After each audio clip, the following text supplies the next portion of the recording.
face off, I see you fool. Don't watch no face, man. Now we coming, man. No homo, no freaky, man. Chill out, homo. Chill out. Come down to Jenna. Yeah.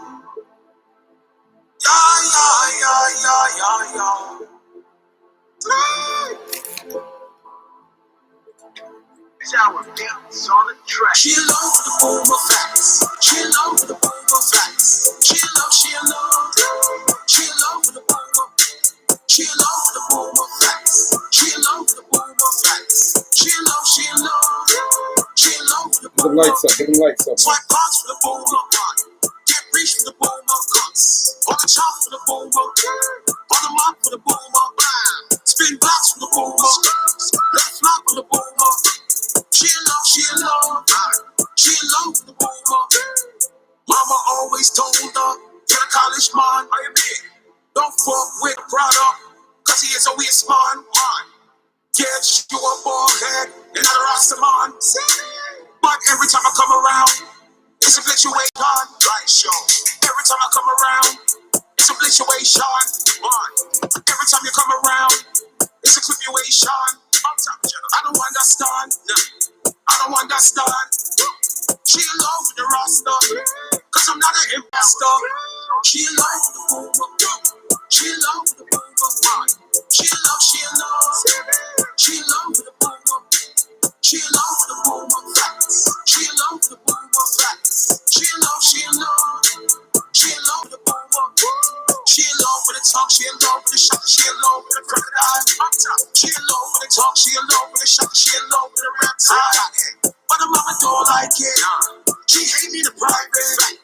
Her mama don't like. Her mama don't like it. She talking shit like a toilet. She said I'm too violent. Her mama don't like. Her mama don't like it. I'm a certified gangster. I'm a certified top. My heart beats so cold. I don't believe in love. I'm a certified gangster. I'm a certified top. My heart beats so cold. I don't believe in love. But this Bible got me open. She know the string, know the slogan. This Bible got me warm. This Bible got me open. I never thought this motherfucking day would come. When it's like a arbitration, come time it up. Facts. I never thought this day would fucking come. I'm talking shit. When it's like a arbitration, come time it up. Chill out the boomer, y'all. Chill out for the boomer, y'all. Chill out. Chill out for the boomer. Chill out for the boomer, one. Chill out for the boomer, one. Chill out. Chill out for the boomer. Chill out for the boomer. Chill out for the boomer. Chill out. Chill out for the boomer. Chill out for the boomer. Chill out for the boomer. Chill out. Chill out for the boomer. Boy, what you calling, man? Y'all know we coming, man. No freaky, man. Rounds went to the casket, clothes, man. OTV. Bill, man. The random will, man. Y'all.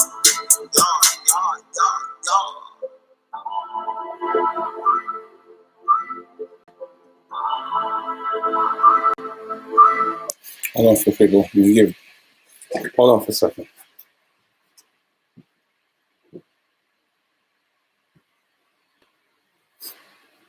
Like I told you, get them likes up, man. We got a lot to talk about, man. I told y'all. Y'all thought I was bullshitting. Get them likes up, man, before we start addressing that issue, man. Oh, shit, Nina Serafina in the building. Shout out to Nina Serafina, even though I woke up this morning and she sneak dissed me. I'm going to give y'all the real rundown of what's going on with the big GSC Crip who goes by the name of Sike. I know when I was telling y'all a lot of stuff the other day, you know, a lot of stuff COVID was talking to me, but I'm well aware of what I was saying. And what I said about Sike, I will always jack that. Sike was my little homie. I don't know Sike as Sike. I know Sike as Danny, a.k.a. Panna. Anybody knew Sike before Sike? He used to go by the name of Danny or Panna. I think he's really Panamanian. Panna used to live in Brownsville, Stroud Street, between Pitkin and Saratoga. When I told you Panna used to get his ass beaten by this kid named Ernest every day, And Panda used to run to the 90s like, yo, I'm gonna get my gang, I'm gonna get my gang and come back, but he'll never come back. He'll always say that because, like I said, just like how Panda, aka Danny Sike Bike, was popular in the 90s, Lil Ernest was popular in Brownsville. Danny didn't live in the 90s. Danny lived in Brownsville, the same block with Ernest. And what gave Ernest the power? Because Ernest could fight as a little nigga. And plus, he had the nigga Tone from 10 Amboy Projects right there behind Picking, those two beige buildings. He had Tone holding him down. Tone was a fucking gangster that people feared Tone, and they end up killing Tone, and they end up killing Dupree. Every gangster I knew in Brooklyn, they always died because of fear. Because people fear them so much, the only way they could be comfortable, no freaky, is unless they get rid of them. So I'm gonna tell y'all the real story, what's going on with Panda right now. Yes, Sike Bike is trying to sue the system. And if you look at it, that's a snitch route. You feel what I'm saying? Anytime something happened in prison, and you talking about you want to sue, it's like you're snitching. You understand? So get them like something, man. We're about to talk with the issue right now. Get them like something, man.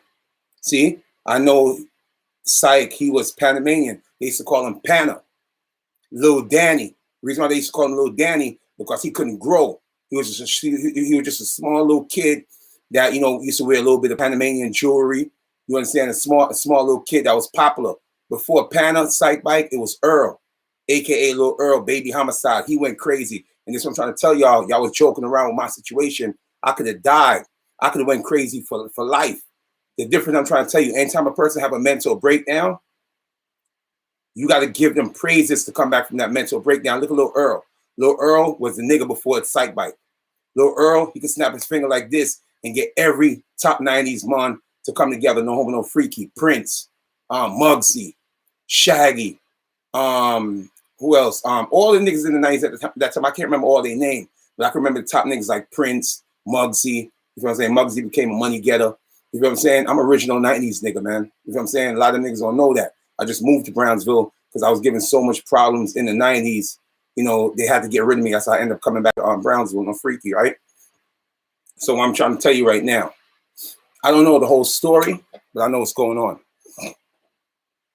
See, a lot of people don't understand. When you get a sentence like Pana, I keep calling Pana, Sike Bike, the big Crip, GSC, Bobby Shmurda, big homie, Rowdy Rebel, big homie, right? When you get a sentence like he got, I can't remember if he got 50 years or whatever, but they gave him some heavy time. You're not going to do your time in just one jail. You may do a couple of years here, and he might transfer you. He's not going to allow you to get comfy. Or sometimes something may happen to you when they got to move you due to gang violence. Like I told y'all again, the Bloods run the prison system, right? The Crips is only popular on the street. That's why when you see a lot of Crips go to jail, they start low riding. Low riding is when you jack your set and they ask you, like, yo, my G, is you cripping? You like, nah, I'm just neutral, but deep down in your heart, you knew you were a big Crip. But unfortunately, in jail, the Bloods run the jail cell. We know that. You understand? And right now, it's not looking good for Pana. Pana, I think, if I'm not sure, if y'all know La Brim is from Howard Avenue. La Brim, if y'all go back to my DVD days, you'll see La Brim on my DVDs. He a bike rider. I know La Brim to be a bike rider and getting money. I forgot his right-hand man name. He a bike rider too. But, you know, once they start scamming or whatever they was doing to get their breach, they gave up the bikes. But here and there, you know, they'd be on their bikes. That's how I met La Brim. La Brim always gave me respect. But La Brim is from Howard Avenue between Pitkin and Sutter, right? Get them likes up, man. Get them likes up. I'm going to give you real facts. Because like I said, y'all thought I was crazy because I was saying a lot of off-the-wall shit. Look, we got 213 people in here and 29 likes. I'm about to stop talking and play some music until y'all respect my gangster, until y'all get them fucking likes up. I ain't playing no fucking games, man. I be real G's, man. You understand? So, well, shout out to Sike Bike, though. I'm not going to take nothing away from Sike Bike. I'm going to tell you where my issue came into play with Sike Bike before we get back to what he's going on in jail. Where my issue came in with Sike Bike. Like I said, I knew Sike Bike when his name was Danny. He used to call him Little Danny because he couldn't grow. He was just a little kid. I remember he used to cry to me and tell me like, yo, man, when Ernest used to bully him. Well, this is what he used to do. Ernest used to bully him. And when he used to bully him, he used to be like, oh, yeah, I'm going to the 90s. I'm going to go get my gang. But at that time, I don't think he was jacking Crip yet, where he could try to convince Crip niggas to come to Brownsville. Because at that time, no disrespect, but every Crip niggas knew this from the 90s. The 90s niggas wasn't coming no freaky to Brownsville. Like they come to Brownsville now. You see G. Lloyd and Sally Matthews with Papa the Don. Niggas wasn't coming to Brownsville when Papa Jack was alive. Niggas was scared of Papa Jack. You understand? Niggas feared Papa Jack. You came to Brownsville wearing jewelry, you was getting robbed. You put up resistance, you was getting shot. That's what type of time that Papa Jack was on. You understand? So, no disrespect, just saying, Tenan Boy been Crip since day one. No, bro. Tenan Boy wasn't Crip. When Ernest was bullying Sike, Crip didn't exist in New York then. That's what I'm trying to tell you. I think Crip started 94 or 95, if I'm correct. Because I'm going to tell you when I start seeing the changes in Sike. So when Ernest used to bully, because Tenan Boy, like I told you, who used to run Tenan Boy at that time as a young nigga, his name is Tone. Tone got killed. They set him up. Dupree was the next hothead nigga under Tone. Loved to fight. Because this before the gunplay started coming in Brownsville. Because the gunplay came in heavy in Brownsville in the early 90s. Before that, you have to be good with your knuckle game. You have to be good about that one-on-one action, right? So I think the Crip, because I don't care what year it came in, but I'm just telling you, when I seen the changes in Sike, and Sike, you know, the reason why he became the big Crip is not because he's the most gangsterous nigga in the world. The reason why he became a big Crip is not because he brought that Crip lifestyle to the 90s. Because you know, before that, the 90s was just Jamaican. They was just running with the whole BMW, Brooklyn Most Wanted, or whatever gang at that time. So by him bringing it to the set, you know, that's how he became the big homie. He didn't become the big homie because he's tougher than Biggs or he's tougher than P. Gutter. No, he became the big homie. And the reason why Sike became violent is because once you're put in a position to be a big homie, you got to prove yourself to be a big homie. I remember Sike used to walk through my block every day crying. I'm like, yo, what up, little nigga? He'd be like, yo, I'm about to go get 90s and get my gang. I said, what happened? Ernest just tried to jump me. Ernest ain't jumped you. Ernest beat your ass. And like I told you, my platform is open. Anybody, anyone in the Crip niggas, because I know a lot of Crip niggas watching right now. We got 347 people in the building.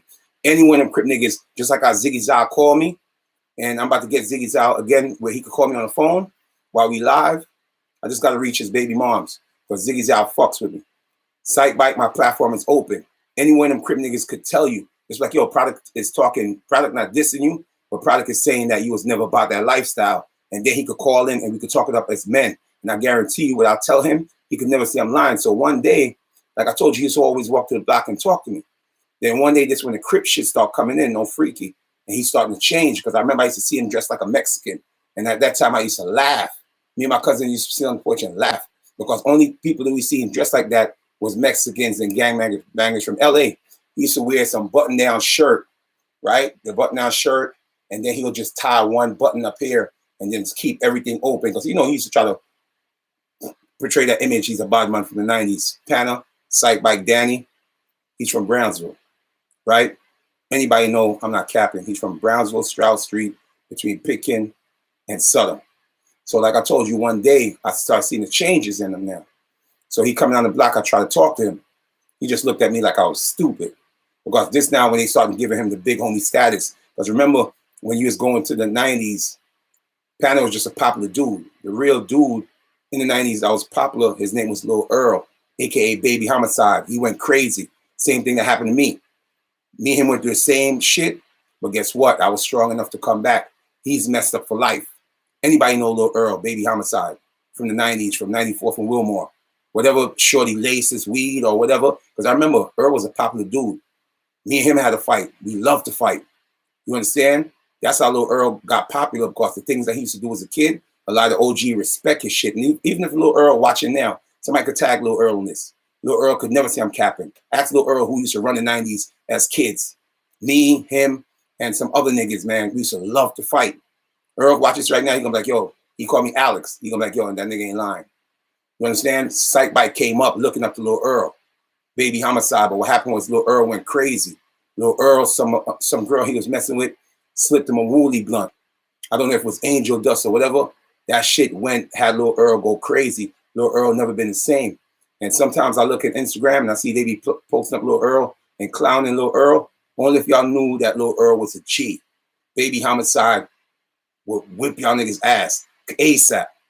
Y'all don't know that, just like how y'all don't know the history on me. Y'all don't know the history on Lil Earl. Baby Homicide, y'all just see him now. Y'all probably see him talking to himself or certain shit like that. We went through the same obstacle. I almost went crazy for life. But lucky I was a person that liked to run, you know, do calisthenics. So my mind was a little stronger than Lil Earl. You feel what I'm saying? He went crazy for life. He's crazy now. You understand? Sike Bike came up looking up to Lil Earl. Any nigga from the 90s could tell you that. You understand what made Sike Bike popular? Because, like I told you, a little kid used to wear a lot of Panamanian gold. You feel what I'm saying? Because he is from Panama. That's why we used to call him Pana, a.k.a. Lil Danny. So one day he's coming through my block now, and I'm hailing up the little nigga like, yo, what up? He don't answer me. So I say, okay, cool. I see this when Crip shit start coming in now. Start dressing like a Mexican from LA and shit like that. So the next day I seen him, and I walked over to the street and I tried to talk to him. And while I'm trying to talk to him, he looked at me like I'm stupid. So now I guess the big homie from, 95th and Clarkson now, where Bobby, their side, they start jacking him because he brought the Crip shit to the set. So now he's a big homie. Even though he may not be the toughest G, but he's a big homie because he brought the Crip shit to the set, right? So now he said something to me. And I looked at him, I was like, what? You're the same nigga that was getting bullied by Ernest. Now you want to act tough? So I grabbed his little ass, because at that time, remember, he was crying to me saying he couldn't grow. Anybody knew Danny? I think it's like a few years down the line, he started getting tall and slinky. So I grabbed his little ass, and I threw him up in the air, and I threw him in some bushes, right? He came back out the bushes, and he was like, yo, I'll be back, I'll be back. The same shit that he used to tell Ernest. We never believed him because he never came back to Brownsville. So the next day now, and he could tell you this, the next day we was chilling on S Block. And that's why I tell you, DJ Panic and all these niggas that you see Jack and Crip now, they were scared to come around the corner. They were scared to come up S Block. They were so scared and petrified of Papa Jack. You understand? So when you see them niggas try to act tough and track all this Crip shit, them niggas on Saratoga and Dumont, they didn't get no respect from the real Crips. Niggas from S Block didn't respect them. You understand? DJ Panic, they were scared to come on S Block because they were scared of Papa Jack. Papa Jack was a menace to society. So I remember we was chilling on S Block, the day one official members. Like I told you, R.I.P. Rich the Kid, R.I.P. Skip Wild. Shout out to Webb. Webb is still alive. I think he's living in Marcus Garvey by the GDs and shit, right? Who else used to hang with us? It was a kid. He didn't hang with us every day. He got killed too. His name is Ike. That used to be on Legion Street. Ike got killed because Ike shot Rich the Kid. No, Rich the Kid shot Ike. Ike came back and shot Rich the Kid. You feel what I'm saying? R.I.P. to both of them. R.I.P. Skip Wild. R.I.P. Papa Jack. These are the day one homies that used to hang on S Block. You feel what I'm saying? Even though I was from Saratoga, I used to always hang on S Block. That's why I could tell you stories about low blocks. You feel what I'm saying? He used to always come on. When you hear the song that they sing, he used to always come on the porch eating cereal out of pots. That's what he used to do. Because Rich the Kid and low blocks, they came from a popular family where their mother was a lackey. You feel what I'm saying? A Sherm head, but when you see her mother back in the days, you probably want to bang his mother. No disrespect. But she became a lackey, so the grandmother took over Rich the Kid and low blocks. They gave them everything they want. If they bought one scooter, all four of them had a scooter. You know what I'm saying? So they was popular in Brownsville, right? So the day one homies, like I told you, me, Skip, Ike, but Ike wasn't around every day. Webb and Papa Jack came in later when I brought Papa Jack from East New York. Papa Jack is originally from East New York, but he came and fell in love with Brownsville. That's why sometimes when I see niggas like, yo, R.I.P. Papa Jack, y'all don't know Papa Jack like that. I know Papa Jack like that. Because like I told y'all, at the end of the day, Papa Jack is not a killer. Papa Jack became a killer by going to jail. And that's why when you see certain niggas go to jail and they glorify this gangbanging lifestyle, you can't really respect them because at the end of the day, you wasn't a gangster before you went to jail. When you go to jail, it's two choices. It's either you're going to become a bitch or you're going to show that you're about that one-on-one action. And that's how Papa Jack started going crazy from going to jail, slashing niggas when niggas thought he was Puerto Rican, Latin King. You feel what I'm saying? So before the Big B's watching this too. The Big B's gonna see this. You know, the Big B's that y'all see with Nicki Minaj and Nicki Minaj's boyfriend, because he's Mac Baller, right? Mac Baller is the one that's giving Sike Bike hell in prison right now. You understand? Because what I'm hearing that Sike Bike, I think he was responsible for cutting Larry O. right? Larry O is Mac Baller Brim. I'm not 100% sure like that, but I'm hearing that Sike Bike cut Larry O over La Brim. I think La Brim gave the kite, you know what I mean? Sike Bike was close to Larry O, and I think he got him. At the end of the day, Sike Bike, it's hard for him to survive in prison right now. It's hard. Don't get me wrong. Sike Bike is not a gangster. He became a gangster. And when you're in jail, right? When you're in jail, in prison, see, in the streets, you can move around, you can lay low. But when you're in jail, there's so much lay low you could do. There's so much running around you could do. I heard a lot of people got shot. I mean, shot not physically with a toolie. They got shot with the box cutter for seeing Sike Bike and not doing nothing to Sike Bike, right? So it's a lot of people that got cut over the Sike Bike and the whole Mac Baller Brim shit. So now the jails that they put in Sike Bike is outnumbered. Sike Bike is outnumbered. Everywhere you go, there's Mac Baller Bloods. You know what I'm saying? So when Sike Bike go to these prisons, he's outnumbered. So he's asking the warden, why would you be putting me in cell block 3 when you know I'm Crip and you know I got problem with the Mac Baller? To me, that's snitching. That's snitching. You choose this gangbanging lifestyle. You got to live up to this gangbanging lifestyle. That's why you see me get on social network. I never glorify being a blood. I never glorify, because like I said, it's stupid. Because at the end of the day, this is what's going to happen to you. You get locked up. You see niggas on social media, yo, free the bro product. Product was a top Crocodile. Product was a top Tug. That's all you see. Then you get a t-shirt. Niggas go make t-shirts. They're shout to the homie. And out of the whole 100 bros, you may have 1 or 2 that stand 10 toes down. You know what I'm saying? You ever see on Facebook when they're like, yo, I got such and such on the line. He said, drop the number. This is a way for that person to get rid of the person in jail of calling them all the time. So he try to shoot the number out there to other people because he get tired of everything. Because when you're in jail, like I told you, especially on Rikers Island, and you had the phone, just say right now, the phone opens 7 in the morning. I can't remember. And you got slot time. The gangster niggas get the slot time, which is prime time. So whoever's on the phone from 7 in the morning, he probably get from 7 to 9. The next person get from 9 to 11 and such and such. When you start reaching the real Crocodile timing now, the real tugs, that's when the shit start like around like, I would say like 8. So the nigga that really controlled the jail system, he got prime time. So when he know he get on the phone anywhere from like, say right now, he want to be greedy. And he take the phone from 8, 9, 10, 11. That's when they shut down the phone, if I can remember back at that time. So he know when he called his mother, chances are his mother's going to be home. When he called his little baba, she's going to be home. That's what you call prime time hours. And that's what niggas fight for to get that position in jail.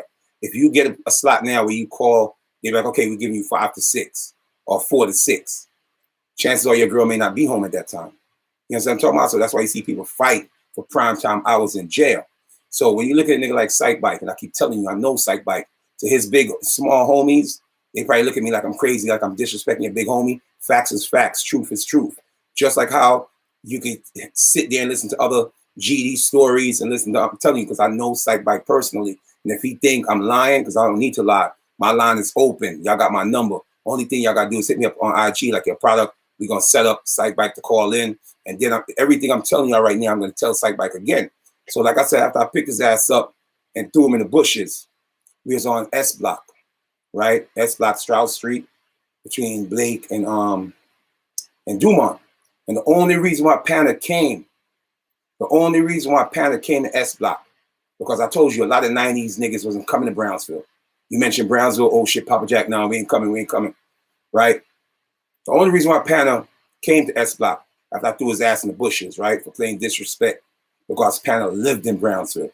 And us, we never used to fuck with Panda like that around that time, but we used to be like, yo, what's up? We used to talk to little homie, right? So you understand, when Panda was hanging in Brownsville, there was no such thing as no Crip shit. So I guess when I threw his ass in the bushes now, he got something to prove now. So he came back on S Block. If y'all know Panda, he used to always walk with an ice pick. So y'all know I'm not capping. He used to always walk with an ice pick before he started playing with the guns, right? So he came on S Block. And I guess Papa Jack went in the house to go use the bathroom. So when he came on S Block, I know he just came up to me and tried to swing the ice pick at me. But being that I was bigger than him, being that I was bigger than him, you know, I just moved off and laughed at him. And the whole time he's trying to swing, I'm just laughing at him like, yo, boy, I will hurt you. That's the only thing I remember I was saying, I will hurt you. So then when Papa Jack came back out of the house, he left.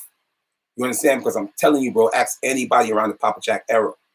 Ask anybody around, because I was saying certain shit on my other live, but like I said, certain shit, I stand on it. Because like one homie was saying, Product was talking shit, but there's a lot of shit that he's saying makes sense. I know the COVID and everything was fucking with me, but like I told you his story over and over. There was nothing changed about the story. I told you, Panna, Sike Bike used to get his ass whipped, right? Sike Bike used to get his ass whipped. He used to run to the 90s like I'll be back, but never come back, right? So when I get him on the phone, I'm telling him this. If he a true G, he will say, you know what, you're right. You understand? Because like I told you, I'm old in Sike Bike. Sike Bike is under me, like as far as like age-wise. He come close to me.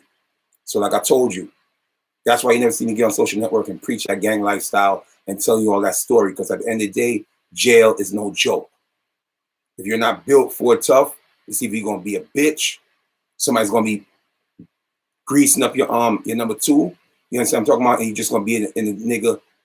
You're just gonna be a doja nigga in jail. So like I told you, a few niggas got cut for not putting in pain when they seen Sike Bike. A few blood niggas, Mac Ballers, they got cut. Because I guess they probably built a relationship with Sike Bike now. It's not a relationship. Sike Bike violated one of the big homie. And you know, when, like I said, he violated the big homie, sometimes you gotta understand when you're in jail, a nigga may do something. You feel what I'm saying? Like say right now, Sike Bike, he slashed Larry O. This is what I'm hearing. Because I don't know the real truth, but they saying he slashed Larry O. Sometimes a nigga will do that so he could get up out of a certain prison system because he feels like he's outnumbered anyway. So sometimes instead of being a punk and wait for them niggas to ride on you, you retaliate first. And I guess that's what he did to get up out of the prison system. So now what I'm saying is the same thing with Rowdy Rebel and Bobby Shmurda. When Bobby Shmurda, and people be saying I'm hating on Bobby Shmurda, no, we talking facts because a lot of people scared to talk these facts. You know what I'm saying? We talking facts. A lot of people scared to talk the facts because they busy cock riding, no freaky. When Bobby and Rowdy went to jail, you could say pretty much Rowdy, I don't know too much about Bobby's situation. Rowdy was from low riding. Because if you go to Google, type in Rowdy Rebel jail picture, who Rowdy's always next to? The fucking Bloods. You understand? Rowdy was always next to the Bloods in jail. Never no Crip nigga. See what I'm saying? So when you see Rowdy coming out of jail talking tough and all that shit, listen to me, bro. You're not the gangster. You're not the real killer. You got killers around you. And that's why when you see a nigga like Quano and you see a nigga like the other niggas, because one got 55 years. And I think Quano, when I was doing my last live, I probably got the numbers wrong, but Quavo probably got 75 years. These are the real G's, because you know why? When the prosecutor, they brought the offer to the table and they told Bobby and Rowdy, if you take it to trial and you blow, no homo, no freaky, you're going up the river to do hard labor and pay a debt to society for a long time. So what they did, they froze and they got scared and they took the plea deal, right? They took the plea deal because, like I said, they're going to always throw a deal on the table. That's why they always tell you, you know, if they give you, if you're going to trial and they say, you know what, take 12 years, but if you go to trial and you blow trial, you might get 60 years. And you say to yourself like, damn, 12 years is 60 years. Yes, because you wasted the judge time. You wasted the city time. You understand what I'm saying? So that's why they penalize you for stuff like that. So when Bobby now heard, you know, the consequences if he go to trial, they took the plea deal. And that's why you see they got 7 years. And Bobby took another year to let Rowdy came out, you know, on time with him. But Bobby ended up coming out a year later because Bobby, they want to kill Bobby. The Bloods want to kill Bobby on Rikers Island, right? They want to Shmurda Bobby Shmurda on Rikers Island. So Bobby, being a young kid, like, you know, anybody could gangbang on the street. Anybody could shoot at the ops. Anybody could do all this. But when you go to jail, is you going to have that same energy when you're around real killers. Just like I told you how they sent me to the mental institute. I wasn't mentally ill. People are saying like Product is crazy. No, Product is not crazy. What made me almost got into 2 fights in the mental ward because you putting the same man around mental people that's talking to themselves flipping out. You got to hold them down and stick a big needle in the arm to calm them down. I'm not crazy. It's just because I had a mental breakdown. And the mental breakdown is not something that just happened overnight. The mental breakdown is something I was going through for a couple of years. But finally, with the whole COVID-19, I couldn't go nowhere like I wanted to go. So I had so much time to think in my household, in my establishment. That's what led to the mental breakdown. I'm not crazy. You know what I'm saying? That's why when you watch my live, I was saying a lot of fucked up shit because the COVID-19 made me violent. The COVID-19 just made me want to hurt people. You understand? When you ever see me go put on my bulletproof vest, that's what I'm trying to tell you. The people that know me, whenever you see me went to go put on my bulletproof vest on live. I got a 30 clip. I got a 9mm. I got bulletproof vest. You ain't never want to see me went and put on a bulletproof vest and did a 20-hour something live without moving. Y'all see, let me give you a perfect example. See, I didn't know I had pneumonia. We're going to get back to the Rowdy shit. I didn't know I had pneumonia. So the people that really watch my live, you're supposed to take this every 4 to 6 hours. What I was doing through the whole 24-hour live, right? I probably did the whole day on live. Never done before. Every time I cough, what I did, I put this to my head. And I sip. It quieted down the cough, right? Because this is third flu. I drank off another bottle. I can show you another bottle. Let me see another bottle. I had 2 bottles. So I just kept on drinking this, and I'm on live. And how I was drinking it, I could have died too because I could have overdosed. You drink this by, take a tablespoon, or take a certain thing every 4 hours to 6 hours. I was taking it every time I cough. That's why you heard my voice. I was slurring. I was talking blah, blah, blah, blah, blah, blah, blah, blah, because I was drugged up, haven't slept in 16 days straight. You know how it feels to not sleep in 16 days? You remember when you go back to school, right? And you so anticipated to go to school that because you got new clothes, you can't wait to go show off. And you force yourself to go to sleep that night, but you can't go to sleep. Now imagine staying up 16 days. You start hallucinating things. You start going crazy. You feel me? That's what I went through with the COVID-19. So back to Bobby Shmurda and Rowdy Rebel. So Bobby Shmurda, like I told you, Bobby Shmurda taught gangster in his music, but Bobby Shmurda is not a gangster. Bobby Shmurda be around gangsters. Bobby Shmurda like to dance. Bobby Shmurda love music. That's why when you hear him in his vlogs or whatever, I've seen a couple of shit recently, you hear him trying to talk Jamaican. You understand? Because Bobby first time to ever see a TV, right? To ever show his face on anything. He was in a movie that they shot in the 90s called Something Pup. Something Pup. It was shot by my man, a Jamaican dude, that used to mess with this girl named Coco Barbie. But he don't mess with her no more. I used to mess with the chick too. I don't even mess with her no more. And this is what I keep telling you. When people see they got loyal people in their corner, they never understood it until the loyal people go away. And then the same people that was throwing salt on them people's name, they won't even help you. Their whole objective was just to get people that they think that could help these people to the top out the way. They don't care about you. So now with Bobby Shmurda, when he went on Rikers Island, they want to kill Bobby Shmurda. That's why you see Bobby Shmurda, he never been in a situation like that. The furthest Bobby Shmurda probably did, he went to jail and got bailed out, central booking or whatever. Or, he probably went to Rikers. If he went to Rikers, which I doubt, he probably went to Rikers, probably spent a week and came home. You understand? When you go to jail and you got to put your own girl, nobody, if you love your girl, you wouldn't put your girl to bring no raises to Rikers Island.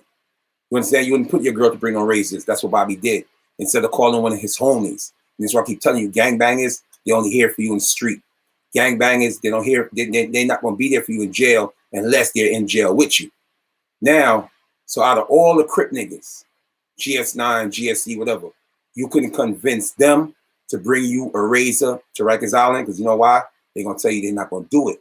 But being that Bobby was the man with the music, if he tell his girl to bring a razor, of course his girl gonna listen because his girl know when he come home, she still want to be in his life and live comfortable with him and live great. So she did it and brought the razor to Rikers Island. That's why you see Rowdy Rebel came home before Bobby Shmurda because they ended up giving Bobby Shmurda an extra year for the razor that he tried to sneak it on Rikers Island when the blood wouldn't eat their food.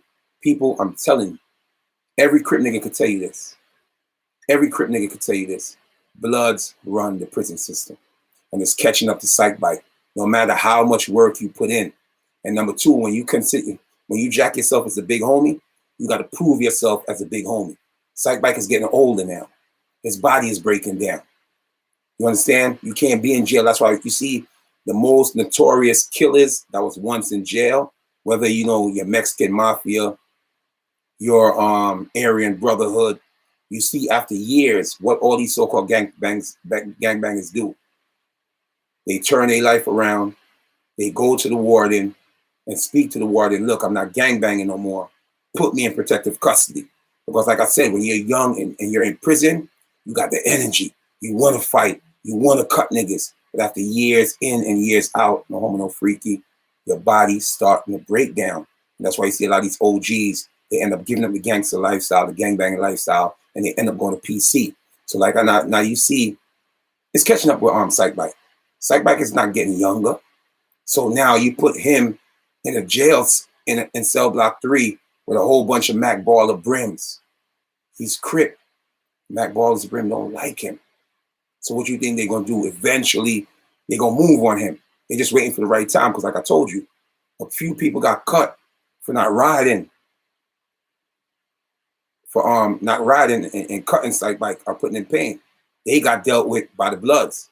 Because a word, you in the same establishment? You ain't rolled? And like I said, if I'm correct, Sike Bike did cut Larry O. And Larry O is a big dog when it comes down to the Mac Baller brims.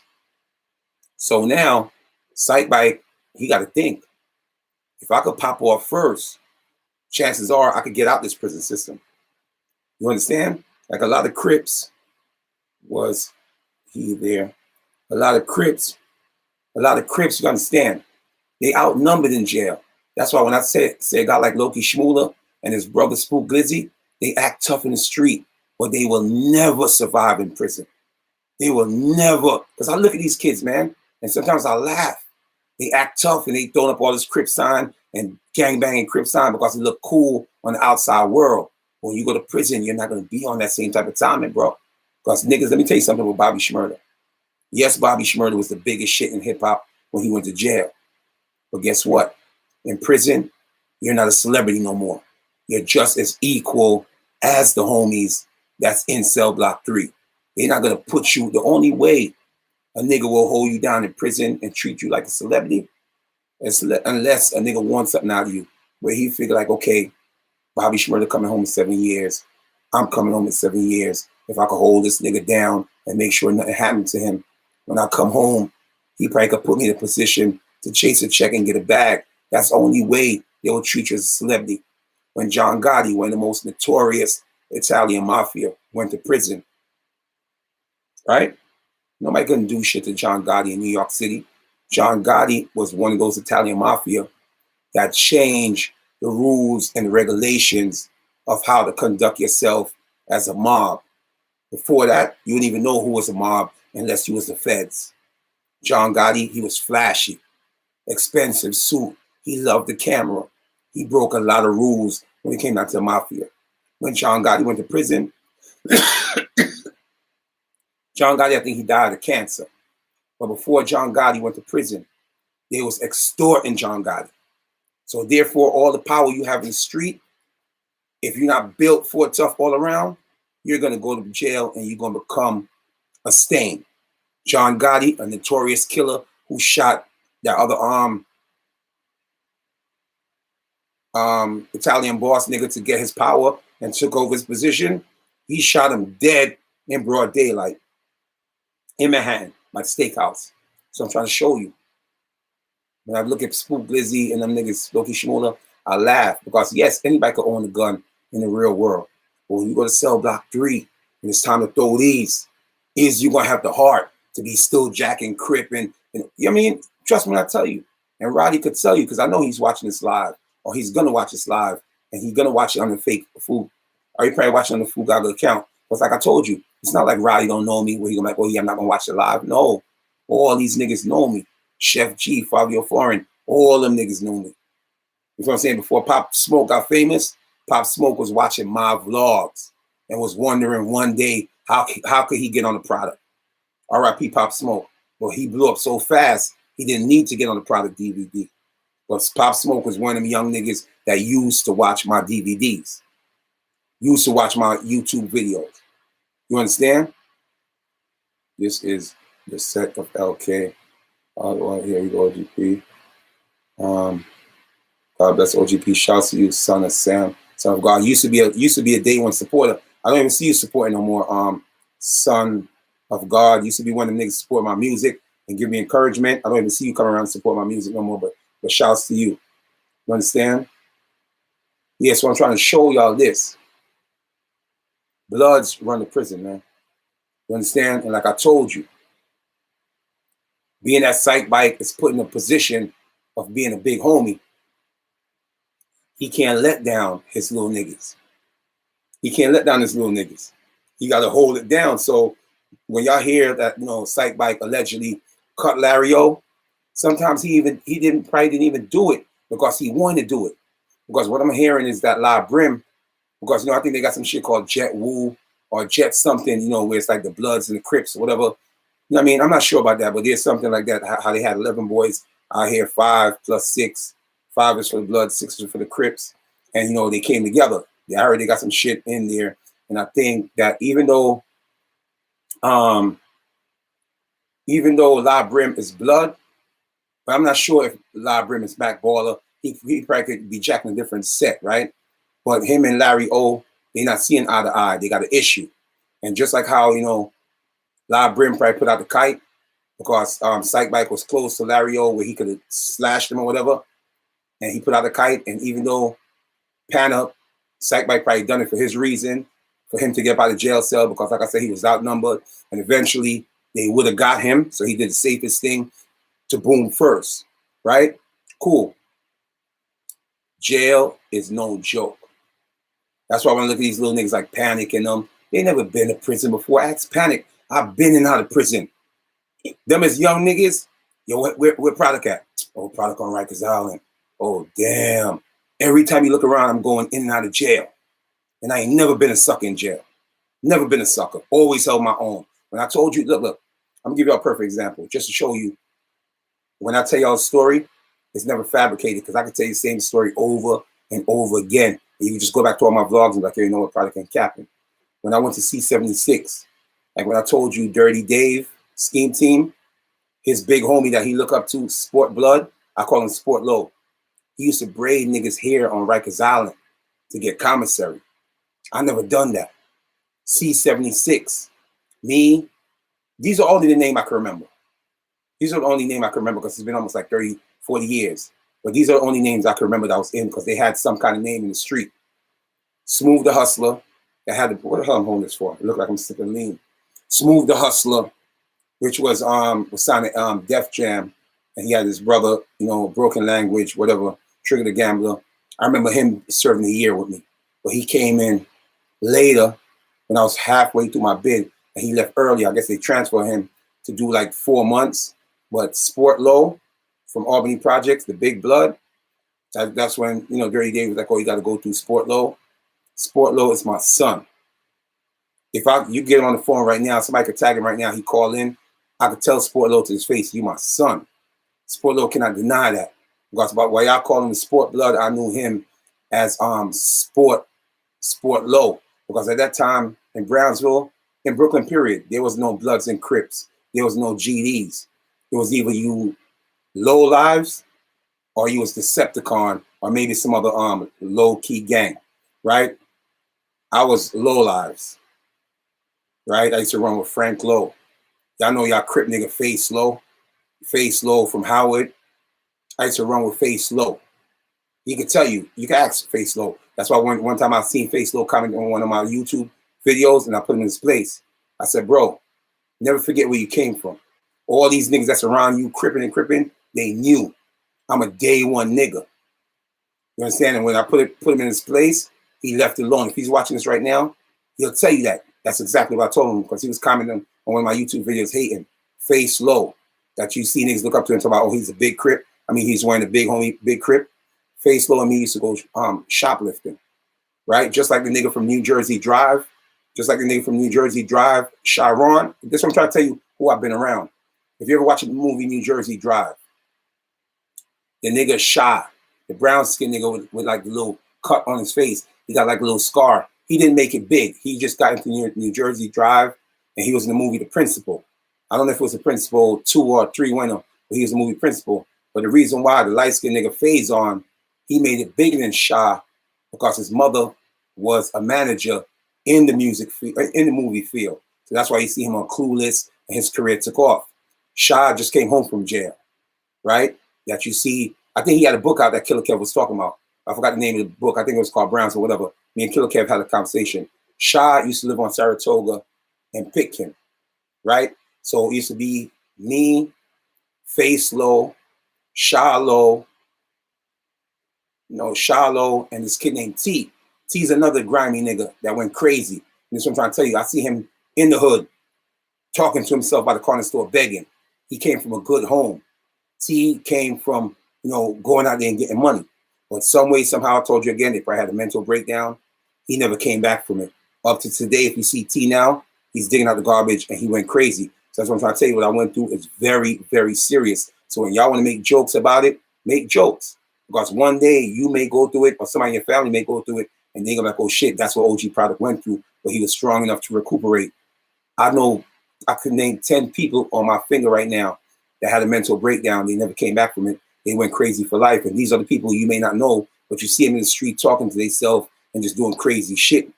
I was this close to going crazy for life, right? Where we is at now? Yeah. So when I talk certain things, bro, when I talk about like the Papa Jack, y'all niggas wasn't around Papa Jack. I brought Papa Jack to Brownsville because Papa Jack is from East New York, over there by Georgia and Pennsylvania. I can't remember the cross street exactly because it's been years, but if I drive over there, I could tell you sure exactly where he used to live. So I used to go check this girl named Apples, this little light-skinned John, bad. Her breast was out to here, like young kid, you see some shit like that. And I remember every time I used to go to East New York and check her, Papa Jack used to always come around because he was cool with Apples, because I think Apples was a little bit Spanish mixed with something. So, any Puerto Ricans in the neighborhood at that time gonna be cool with any Puerto Rican. So I met Papa Jack. We used to be kicking it when we from the Ville. So then, as a young kid, like I told you, we used to always hang out, me, Rich the Kid. We used to go shoplifting. But here's the thing with Papa Jack. I used to take Papa Jack to Macy's, Bloomingdale's, and other places. And if you know about shoplifting, it's either you do it yourself or you carry a person called a bag boy. You carry a person called a bag boy. Papa Jack used to be my bag boy. If I call my cousin right now and I put my cousin on the phone, which I don't want to because me and him is not on good terms now, I'm like, yo, bro, what was Papa Jack to us when we used to go to Macy's, Lord and Taylor, Saks Fifth Avenue, Bergdorf Goodman, and all these stores that had polo? He gonna tell you Papa Jack used to be our bag boy. A bag boy, that means he have the bag, we go in the store and we fill up his bag and make sure he get out the store. Not no sucker shit where, we put the stuff in his bag and we don't care if he get out. No, we made sure he got out the store. That means if a security guard in the way, he getting TKO. You understand? And that's what a lot of niggas from St. John's was doing. Like you had a guy named AV. AV was a big dude at that time compared to us. So AV would be a type of guy. It's like, everybody go in the store, you grab a rack, whether it could be a rack of leather, rack or whatever. AV is going to be by the door. It's either AV going to cut you or either AV going to knock you out. So therefore, everybody's coming out the store and getting away. So I was on that type of shit with Papa Jack, where if we threw shit in Papa Jack bag, he's getting out the store. It ain't going to be no such shit or like, oh yeah, you throw in your bag and you get caught. Our job now is to knock out the security guard. You understand? So Papa Jack used to be our bag boy. And I got receipt. I could bring my cousin on the phone and I won't even have to say nothing to him. I'm like, what was Papa Jack to us? It's like our bag boy. And if you don't believe me, there's another nigga too that used to run with us. He didn't run with us every day. CV Benji, the Crip nigga from Legion Street, from Ziggy's outside. His brother Say Cool. He could verify that. Because Say Cool used to run with us periodically. You know what I mean? Because I remember we went somewhere in Queens and, we steamed the store. We didn't even know where we was at. We just young kids traveling. And the only thing we could remember, we was running through some big backyard mansions and shit, because Queens, there's certain places in Queens where you got some huge houses. So Stay Cool used to come on us with meows like that. You crazy? Like anything I talk is real, man. There's no Looney Tune or cartoon, man. Anything we talk is real. Like I told you, if Sike Bike, which I know a lot of Crip niggas is watching this now, y'all could give Sike Bike my number. Because yes, Sike Bike got access to the phone. And when Sike Bike called in, I could recap everything I said on live. And he cannot say nothing about that. Because yes, at that time when Papa Jack was alive, niggas from the 90s wasn't coming to Brownsville, bro. You heard me? Niggas from the 90s wasn't coming to Brownsville because Papa Jack was so feared. You know what I'm saying? Papa Jack was shooting niggas in their face. You understand? So Papa Jack was so feared. That's why they end up killing him. Because you know what Papa Jack used to do? I don't know exactly how he died. I never questioned it. Papa Jack used to go to the 90s and rob niggas in the 90s. Right? I'm telling you. So Papa Jack used to go to the 90s and rob niggas for their drugs and whatever the case may be. So I guess one day they end up setting him up when he went back to go rob somebody. I don't know whatever happened after that, but they set him up and they tortured that man. You understand? He died a brutal death. I mean, Papa Jack died a brutal death. I heard they cut off his penis. They dug out his eye, all kind of crazy shit because that guy was so feared. They wanted to make sure when they kill him, they get rid of him. Same thing with King Von. They found King Von's body. I think it was in the back of Sally's garbage can or whatever they found him, but they did him dirty because at the end of the day, Papa Jack wanted to be like King Von. All them other niggas from Brownsville that you see became a gangster, they wanted to be like Gangster Von because Gangster Von was a gangster. You feel what I'm saying? Who in the building, man? Who in the building? A-News Trade is not the same. I'm from the land. A-Trade original from the land. No, but I'm saying the boom facts. Right now, Bobby Shmurda and Rowdy Rebel, big homie, Sike Bike, is having a hard time in jail. So now, if you're the big homie Crip, just like how they said to Dirty Dave, you can't be gangbanging in jail. And as soon as somebody cuts you, you want to sue the city. That's snitching. You understand? That's snitching. So you put in all this work over the years. Because I know this true story about Sike Bike. You know, Biggs probably watching this now. Biggs a shooter. Oh, yeah. But Biggs may not like what I'm saying about his big homie. But it's the truth. If we're going to talk the truth, we're going to talk the truth. P. Gutter may watch this. P. Gutter may not like it. But it's the truth. I don't need to lie. Everybody know that niggas from the 90s wasn't coming to Brownsville when Papa Jack was alive. They wasn't coming to Brownsville when Papa Jack was alive.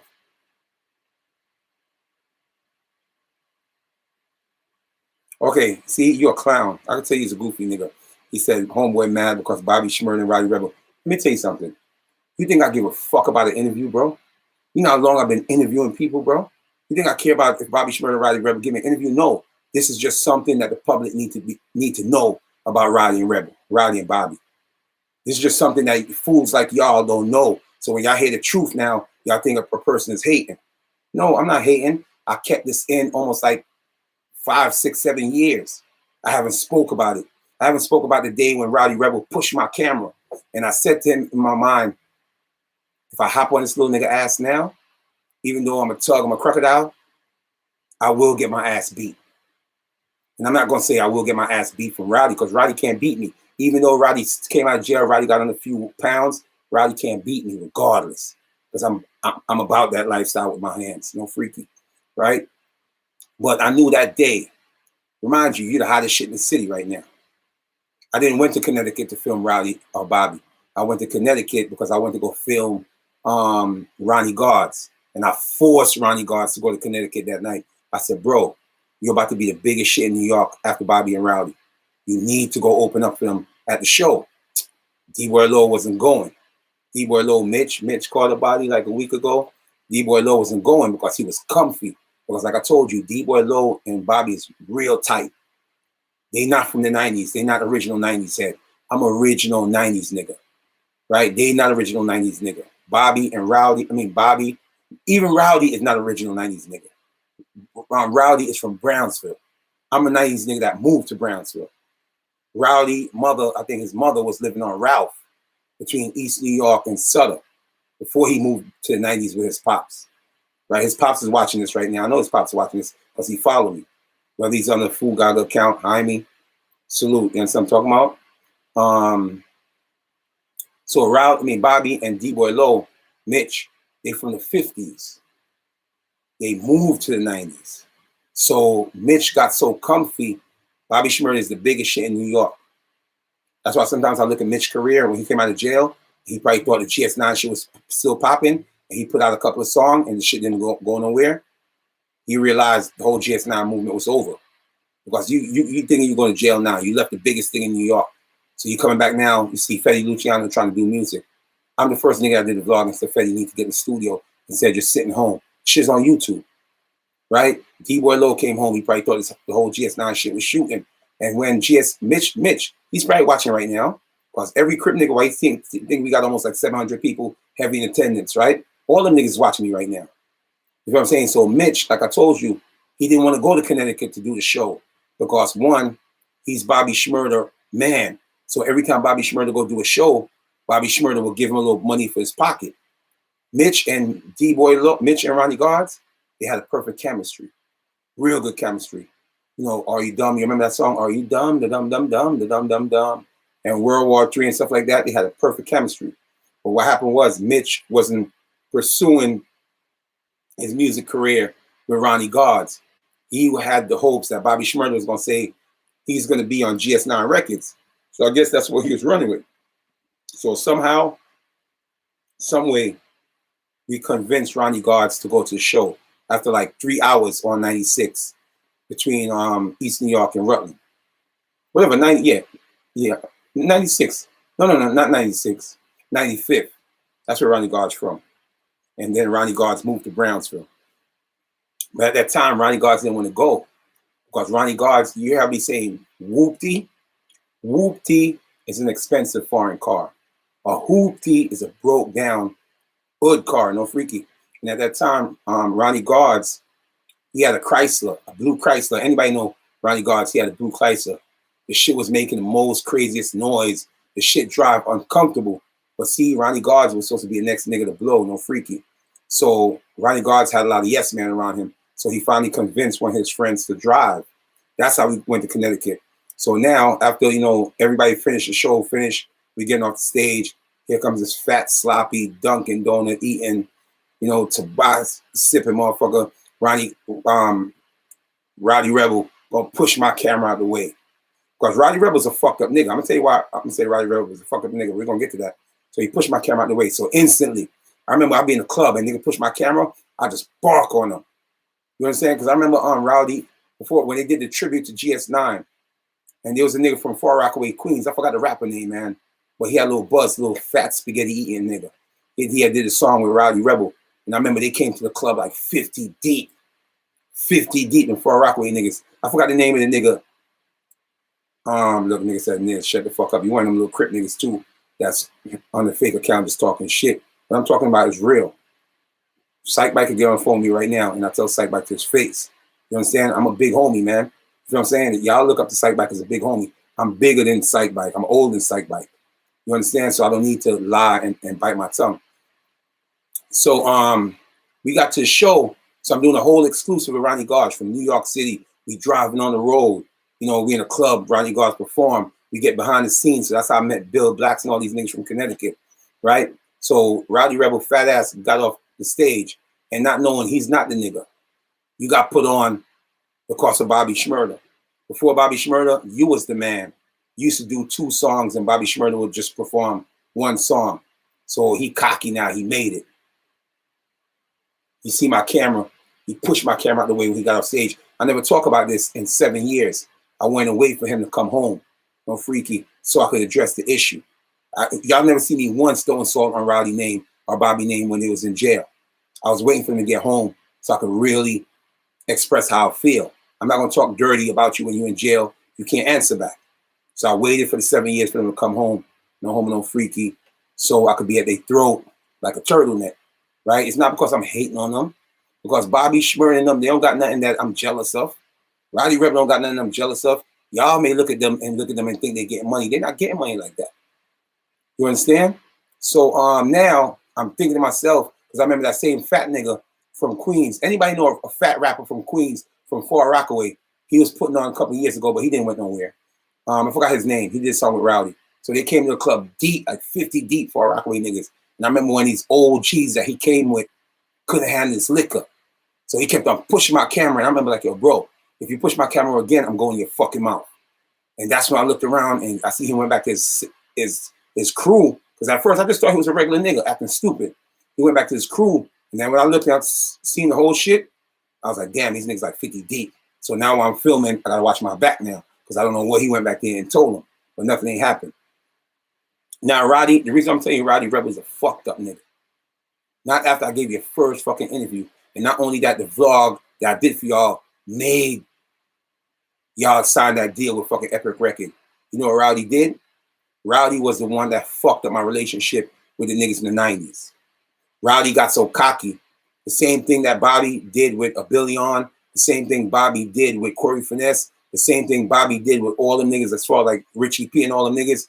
Oh, the real GS9 in jail. So by you saying that on a major platform like Hot 97, 105.1, and they get the word out there, GS9 was dead after that. That's when Brownsville took over the whole rap scene, and that's when East New York was taking over the drill rap with the G's Gasoline, you know, the Ace Number 5, and all these niggas. That's how niggas said, fuck the 90s. Bobby and Rowdy is not jacking. That's the same thing Rowdy did with me. Rowdy threw salt on my name. Don't fuck with that nigga product. So who you think they gonna listen to? Number one, you tell your own Crip niggas, don't fuck with product. Even though certain niggas still was fuck with me, like that's why when you seen, you know, I end up getting up with P Gutter, because P Gutter is they big homie. P Gutter is Rowdy Rebel big homie, Bobby Shmurda big homie. So you're not gonna tell P Gutter he's not gonna fuck with product. So that's why you see me moving around with P Gutter, and I end up start fucking with low-key Shmurda, right? So Rowdy Rebel was the one I was telling niggas like, yo, don't fuck with product. Who you gonna listen to?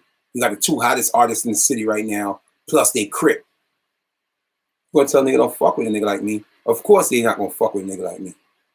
The last nigga I was still fucking with from the 90s that was real, even though Rowdy Rebel put out the kite that don't fuck with product. And I'm gonna tell you why Rowdy Rebel put out the kite. Because that dirty ass nigga behind him, DJ Bolo. DJ Bolo's a clown. And I'm not knocking niggas who got diabetes, but I ain't never seen a nigga that got diabetes that's still drinking bottles of fucking Hennessy Raw Dog, still drinking vodka and smoking Black and Milds and cigarette. That's what Bolo did. Let me tell you what happened. How me and Rowdy Rebel really fall out. And that's how he ended up pushing my camera, because I broke everything down together, but I never told y'all that story. And if I go back and I show you the footage, when he was in Connecticut, you see my camera shake. That was Rowdy pushed the camera, but y'all wouldn't know what's going on because y'all didn't really see him. Y'all just seen the hand push my camera. That was Rowdy Rebel. I'm going to tell you why. After I did the 2 big vlogs for them, that every entertainer, everybody in the music industry, they watch. And when I put it together, I market and promote them niggas to be stars. So Bolo's a dirty nigga that never showed love to none of the rappers in the 90s because he always looked at them as doing bubblegum rap. Bolo is a nigga, the only person Bolo was focusing on was B. Rutland. If you've been following hip hop, or maybe he'll fuck with a nigga like B. Rutland and Mello, because to him, that's what he considered rap. Bolo, dirty, filthy nigga that was always jealous of me, was scared of me, right? Because I remember, I'm gonna get to him though. So he was going around and throwing shit in Rowdy's head. So he told Rowdy, because remember, when I got to Connecticut, I was talking to Bolo on stage. I was smoking, you know, he's smoking, drinking raw Henny, which you know that could kill him anyway, because it could spike his sugar and take him out of here, right? So I guess when Rowdy and them came, he probably like, yo, guess who here, yo? He's like, cool, I nigga product. He's like, oh, word. But guess what, though? You asked him to come to your show the night before. He didn't come to your show in Brooklyn, which was Bolo's showcase. But here's the reason why I didn't come to Bolo's show in Brooklyn. Because when the whole GS9 shit was popping off, I didn't even have a camera at that time. I was using my man camera to go film and Rowdy and them, right? But here's the thing. The nigga that was lending me the camera, they was hating on me at the same time. So you see how I like to move and I like to work fast, fast, fast? They don't work like that. They never understood my work antics. So that's the reason why I didn't go to the show that Bolo kept Not because I didn't want to, because I didn't have a camera. Rowdy didn't know this. So he's listening to old ass fucking Bolo, dusty ass nigga that never supported him. Right? Why you think Fabio Foreign don't fuck with Bolo with the music shit? Because here's why. They from the same project building. They from the same housing scheme. But Bolo never showed Fabio Foreign love. Bolo never believed in Fabio Foreign music. You understand? The only reason why Bolo and Rowdy was so close is because Bolo and Rowdy pops is mad cool. Jaime and Bolo is cool. So on the strength of that, they probably like, okay, you know, we're gonna make you the DJ. And Bolo's a con artist to con people in certain situations to do certain things, right? So that's the reason why I didn't make it to Rowdy show. Not because I didn't want to. I just gave y'all the biggest fucking vlog that's about to get y'all signed. I didn't make it to the show because I didn't have a camera at that time. I was just coming back. No homo, no freaky, no cap. And the niggas I was borrowing the camera from, you know, I was doing them favors by editing videos and you know, giving them celebrity footage. So, but they were still hating on me.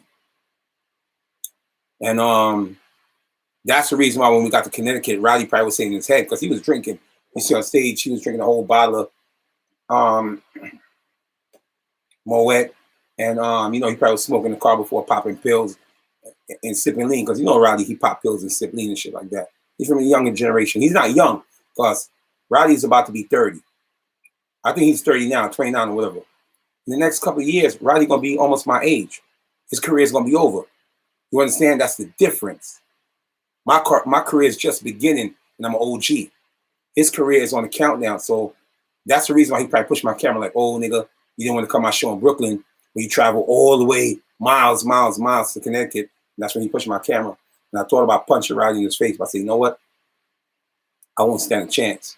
Because if you go back to the show in Connecticut, when Rowdy and them broke the stage, I wouldn't even say Rowdy, Bobby, because Bobby was so turned. They broke down the whole stage, the stage collapsed. If you go back to the footage and watch the video real carefully, you're going to see when they get off the stage, you're going to see my camera shake. That was Rowdy pushed my camera. But goofy nigga, I didn't came to Connecticut for you. I came to Connecticut for Ronnie Guards. But I remember Bolo was on stage. Bolo probably told you that because Bolo is a snake. Bolo don't like this kind of hip hop. But he tried to fit in now because he's seeing that he can make a little bit of money. Right? Bolo is struggling right now. Bolo, he got, yo, let me tell you something. When I say a hoopty, Bolo have a hoopty. Bolo car is so old. Like, you can't even take a chance to drive that shit out of state. So he was always a jealous nigga of me. You understand? Because every time he looked around, I'm always in a clean foreign. Right? Every time he looked around, a brand new foreign, up-to-date foreign. He was always jealous of me. You understand? So when y'all come on here, no homo, no freaky, no cap. This nigga ain't even say none to sound sexual. This product nigga is gay. Why bandana so puffy? No, it's not about why the bandana is so puffy. You understand? Product keyboard gangster. These are all these fake Crip niggas. And like I told y'all, I don't have no problem with Crips. I don't have no problem with Crips, but I'm just telling you. It's all these niggas that you see keyboard typing, they Crip niggas, and they mad because I'm telling them the truth. You know what I'm saying? I don't need to lie. Rowdy could tell you, if he could remember, he pushed my camera in Connecticut. But the only reason why I didn't give him a Fendi beating, because I didn't stand no chance. Because it's me for Dolly around almost like 50 Crip niggas. If you go back and look at the video when Rowdy and them broke the stage in Connecticut, it's on YouTube. There was almost like 50 Crip niggas on stage. What I'm gonna do, even if I could fight, you can't fight 50 Crip niggas, especially when they high. And you know they sipping lean, they'll try to break a bottle over your fucking head. You know what I'm saying? That's why I didn't deal with Rowdy. But if Rowdy Rebel would have ever tried that in a situation where it's just me and him, or even if he got 2-3 guys, Rowdy Rebel would have been a plate. Because Rowdy Rebel know he can't beat me. I don't care if you went to jail and you put on size. You cannot beat me. You understand? You cannot beat me. You're a little homie compared to me, man. You understand?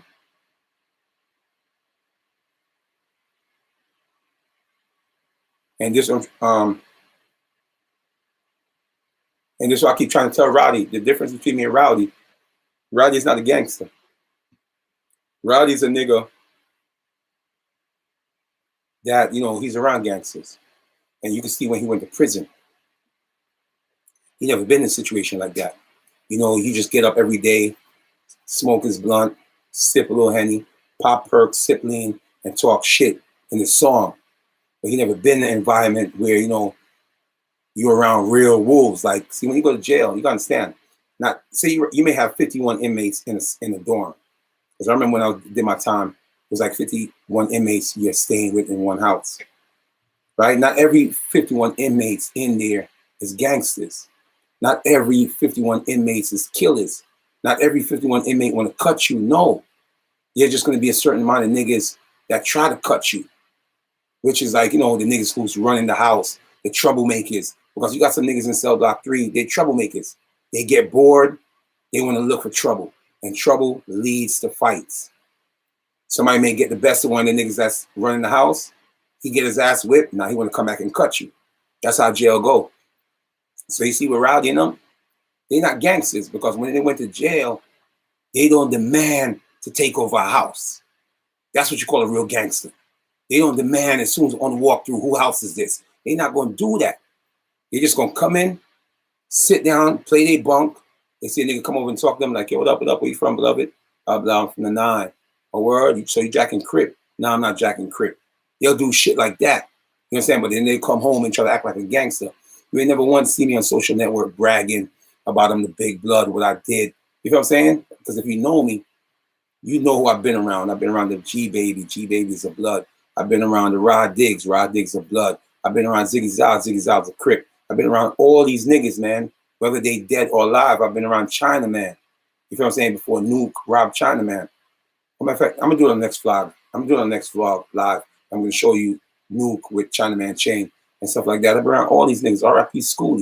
You know what I'm saying? I've been around a lot of real hood niggas, so you shouldn't even have to test my gangster like there's product blood or product not. I don't need to come on social network and brag to y'all and tell y'all what I did in cell block 3 or this and that. Because at the end of the day, a lot of people got me twisted, misconstrued, because they see me jump around like some dancing dudes. So they look at me as a comedian, the cameraman. But people that really know me, they know. You know what I'm saying? If I go to jail, I'm demanding respect.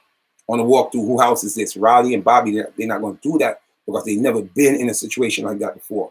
You know what I'm saying? And I keep telling you, when I keep telling this story over and over again, you go back to all my life and the story will never change. When I went to go did my time in C-76, which is a year, I just can't remember because it's been almost like 30-something years. It's a year. And you don't do the 12 months. The judge give you 12 months. I think you did anywhere from 10 months or 8 months. I can't remember. But anyway, you don't do the whole 12. So when I went to C-76, I already had it in my mind. Like, if you take the house, you might end up getting 3 years. You take the house, you might get 5 years. That 5 years may lead to 10. That 10 years may lead to life. Because I know a lot of people that just went to jail to do 5 years, and now they're doing life. Because they end up killing somebody. So when I went to C-76, and that's how I met Sport Blood from Albany Projects, which I knew him from the street. I met Smooth the Hustler, and a few more little niggas that was like, you know, but I wouldn't say Sport Blood was a gangster to me. Because I never looked at him as a gangster. I just looked at him as a fucking thief, right? Smooth the Hustler, I didn't know him like that.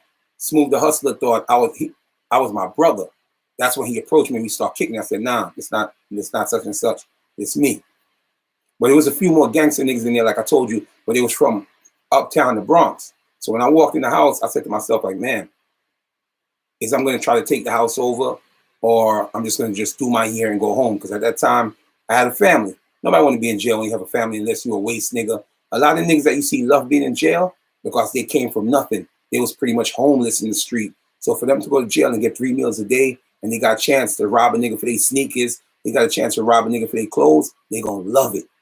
You understand? That's why you see certain people can't live in society. They come back out, they got to go right back into jail. So when I came to C-76, I said, you know what? I'm not going to try to take over the house, but I'm going to let it be known who I am. Don't fuck with me. You feel what I'm saying? So when I came into C-76, there was a guy from the Bronx named Black. Y'all could listen to the same story. There's no word switching up. And there's a guy named Black. Black and his cousin, I can never remember his cousin's name, but they was running C-76. When I walked through, I said, who house is this? They point me to Black. I pull him to the side and say, yo, I'm just going to use the word OG Product 100, but that's not the name I was going by at that time. I was going by A Solo.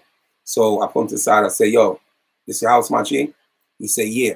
But he tried to, try to give that tough talk, try to intimidate me. But at that time, I was a huge nigga. You can just tell by I lost weight. Now I'm gaining back my weight from the COVID-19. But at that time, I was a huge nigga. Just my presence alone. He's trying to talk tough to me, but you can feel his body language. Like, yeah, it's my house. What's up? I said, look, I'm OG Product 100. I'm from Brownsville. I'm only doing a year, just as yourself. And by the time I came there, they was already like 6 months in their time, right? So they was running the house, but after a while, they wasn't troublemakers. They just wanted authority, but they wasn't like them other inmates I was telling you that look for trouble, get bored, and want to start fights and shit like that. Nah, they was like more like of some pretty boy looking niggas. You know what I mean? That used to just like they bunk when you first walk in the cell block. There's the hallway that walk all the way to the back. On this side, you got like 25 beds. On this side, you got 25 beds. So their job was they took the first bed that was by the CEO bubble, because at that time you had some bad CEOs that used to work the desk. So that's where they took it. So like, if they got jack off, freaky, they could jack off and shit like that. It was easy for them to be next to the bubble. So I walked in, I said, look, I'm OG Product 100 from Brownsville. I could try to take the house, but I don't want the house because I'm only doing a year. Which I know I could take the house from them because they was bitch ass niggas because everybody's not a gangster, man. You know what I mean? So I said, look, as long as y'all don't fuck with me, I won't fuck with y'all. But whenever I need to use the phone, I need to use the phone, right? And they comply with that. And I told you, when I came to C76, I didn't know that. I came to Rikers Island with $150 in my pocket. So when they said commissary, I was so happy to go to commissary. But when I went to commissary, they had a lien on my commissary, which was $1,000. I couldn't get nothing from commissary until I pay off that $1,000. So I came up with the idea, I got to hustle. And I was so nice in spades. That's what kept my whole commissary. Because remember, when I did my year on Rikers, not even my mother knew I went to jail. Because my mother knew I was the type of kid, I'll go out, she won't see me for 6 months. I'll do this, she won't see me for 4 months. So when I did the year on Rikers Island, I didn't even tell my mother I got locked up. I didn't tell nobody in my family. I just did my time. So I figured out how can I hustle. And I remember it was an Indian kid. So I just picked out a target. It was an Indian kid. And I remember I stepped in. I said, yo, bro, he came back from commissary. I said, yo, let me get 2 boxes of Hydrox cookies or whatever. At first, he was trying to play tough. And I told him, I said, how about I take your whole shit?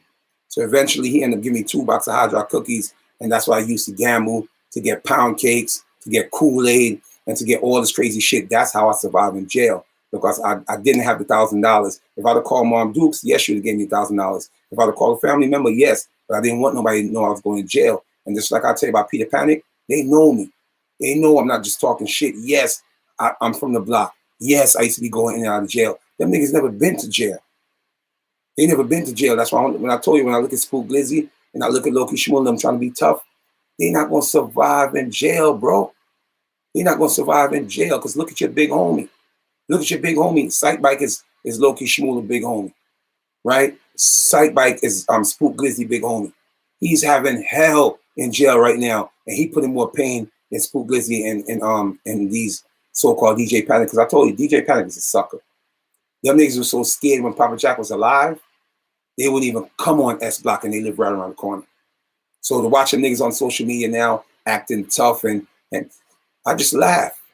Because yes, what I said in my other live, I was fucked up. But a lot of shit, I stand by it. I was going down there. I'm not even going to use certain words no more on the internet because like I told you, you know what they did? Instead of niggas approach me, they send police to my house, like 20 deep. That's why a lot of people don't understand why my mom was flipping out on the live.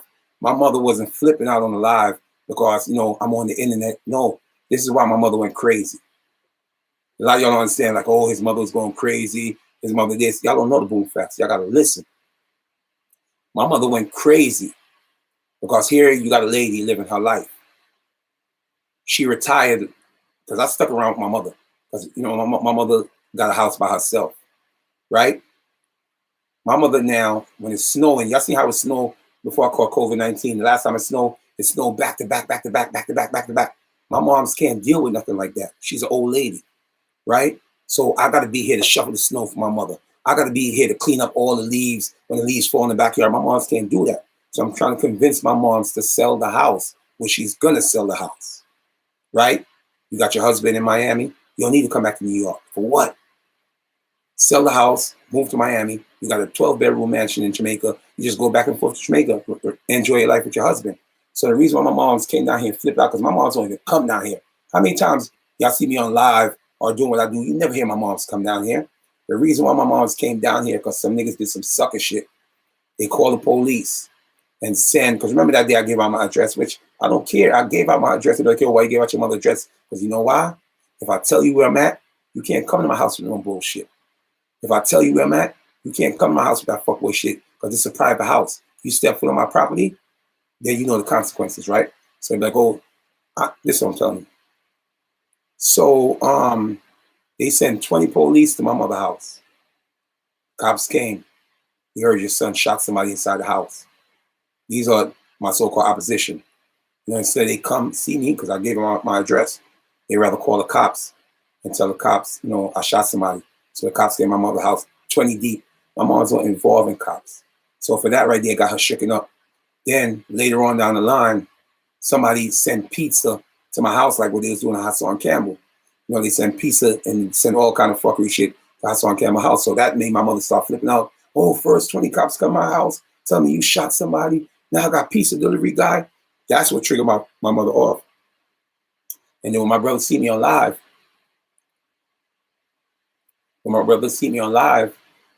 yo, people get them likes up, man. You see, we almost had 700 people in the building, man, because what we talking is facts. When my brother see me on live with my bulletproof vest, my brother never see me on live with my bulletproof vest. The only thing I was smart enough was not to show my toolie. I was about to, because at that time, my mind was in the mind, right state of mind. My body was here talking to y'all, but my mind was on the moon. So I went in the room, got my bulletproof vest. Eventually, I would have got the 30 clip and start showing y'all online, but thank God I didn't do that, because y'all probably would have sent it to the police. Right? So that's what made my mom flipped out, because she's saying, you got cops coming to my house, you got delivery guys coming to my house. This is something that she never experienced before. So she came, after she came, and she seen my brother took the bulletproof vest from me. He brought it upstairs and showed her, like, yo, he's bugging out online. We got to call EMS. You know, we got to call EMS. He's flipping out. That's not product. So she came out here. She was like, get off the internet. Get off the internet. And I'm like, yo, mommy, I love you. Don't do that. I'm trying to speak to my followers. You know, that's why I keep hearing, mommy, mommy, mommy, I love you. You know what I mean? Because I'm trying to convince my moms, don't worry about none of these bitch ass niggas. That's what they doing, what they did. They called the police instead of stepping to me. Right? So that's why my moms came out here flipping out. My moms love me. And when y'all hear me talking about, oh, my mom's give me money, yes, my mother give me money, but that I don't take it. Because if you got a mother that love you, she don't care how old you are. If she say, Max, you know what, take this money and go do laundry, it's not because I'm broke. I got $26,000 on my wrist right now, no diamonds. It's not because I'm broke. A lot of y'all people never had a mother that loved y'all. You understand? That's why you see me proudly as a grown man. I call my mommy, mommy. Y'all don't even call your mother mommy. You understand? Because this is the person that brought you into this world. So why would you be afraid to call her mommy? You understand? I can go upstairs right now, and I'm going somewhere, and my mom's like, you need money, even though I'm straight. You understand? No, like Shiesty, I'm not going to disrespect Shiesty. I don't know Shiesty. I know of Shiesty. Right? And what I said about Shiesty, like I said, I wasn't in the right state of mind. I said a lot of shit, but I could stand on what I said. Because like I said, at the end of the day, I could fight. At the end of the day, I could bust my tool. And I woke up every morning today, like, damn, product, you ain't never shown no bulletproof vest on social media before. And if I just stood on social media for another hour, I'd start showing y'all my guns. But guess what? Y'all probably put me in jail. Because if y'all had the nerve to call the cops to my house, y'all had the nerve to tell the cops I shot somebody, and then y'all sending pizza delivery, DiGiorno, you know, and all kind of that crazy shit. Y'all niggas not real niggas, man. That's why I don't get on social network and beef with niggas no more. Because at the end of the day, y'all is snitches, man. You know what I mean? Y'all snitches. Product, you a senior citizen. Let me tell you something, homie. Let me tell you something. One thing about me, I never hid my age. I'm not scared because you know why? A lot of y'all that's talking now, y'all won't live to see my age. Y'all be out of here soon, right? Because at the end of the day, why do you think I put the OG to my name? People used to call me product. I said, no, you know what? I'm getting old in age now. It's time to put the OG on my name. I was the first nigga to get on social network out of New York City and say OG product. That's when you start hearing the OG Killer Kev, the OG CK. Bro, I'm a trendsetter, bro. You understand? I'm a trendsetter. You know what I mean? But at the end of the day, I'm trying to read the comments, but the shit moving so fast. You know what I mean? I'm trying to read some of the comments. I'm snitching now, bro. I'm not snitching. I'm talking facts.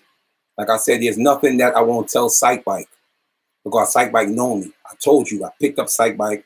I threw his ass in the trash. I wouldn't say trash, but you know, I threw his ass in the bushes.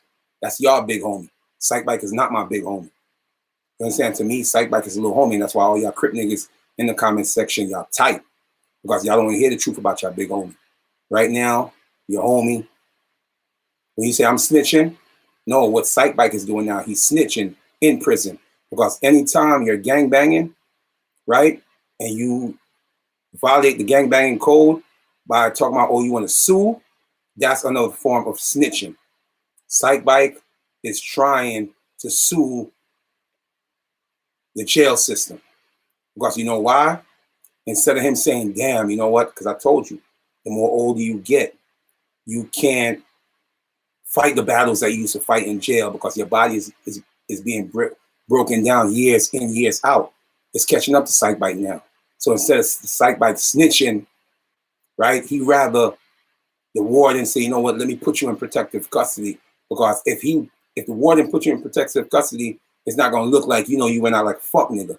And you saying, oh man, I can't take it, these bloods is on my heels, put me in PC. That's what Sike Bike is going through right now. You see, that's also bossy. That's a blood nigga telling you the Max got Sike on the wall. This is true shit. Because what y'all fail to realize, bro, Bloods run the jailhouse. Crips, they just love throwing up on Crip sign and doing shit when they're in the free world. Rowdy Rebel, go back to YouTube. I mean, Google. Go to Google right now. I can go to Google right now on my phone and I type in Rowdy Rebel jail pictures. Who you gonna see Rowdy Rebel with? Rowdy Rebel is not with no Crips. Rowdy Rebel is standing next to Bloods. You understand? Rowdy Rebel is standing next to Bloods. Will this guy say open the phone line?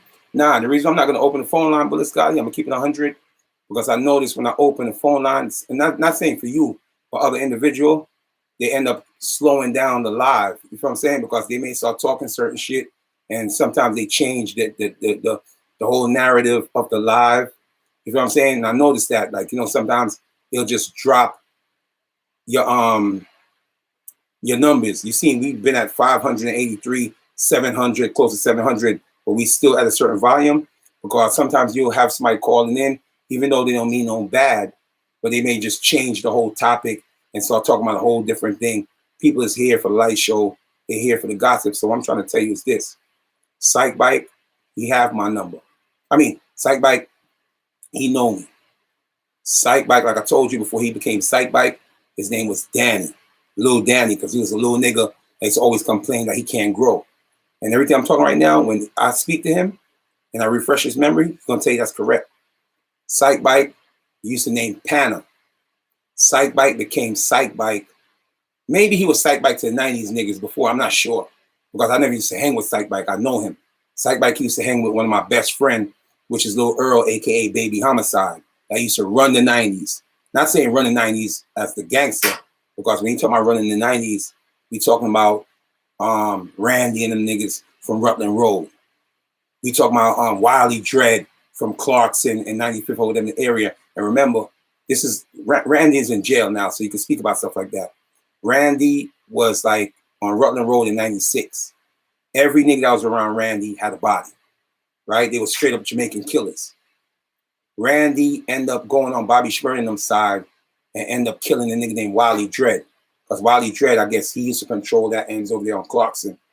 Randy went over there on a dirt bike one day and let it off on Wiley Dread. I know my history about the 90s, bro.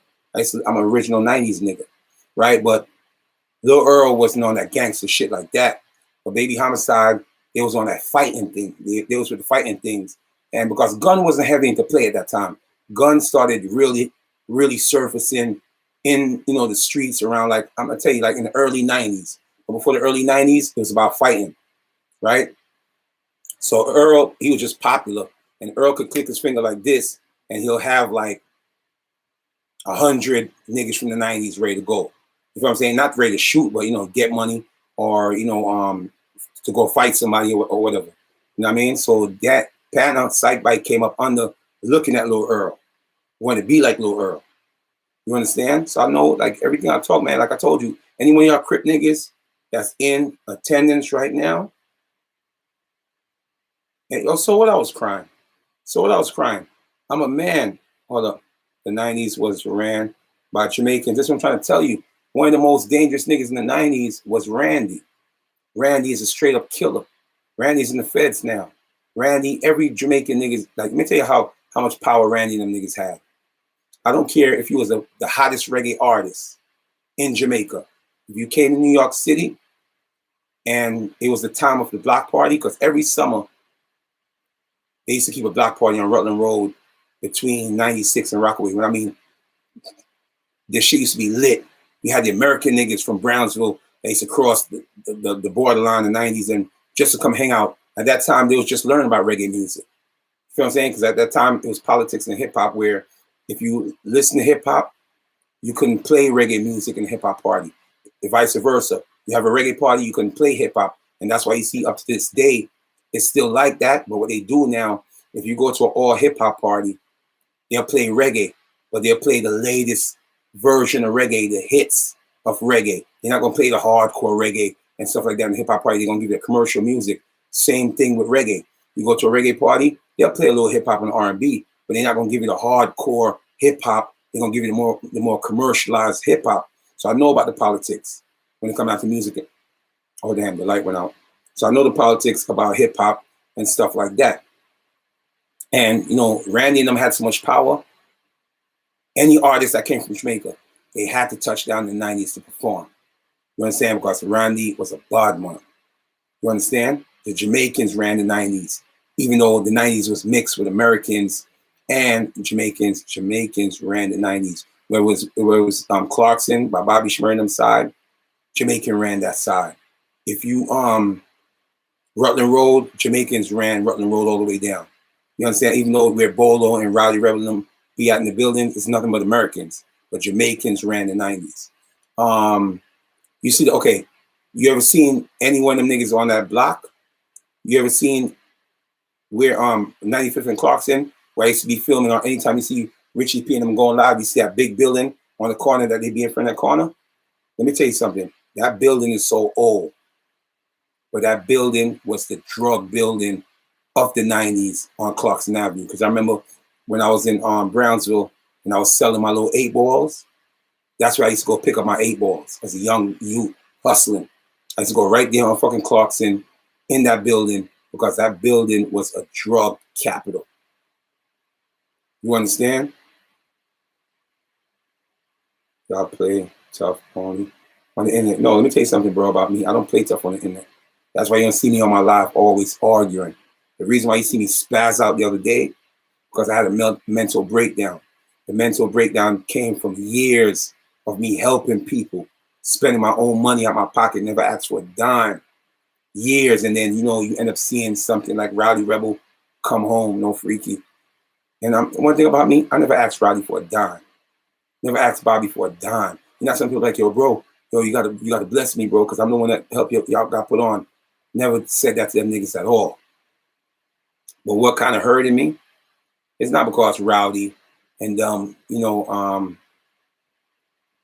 the interview to somebody. I don't give a fuck about an interview.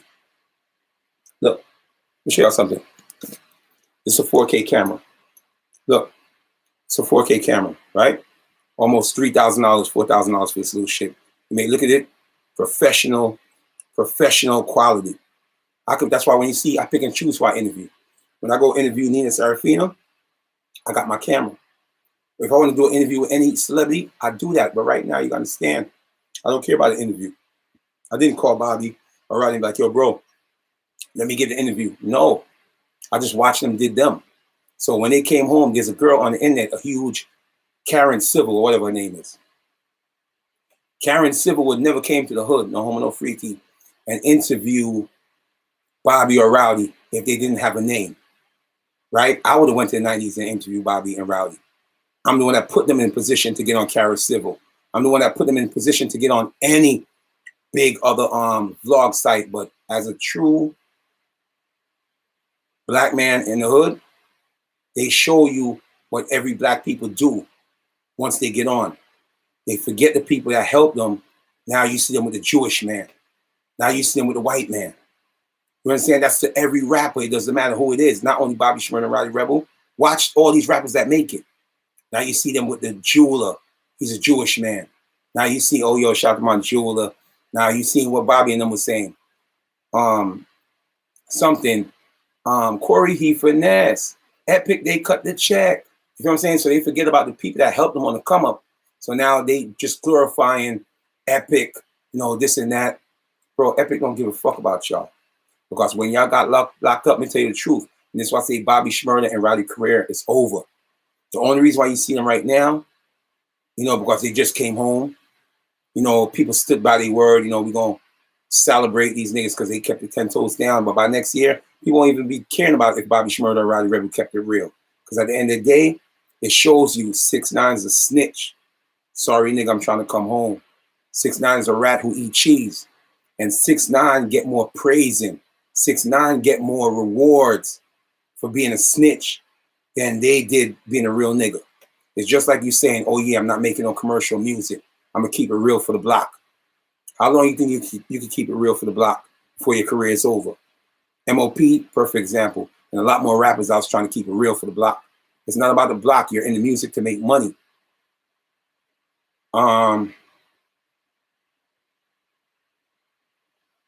You know what I'm saying? I could do all that, bro. You know what I'm saying? But what I'm focused on now, I'm doing short films in it with me to promote my music, right? Listen, man, you know how many people right now, if I say, yo, this OG product, I'm coming to get an interview, them niggas will probably catch a heart attack. So I'm not worrying about no interview, bro. I'm beyond that. I done proved my point in the game with doing an interview. If I'm going to do an interview, I'm going to do a vlog with me, promote my music. You understand? Okay. Yo, it's Crispin. Hold on. Yo, it's Crispin. I'm from the 90s. And Papa Jack had mad love for me. Okay, you see this guy right here? That's Crispin right now, right?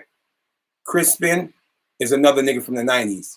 We used to go to school together. So if a nigga could tell me I'm not from the 90s, Crispin right there, he could tell you he know me in real life. He's another knucklehead nigga too that got kicked out of Twist 19 because he was always getting into fights and he was always starting trouble. Me and him got kicked out of 219. I don't think Crispin even made it to the annex on East 96 and Kings Highway because that was a step. 219 went up to the 5th grade, and then you go to the annex on East 96, and then from the annex you go to Solman's. I don't even think Crispin made the thing. And Crispin's another nigga. He's a 90s nigga. Crispin used to come to Brownsville to support my store. When Crispin was telling me about what Papa Jack was going through, I couldn't even believe it because when Crispin was telling me this, I didn't know Papa Jack to be a killer. You understand? I brought Papa Jack to Brownsville. Papa Jack is from East New York. So when Crispin was telling me like, yo, Papa Jack is wild and Papa Jack be shooting niggas all day, I'm like, Papa Jack? And that's when Papa Jack came to my store the next week. Papa Jack came to my store next week because this is what Papa Jack did. At that time, Papa Jack was robbing everybody. Papa Jack was shooting niggas in their face. Papa Jack came to my store. And remind you, Papa Jack had his gun on him. Because you can see when he had his jacket open, he had his gun on him.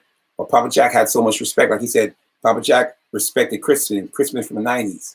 A lot of niggas from the 90s couldn't come to Brownsville when Papa Jack was alive. So what I'm trying to show you, just like how he could get in here and tell y'all, I don't lie.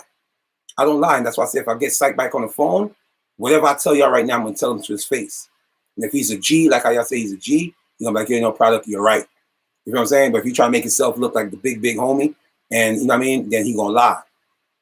Papa Jack came to my store the week after I seen Crispin. Because Crispin, he used to always stop at my store and buy little items or whatever.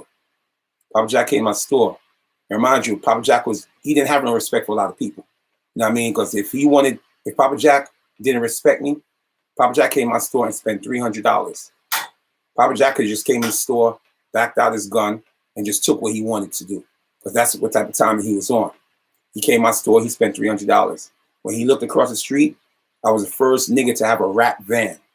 You understand? That's what I'm trying to tell you. I set trends in every way. When Sub-Zero was doing his thing, Sub-Zero came to Brooklyn, Sub-Zero was like, damn, I need to get a van like that. Because I bought a van, I wrapped it for like almost like $5,000. I put on like $5,000 worth of rims. I put a 2500 sound system in it. So when you see the van, the way it was custom and wrapped, they ain't never seen no shit like that. So when Papa Jack came to the store, he looked across the street, and this when I was first starting in the music. Because I can't remember what year Papa Jack died. He's like, oh, word, you fucking the music shit? I was like, that's a fact. So he's like, yo, Mobb Deep and them niggas my son. Say nothing. I'm going to get you an interview with Prodigy. Even though I got an interview with Prodigy on his own because Papa Jack died. But that's what type of person Papa Jack was. If he said he's going to get you an interview, he's going to get you an interview because a lot of people feared him and they also respected him. But when Crispin, like I told you, he just was in the chat. Yeah, so Crispin, he's original 90s nigga. Crispin could tell you. A lot of niggas in the 90s can't tell you there was a store on 95th and Clarkson called Toyland. When me and Crispin was in the 90s, there's a toy store that was right there on 95th and Clarkson, owned by some Jews. And I used to always go do my robbery and end up going buying toys, right? There was another nigga too from the 90s that I used to put in pain. I know a lot of 90s niggas watching shit now. There was a Jamaican nigga named Lennox. They killed him too. He was from, I think, Rockaway and like Clarkson and Winthrop. But Lennox, that was my nigga. You understand? We used to get in trouble together. We used to get suspended together. But even though we used to get suspended, his mother was mean and my mother was mean. So we never used to tell our mother. We used to just get up every day, act like we go to school and play in the bathroom all day. So what Crispin is telling you, Crispin is not lying. You heard what Crispin said? He's from the 90s. But Papa Jack always showed him respect. Right? Papa Jack never showed a lot of people respect, bro. People from the 90s was scared of Papa Jack. Papa Jack was going to the 90s, robbing niggas from the 90s. You understand? The only reason I told you after I picked up Sike bike and I threw his ass in the bushes, because he used to always come to me and cry to me that, you know, Ernest jumped him. Ernest didn't jump you. Ernest beat your ass. You say you was going to the 90s to go get your homies, but it was always the same story. So now, like I told you, around 95, 94, I didn't know no such thing as no Crips or Bloods, because it could have been 93. I'm not sure, but anywhere around that area. So this is when he started changing now. You know, so I guess he became the big homie of the 90s because, like I said, he's not a big homie because he's the most gangsterous nigga, but I guess he brought the Crip lifestyle to that set. You understand? But at the end of the day, Sike Bike, your big homie, is having a hard time in jail. Sike Bike, your big homie, he's trying to sue the prison system. Just like Dirty Dave, when he got cut. All of a sudden now you're not blood no more. You're not gangster no more. You're ready to sue. You can't do that when you're living the gangbanging lifestyle. Now, I mean, like me, I don't get on the internet and talk this blood shit all day. I don't get on the internet and know, because you know why? If I'm going to tell y'all certain things, I'm going to tell y'all straight up and down. This gangbanging lifestyle is something you want to stay away from, because we all know this. Look at every blood members right now, or Crip members you see on social media, trying with their music, right? I watch this all the time. Like K Goddess, for one instant. K Goddess. She claims she the first lady of Wu. Remind you, I was helping her the same time I was helping Chromas. If y'all remember, Chromas is a girl from Canada. You know how hard it is to break a female in New York City, especially when she's from Canada? You know how many rappers there's in Canada that's dope, but the only people that we know in New York is Drake and Tory Lanez, because this is what the industry want to give you. They want to have control of who they make big from certain country. I was promoting Chromas and K Goddess at the same time. Chromas, if y'all follow her career, she didn't have no clothes or nothing to get fly. She was just a basic girl from Venezuela that just was entertaining, and she knew how to sell herself. I got next to her, the Crip Chromans kept on pushing that agenda. All of a sudden now she built a huge fan base from New York City. Now that huge fan base got her on Known Jumper. That huge fan base got her with DJ Academics in Miami. That huge fan base got her with Drake. You know why K Goddess didn't went nowhere? I'm gonna tell you why with K Goddess. She's a next knucklehead girl. And I'm not scared to say what I say about K Goddess. Yes, K Goddess got some real shooters around her. Because if you know about Kato, Kato's from Glenwood Projects. Kato used to be with Ziggy Zao. Kato is a shooter. Kato used to be with Lucky Dawn. I can tell you people who Kato robbed, but I'm not going to tell you. But it's years, whatever. But Kato is a shooter. I think she's related to K Goddess in some way. But I could say what I want to say about K Goddess because I don't care. What I say, I can stand on it. I hit that chick up one day. I said, yo, give me a drop. Right? Give me a drop. That's where the gang politics play another role. Give me a drop. You see how hard I'm going for you. Give me a drop so I can promote you more harder, freaky, by putting you in an intro saying boom, boom, boom, boom, boom, boom. This K got it. So every celebrity vlogs I do, they get a chance to see your face. So this bitch now start running around jacking, oh, she the first lady of Woo. So now by you jacking the first lady of Woo, remember Rowdy Rebel already threw salt on my name and telling the Crip niggas not to jack me because he thought, I came all the way to Connecticut to see him, but I then came to his local show. So now it's Crip politics now. She want me to promote her, but she don't want to do the things I said to do. So I cut that little John off like a leg, cut it off like a right arm. Look, Chromas is on top right now within 1 year. And this is why I keep telling you, I'm good with marketing and promotion. Chromas is lit within 1 year. Anything Chromas do, she get a bag. You know what I'm saying? That could have been K Goddess. K Goddess, it seems like she got a better management. But if you go to her page, only thing she's doing is showcases. She's not doing nothing exciting. She's not making moves like Chromas. And the crazy part about the thing is, K Goddess got more music than Chromas. You feel what I'm saying? But I made Chromas lit in New York City in 1 year. She became a viral Instagram John. You know how hard it is to take a girl from Canada? Canada is a different country. And break her in New York City. That's what I'm good at. Same thing I did for Bobby Shmurda, Rowdy Rebel. Same thing I did for Bambino. Same thing I did for PNVJ. I got all these motherfuckers deals with Atlantic Records and Epic. Same thing that was about to happen to Aladdin Santana. He was about to get signed because the buzz was so hyped up about this little kid. What he did, he let Nina Serafina. Shout out to Nina Serafina. I think she's still watching this.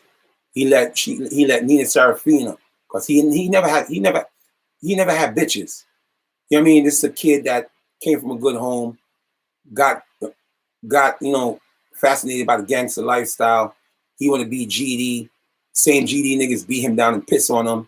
The same, his whole story is whatever. So he met Nina Serafina because I seen Nina Serafina in my live earlier. And she just did a vlog on me again, dissing me. Right? But shout out to Nina Serafina. We had a good conversation on the phone 2 days ago. So Nina Serafina convinced this little goofy nigga to come to Miami. The footage is on YouTube. When this nigga go to Miami, somehow, because this is the reason I'm trying to tell you, Nina Serafina is really addicted to perks. Because Nina Serafina, not only that she popped the perks, but she crumbled it up. She crushed it up like cocaine, and she snorted. This when you going to a whole nother level. Because the day she did that shit to my car when we was going to the studio, I was like, yo, the fuck is that shit? I was like, damn. In my mind, I'm like, damn, whatever. So she convinced Aladdin now to come to Miami. He's on YouTube Live snorting cocaine. So he met this white man down there, not knowing the streets because he's not from the streets. A real street nigga could have been like, that's an undercover cop. So the guy asked him like, yo, you got that Tony Montana, right? He's like, yo, that's a fact, trying to be cool. You know what I mean? Oh, so you got that Whitney Houston, that Bobby Brown. That's a fact. So he's like, yo, what's the largest quantity you can give me? And he don't even know he's talking to a cop. Man, whatever you need, man, I'm having it on deck. So somehow the cop set him up to bring the drugs at a certain time. And that's how he got locked up and ended up doing 2 to 3 years in Miami. By the time he came home, the same so-called gang members that he's looking up to, they fucked up his page because on Facebook he had a page that he was maxed out, you know, like 5,000 friends, but then he almost had like 100,000 followers. So if you had that page, he probably still been lit. But since he lost that page, which his own folk, so-called folk niggas did him dirty. Well, this kid is such a fucked up kid, bro. That's why I don't fuck with him no more. He did a song called Spinning with Nick Blick, R.I.P. Nick Blick. He did a song with the other nigga. I always have a problem remembering his name. It was Nick Blick and fucking what's the nigga that was on Spinning with Aladdin? What's the nigga that was on Spinning with Aladdin? Aladdin. Let me Google it real fast. I want to ask y'all. So I always forget the nigga name. Hold on. Let's see. Spinning. Let's see. Oh, Ben Stiller. Ben Stiller. Ben Stiller. So now he put Ben Stiller and Nick Blick on Spinning, right? Because they clout chasers. R.I.P. Nick. Because this is before Nick, you know, did the that song that blew him up. That shit, like, you know, he did the Megan Stallion remix, Drive the Boat. That was his biggest tune ever. I fuck with that shit. So Nick Blick, they was all clout chasers using Aladdin. They didn't fuck with him, but they using him for his clout. So I remember they end up getting on the song with him, whatever shit hit almost like 1 million, 2 million views, his biggest shit ever. And at that time, they wasn't even fucking him like that. That's why when you watch the video, Nick Blick did his scene with his GD niggas. Ben Stiller did his scene with his GD niggas. And Aladdin did his part for Dolly. You know what I'm saying? Because somehow I think Aladdin paid him to do the scene or whatever, but they didn't want to fuck with him. He didn't have no scene with no GD niggas. Right? So now I look on YouTube, I see Spinning Part 2. So I'm like, Spinning Part 2? Let me go listen to shit how it sound. Aladdin's antenna is not on Spinning Part 2. The nigga Ben Stiller, the GD nigga, hold up. The GD nigga Ben Stiller, what he did, he go do Spinning Part 2 is not his record. And he go put some other niggas on the record. This shit probably got like 6,000 views.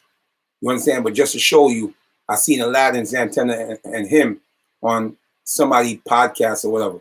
How could you hang out with people like this, bro? A nigga did your song over the remix and didn't even put you on there. So that's why I got away from the nigga like Aladdin, because niggas like that is very dangerous. Niggas like that will get you killed. You understand? I gave that little kid so much chance. And I gave that nigga so much chance. When he's like, oh, that's why you bought him sneakers. Y'all dumb motherfucker. If you managing somebody, which I didn't even want to be his manager. And that's why I keep telling y'all to show money on social network like I used to, or advertise, because that's what brought that little nigga around me. Me flexing money, right? So he had his agenda, what he was coming around me for. And like I told you, when I met the nigga in Manhattan, he just got robbed by a homeless man. He didn't have no sneakers. He was walking around in bed slippers. I could have been a fucked up nigga like I've been stealing them towards him. Like, okay, fucking keep your bed slippers on. Let's just go record. I took him to the best studio, man. $90 an hour. We did 6 hours. $90 an hour. That's the cheapest room in Quad Studio. You're in a city studio, something that you've never been to in your life. I took you to Champ Sport on 42nd Street. If a Jordan, you get in Brooklyn for like $250. In Champ Sport, you're gonna pay almost like $400 because they rent is expensive. And you know, one little store you could be paying $75,000 a month to $100,000 a month in rent. So their price can't be that cheap. You understand? So he get on social media now. This kid is not from the street. He's running around telling people, yo, I'm using that nigga product. I'm using that nigga product. So I end up stepping to a GD nigga named G Banger. Right? I say, yo, bro, you run around telling niggas that, you know, I'm paying for interviews. Because if you know me, bro, I've been around the top niggas in this game. I ain't never paid for no fucking interviews. But come and find out, it was this little nigga Aladdin trying to talk shit to be cool. I remember when I brought him that pair of Jordans, he was so happy. Every live, he was showing off the pair of Jordans because he never had a pair of sneakers like that in his life growing up, right? Same thing with Nina Serafina. When I was going to Nina Serafina house in Queens, I remember Nina Serafina offered me a pair of Jordans, and I turned her down.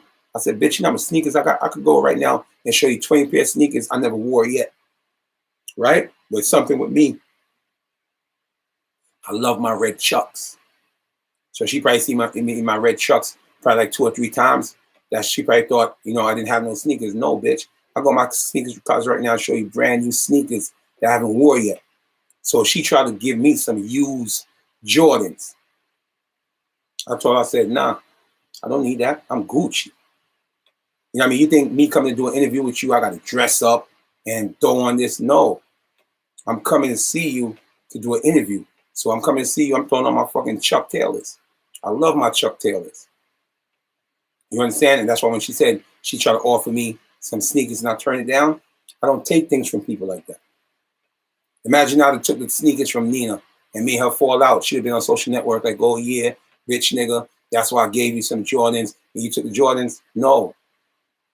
You feel me? Next month things. She know you broke. And bro, you sound so stupid. How Nina know I broke? Since I've been around Nina, I know more about Nina. I never opened up to Nina.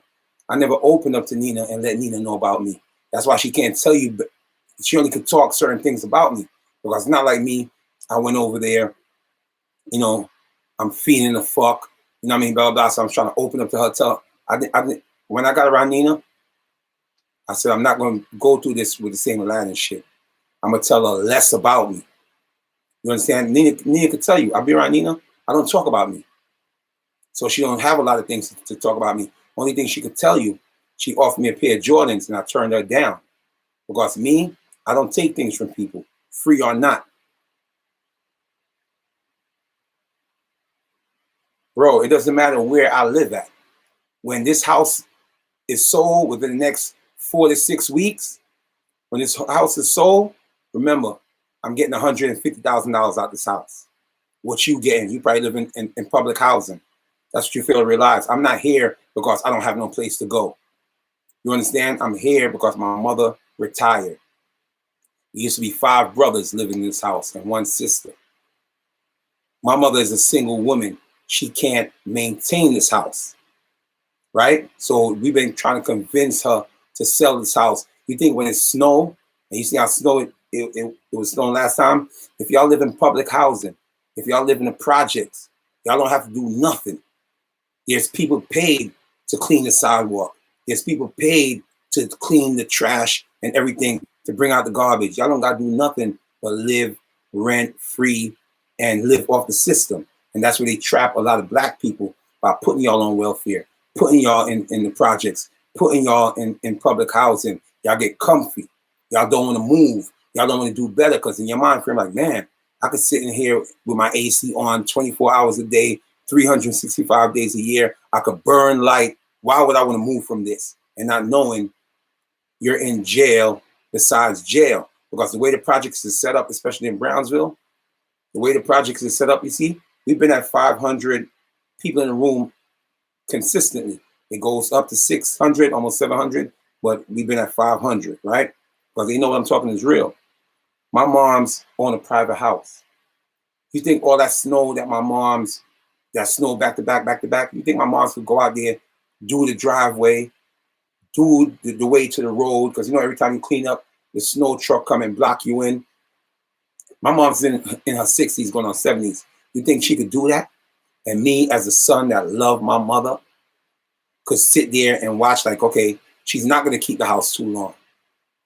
You understand? Here you are paying $13.50 for rent on your own. Because before I came back here, I had a 3-bedroom next door, right? I had a 3-bedroom next door. The house burnt down because you had a knucklehead kid that used to live downstairs. He ended up setting the house on fire. So I figure, okay, I come back to my mother's house. I'm Gucci. You know what I'm saying? Why would you got to pay somebody rent? Why you got to pay somebody rent when you got a family house next door? There's nobody living on the ground floor. That, use your fucking head. Y'all niggas is clowns because y'all don't even got your own bedroom, right? So, like I told you, I'm forcing my mother right now to sell the house because she don't need the house. She got her husband in Miami, where she be staying in Miami, and she can go back and forth to Jamaica, back to Miami. She don't need to be going to Miami, because this is what my mother did. She just went to Jamaica. She came back from Jamaica. She went to Miami. Now she's back in New York.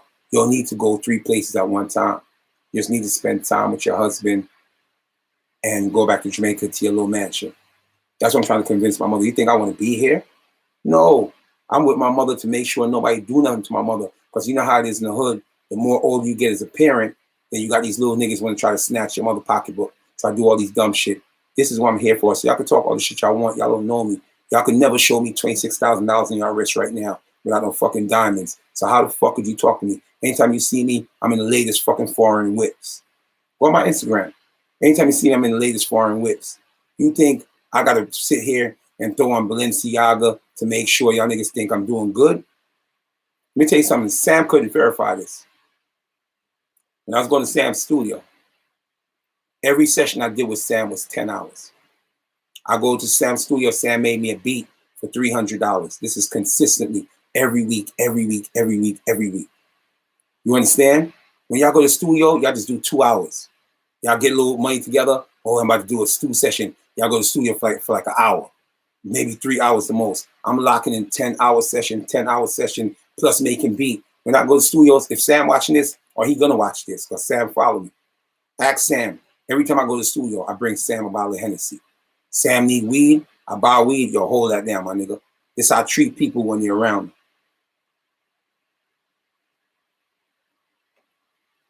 It's not, yo, you so stupid. You are so stupid. If Dukes respect you, they're not gonna rob your family. You're a dummy. So how you think black people get robbed in the hood every day? You don't gotta be people you know.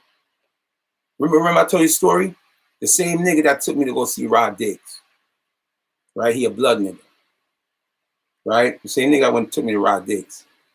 He was going around the hood, robbing, not saying him, but he was putting an order for these young little niggas under him to rob everybody that was getting their SSI check at the end of the month.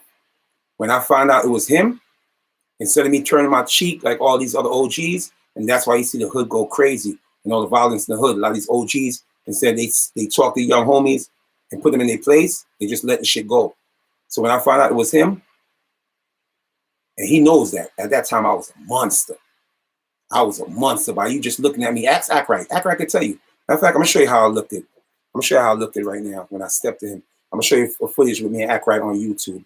Let me find the name first. I'm gonna show you how big I was, right? So when I stepped to him, I said, bro, I know you're responsible because words travel in the hood. So I heard you was responsible. The same nigga that took me to meet Rod Diggs, blood nigga. I said, I heard you was responsible for robbing these senior citizens. And I pulled him to the side and said, yo, bro, on some real G shit, don't do it again. We got to protect these ladies and not having them in fear. After that, I spoke to son. That should never happen again. So all them senior citizens that was getting robbed, that was somebody's mother, even if they had respect in the hood or not, they was getting robbed. Let's see if I can find this footage with me and Act Right. I just gotta get the name.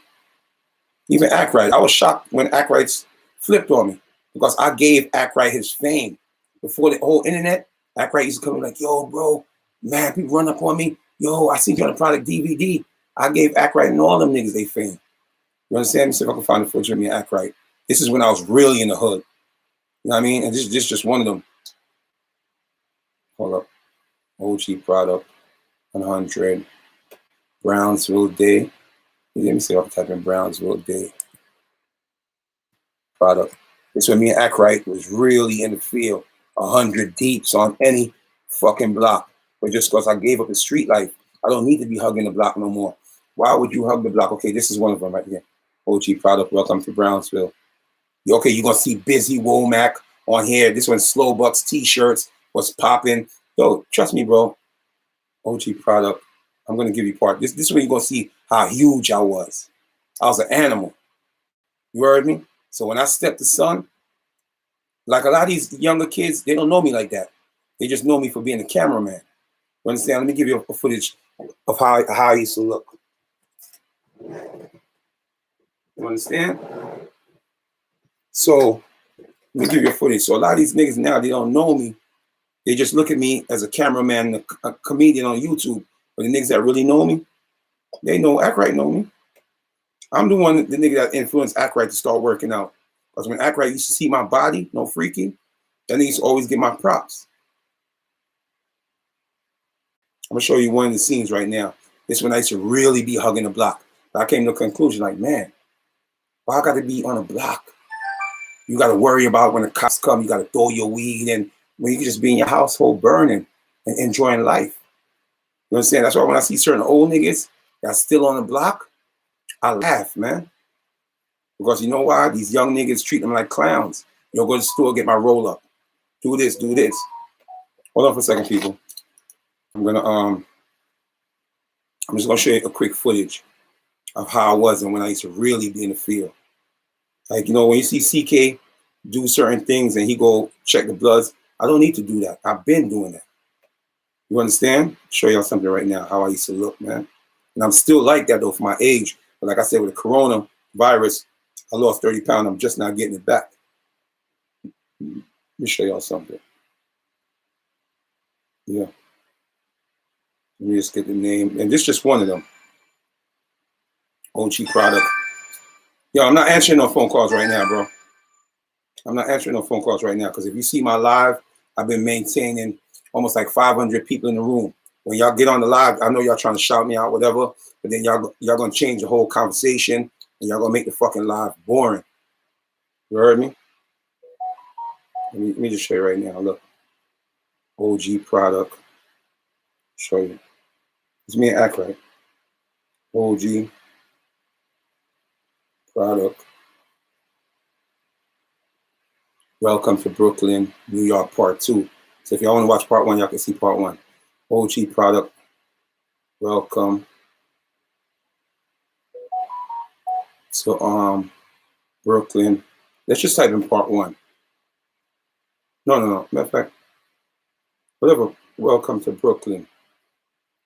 Part. Whatever pop up, I'm gonna show y'all. You know what I mean? Like I was really in the field, man, just because I choose not to. Because to me, the gangbanging life. Okay. Let's do this one first. Matter of fact, let's do this one first.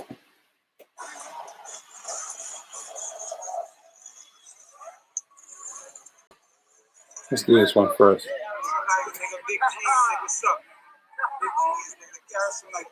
You see, I was looking, nigga. It's me, act right. See how big I was, nigga? See how big I was, nigga, in the field? Hold on. That's act right there.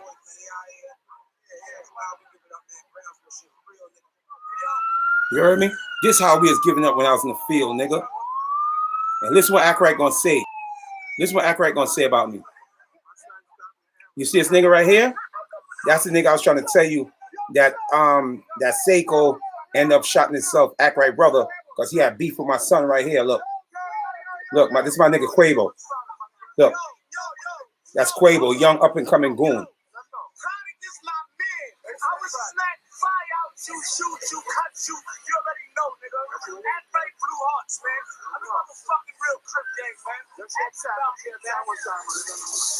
This is Busy Womack, and that you see with Slow Bucks. I ain't even doing like that. But my son doing it like that. You heard? My son doing it like that, man. Yo, so I'm trying to show y'all. Listen, when y'all talk about product, don't be in the field. Product don't know niggas. Let me tell you something, man. I know a lot of niggas, but I choose not to hang around niggas because I'm telling you, that whole gangster lifestyle, like Troy Ave said, is a myth. Because when you're gonna find out, you know, it's not what it led to. It's either you got to get older and wiser, or because even act right. You see how he was acting in his vlog? Even act right don't act like that no more. He got a little older and wiser, and then certain times you see him preaching messages and stuff like that. If you 60, you still run around glorifying Bloods and Crips and all that shit, you're goofy. Like I can show you so much footage because like I tell you, I got receipts. I don't talk just to talk. You understand? I was really in the field. I was hugging the blocks day by day. I got shot in the blocks. That's why when you see Corey King, when he did his live, and Corey King said, look, when Corey King did his live, and he said, I don't understand why I got a problem with him, why I was talking about knocking him out and robbing him, because I was going through my shit, yes. And that's why I came back and apologized to him. Because at the end of the day, Corey King know the same niggas I did, and that's why he said, yo, man, if Manai would have heard you talking like that, he'd have been upset. which is true. Manai Pops, R.I.P. to Qua, was the biggest drug dealer in the 90s for years. I'm not talking about, oh yeah, you know, you got a weed gate and within a year or two your shit shut down. No, Qua been on Rockaway and Rutland Road since I was a kid. Only reason why he closed down and you see the store's not there no more because he died. And I guess, you know, but like I said, Manai is Qua's son. Manai knows CK. He know Corey King. That's why if you listen to the vlog what Corey King was saying, if Manai heard about, you know, you going at me like this, he'll be upset. Because we do know the same mutual people. The only reason why, like I told you, I'm smart. I'm the one that's doing the vlogging. I'm the one that's doing the interview. So these are the things I'm telling young youth on. If you're from New York City, you're not supposed to be really showing guns like that. Because you know the gun laws, the gun penalty in New York City, it hit different. You understand? But the older OGs that's with them niggas, you're not going to tell them niggas that. You understand?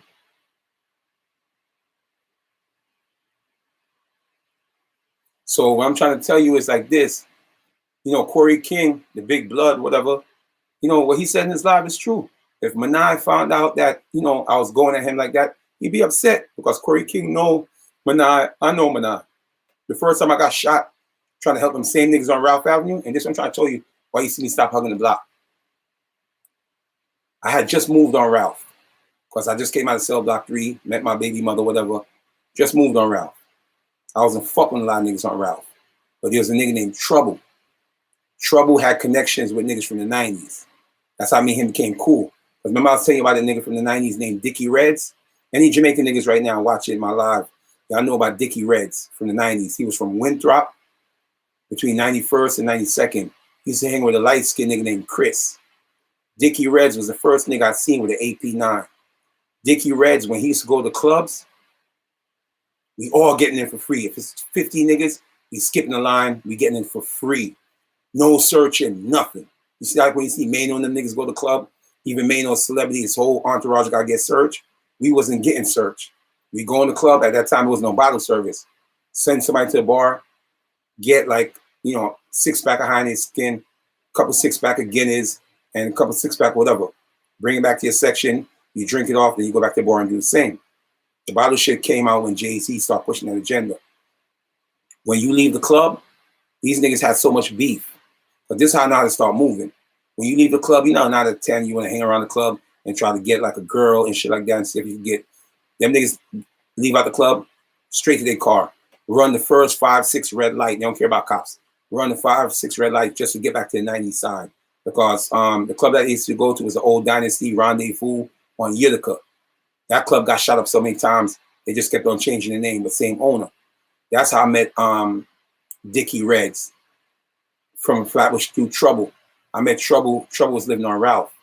When they was living on Ralph, they had war with the Wolfpack niggas that live up the hill. If y'all been in Ralph or Brownsville, y'all remember the Wolfpack niggas that used to be up on Eastern Parkway. Remind you, I don't know these niggas, but I'm a loyal nigga. We doing it for the gang. We doing it for the set. So the Wolfpack niggas that used to live up the hill, they used to shoot up our block. And I say my block because I was new to the block. They used to shoot up Ralph Avenue. That's why, you know, there was a nigga from Tapscott that used to be with this nigga named Black. Y'all remember Big Black back in the days? Loved to fight. Big hand nigga. His boy got shot 9 times. His boy got shot 9 times. He survived though, but he didn't have nothing to do with the beef. He was just hanging out on Ralph between East New York and Sutter. And that's how hot Ralph was with the war shit. They had the advantage because when you come to Ralph, where we was at on a, it's like on a flat block. But when you go up the next block where they at, it's like a little hill. It's like a little hill to Eastern Parkway. So they could just come out their building and look down and see that we was on the block and came and shoot up the block. But here's what they was doing too. Even though they was doing the shooting, they was also calling the cops. So basically they'll tell the cops like, you know, they on the block and they got the guns in the mailbox. Because you know what we used to do, because that's when the Giuliani era came in. And if you look like a suspect, they're going to stop and frisk you, right? And so what we used to do, we used to keep the guns in the mailbox and just play it in front of the building. So they'll call the cops. But they knew because they was doing the same thing. They'll call the cops and like, oh, yeah, they got guns in the mailbox. So the cops will come rush the building. They'll find the guns, but they couldn't really pin it to nobody because we would use like somebody, we'll break into somebody's mailbox that lived in the building. so you couldn't say it belonged to us. So I remember one day, you know, troubling them. They got all their guns taken away from them.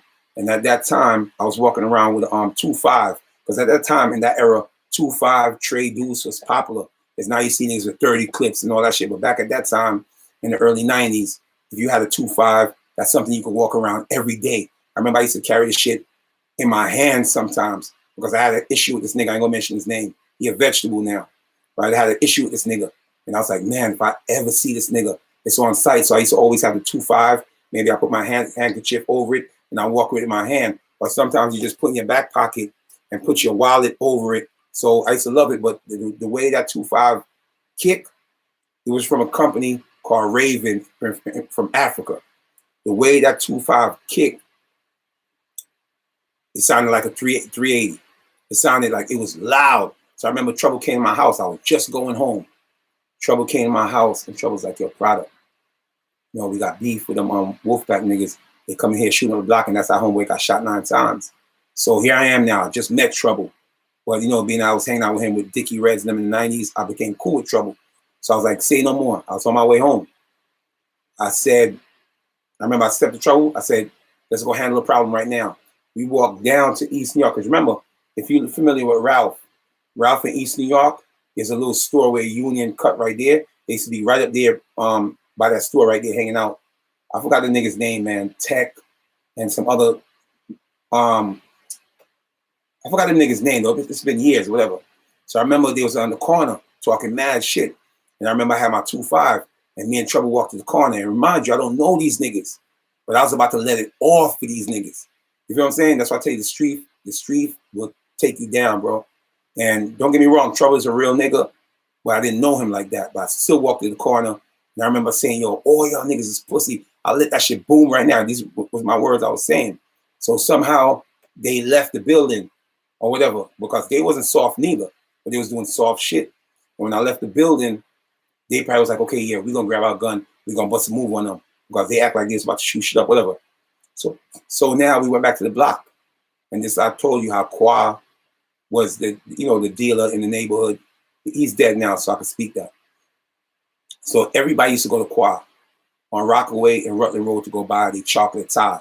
Because at that time, he had one of the best weed in the 90s. Because if he wasn't smoking like regular, they don't make regular greens no more that even taste good. That shit is horrible. But at that time, you know, they used to be making, before exotic even hit the market, it used to be like regular greens, but good greens, like, you know, Arizona and stuff like that. But Qua, you go to Qua was the only nigga that you could get chocolate tie from.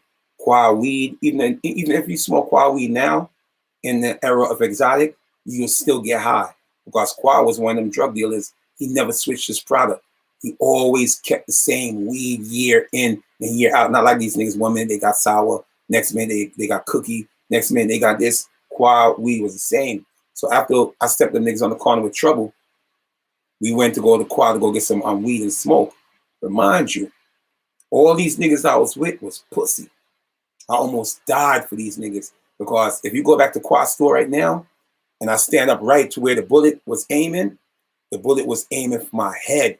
But unfortunately, it was like a piece of metal sticking out. So when the bullet was heading towards my head, it hit the metal and it ricocheted to my leg. Otherwise, it would have been a straight headshot. And remind you, all them niggas that I was with, I don't know them like that. But I held them niggas down because they didn't have a firearm. They seen the guy on the corner, the Wolfpack nigga on the corner with a hoodie. You know what they did? They said like, yo, product, watch your back. They all just took off running.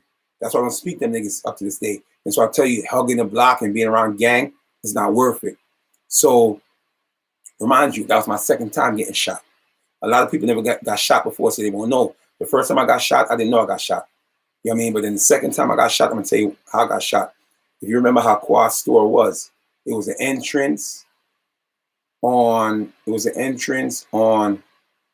Rutland Road, and it was an exit on Rockaway. So if you go in the store this way and you bought something, you could cut out to the side. So I remember the first time I got shot, if you don't get shot like in your chest, if you don't get shot like in some kind of organs that can just take you down, you still got a chance to run. So when I first got hit, I didn't know I got hit. but I felt a pinch. I felt a pinch. And when I felt the pinch, I was going down to drop because it's a mind game now. Remind you, if you don't get shot in your chest or certain, certain body parts that you could drop, because once you get shot, your whole body lock up in the area. If you get shot in your leg, that means your legs lock up on you. So I remember I said to myself, I got shot because there's no way. I felt the pinch and I just dropped. But I said to myself, I can't lay here and let the niggas come finish me. So I got up running and I ran to the side part of Quad store, which is Rockaway, and I cut through the side door and I kept on running down Rockaway. And like I told you, it's a mind thing. I ran as far as I could until my body gave out on me. My legs locked up, became stiff and heavy. And that's when I felt like, I got away far enough from them niggas, and that's when I dropped. Remind you, if I knew I had got shot in both legs, which I did, the bullets went through both legs, I would have probably just laid there because it's the mental thing. But being that I knew I got shot in my leg now, I knew I could hop. I could hop and limp, because you didn't get shot in your chest or you got shot by AK-47 that just laid you down. I got shot by a regular 9mm, but it hit. I didn't know it went through both legs, because if I didn't know it went through both legs, I wouldn't have ran. You know what I mean? Because it's a mind game now. So when I got to the hospital and they told me I got shot in both legs, I was like, oh, shit. But remind you, I don't know these niggas. I was on my way home. And I end up, holding them niggas down because them niggas ain't had no more guns. Them niggas seen the op nigga pulled up when we went to go get weed after I stepped to them. Remind you, I was in the back. They looked around, they just started running. They even say, like, yo, product, watch your back. That's how I ended up getting hit. So when you hear Corey King talking about the story about Manai will be ashamed of you, yes, because Manai is Qua's son. Manai respect me just like how I respect him. And when you hear Corey King say we know the same mutual people, we do. Not because I don't be on social network posting up with the gang, posting up with the set, but if you want footage, seeing me with the gang and stuff like that, I can show you footage. But I don't glorify gangbanging. I don't get on social network and talk about gangbanging. I make y'all laugh. That's what I do. You understand? He said, God, he speaks sight bite, leg shots. They ain't no killer. No. That's why you always see me saying leg shot turn a nigga into a dancer. Yeah, because it did turn me into a dancer because I was limping and hopping. And that's why I keep telling you, friends, unless they could prove to you, let me tell you who's a true friend. Y'all remember that camera nigga that used to hang out with me named Snaz? Even though me and him not 100% today, let me tell you what a real friend is. When I was in a crazy house, right? When they put me in a crazy house, when I was on the real mental floor, before they took me down to the 4th floor to get treatment for my COVID, to get treatment for my pneumonia, and I keep telling you that's why you see me lost so much weight. It's coming back. It's coming back now. But the reason I lost so much weight because they was taking blood from me every day, 3 times a day. Right now I can't even make a proper muscle. But you see my shit's coming back. I can't even make a proper muscle because I still feel the injection, right? So before I went on 4th floor, I couldn't have a phone on the 8th floor because it was more like suicide watch. If you had on a hoodie and it had strings, you can have it. You have on sneakers with strings, they take the sneakers out. And so, but when they moved me down to the 4th floor, there was no TV. So I was in the room going crazy. Imagine you can't sleep. Then they taking blood from you. They doing this, they doing that. Every time you try to lay down for an hour, Mr. Such and such, you got to get up, you got to draw blood. Mr. Such and such, you got to do this, you got to do that. Let me tell you this. I said, look, I called the doctors in one day. I said, man, I'm not crazy. But imagine you coming from a place, no freaky, where you could just roll around, watch your TV. You can get on social media. You're not bored. You can sleep in your bed because your bed is nice and it's designed a certain way. The hospital bed is like I was in a kid's bed. The pillow was so soft. Everything was so fucked up. So I told the doctor, I said, yo, there's no way I could stay in this room again. At least if you had TV, it could get you by. They didn't have TV because the whole floor was brand new because they was just about to put the TV in it. But being that the COVID outbreak happened so fast and a lot of people was getting sick, right now, y'all don't know. A lot of y'all friends that y'all haven't seen in a long time is in those hospitals fighting COVID. Because when I went to the hospital, I seen a lot of people I knew. I'm like, oh shit. And they barely could move. They laid up in the bed. You know, the COVID took over. They just sleep, right? So remember that Tommy Hilfiger jacket that I had on and asked about me video with Nia Serafina? I don't even know what hospital I left that bitch in. I was so drugged up off medication. It's in Wyndham Hospital. I didn't came home with it. I came home with everything, but I think it's in Brookdale. I gotta go check Brookdale, right? But I don't really care as long as I'm free. So I told the doctor, I said, doctor, at least if I have my phone in here, I could go live, right? I could go live on YouTube and talk to my subscribers. And that's when you seen I was in the hospital and I went live showing y'all, you know, with the needles in my arm and everything. But then my phone died. And this is why I say I have respect for Snaz. I couldn't reach nobody because, you know, with the phone, black people nowadays, we don't study nobody's number. We just put the phone in your phone and log it in. And that's how we make phone calls. But we don't study nobody's numbers like we once did before. So I didn't know nobody's number. So the only way I could get Snaz, I remember I went 6 days and keep asking every staff if they had an Android charger. No, iPhone. So one day, I guess I got the right, because this is how they had me in the hospital. They had somebody watching over me 24 hours a day. I felt like a little kid. I go use the bathroom, they got to walk with me. I go here, they got to walk with me. This shit was driving me nuts. A grown man. I think they call it one-on-one or one-to-one. Right? I had them watching me because they felt like I was on a suicide attempt, because when I first came in, I threatened to kill all the guards on the floor because I wanted to leave. I was planning to break out because there's no way I could be around mental patient. I'm not mental. But they put me around all these crazy people talking to themselves, blah, blah, blah, drugging me up. So I threatened to kill all 5 security guards. So it was like a movie. They tried to back me into a room. When I looked around the room, they're trying to get me into another room where you see the bed where they could strap you down and drug you with a needle. So I said, listen, I remember everything I said. I said, listen, I know what y'all trying to do. They're trying to get me in that room, stick me with a needle, because I've seen shit like that in the movies before. I said, listen, I'm not crazy, but I just don't need to be here. That's why I flipped out and threatened to kill all 5 security guards, right? So they said, okay, Mr. McLaughlin, we're not going to put you on the bed. We was. But if you could just take this needle, they gave me a big ass fucking needle in my arm, because that needle is something to calm me down. So I said, listen, I will take the needle, even though I'm not crazy.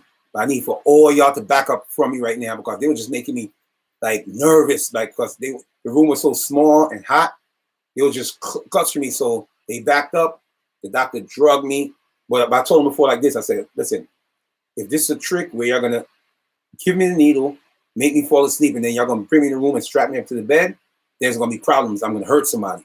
So ever since then, they gave me a one-to-one. That's what it's called. If you work in the hospital, it's called a one-to-one, where they have a supervisor. I mean, they have somebody around you 24/7. So when I went back to the 8th floor, if I went to go use the bathroom, that person follow you. You walk here to the day room. It was so fucking annoying, yo. So I ended up taking the needle, and I told them, I said, listen, I'm not crazy. They know I'm not crazy, because they know if you go to Interface Hospital, it's on Atlantic, the hospital is designed for crazy people. But being that they had space to bring COVID-19 people in there, they brought me there. But I'm not crazy, but the hospital is filled with crazy people. So I called Snaz now. I finally got this one guy to charge my phone, but how he did it, once you got a wire that could hook in a laptop, you could charge anybody's phone. So he used a C cable or whatever. He charged my phone. So I got in touch with Snaz, and this is why I say Snaz is a real nigga. Even though me and him is not 100%, but this is why I say Snaz is a real nigga, and he is a friend. I called Snaz because I was about to call my daughter. But what happened was my daughter just flew out to Atlanta for the weekend. So I called Snaz. I said, Snaz, I'm in a crazy house, bro. I need my charger. Right? Snaz didn't even have to, you know how you hit niggas up and niggas have excuse like, oh, damn, so I'm about to leave, Sean, or mad shit, like when you're in jail and shit like that. Snaz said, product what you need. I said, Snaz, I'm not going to lie to you.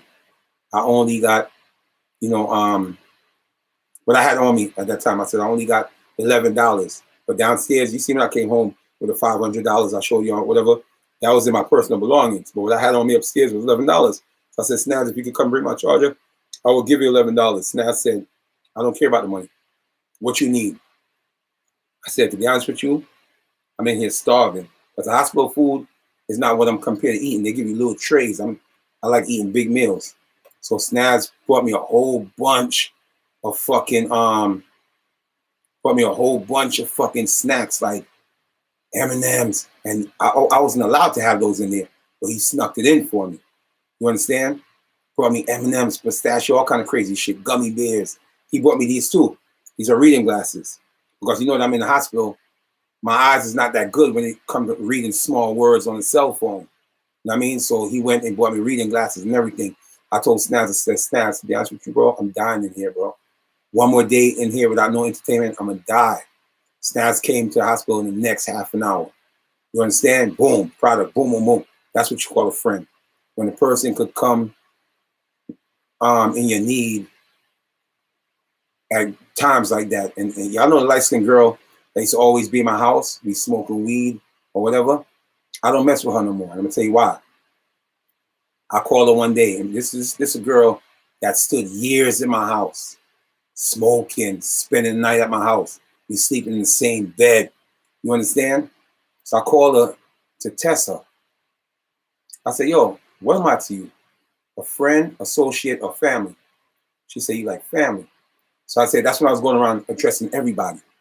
CK, everybody. It's like the COVID had me so violent, I was just calling out everybody. So I said, hold up, if I'm your family, why you call me every day to have a conversation with me when you know I'm sick, I don't even have the strength to talk? But why you can't take the time out to come by and say, like, damn, you know what, let me say my nigga product need a hot cup of soup. I know you got COVID, you don't got to be around me, but you know why you can't come through this, say if I need a little hot soup or something. As soon as I call her, motherfucker, hang up the phone on me. Remind you, I'm so fucked up right now. My body is here, but my mind is in a whole different place because every time I call her back like 10 times, she kept on hanging up on me or not answering the phone. So I said, damn, I forgot there was a thing called texting because your mind's not 100%. You're just thinking, damn, I'm trying to reach this girl to give her my mind and tell her she's not a real friend. She's an opportunist. Because when they sold the house that she was living in, she didn't have a place to really stay. I remember my whole life changed around this girl. I would stay up with her all night when I should be sleeping or doing other things. And that's why you see I wasn't even productive with the music shit. Because I was trying to cater to her. Because they moved up to the 90s. And where she was staying in like a building underneath the building, like a basement underneath the building. And you know, over there, like, you know, you'll see rats because those buildings, that's where they put the garbage at. So she didn't want to stay there. So she used to spend the night by my house. She used to be at my house every day, 7 days a week. But as soon as she got her apartment, she started moving funny. Remind you, this is a girl that used to come to my house, eat, and mess up my room. There's not one day she came to my house and my room was clean. As soon as she got her apartment, remind you, I'm the same nigga. She couldn't find nobody to help her move from the 90s. And remind you, this is the time I have beef with niggas in the 90s. Right? I got beef, so-called beef with niggas in the 90s. So I'm helping her moving from Wilmore and Rockaway. The same building, and this is the crazy part about it. The same building I'm helping this girl moving from is the same building that Act Right baby mother living in. So imagine if I'd have seen Act Right at that time, we was going through our situation and I'm helping her moving, it would have went down. Because like I said, I'm not a sucker. Act Right is not a sucker. You know what I'm saying? So I'm trying to show you the situation I went through for this girl. So I'm helping you move from the same building that I got ops. I got my so-called ops with. Niggas in the 90s wasn't fuck with me like that no more. So basically I'm coming to the 90s lacking just to help you to move because you couldn't get no friends to move you. Now you get your apartment. I remember the first night I came over, I said, you know what, I'm gonna spend the night. She was like, yeah. As soon as I got to her house, we smoked a couple of blunts. She was like, oh, I'm going to sleep now. I'll see you tomorrow. I said, that was not the agreement. I said, I'm gonna spend the night. So ever since she started moving like that, I never went back to her place again. So now, the last time I spoke to this little Kiati, I'm telling her about herself. She was like, oh, that's why, you know, I got my own place, blah, blah, blah, blah. You wasn't saying that before when I spent almost like a year and a half with you. in my house, having you sleep in here because you didn't want to go to the 90s. I'm the same nigga you couldn't get none of your friends to help you move. I risked my life. Because the same building that she was living in, Snaz could tell you. Because Snaz seen me over there. You know what I mean? Snaz, because Snaz seen me, because I used to always go pick her up. And remind you, I got beef in the 90s at that time. Remind you, the same building that she was living in was the same building that Act Right girlfriend lived in. Right there on Wilmore and Rockaway. Right there where they got like the little private house where they got like a bikers club there, right there.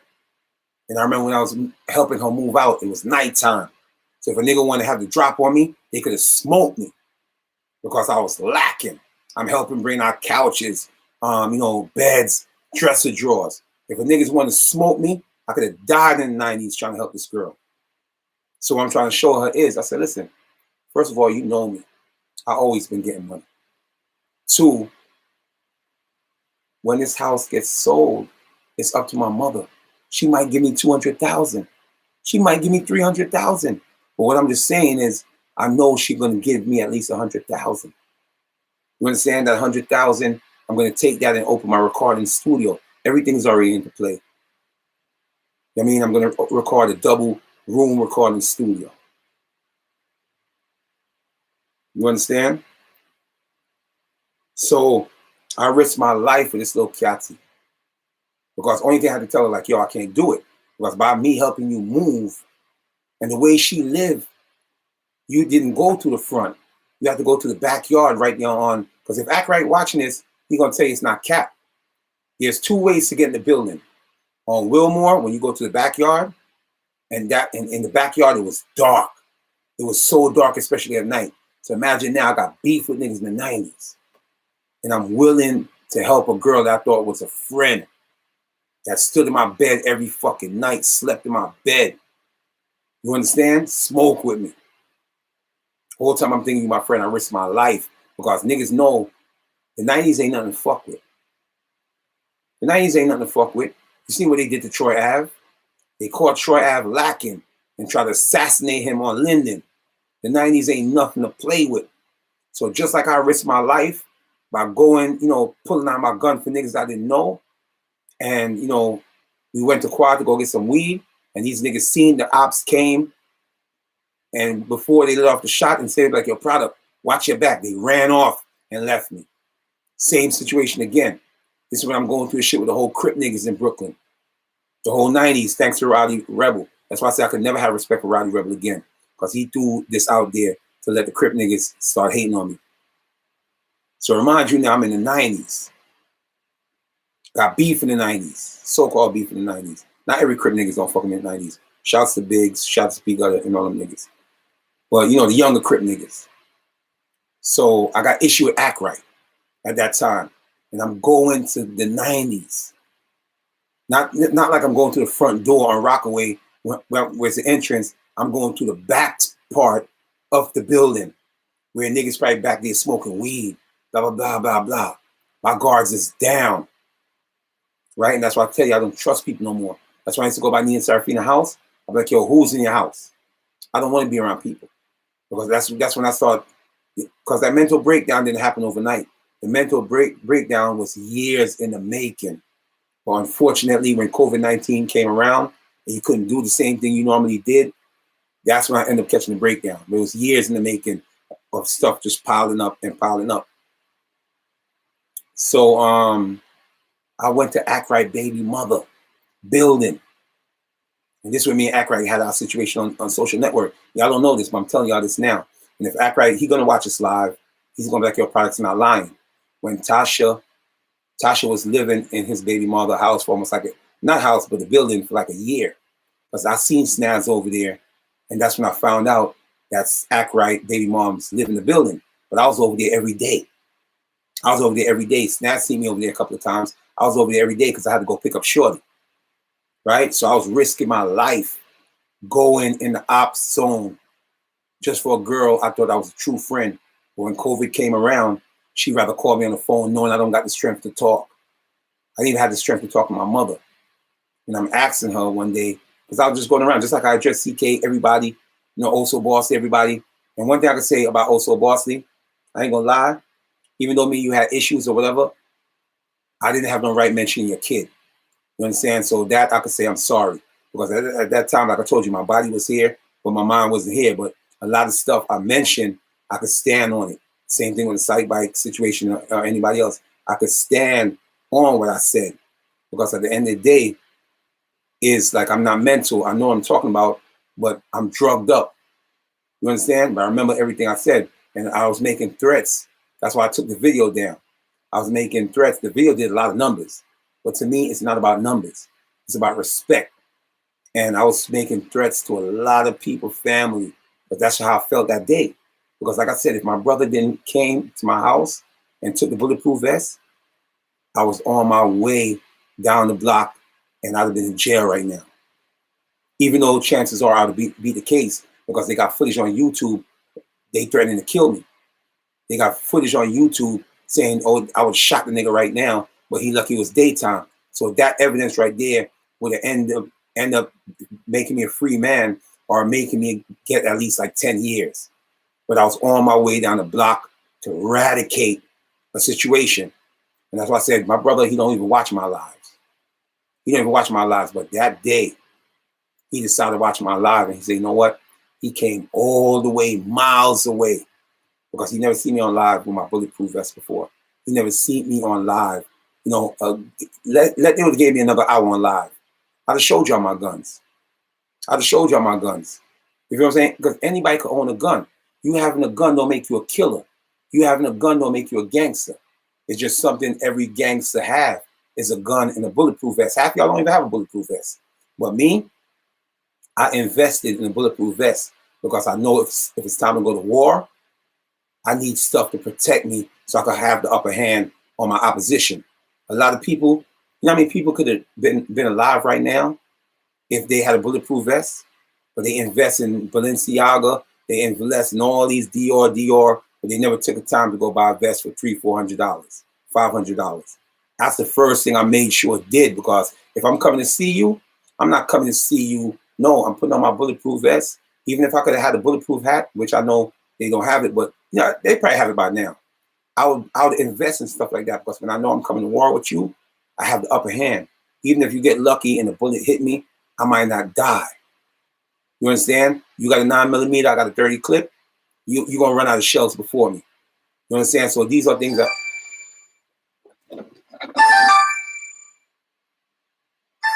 See, that's my brother. Hold on. Hello? Hey, what's Gucci? Yeah, I was just on YouTube live bugging out my people. What's up? Yeah, oh no, I don't got you on speaker though. Oh, I'm Gucci, bro. I'm Gucci. Wait, you in New York? Okay, so I'm about to get off live in like 20 minutes. Or I'm gonna get off live in 20 minutes. I'll call you right back. All right. You know, so like I said, that's my bro. He knows me as a brother. He said, this is not product. This is not product. Like product's about to snap. And if he say he's gonna go down there and hurt somebody, he's gonna hurt somebody. So he made sure to travel like almost like 20 miles to rush to my house. And if you watch that live, what he did, he asked me for the bulletproof vest. Because you know why? My brother knows me. My brother know the old me. He's just now trying to get to study the new me and watch me change. So that's why if you watch it live, he came, he was like, hey, bro, give me the bulletproof vest. And I was so weak and so down, I didn't argue with him. I just took the bulletproof vest off and I gave it to him. But if he never came to my house, and you know, you seen I went and got the vest, I put the vest on, you ain't never see me. You never see me put on no bulletproof vest. Hold on, let me turn the phone off because I can't deal with no private. I ain't with no private calls or none of that shit, bro. You know what I mean? I want to call private. That means I want to talk shit from a fake account. I'm not gonna argue with people with a fake account. So people, like I said, we're about to get ready to wrap up this live. As you can see, we had a nice, you know, following in the building. We almost went up to 700. You know, we kept it consistent at 500, but now, you know, it's after almost going on 3-hour mark. You know, and the people that knows me, because I watch a lot of people. I watch a lot of people try to downplay me. And for the dirtbag TV nigga, right? Let me tell you something about life, bro. What you gotta understand. You from Brownsville, right? You from Brownsville. I know where you from. And I don't know you, but you know me. You went on your channel, you did 2 lives. I mean, you did 2 thing about me, using my content, right? First of all, you using my content. It's not like, you're using my content and you're just telling a story. You telling a lie with the story. You're saying, oh, he's on Sherm, he's on crack. Yeah, you putting all these little stuff to make jokes out of it. Let me tell you something. You hear Bullet Scotty tell you every day about this black network guy, right? He's making money off Snow Billy. But then he's disrespecting Snow Billy. Right? What happened to him? Out of here. Right? I'm just trying to show you. You're using my content. And you're playing disrespect. And just because I'm not a goofy nigga, I consider myself a celebrity. Celebrity don't care if you talk good or bad about them. But that's how you see when you talk bad about people and you're using, yo, bro, just chill, bro. The only thing I'm gonna tell you is chill. You gotta learn the game. I'm not a sucker nigga, that's why I let you rock. But you don't throw dirt on my name and tell me, oh, he was smoking some crack or something, like trying to be cute and get followings and trying to come up off my name. Because you understand, your name is Dirt TV. Your channel is Dirt. If you don't talk about Crips, you don't get no views. You understand? You try to be like me and try to talk about other hip hop news and stuff like that. People don't take you serious for that. Only time they probably take you serious when you talk about that Crip shit. And that shit's getting played out now. You don't even get views for that no more.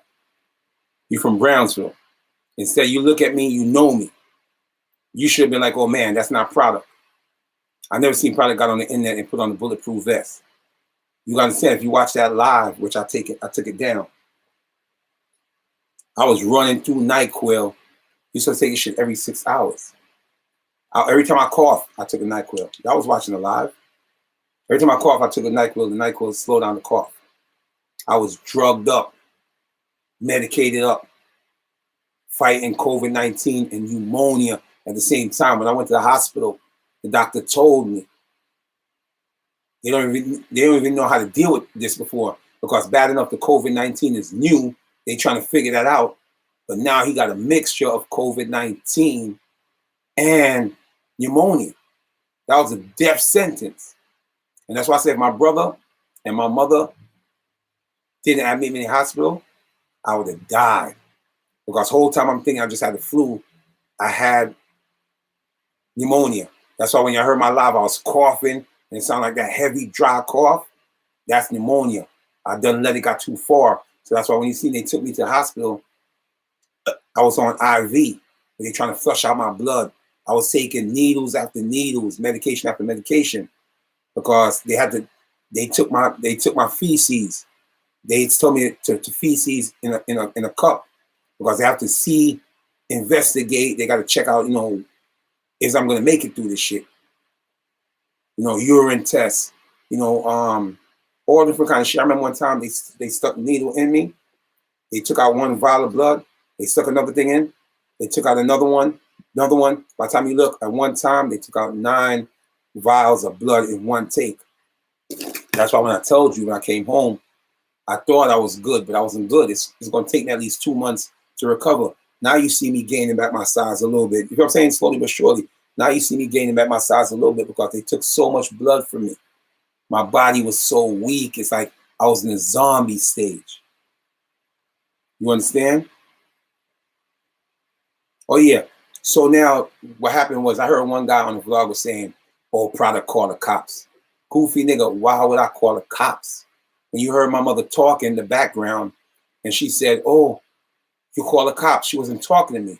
She was talking to my brother, because she and my brother was the one that called the EMS. But I guess in the hood, things happen where, the EMS probably went to somebody's house, they flip out on them or do some kind of crazy shit. So now when you call the EMS in the hood, the police always come. A one cop car, it may depend on the situation. One cop car may come with EMS.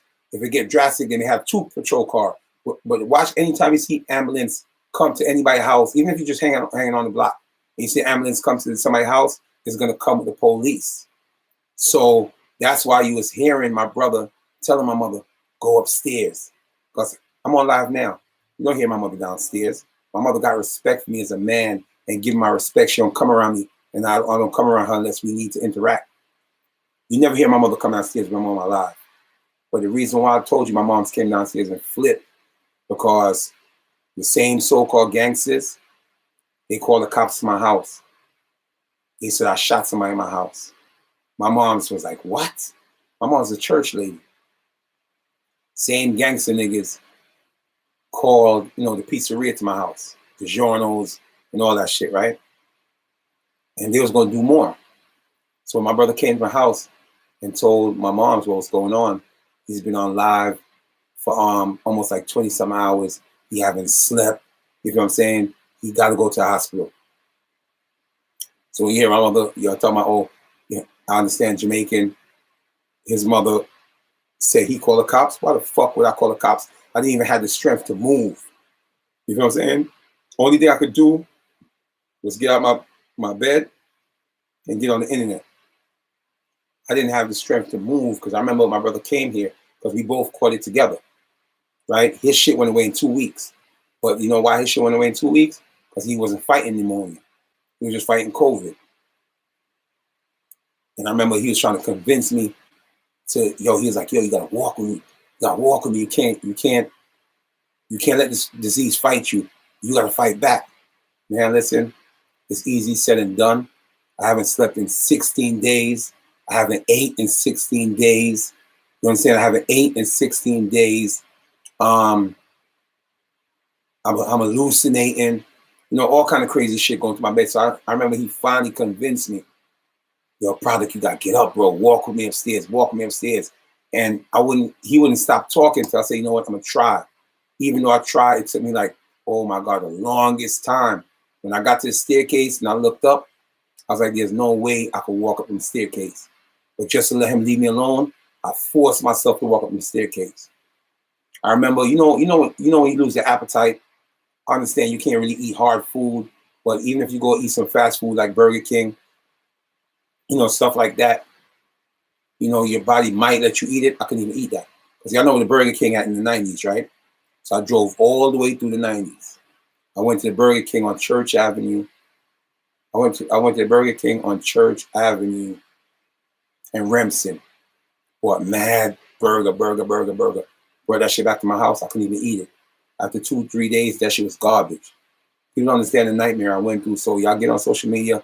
Y'all want to joke around. Y'all want to clown around. My shit was serious. I hear people like, oh, y'all don't believe product. He's clout chasing. Nigga, you think I would get on social media and tell y'all I got COVID-19 just for clout? Huh? If that was the case, I'd have been running with the same topic and doing all lives talking about COVID. That was a horrible experience. I don't even want to talk about that shit. You're like, oh, yeah, I think he was doing it for clout. Clout my ass, nigga. Clout my ass. You think I would? The only reason why I came on social media and I showed y'all my experience, because before that, I would listen to a young Pharaoh. I would listen to some of these great, so-called black, how you say it? The black, I can't remember the word right now because I'm a little tired, so I need to get some sleep. So I would listen to them like, oh yeah, COVID-19 is not real. COVID-19 is just an agenda, for them to push the vaccine. Bill Gates this, Bill Gates that. So if you constantly listening to people giving you those information, you're going to start believing it. So even one time you hear me on the vlog, Corona this, Corona that, because at that time I thought it was a joke. So I went live to show y'all this is not a game. This is what I'm going through right now. I don't have no strength. I lost my appetite, the headaches, the body aches, the sore throat. It was just like, oh my God. More side effects that I can't remember. So I'm showing y'all, look, yes, this shit is real.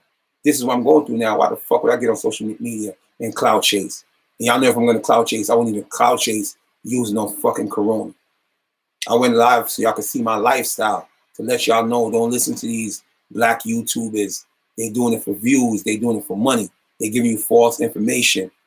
I showed y'all, yes, I got the COVID, fighting pneumonia. I went live in the hospital because if I came out of the hospital, and this is why I'm so stupid, like these niggas that watch me, you can tell they haters. When people don't have them on their platform, you can tell they haters. Yo, you know OG product? Nah, just start watching. Shut your bitch ass up, nigga. You know who I am. You've been watching me. Well, you half of them niggas that come to my channel, watch my videos for free, don't even hit the like button, and don't support. Y'all the same bitch ass niggas, right? So niggas like, oh yeah, he doing the cloud, he cloud chasing. Nigga, that's why I went live in the hospital. So you trying to tell me now I'm cloud chasing with this COVID shit. So how do I have access to get in the hospital? Especially when the hospital is so jam-packed with COVID patients and other sick people. So you think they're just gonna give me a room to go live, put IV in me and other shit that was filled up with needle. No, I showed y'all this is real. Not only that I got COVID-19, but the virus took over my body. It changed me. It made me went from me being a comedian to make y'all laugh to now me talking about just want to hurt people. I'm showing you the side effects of COVID-19. It doesn't affect everybody the same way, but being that I was fighting pneumonia and COVID, I guess it affected me different. Lack of sleep, you start hallucinating.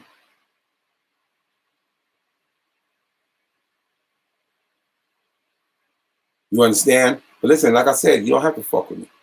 Until I start clickbaiting. Yes, I lost a lot of my, this is what happened. This is what happened. I lost a lot of my followers when I did start clickbaiting. But see, this is when the breakdown started happening. This is when the breakdown started happening. When you see me start, but it didn't happen until it really, I had a meltdown.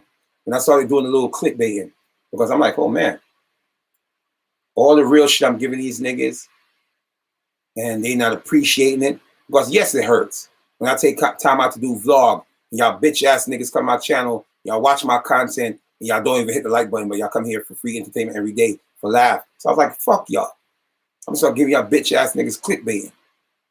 You know what I mean? And even when I was clickbaiting, I'm still doing 600,000 views. I'm still doing 300,000 views. So that's why I was doing it for a minute. I didn't give two fucks about none of y'all motherfuckers. Y'all not giving me money. Y'all not sending me money to my Cash App. Y'all not donating to me. But y'all be on my channel every day. So I was like, yo, fuck y'all. I'm gonna give y'all clickbait and shit. You know what I'm saying? Yes, I lost a lot of followers behind that. But guess what? We still up. We still here. And like I said, I started my new channel. That channel is monetized. Y'all got the chance to send me Cash App. Y'all don't give me Cash App because y'all, a lot of y'all is haters. Y'all a lot is haters. Y'all don't want to see me make it to a certain level. Y'all see me pushing my music. Y'all know my music is dope. Y'all saying bitch ass niggas wouldn't even hit the like button. Y'all saying bitch ass niggas wouldn't leave comment. Y'all saying bitch ass niggas is on my channel for free content. So that's why I didn't mind giving y'all clickbaiting.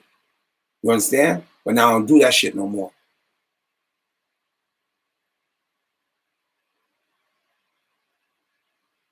You know what I'm saying?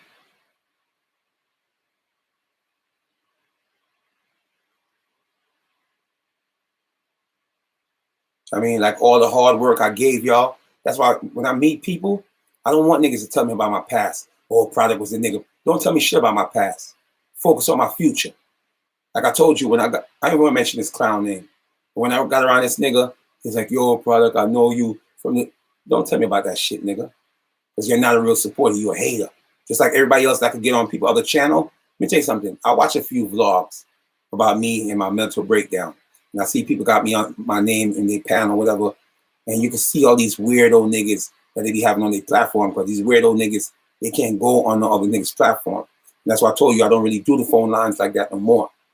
Right? I don't do the phone lines like that no more. Because one, it messed up my live and it chased people out the room. Because people get on your live and they'll just be talking all the wall shit and change the topic. Right? Because half of these niggas that be on these platforms be weirdos. They losers that can't go on the Hot on Campbell platform. They losers that can't go on the Tommy Sotomayor platform. So when they finally look at these little YouTubers and then you open every platform to them, these are haters. These are haters that watch my shit, but then they go on other people's platform like, oh yeah. Because there's no way as a vlogger, somebody asks you about OG product, you're gonna know me. I'm the nigga that started all these vloggers in New York City to be vloggers. Let's get that shit clear. Besides academics, I can say I didn't start academics. Academics started me. But all these vloggers that you see in Brooklyn, they came under me. All these vloggers you see vlogging, they came under me. Whether it's a Clive Diva, whether it's all these motherfuckers, I opened the door to make people become vloggers in New York City or wherever you're from, down south, California, or whatever. Y'all wasn't vlogging. I was doing fucking interviews and I was doing vlogging commentary. But what happened was the commentary started doing better numbers than the interview. That's why I slowed down on the interviews and just started doing more commentary. Because one, not only, and look at the other blueprint that you see everybody doing now. What you see all these vloggers doing now, when they start in they videos to do their commentary, what they do, they start playing their music in the beginning. They start playing their song in the beginning. It's only because I don't do StreamYards where I can show y'all the direct videos, but I will be doing StreamYards soon. But none of y'all goofy niggas could get on my platform. My platform is gonna be for real solid niggas. It's not gonna be one of the platforms where you get them weirdo niggas from the mental institute that be coming on these niggas' lives, and then as soon as they get a little clout, they diss you and try to use you to come up by starting a YouTube channel. None of y'all weirdo niggas can come up on my platform. You understand? So at the end of the day, I'm the nigga. Everything you see all these niggas doing, I started that. The first nigga in New York to start vlogging. And I'm not saying maybe Tommy Sotomayor and them starring them, they was vlogging before me, but they wasn't hitting the hip hop topic. That's where I came in. No freaky. Right? You see all these other niggas. What they do now when they turn on they StreamYard, they start playing music. They try to promote their shit. Them bitch ass niggas got that shit from me. Instead of they going to a nigga platform like, yo, you heard OG product? Bitch, nigga, if you heard of any one of these small YouTubers, you definitely heard me. You understand?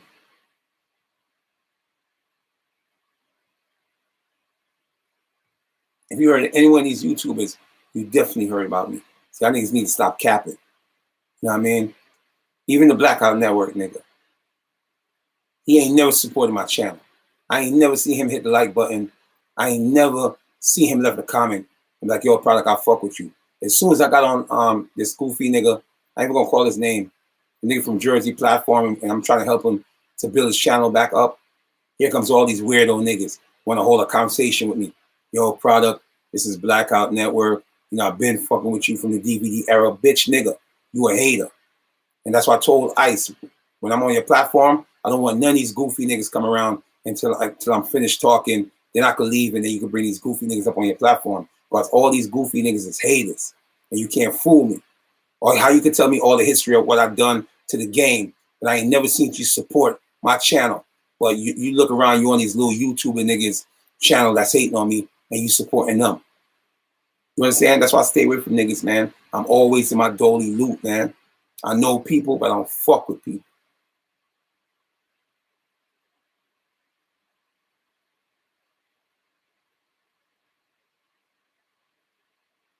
Shout out to Roger Brown, man.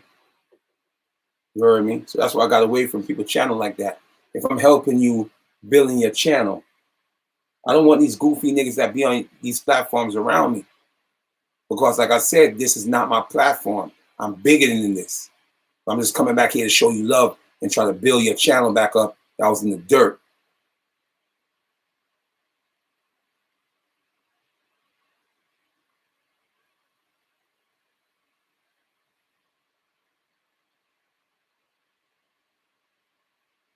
Yeah, but y'all don't come on here and tell me I like the channel and y'all don't support the channel. You understand? Because it's like a waste of time. One, I'm not making no money off of y'all. But then again, the reason why you see me go so hard, because I got a plan and I got a goal. Every video you see, I promote my music. So even if I'm not making no money, I'm getting free not Jamaican say it, right? Y'all say advertisement. I'm gonna say it in Jamaican. Every video you see, even when I do my live, y'all think I'm doing this YouTube shit for free. I'm not doing it for free. If I get 600,000 views on the video, that's 600,000 people see my music video that heard She in Love with the Boomer. Let me tell you something. Go to YouTube right now and type in She in Love with the Boomer. the fucking views is starting to skyrocket on that audio. I think today I probably got like 500 new views like this. It's just on the view because you know why? I promote my shit. And that's why when you look at all these dirtbag TV that be trying to diss me, you know what I mean, just for clout and views, but they follow my blueprint. There's no vlogger in Brooklyn that started off with a video showing their videos. There's no vlogger in Brooklyn that play their music on a live. You understand? Nobody. We created all that shit, bro. You understand? But then they want to come on live and try to fucking for clout. Yo, bro. Play that, Bridget. Oh, yeah. Let me use the bathroom real quick because I'm about to get off live in like 10 minutes. Let me just play this real quick. Let me use the bathroom real quick. Yeah. Bass off, I see you, fool. I'm watching your face, man. I be coming, man. No homo, no freaky, man.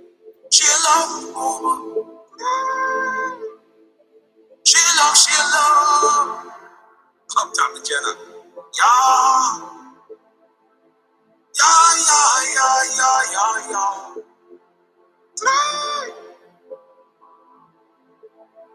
Tower beats on the track. Chill out for the boomer facts. Chill out for the boomer facts. Chill out. Chill out for the boomer. Chill out for the boomer facts. Chill out for the boomer facts. Chill out.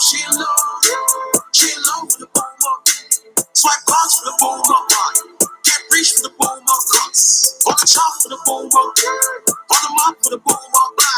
Spin blocks for the boomer. Left lock for the boomer. Chill out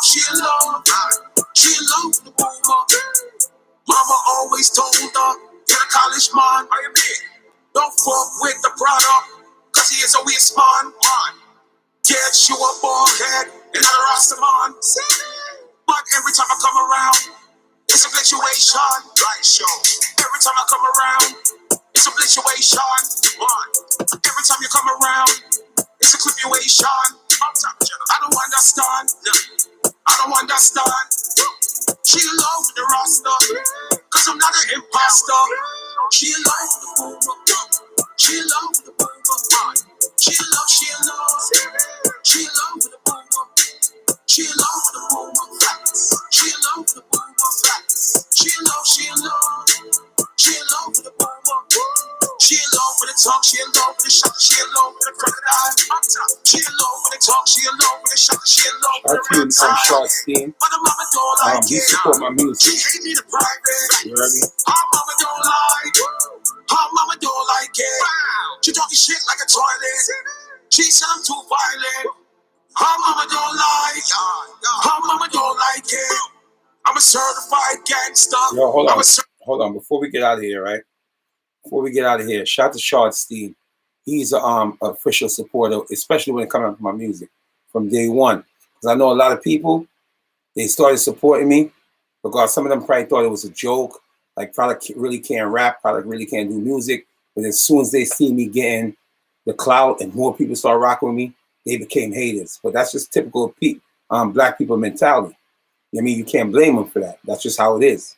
But just like how you see once everybody was running with Bobby Shmurda, everybody on social media name was Shmoney Mike, Shmoney Nick, Shmoney Peter, Shmoney Kirk Franklin. Everybody was Shmoney. To show you they went to jail. Pop Smoke came on the scene, took over. Now everybody's woo this, woo Ted, woo Mike, woo Benny, woo Jake, woo Tony, woo Henry. You know what I'm saying? That's how the game goes. Black people don't have loyalty when it comes down to music. That's why I keep telling you, when you look at black people, white people, if Michael Jackson was still alive today, Michael Jackson could sell out Madison Square Garden. You get Chef G, Fabio Foreign, CJ, or whatever, they couldn't even sell out Madison Square Garden even if you book 10 acts.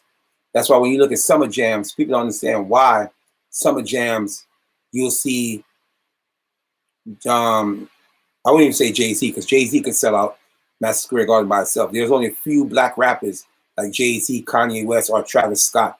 They could sell out of Madison Square Garden by themselves. But majority rappers, that's why they keep summer jams. You'll see like 20 artists, like a Chris Brown, you know, You see Migos, because as a promoter and somebody's putting together an event, you got to think, okay, Chris Brown is not going to sell out Summer Jams by itself. So you get Chris Brown, he bringing a certain crowd. You get Migos, they going to bring a certain crowd. And that's how you end up trying to pack a stadium, by using each artist and try to bring the crowd and say, okay, you know what? This artist made 50,000, no, 10,000 people may come out for him, blah, blah, blah. And even when you look at it, they still can't pack a Summer Jam stadium. They can't pack a Summer Jam stadium. Only black artists I could tell you that could sell out Madison Square Garden right now. That's why you don't see a lot of black rappers performing Madison Square Garden. There's a guy like Jay-Z, Kanye West, Travis Scott, Beyonce, Rihanna, or maybe even The Weeknd. These are people that you could book by themselves, and they will sell out, or Post Malone or Justin Bieber. Because how many times you seen Post Malone book a 2-day, 3-day concert in Madison Square Garden, and each night sold out? So like I told you, that's why we see 10 artists on a roster, because that one artist can't sell out the concert by itself. So they got to try to get 10 different artists to try to bring in their crowd to pack the venue. Why did I brought up that issue now? I'm hungry too. That's why I got to get off live. Yeah, why I brought up that issue? But anyway, man, the whole point is, a lot of people thought, my music was a joke in the beginning. So I guess some of them was trolling me by supporting. When they really see people start fucking with me, people is calling in to request songs, people are singing the words. When I get on the phone, niggas be singing the words to my song, they start burning them. Like, no way, this nigga, we can't afford to let this nigga blow up. Don't freaky. You know what I'm saying? It's just typical black people. Oh yes, I remember what I was saying. If Michael Jackson was alive today, Michael Jackson could sell out Madison Square Garden a whole week straight if he booked Madison Square Garden for a whole week straight, because they had loyal fans. Michael Jackson had fans that would break down in tears and cry and faint. Why do you think the Eagles and all these old Bruce Springsteen, they're almost like 80 years old? They could sell out Madison Square Garden for Dolly. Pop Smoke, I don't care how lit Pop Smoke was. Pop Smoke couldn't sell out Madison Square Garden. You understand?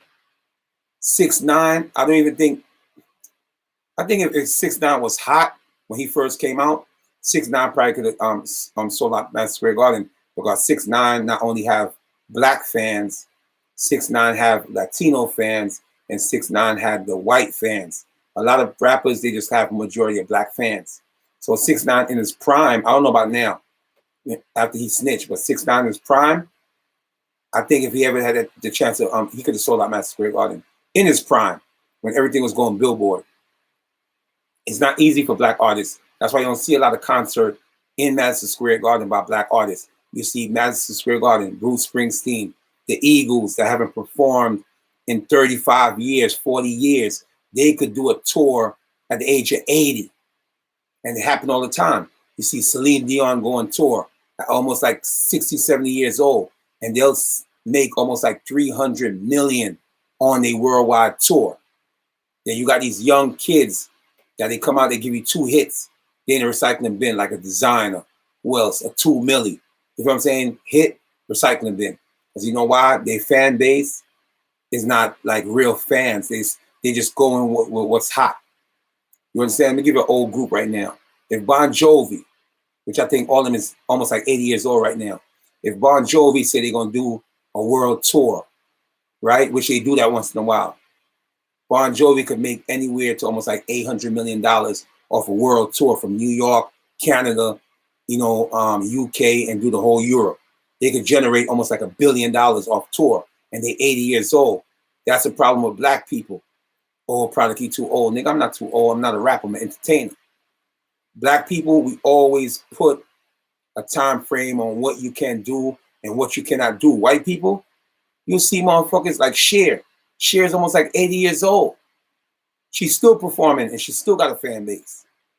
It's just black people, we just used to letting people tell us when is the expiration date and when it's not an expiration date. Oh, that's what the industry tells y'all. Oh, you're 30 years old, you can't rap no more. No, the reason why you tell me that because you have control over me, and there's nothing I can do about it. But now with the internet, there's no control. That's why you see all these artists like 50 years old is blowing up, because the internet give you a leeway to be yourself and push your music. So when y'all say like, yo, oh yeah, y'all follow me at OGP100, exposing my opposition. I'm gonna show y'all what it takes to have real power on social media and what it takes, how to make money on social media. That channel is monetized, right? I'm going on 12,000. But you see how hard I'm working that channel? I guarantee you within 2 months, I'll be at 20K, and then the views gonna start coming in consistently every day. And let's see what y'all gotta talk about now, about who making YouTube money. You understand? He said, nigga, you gotta be 50. Nigga, it doesn't matter about my age. Do I look 50 to you? Look at me. Do I look 50 to you? Niggas was clowning me like, yo, product is so sick. His dreads fell out. My dreads is still here, homeboy. You heard, my dreads is still, just show you how jealous, because all these niggas talking about the dread shit. Yo, my shit, because I got my shit tied up so it don't look that long. But my dread is almost like 50 inches long. These are the same niggas that want to get dreads. So they just envious. So when you hear like, oh yeah, his dreads is gone, his dreads is gone. These are haters. Haters. They looking for any excuse to put me in a recycling bin. So at the end of the day, the music is going good. You look 60, cuz. That's a Crip nigga. Yo, shout out to my Crippies, man. My Rippies, my cuz. What up, Sig? What's cracking, low? What's cracking, cuz? You understand? Shout out to my Crip niggas. But y'all know, if y'all ever go to jail, y'all know how the jail system is designed. You hear me? Bloods run a jail cell. And that's why you see Sike Bike is going through what he's going through right now. Sike Bike is fighting for his life. Sike Bike is in a stage of snitching. Sike Bike is in a stage of going to PC. As I told y'all over and over again, when you're in jail, blood, when you're 18, 19, you with the antics. Like, you're with the antics. You with the cutting. Splash. Don't blow it up. That's what they used to do on Rikers Island in 94. Remember Onyx had that song? Splash. Don't blow it up. Don't blow it up. So niggas will rip you open. Bow! And then sing the word splash. Don't blow it up. Don't tell the COs. That's how, matter of fact, that's how they change the word.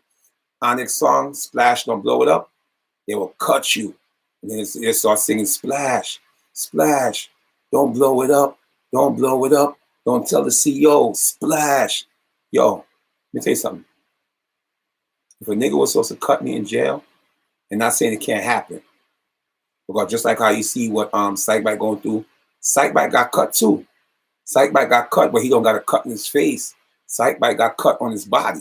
Niggas try to cut Sike Bike.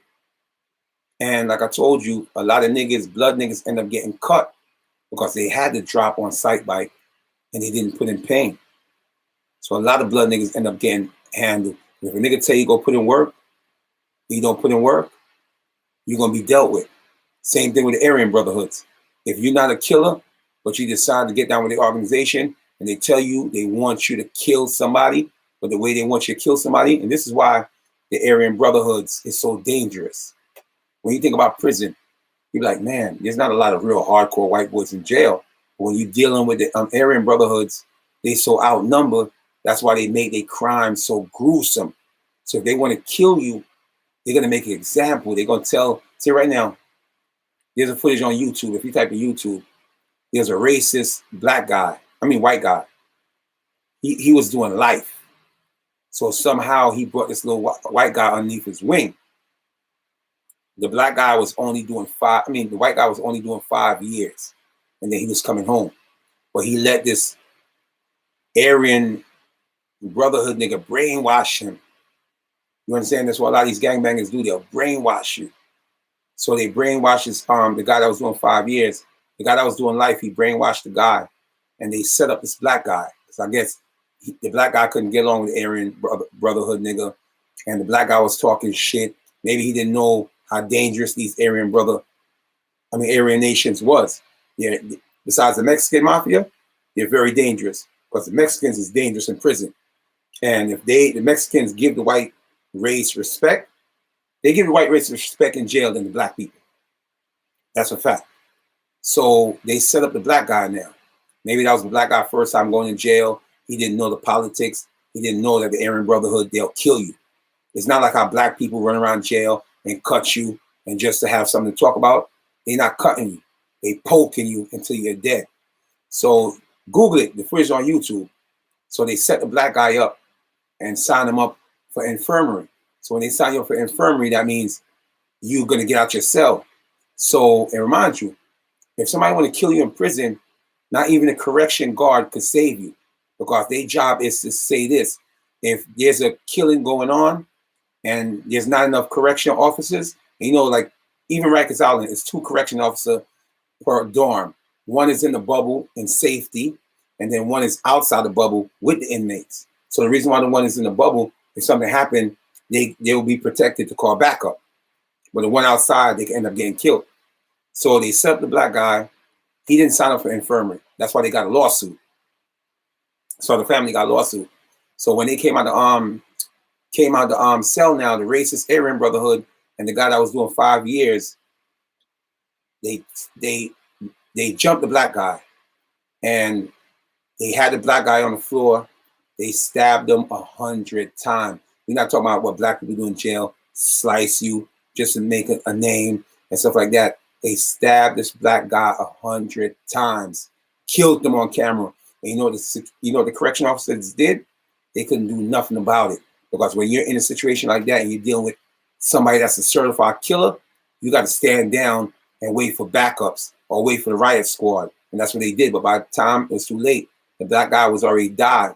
You know when you cut off a chicken neck, the chicken is dead, but you still see the body flocking around. Or even if, because how we used to kill chicken, you put their body underneath the basket, put the basket on their head and just chop it off. But you can still see the body jumping around. But if you just kill them standing up, the body will still be running around, because that's the adrenaline in their blood. So there was a scene when the black guy, he was already dead, but his adrenaline made him bounce or something like that. The Aryan Brotherhood took the fucking knife and stabbed him in the skull. It's on YouTube. Stabbed him in the skull. And you know when the knife hit your skull, it was so hard pulling it out. So the guy that was only doing 5 years ended up getting life in prison. And there's a lot of people that end up doing that. You go to jail 3 years, you end up getting more time for cutting somebody. You cut another person, you end up getting more time. Then you take it to violent levels, kill somebody, you end up doing life. So the guy that was doing 5 years, he ended up doing life. And guess what? After he ended up participating in the killing, he decided now he don't want to be a part of the Aryan Brotherhood. He decided to find God in the prison system and start going to church and stuff like that. But guess what? It's too late. You was coming home, no freaky, in fucking 5 years. Now you're doing life. So that's why I keep telling you about the gangbanging in jail. And that's why I see a lot of people stay neutral. A lot of people end up becoming Muslim. Because see, with Muslim, everybody in the jail cell know about the Muslim. They're not violent people, but they'll protect you. You feel what I'm saying? But they just here to teach and educate you and try to give you knowledge. So when you do come back out in the street, you have an education. They give you knowledge of how to fit back in society. When you're running around with these gangs, whether it's Blood, Crips, GD, or whatever, they're going to teach you how to kill in prison. They don't care if you come home or not, because at the end of the day, your life is already messed up. You look at all the Aryan Brotherhood, the foundations. You go on YouTube and type in Aryan Brotherhoods, the most violent gang members in jail, right? You type in Aryan Brotherhoods. When they kill you, they want to make an example to let you know not to mess around with them. That's why when you see the real killers, they'll either have teardrops on their face or they have the SWAT sticker. The SWAT sticker show you that they murderers. They'll tell you that they did some kind of killing before. So when you see that SWAT sticker, you know not to play with them. And I know a lot of people like, oh man, if I was in jail, ain't no white boys could play me. Like white boys is suckers. Not every white boys is suckers. You understand? And the reason why the Aryan Brotherhoods was designed just like the Nietas, just like, you know, any other organization, because Nietas came around the same time as Crips. When Crips infiltrated New York, Nietas, I was on Rikers Island. I think it was around 94 or 95. the Neanderthals started building on Rikers Island, because the Neanderthals, they felt that, like, the blacks was taking advantage of their race and just doing all kind of crazy shit. So that's how the Neanderthals came to play. They was built to protect their race. But at the end of the day, the Neanderthals is not violent. The Latin Kings might be more violent, but the Neanderthals, they believe in love towards their people. So they wasn't on it like the Latin Kings, like just going around starting bullshit. I remember anywhere from 93 to 94, up to 95, that's when the Neanderthals started farming on Rikers Island. You understand? Jail is nothing to glorify. So the day your big homie tell you to pick up a strap and go spin a block, think about it, because that might be your last spinning. That could be your last freedom. Because at the end of the day, your big homie don't care about you. And the reason I'm trying to tell you, now let me just finish about the Aryan Brotherhoods before I tell you about your big homie. So when the Aryan Brotherhoods kill you in jail, they'll chase you down and kill you right in front of the warden. Right? They'll chase you down and kill you right in front of the warden, because they want to make an example to let y'all know, yes, we not deep like how the blacks and the Latino is. But when we come for you, it ain't gonna be like, oh yeah, I'm gonna cut you in your face, like how Sike Bike allegedly did to Larry O. See, when you cut a nigga in jail, it goes for a lot of black people. A lot of black people is not killers. They're just doing it just to come home to have a story to tell. Yeah, I splashed that nigga in his face in jail. They're not really killers, because when the Mexicans come for you, when you see those prison yard brawls and those prison yard riots, they're not cutting in your face. They train to stab you a certain part in your body, but they know if they stab you right here in your heart, you're gonna die. They stab you here in your liver or your kidney, you're gonna die. And that's the difference between the Mexicans and the Aryan Brotherhoods in prison. Black people, oh word, that's an op. I say nothing about to put in work. So you think he's gonna put in work, he's gonna kill him? No, he's not gonna kill him. He's just gonna cut him. You understand? That's the difference between black people. And that's why I see other races take black people as a joke in jail. And the only reason why in New York, like, Rikers Island in the New York prison system, that's why I said New York jails is the most easiest jail in the world. Because only thing you gotta do is worry about like Bloods and Crips and maybe Latin Kings. When you're dealing with California prison, these are the real prison now. Because you're not only dealing with Bloods and Crips in California. Yes, you got Bloods and Crips in California. Yes, you got, if GDs out there, you may see a few GDs. But now you're dealing with Mexican gangs, whether it's the 18th Street Boys, whether it's the MS-13, whether it's the Mexican Mafia. You're dealing with the Aryan Brotherhood. So now you're dealing with real racism. So you got to respect them niggas in Cali and Oakland, them places. When they go to jail and they stand 10 toes down, you got to respect those brothers, because at the end of the day, when you're dealing with those kind of prison, you're dealing with real racial intention. You understand? These New York jails, only thing you got to do is worry about, oh yeah, he's Crip, he's Blood, and he's Latin King. You don't really have a lot of Aryan Brotherhoods in like New York jail. But when you start going further up, you'll start running to the Aryan Brotherhoods. You go to West Coast, now you're going to deal with real racial shit. And this is what I'm trying to show you. When you go to the yard in these jails, in these cell block environment, you can't just go over here. There's certain spaces for the Mexicans. You go over there, you might get killed. You go over here by the Aryan thing, you might get killed. So when you walk the prison yards, whoever is there and have knowledge, they got to teach you these things. Because if you don't know and you violate, you'll die in prison. You understand? A lot of people don't understand New York jail is sweet. And that's the difference between black people. And that's why the Mexicans don't take black people serious. The Aryans don't take black people serious. Because when they're going to do a hit, you see they tie the books to their body. They tie the books to their body and whatever. They prepared for war. That's what the Mexicans do. That's what the Aryan brothers do. Black people now, oh yeah, he Crip.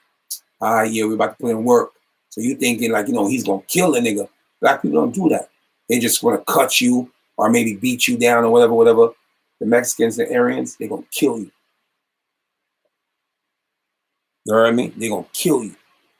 And the only reason why you'll see Mexicans, because Mexicans is very racist towards blacks. Let's not get that twisted. I'm not talking about these Mexicans in New York. And see, this is the difference with the Mexicans in New York. The Mexicans in New York, they're the humble Mexicans. Because one, you don't see them with no tattoo. You don't see, these are the Mexicans that work hard for their family. And instead of selling drugs and killing, they'd rather go out there and work hard job for cheap pay because they're not into violence. Now, when you go to California now, and you start seeing these Mexicans with tattoos all over their face, tattoos all over their body, these are the Mexicans that will kill you and go right back across the border and get away, right? You know how many Crip niggas, you know how many blood niggas died in California during the whole Mexicans versus blacks? There's a time you have Mexicans just driving up on a bus stop. They see a black motherfucker standing up at the bus stop, innocent or not, they'll shoot you dead. Like the West Coast gang culture is serious, man. And for some reason, the Mexicans, they don't hate us, but it's what was brainwashed into their head with every other race. Love everybody else but hate blacks. You understand? It's not like they just grew up and say, oh yeah, we hate blacks. No. It's what they was taught, seeing on TV and watching black people being hung, being castrated. So when they look at stuff like that, oh, if the white man don't have respect for the black, why should we have respect for the black? You understand? So when you look at every other race that don't like black people, it's the same thing as what they was taught and what they learned. Because at the end of the day, I never understood Latin kings and black people beef. Because at the end of the day, in this country, in order for this country to run, somebody got to be their scapegoat. So who is their scapegoat? Blacks and Latinos. We got the highest numbers of being incarcerated. We get harassed in our own community. They don't do that to the Japanese. They don't do that to the Jews. They don't do that to the Hindus. They don't do that to the any other European race. But when you go to the Latin community, they treat the Latin community people like shit. You go to the black community, they treat the black community people like shit. So why the fuck we can't get along? It's not like they treat you like roses and they treating us like some tulips. Then that'll be a different story. Latin people get treated, Latinos get treated just bad as black people. And we control the biggest population in jail. Well, we're not the deadliest people in jail. Because look how long Sike been in jail. Sike got cut. He cut people. And guess what? Did Sike ever kill nobody? No, because we're black people. When we see our ops in jail, we don't have the mentality like, oh yeah, we're going to kill them. Or now, we're going to cut them. And two, we'll probably beat him down, but we're going to cut him to make sure he could always see that scar on his face and remember who did it. That's the problem with black people. Black people, even your own op, you won't kill in jail. That's a crazy part I never understood. Not even your own op, you won't kill in jail. You'd rather fight him and just cut him across his face. That's the difference between the Aryan Brotherhoods and the MS-13, the Mexican Mafia, and them. They're gonna kill you. Just go to YouTube, and when you see them prison riots, and they stack the books, because just like how you see me with my bulletproof vest in jail, when you go into war, how you survive from getting cut, because you see them shanks that they making, that shit could poke through you. So the Mexicans and the Aryan Brotherhood, they'll tie books. That's your bulletproof vest. They'll tie books around your body, tape it or whatever. Now they in the yard, it's a big riot break off. At least if they stabbing you, whatever, and you do stab them, chances are that dagger is not going to go through those thick books. In jail, what they use for protection is books to protect you from knife stabbing. You understand? It's an OG product, repent, bro. You know what I'm saying? Like, I know, bro. So when I tell you, like me, I've been to jail. Never been a sucker. You know what I mean? Because like I ain't gonna lie, the first time I went to jail, I wouldn't say I was nervous, but I didn't know the politics. But after you go the first time and you learn the politics, the second time will come easier. But I ain't gonna lie, that was my only fear. What if a sucker nigga try to cut me? You understand? That was my only fear. Like, what if a sucker nigga try to cut me? Because I can't see it. Like, I can't see it. And that's why when he was like, yo, Sike cut Larry O. from Mac Ball at Brim. I was in my house trying to figure that shit. Like how that shit just feel and nigga just come behind you, whap. Because the shit happens so fast, sometimes you don't feel it. You don't feel the cut until the adrenaline goes down. That's when you start feeling the burn. Because when I first walked into Rikers Island to go serve my year, because see, I didn't have to go serve my year because I could have went on a run because I had to turn myself in because the judge gave me a date and said you got to come in court and turn yourself in. But being like I told you, I only got a year because you only could do a year on Rikers Island. Anything 1 to 3, you're going up the river. You know what I mean? Anything 1 to 3 and up, you're going up top, right? State Greens. Anything a year, you could do it on Rikers Island. I don't know where you do it now, but when I was there, it was in C-76. And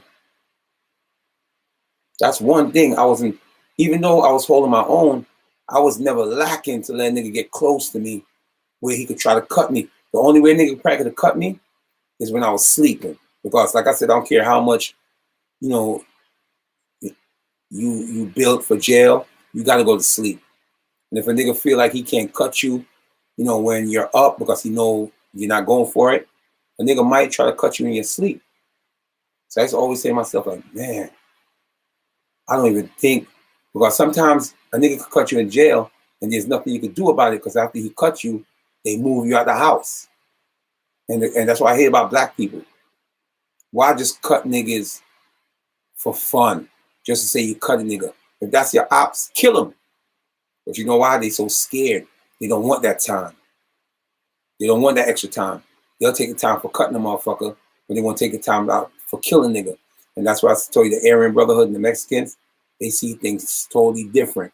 I was watching a vlog on YouTube with one of the Aryan leaders, and he said, man, we may be outnumbered by the blacks and any other Mexican, whatever race.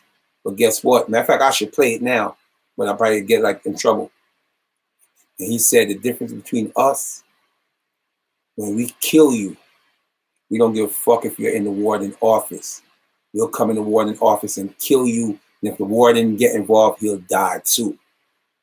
You understand? That's why the blacks respect the Aryan Brotherhoods. I don't care how much they come on here and tell you, oh, fuck the Aryans. They respect the Aryan Brotherhoods in jail. They respect the Mexican Mafia in jail. They respect the MS-13 because the MS-13 is one of the most deadliest gang. I think they're from Venezuela. The deadliest gang. And I mean, they had stories when the guy cut off a police officer's neck, head, and delivered it right to the police station and left it right out front. These guys is notorious. And I'm not talking about just notorious out on the street. They notorious in cell block 3. And that's why when you see them California Crips and them California Bloods, they just don't run and take over the whole jail cell. No, they just run. They set the Crips or the Bloods or whatever, but they still got to respect the Mexican Mafia. They still got to respect, you know, the MS-13 and these other guys. That's why I told you when you're in prison like that and you first come through, you got to get an OG, especially if your first time. You got to get an OG that show you how to walk the yard. Because if you can't just walk the yard and like, oh yeah, he's playing basketball over there, I'm going to go over here and play basketball with him. No, you might die going in the area. You understand?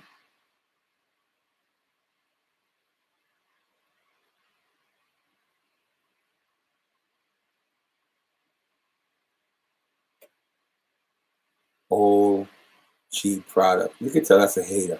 It's my old OG product. Yes, nigga, I'm old. Look at my rosters. My roster's like 50 inches. You feel what I'm saying? And I'm in shape. It's just unfortunately I lost like pounds when I got COVID-19, but we coming back. No freaky. You heard me? I bet you your pops don't look like me.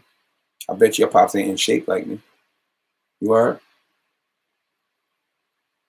Okay, and this one I'm trying to show you how much power these niggas have. There was a time when the Mexican Mafia was running Mexico. They wanted all Mexicans to unite. You know, the 18th Street Boys, the MS-13, whatever, all Mexican gangs that was running prison. It never happened. You know what I mean? It's on YouTube, everything, man. Everything is on YouTube. I don't watch them stuff no more, but there's one time I used to watch them, but I don't glorify prison. That's why you don't see me talk about my prison on my channel. Everybody got their own niche. That's why when that whole blood shit was taken off on social media, You never see me promoting on my channel. You understand? You never see me push that gangbanging lifestyle because I know the outcome of being a gangbanger. One, these so-called OGs, and look at this. You can look at social media. And this is where I go back to K Goddess too. K Goddess jacking, she the first lady of Wu, right? She's running around, start throwing up the Crip shit. Because she figured that may help her music career, right? She went up north to go take a picture with Sike, right? She went up north to go take a picture with Sike so Sike could solidify her Cripness, right? But guess what? If you got K Goddess jacking the first lady of Wu, right? You all remember this stuff when K Goddess, I had on my channel, she went up north to go get co-signed by Sike because she figured Sike is the big homie for they set. So if he put her on, then she's originally Crip. And they have no problem with that. So remind you now, this is what I'm trying to show you how stupid she is. And she's not the only one. There's other stupid gangbangers like that. Number one, if I'm an OG Crip, and I see any young Crip nigga doing music, and I got the influence to tell my niggas, yo, you got to support that, right? I'm going to do that.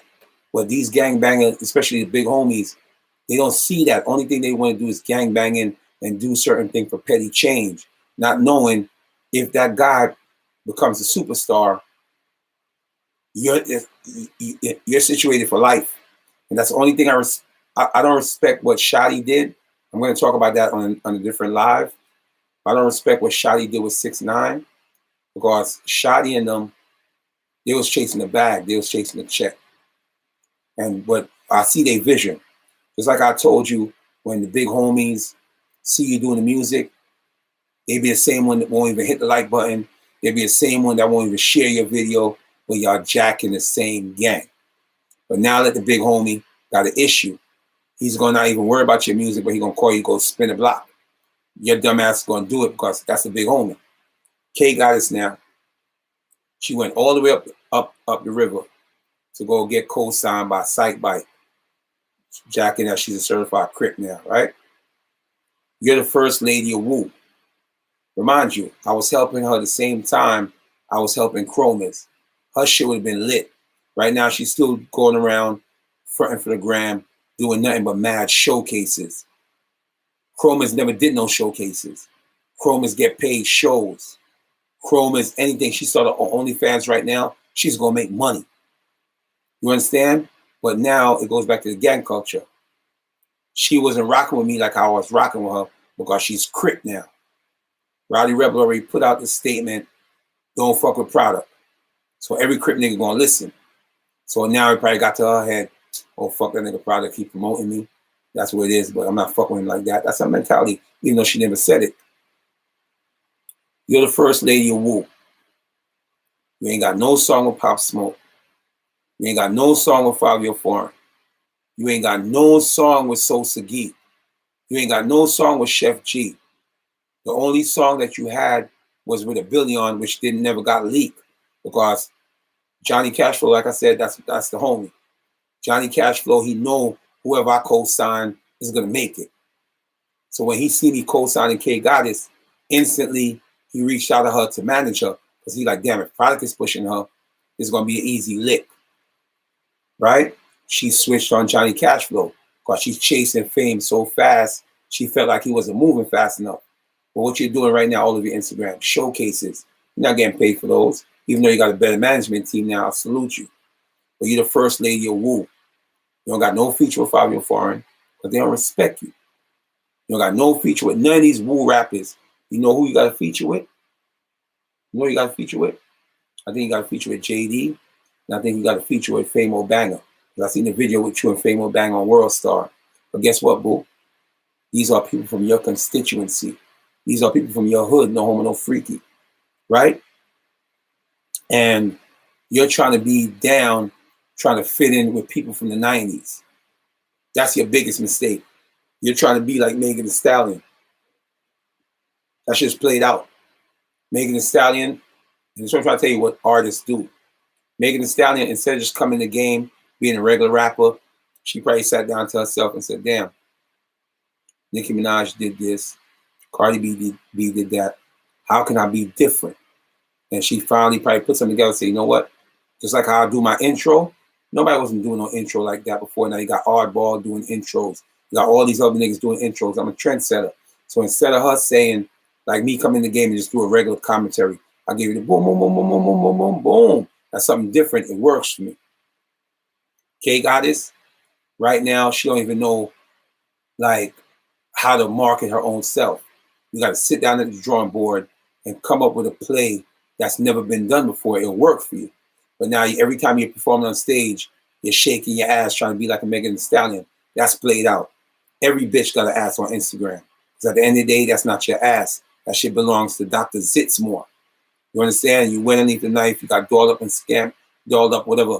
You go to Instagram and you can see every bitch with a fat ass shaking their ass. Right? Chromas. You know why this shit work for Chromas? Because Chroma's got one of the hugest breasts in the world. And Chroma's breast is natural. You understand? Chroma's is pretty. Chroma's is entertaining. But I was helping you at the same time I was helping Chroma's, where you caught up in this gangbanging shit and trying to prove yourself to the Crips. When you first came out, you wasn't pushing on First Lady or Woo. You wasn't trying to impress the Crips. You was doing music. That's why I started fucking with you. But somehow, the same thing they did to Nina Serafina, these Crip niggas, because Nina Serafina's Crip, these Crip niggas got in Nina Serafina ear and start telling her shit. Yo, don't fuck with Product. Don't fuck with Product. But guess what? Who was fucking with Nina Serafina before Product started fucking with her? Who was helping Nina Serafina before Product was helping her? Nobody. You understand? So this is what I'm trying to tell you. Fuck the gang culture. Fuck the gang lifestyle. Because these same niggas instead of like, damn, you know what? Product is in K Goddess corner. I guarantee you within a year, K Goddess gonna make it. They went and they start doing song her hair. They'll stay away from Product. Don't trust that nigga. Blah, blah. How you not gonna trust a nigga when everybody I helped became a star? That's what I never understood. Now, who's helping K Goddess?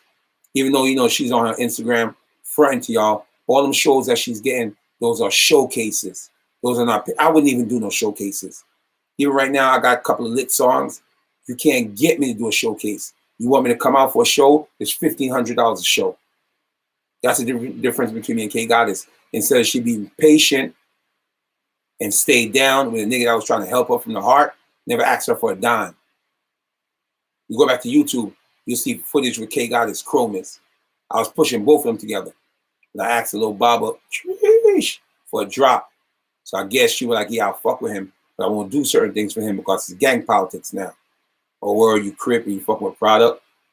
Or word, no, I can't rock with that, you heard? So she got caught up in the politics. Now, I threw that broad in the recycling bin. She's struggling. Chromas is up. Chromas is up. They both could have made it at the same time within a year. Same thing with Nina Serafina. We just had a conversation on the phone 2 days ago, almost like an hour. Blah, blah, Product, I want to fuck with you again, blah, blah, blah. I woke up this morning, she's dissing me and Stain Blicky in a vlog. I'm like, what? I'll slap Product, bet he start crying, weeping like when his mother cut his Wi-Fi. See, he a little kid. I can tell by the way he wrote that he's some little kid, some little goofy little kid. You heard me? So ask anybody. Niggas didn't know who Chromas was. Chromas is from fucking Canada.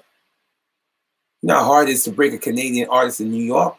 That's why you only hear about Tory Lanez and Drake from Toronto, but there's a lot of dope talent from Toronto. But once again, K Goddess decided she want to prove to her gang, she want to prove to the Crips. But guess what? None of them Crip niggas fuck with her like that. That's why you see she be crying on her Instagram sometimes. Oh, people don't be showing love or something. I know who she talking about. She talking about them Crip niggas. Because she figured she was going to be like a Lil' Kim. She figured she was going to be like Foxy Brown. If she jack a certain gang, now she could do a feature with Fabio Foreign. Now she could do a feature with Sosa D. Now she could do a feature. The only feature I see her got, I think she got a song with JD because they're from the same side. But K Goddess is just more from Van Dyke's side. The reason why I decided I was going to help K Goddess, Not because she got a fat ass and I had no interest of fucking K Goddess. No. I don't give two fuck about K Goddess, how she looked. The reason what made me start fucking with K Goddess and decide I was gonna help her, just like I helped Chromis. Because K Goddess, I think her uncle named Arkbark, right? Arkbark. I think he almost had like 40 kids. He's a Muslim nigga. I know him. That's why if you go to the Brownsville Center on Livonia, close to Mother Gaston, there's like a Brownsville Center over there where they rent out to have parties and certain events. I think that's the shit that Arkbark, K Goddess' uncle, started. So I know Arkbark. Arkbark died of AIDS. K Goddess' uncle died of AIDS because he was a nigga that was going around fucking raw dog style, and he had almost like 30 kids. He died of AIDS, right? So I was like, damn, I know her uncle. She's trying. People is not really supporting her like that. Boom. Every vlog I was doing with K Goddess, 30,000. Every vlog I was doing, 10,000 here. And remind you, she didn't have a name. And you see how Nina Serafina, she may start controversy to give you something to talk about. K Goddess never gave me nothing to talk about. The only thing that she had was when she had a fight with Mariah Lynn from Love and Hip Hop. Well, I wasn't helping her at that time. But otherwise, K Goddess didn't have nothing like, you know, K Goddess screamed on Cardi B. K Goddess did that. That would have sold her more.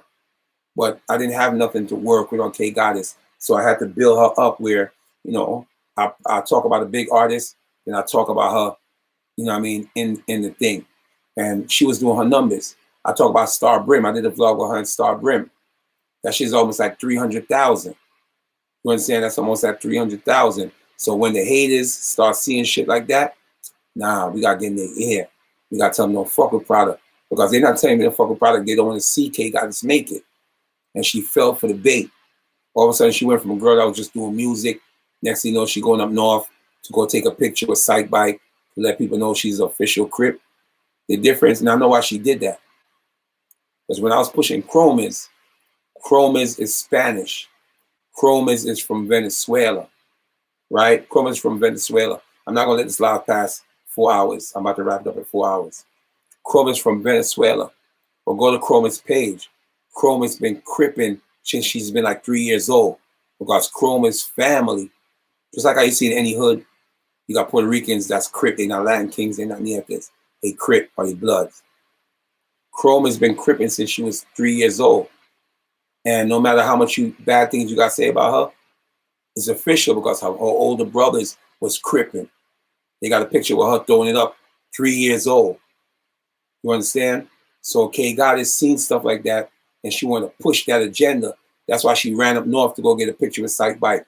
That's when, you know, she started went from a girl that's just regular rapping to start pushing the first lady of Woo. You see right now, if I was still rocking with K Goddess, and when the whole Woo shit was happening, and I was doing vlog on K Goddess, I was doing a lot of vlog on K Goddess and pushing the Woo agenda, K Goddess been when it got signed.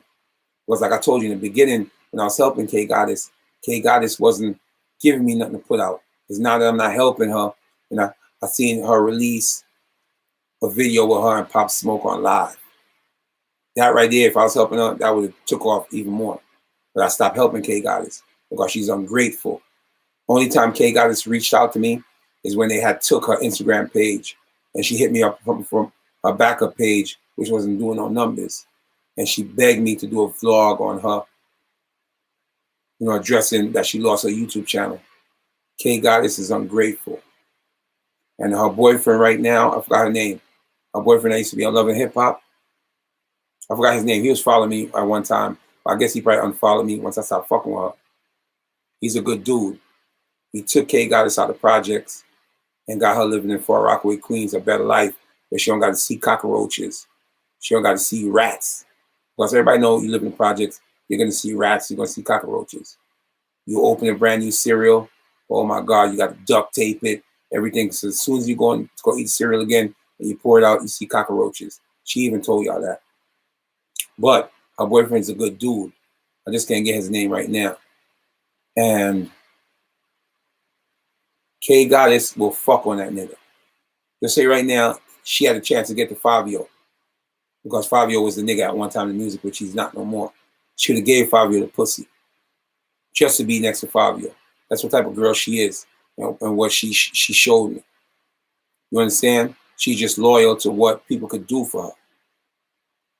And like I told you right now, K Goddess would have been up if she would have kept her 10 toes down with the Crocodile.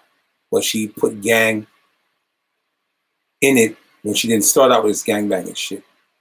She just started out as a girl, shaking her ass, showing off her body, and doing music. All of a sudden now she pushing the gangbanger objective. You're not the first lady of Wu. Because when Lil Kim was jacking She the First Lady of Junior Mafia, she was doing songs with Biggie. She was doing songs with Lil C's. She was doing songs with the crew. And that's why I keep telling you about these dumb, brainwashed girls, or guys too, like Aladdin. They jacking the gang GD, but you can't get a feature with a GD rapper. The only time you got a feature with a GD rapper was with 22 G's. And I paid for that feature for Aladdin dumbass with 22 G's. That's the only time. And this when 22 G's had Brooklyn. You don't even have Brooklyn no more. I paid for the video for Aladdin. I mean, the interview. I mean, the feature with 22 G's and Aladdin, and gave him a vlog. That's how Aladdin really got clouded up. Because niggas like, oh shit, brother got that nigga with 22 G's. Remind you. And this is the same nigga that came and snitched on me. If you go to YouTube, you hear Aladdin talking greasy. Yeah, trying to be tough, but he know he's not tough. And yo, that's why I made you bought me Jordans. Yo, blah blah. You want to get next to me because I was clouded up. This is the Xanax and this is the lean. How the fuck could I want to be next to you when you was nobody? I took you from getting 10 to 30 views on your video to 100,000. You understand? So how the fuck? That's why sometimes when I watch these interviews, I just laugh. Because these people that's interviewing these people, they really believe that shit. You didn't even have a name. Everybody knew who OG Product was. So how you could even get on the internet and say some shit like that. And then I see people interviewing them and they believe in the shit, like, oh, that's why he got next to you because he was clout out. But how you got the clout? Because I gave you a 10-hour studio session that I brought in PNVJ. That's how PNVJ ended up getting signed to Atlantic, because I introduced him to the game. I gave you a feature with Chewin the Goon, Bambino. Now, I didn't give you a feature with Bambino. Chewin the Goon and Bambino, and them was like the hottest niggas in Brooklyn at that time. Because once Bobby Shmurda and Rowdy Rebel told him GS9 is in jail, the wave came from the 90s to Brownsville. So Bambino, Chewin the Goon. So we was in the studio.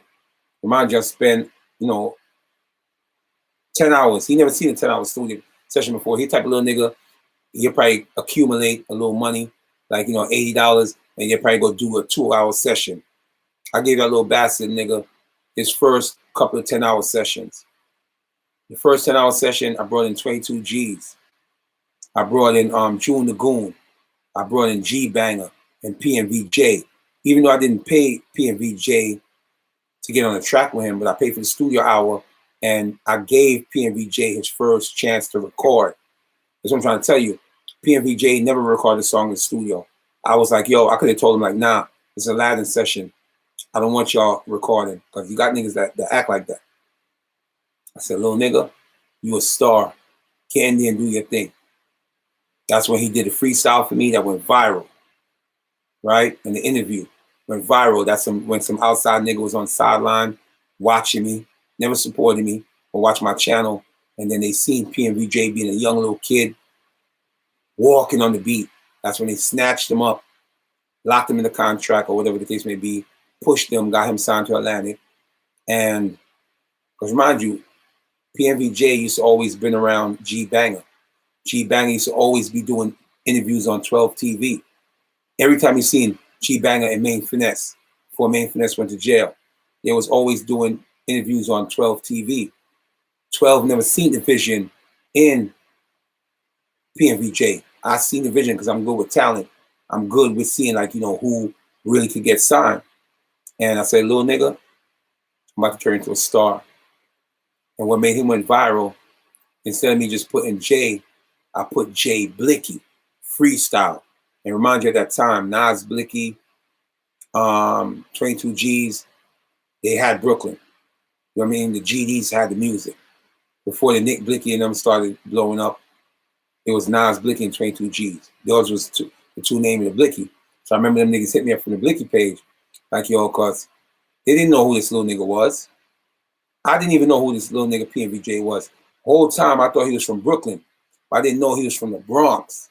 What he did, he was another nigga like Aladdin in 6ix9ine that was watching the movement out of Brooklyn and then decided in order for him to get down with the movement, he had to get cool with a GD member. So what he did, he got cool with G-Banger. So what he did, he used to come to Brooklyn, bring Percocets and weed and stay by G-Banger house, right? And that's how he got cool with the whole GD movement. G-Banger used to have him around when he was doing the 12 TV interview, but they never seen nothing in him. Just like how, 12, because he dick ride me. He cock ride me, no homo, no freaky. He cock ride my wave. That's how you see K Goddess end up getting on his platform. He didn't know who K Goddess was. But when he see me start pushing K Goddess and he see K Goddess start doing his number, that's when he ran to do an interview with her. Right? I made the stars. A lot of these people just capitalize off my hard work. But I was the one that's so pushing K Goddess, but K Goddess was so greedy for fame, she thought about her doing 12 interview. 12 don't care about you. It's whatever he could get to get an interview and keep his channel relevant. I cared about K Goddess. That's why I went hard for her. You know how much subscribers I lost for K Goddess? I lost so many subscribers for K Goddess because they're like, yo, product, who the fuck is this Baba? And I used to push her so hard. Every video K Goddess. Every video K Goddess. But she chose the gang lifestyle, trying to fit in and trying to be dumb. And the crazy part about it, look what's going on. I predicted this a year ago. But if you go back to my live, you hear me talking about it. JD didn't need Fabio Foreign. Cool to Be didn't need 6ix9ine. I got my inbox right now. I can show you screenshots. I told Cool to Be, he was the biggest thing in New York at that time coming out of Brownsville. Then JD, and then the Famo Banger nigga, right? You don't need 6ix9ine. He's like, nah, bro. Nah, bro, we tweaking, bro. We glow up, bro. We clear, bro. Now his bitch ass, I wouldn't even say bitch ass, but now his ass is in cell block 3 while 6ix9ine is getting paid. And I know he think about that shit every day, like, damn, product warned me. You look at JD. When Fabio Foreign, before Fabio Foreign got lit, Fabio Foreign was buying views. I used to go take videos. You go to my video, She in Love with the Boomer going on 15,000 by tomorrow, the day after. Almost like 400 comments. I would go to Fabio and them video, I would see 450,000 views and like 10 comments. I was like, no way. There's no way 450,000 people watching your video and it's only 10 comments. You feel me? That's impossible. I got videos that's 2,500 views right now, and the comments almost like 200-300 comments. So I knew Fabio was buying views. He couldn't fool me. But guess what? He was smart enough after he seen Chef G and Sleepy Hollow linked up with JD, right? So he figured if a Crip nigga could do that, we could get up with them too. And that's how the Wu and the Crip niggas started uniting. Because like I told you, there was a time when niggas from the 90s, when Bobby and them blew up, if he wasn't from the 90s, they wasn't doing no features with you. That's why you see Gino Mandela and all them, they had a thing called OT9, only the 9. And I remember Gino Mandela's like, hey, if you're not from the 9, we not fucking with y'all. Right? But these stupid Brownsville niggas again, once again, stupid K Goddess, stupid JD, stupid Cool to Be. They let niggas infiltrated them, and guess what? Fabio got signed. JD didn't get signed, but I heard Mace picked him up. What do Mace know about New York drill? What do Mace know about New York music? Nothing. So that's why you see JD career having take off like the way Fabio Foreign career took off. Mace is a cloud chaser. Mace don't know if he gonna stick with the churches. Mace don't know if he trying to deal with gangbang and hip hop. That's why you see JD haven't went the way he did. Now JD, him and Fabio Foreign got an issue. Guess what, my nigga? I remember he was in jail, and I remember the phone call because I got on my channel, and he was telling Fabio like, "Yo, you know what I mean? I think I'm about to get bail, and tell Fabio he got to situate that. Fabio don't got to do shit for you. Fabio already make it. Fabio don't need y'all no more. And I told the niggas how it was going to end in the play. The Brownsville niggas is the original Wolves from the DOD. Because in Brownsville, you had the Chose, which was the Hood Star niggas that got beef with the Wolves, which was the DOD niggas and all them niggas from Tenamboy Projects on Pickin to Cephalo Projects in Brownsville. Those are the original Wolves, right? And a lot of them is not rappers, they just street niggas. But, you know, the niggas that was rapping was the face of the Wolves. Then come, if you do your history, Jeezy Moolah, free Jeezy Moolah. He used to always argue with Brownsville niggas because niggas just tell Jeezy Moolah, y'all not the real Wolves. The real Wolves in Brownsville. And I remember Cool to Be and them used to be beefing with niggas from the floors. For saying y'all not the real Wolf. Because Cool to Be and them is the new generation of the Wolves from Brownsville. K.I. and them, Bleezy and them, they the older, and Vin Diesel, they the older version of the Wolf. But somehow down the line, the Brownsville Wolves start getting cool with the Flossy Wolves, but they wasn't cool with them like when Jeezy Moolah was free. They got cool with them, like, you know, when the Pop Smoke was blowing up, you know, the hip hop shit. So you see the niggas, the Crip niggas from the 90s start linking with JD, start linking with Cool to Be. And if you go back, if you remember the record that Ether the Connect and Fabio Foreign was on, that Waka video, the reason why that video got lit, because you had Cool to Be making vlogs, dancing to it and stuff like that. You had JD and niggas making vlog, dancing to it. That didn't make Ether the Connect a true rapper. He's not a rapper. Ether the Connect was a nigga that used to just be around Fabio Foreign and them trying to put the plays together. Same thing as Mr. Swipey. That's why when my brother sat down, I told Mr. Swipey is garbage. He's not going nowhere. Did he go nowhere? No, because these guys don't got talent. The reason why French Montana signed him, French Montana figured he could use them. You feel what I'm saying? Mr. Swipey was never a rapper. He was somebody that was trying to manage an 800 foreign side. I've been around these niggas. And whatever I'm telling you is real. And they can't say I'm capping. Ether the Connect was just like a behind the scene dude. You know what I mean? Same thing for Mr. Swipey. His job was to try to keep 800 foreign side together. You feel what I'm saying? Because these niggas young. They didn't see the vision at that time. And I'm trying to convince my brother. He's like, nah, the nigga Mr. Swipey's okay. We sat down on YouTube and we listened to every song that Mr. Swipey did. And that's how my brother realized, like, you're right. This nigga's garbage. He's not going nowhere. And that's why you see Fabio Foreign flipped out on French Montana and told my French Montana, like, yo, you using my boy or something? What like the only thing you signed him is for him to be a dancer? You feel what I'm saying? Everything I talk is real, man. So, see how did my bloods take it when my little homie, Little Thundercat, Nipsey Hussle, Sig, Peso, Harlem. Yeah, but shout to the Crips, man. I got no beef with the Crips, man. It's just a Rowdy Rebel painted a picture on my name that had people like even K Goddess moving wacky to me. That's why I said I will never respect Rowdy Rebel. You understand? At the end of the day, Rowdy Rebel can't beat me. You know what I'm saying? So I'm not scared of Rowdy Rebel like how y'all be cock riding, nigga. You feel what I'm saying? So now JD, I don't even think he fuck with Fabio Foreign. Because he felt like, you know, Fabio Foreign probably didn't bail him out. He felt like Fabio Foreign was supposed to do more for him because he know he got Fabio Foreign glit. And the reason why you see JD, you know, I fuck with JD, but I don't fuck with his pops, G5 Reels, because his pops is a cloud chaser. He tried to cloud chase me. But the reason why he didn't go nowhere, because I just found out that, you know, Mace picked him up. Who the fuck is Mace? What Mace know about New York drill? If I had myself situated, just say right now, I had a good 10 mil, even 5 mil. You know how many rappers from Brooklyn I could sign, and I guarantee you they'll take off because I know talent. Mace don't know no fucking talent. You feel me? Mace don't know no fucking talent. He's an opportunist. How you gonna be in a church preaching the word of God, but then you're out here trying to sign New York drill rappers that got real street beef?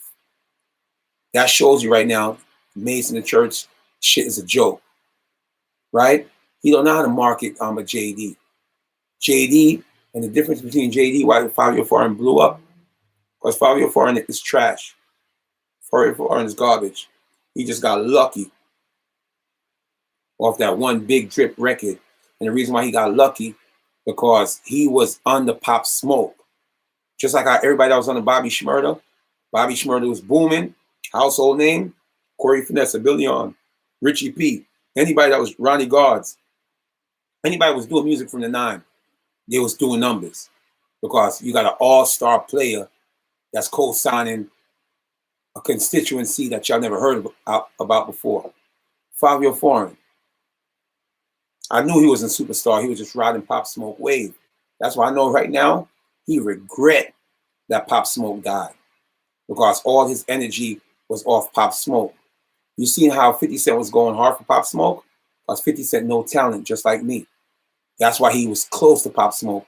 50 Cent don't give a fuck about Fabio Foreign. 50 Cent don't give a fuck about Sosa Geek, because if he did, he'd have made sure Fabio Foreign, who is Pop Smoke man, made Pop Smoke album. He put everybody else on the album except Fabio Foreign, because he know Fabio Foreign only got one style. Pull up on shorty, she's a weddie. Then she deadly. Then get neck. That shit's garbage. That shit's garbage. You heard me? I rap better than Fabio Foreign. And Fabio Foreign know not to play me with the music shit. You understand? He's not a superstar. They all rolled through pop wave energy. And that's why once you see Pop Smoke died, War and Peace to the homie, you seen the whole New York drill shit start dying out. Because Fabio Foreign is not a superstar. A superstar is like Drake. Every song he put out is going Billboard. Because he don't only put out regular song. Fabio Foreign right now, he's going to do an album. He'll run to the studio and do 20 songs. And then he put those 20 songs on the album. When a superstar like Drake, Tupac, and everything, that's why Tupac got music out now. I have music now we didn't heard of. It's in the archives. When these guys go to the studio and they're working on an album, they would at least do 100 songs. And then they'll sit down with a team and pick out of the 100 songs, which is going to be the 15 or 13 album, that we're going to put on the album. That's what you call investing in the music and knowing that every song you make is not a hit. That's why the more songs that you make will have the possibility of being a hit. These young niggas don't know about that. They just go in the studio, work on 20 songs, like, oh yeah, my album is ready. Fabio Foreign is not a superstar. If Fabio Foreign was a superstar, he wouldn't be beefing with his own man right now, Drizzy Giuliani. Because at the end of the day, you getting put on. All right, let me give you a perfect example. Say Pop Smoke, right? Had Drizzy Giuliani, Chino Mandana, Ether the Connect, and all these Mr. Swipey around his squad. All these niggas would have been doing numbers on the strength of Pop Smoke being the hottest nigga in New York. But they under Fabio Foreign on the 800 Foreign side. They didn't go nowhere. They didn't go nowhere. Gino Mandana is garbage. Drizzy Giuliani is garbage. Ether the Connect is garbage. They didn't went nowhere. So you're trying to tell me Pop Smoke is the biggest thing in New York, and then comes Fabio Foreign, because the whole drill sound, which was new. And once again, Pop Smoke didn't pioneer the drill sound. Fabio Foreign didn't pioneer the drill sound. I'm an original New York driller. I'm the one that brought the sound, Bambino, and maybe a few others like, Freshie Rosemo. Other than that, before niggas just rapping on regular beats. I got proof. Go back to YouTube and type in OG Product, because I always gave Axel his credit. And that's how Axel's name got big up, because not only that I hopped on his beat when he was a nobody, but I also put his name in the credit. So even my haters that don't like me, they're like, oh shit, who the fuck is Axel? Now you see 22 G's is doing Axel beats. And remind you, 22 G's did not start in no New York drill. He's running around and saying he started New York drill. 22 G's came after Bambino. And if you go back to Bambino, I feel like the man already. I feel like that nigga already. I feel like that was a drill beat. That was a drill beat Bambino was rhyming to. I feel like that. In fact, let me see if I can play it. Let me play it for y'all real quick before I get off YouTube. Bambino, feel like that nigga already. Listen to this shit. Video was turned though. Feel like, okay. This was, I think it was this one. This is at 600,000. Listen to this shit right here. This when Bambino, this is almost like 5 years ago. And I think I was doing drill before Bambino. But I'll give Bambino credit. Listen to this right here. Listen how the beat hit. This is when the whole drill shit start coming to New York City.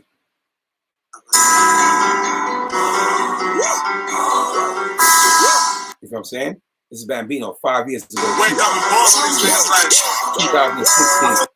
Like that nigga already, man. Like, I feel like that nigga already. YG shit fleets to MTG. What a Free Poppy. I feel like that nigga already. This was a drill shot I feel started like that hitting New nigga York. already.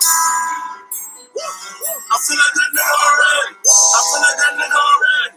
If I wanna fuck, she gon' let me. I feel like that nigga already. If I wanna fuck, she gon' let me. I had to cut that bitch off to some daddy.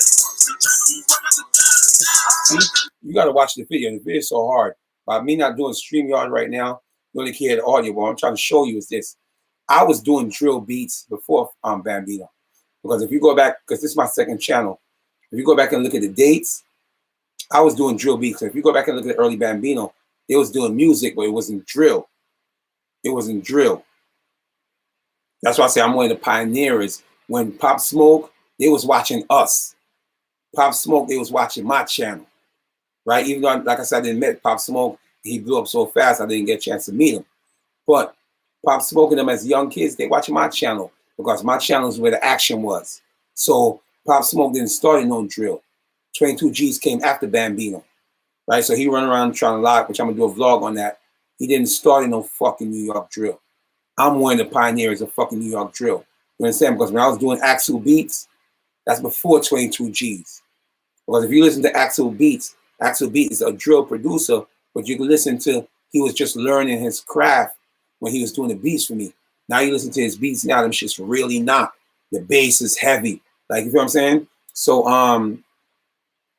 and I never followed Axel, because I've never been a groupie. But Axel, I think he was following me. You feel me? So, I'm part of the drill movement.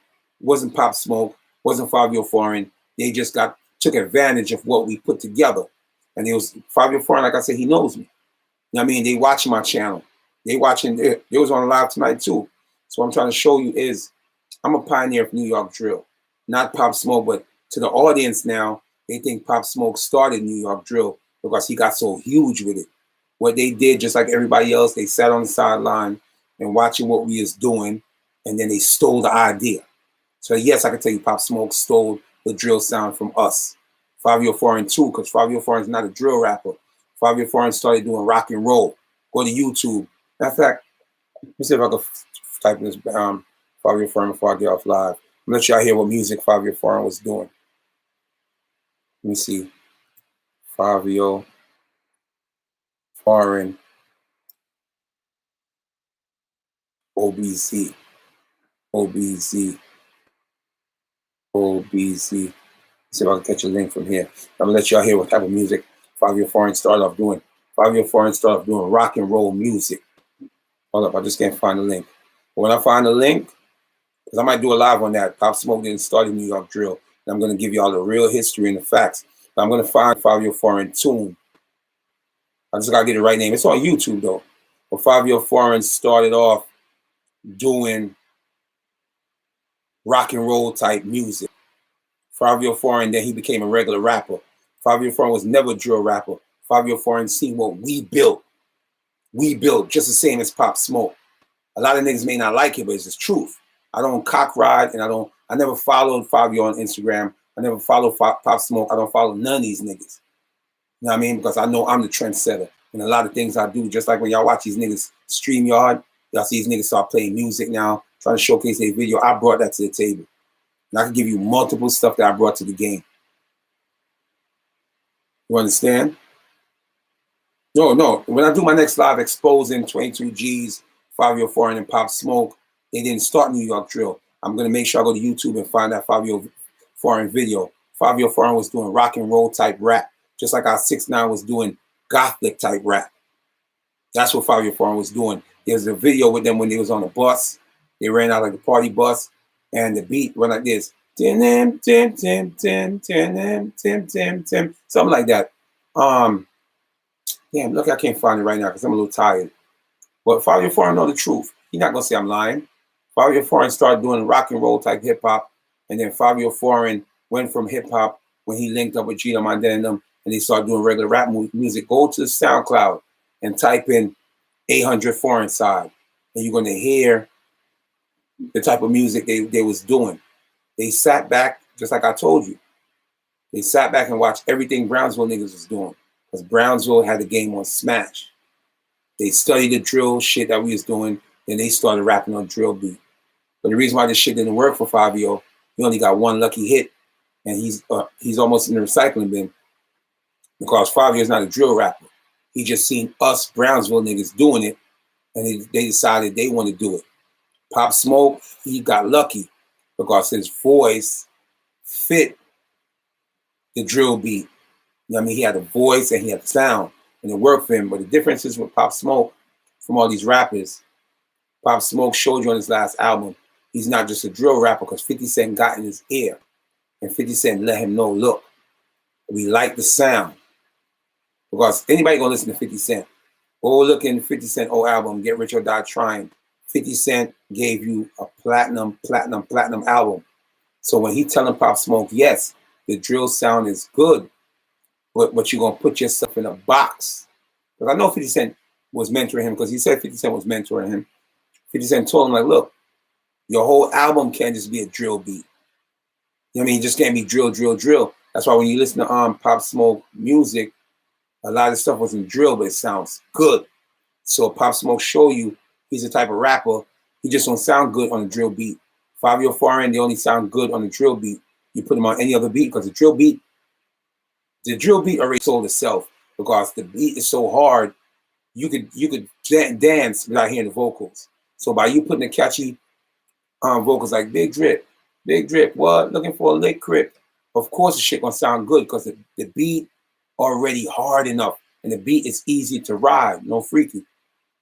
So it made it easy for Fabio, but being that Fabio is not an all-around artist, like he's not gonna give you music like Pop Smoke gave you. And you got 50 mentoring him. But this what happened. You know why when you do an album, right? You know why when you do an album, you'll have like a Dr. Dre produce. Matter of fact, let me give you an example. You ever wonder why when you see a guy like 50 Cent, he got like Dr. Dre just produced 2 tracks on the album. Then he got like another different producer. And then, you know, throughout the album, you have like 10 different producers. It's a reason for that. Because each producer got their own sound. And in order for you don't want the album to sound like all drill beat, you get different producer. You get like for Pharrell, you get like a Timbaland. And then that's how you make the perfect album. Because people gonna be like, oh, now they didn't like the album. It's like the same sound.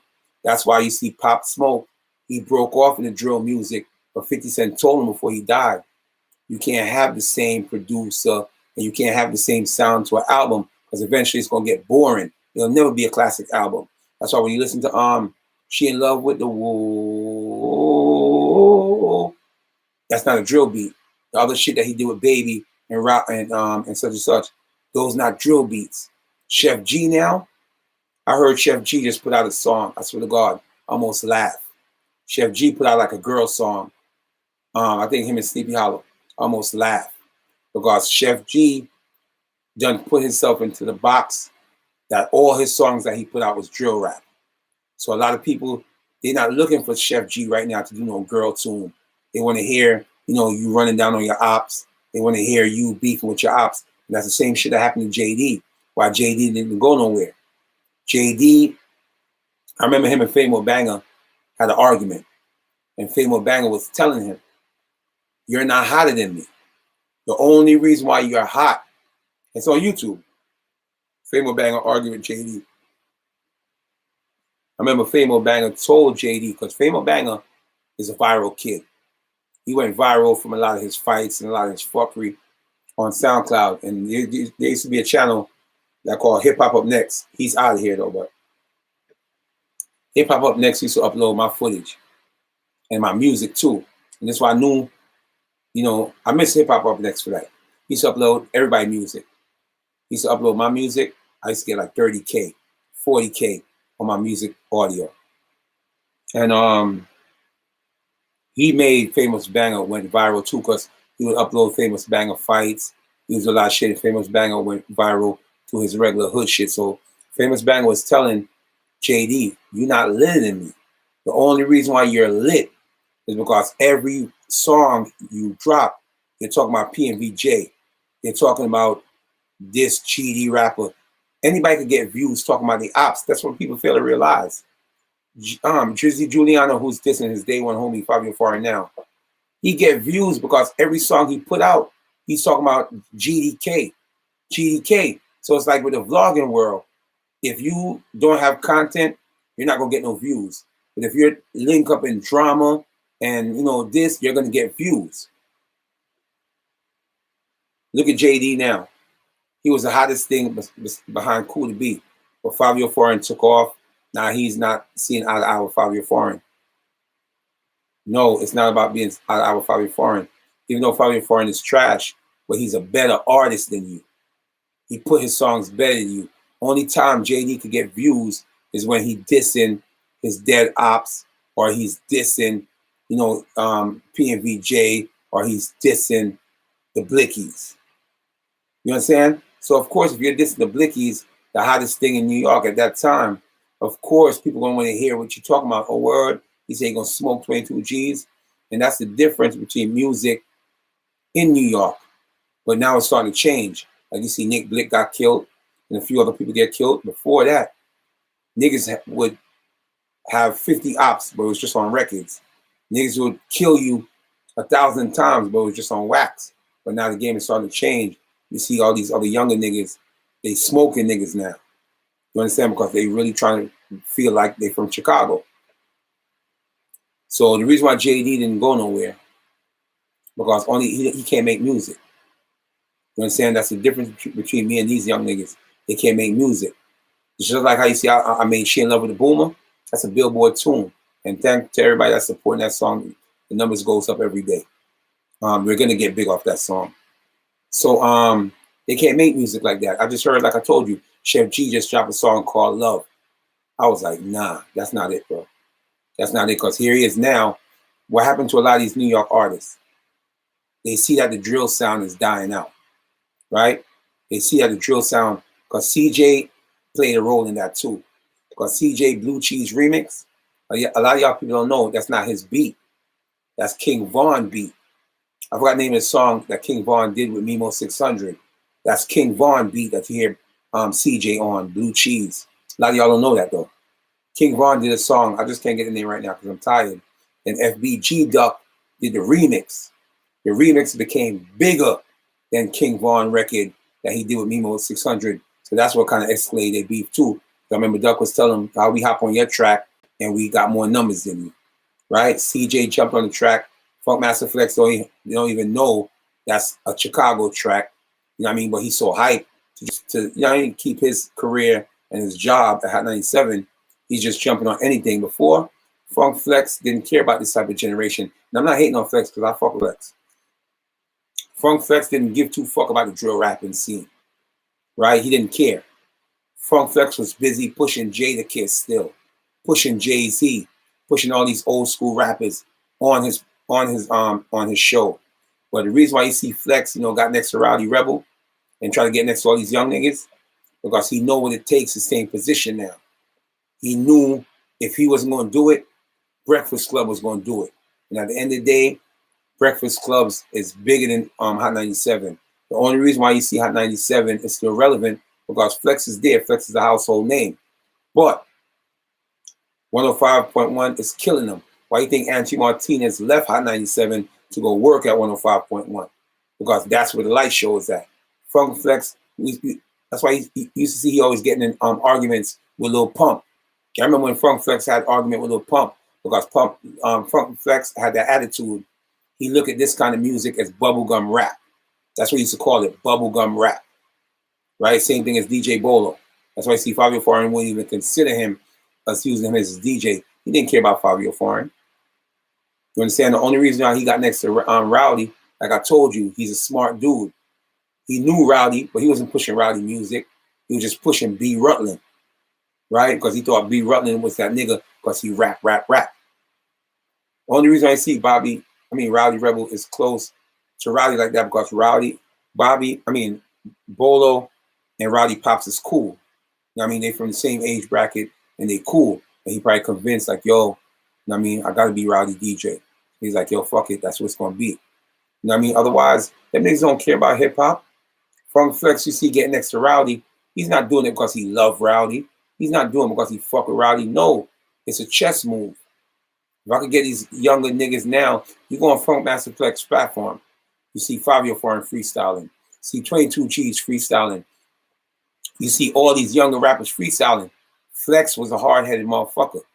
You go on Funk Flex show, you're still going to hear Jadakiss freestyling. You're still going to hear all these, he's bringing up Jim Jones, just like a knucklehead K Slade. I was trying to listen to K Slade the other night, and I don't listen to K Slade. I just listen to K Slade because I was in the car. You know who K Slade is pushing in this generation? K Slade is not pushing none of these young drill rappers or none of these rappers. You on K Slade platform, you still hear him playing Chic Lukes. You still hear him playing Papoose. You still, because those niggas is stuck in the era where they feel if they don't like the music, then they're not playing the music. K Slade need to get off Hot 97. I don't even listen to his show. Like, you know how Lucky Dawn used to hang out with Mano? If you go to K Slade, you don't hear nothing about Lucky Dawn. No disrespect to Lucky Dawn. You don't hear nothing about Lucky Dawn in the music business. Last time I checked, Lucky Dawn got a 9-to-5 job because he realized that he could make it in the music business because the music changed. When he was coming out, you could rap regular and he stood a chance. But when the singing and the melodies came in, Lucky Dawn's career was finished, and this Mano man. Lucky Dawn is working a regular 9-to-5, right? When you'll go on K Slade and you're still hearing K Slade playing Lucky Dawn. Even though that he know Lucky Dawn's career will never resurrect and he'll never make it, but K Slade's one of those knucklehead niggas that refuse to change. Let me tell you something. When I first met Lucky Dawn was a cocky nigga. There's a video on YouTube where nigga like, yo, Lucky Dawn, you think you gonna make it? Nigga's like, nigga, I made it already, nigga. Lucky Dawn was a cocky nigga, like that just, it was all about him. Cause I remember when it was him and a guy named M. Gutter and Fuzito. M. Gutter's from Sally Matthews, where Papa the Don from Crip niggas. And I used to be around them niggas. M. Gutter never liked the Lucky Dawn music. He always felt like Lucky Dawn was trash. But being that Lucky Dawn was around Mano, and Mano was hot at that time with all the above with T-Pain and the High Haters. So, you couldn't tell that nigga shit. Even if he was trying to tell a nigga like, yo, bro, you need to switch up your style, get a better flow. You couldn't tell him nothing. He's around Mano. He's up next. But then when the reality hit, he didn't go nowhere because Lucky Dawn don't know how to make music. He just know how to rap. If you had a nigga like 50 Cent around him and structure him how to do hooks, or a nigga like me, because I'm good with hooks, I'm like, nah, bro, you need this kind of hook. Lucky Dawn could have made it. But now Lucky Dawn went from Clinton with Mano, studio shows and BB Kings and all that. Lucky Dawn is working a regular 9-to-5. And I seen him a couple of months ago, but I was just so busy on the move. He was getting in his car, I was pulling off, so we didn't get a chance to chop it up. You understand? I'm telling you, I know Lucky Dawn and all of them. Go back to YouTube and study Lucky Dawn. Lucky Dawn was a cocky rapper. You understand? Because I remember when we went to fucking, like I told you, that's how I got the footage with Boozy. When nigga tried to put the hat on Boozy's head, not knowing Boozy was a killer. We all went, he ran the bus. And we all went to Maryland to the Smoke Fest tour. Like he was doing his thing. But what happened was music changed. Music changed. Like Papoose was the last lyricist from New York. Like if hip hop was still hip hop and the bubblegum rap with the Migos and them, I wouldn't say bubblegum rap because I fuck with it. That's what I do. So if the bubblegum rap didn't come in, Papoose would have been bigger than what he was. You know what I mean? Papoose could have been bigger than what he was. But when Papoose came on the scene, he was like the last real rappers of NYC. And that's when the music was changing. That's why you seen Papoose, he couldn't make records. Papoose only could rap. You know what I mean? That's why when you listen to these Griselda niggas, I don't fuck with the Griselda niggas like that. But just hearing all the talking about them, I go listen to their music. They rappers, but they make good music. A lot of niggas can't rap and make good music. That was Papoose's problem. Papoose couldn't find no hook. The only commercial song that Papoose had was with Busta Rhymes, Touch It, Squeeze It, You feel what I'm saying? He sound good when a person could come up with a hook. But otherwise, Lucky Dawn, Papoose, they could rap, but they don't have no hook. You feel what I'm saying? Lucky Dawn, like I told you, last time I seen Lucky Dawn, I forgot the actor that used to be in all those 50 Cent movies. I forgot his name, man. He's a black dude. That's Lucky Dawn's best friend. And last time I seen him, we was in a club in Manhattan. And Duke is from Staten Island. He used to be in all those 50 Cent movies and shit like that, and other movies. Him and Lucky Dawn is best friends. That's the last time I seen Lucky Dawn, besides I see him in the hood. When he was getting in his car, I was getting in my car. You know what I mean? But otherwise, I'm doing better than Lucky Dawn. All that hype Lucky Dawn had and all that shit,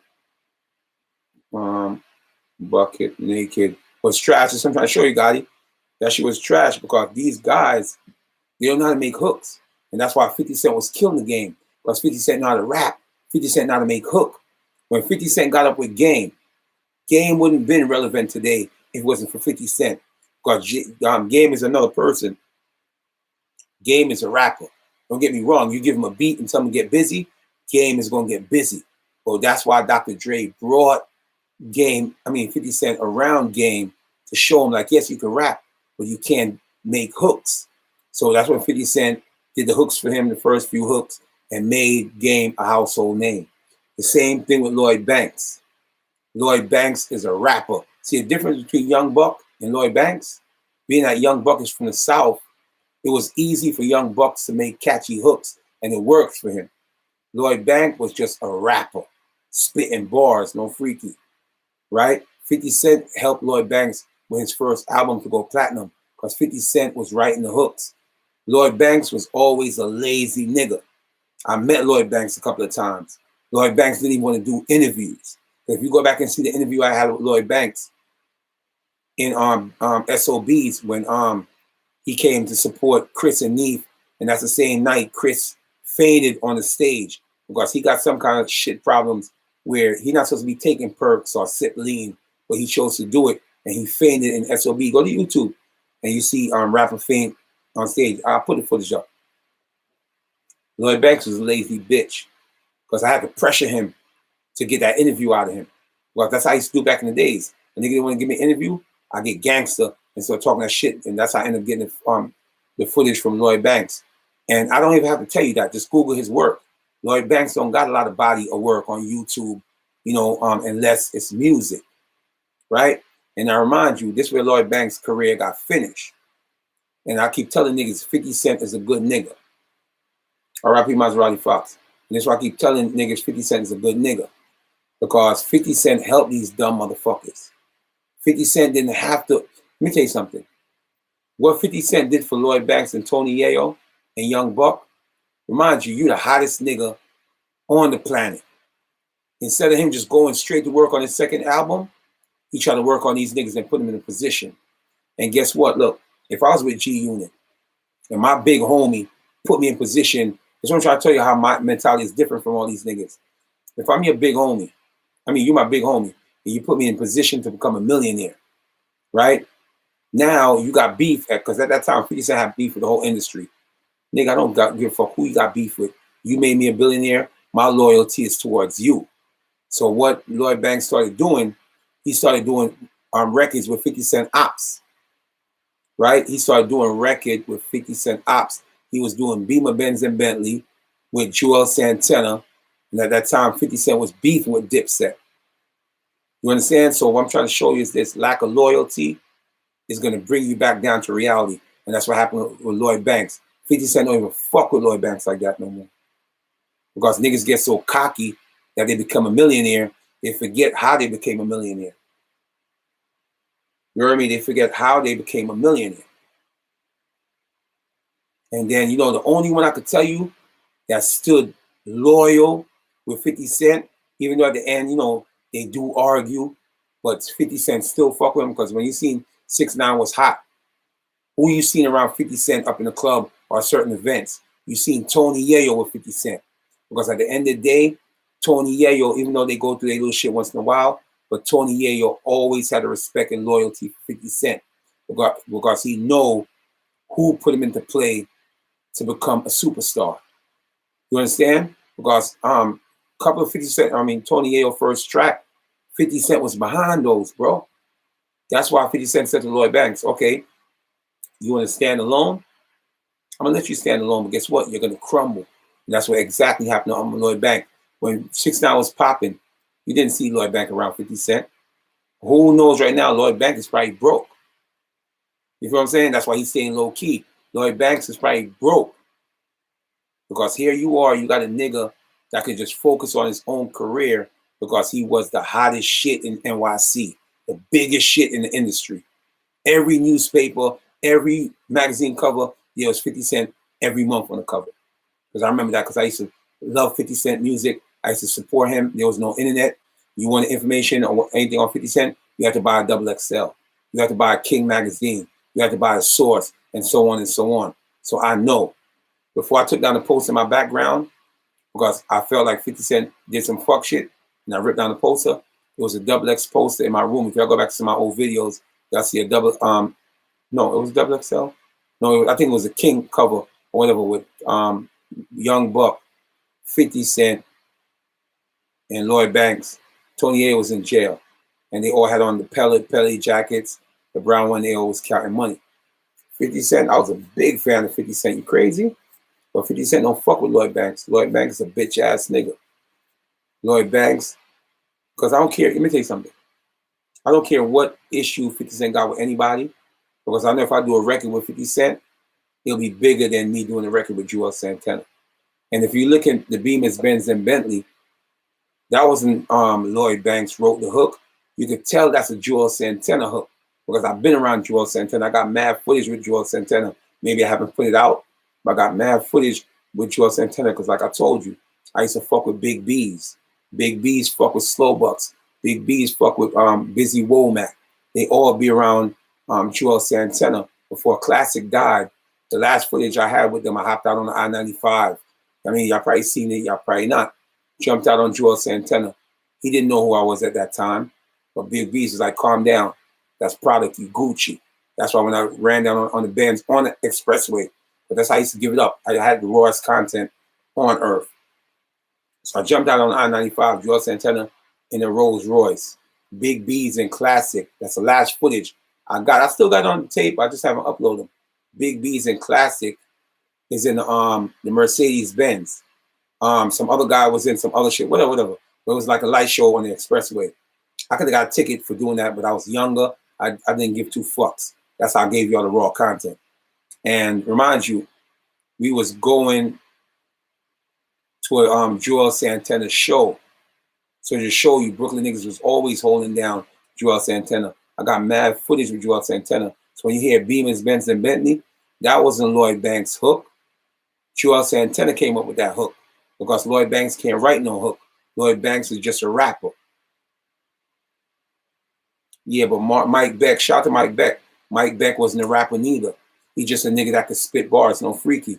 Mike Beck could make songs. That's why you see Mike Beck, the My Songs, the what's the Spanish nigga that used to be with Fat Joe and he crossed Fat Joe. That's why when you see they try to start that bang bang boogie shit, it didn't went nowhere because they can't make music. They could just rap. I was never a fan of My Song. I ain't gonna sit here and lie to you. I was never a fan of My Song because I felt like they couldn't make music. I was a fan of 50. I was a fan of Ja Rule. Who else? Jay-Z, Biggie, because they could rap, but they could make music. You understand? Fred the Godson. Let me tell you something right now. I could go in my other room right now, and I could show you a CD with Fred the Godson. That's like my brother's best friend. That's why I said Fred the Godson was alive right now. I have a track with Fred the Godson, right? Fred the Godson is another one. Fred the Godson is a rapper. Fred the Godson got bars that will go over your head, but Fred the Godson cannot make music. The only good music that Fred the Godson had was like Monique's Room, when Drake had something room or whatever. He came out with Monique's Room. He walked on that, and then he had a so crazy with Jay-Z on the hook, right? But that was not Fred the Godson song. That was my brother's song. That was a nigga Curtis, what's his name? Curtis something.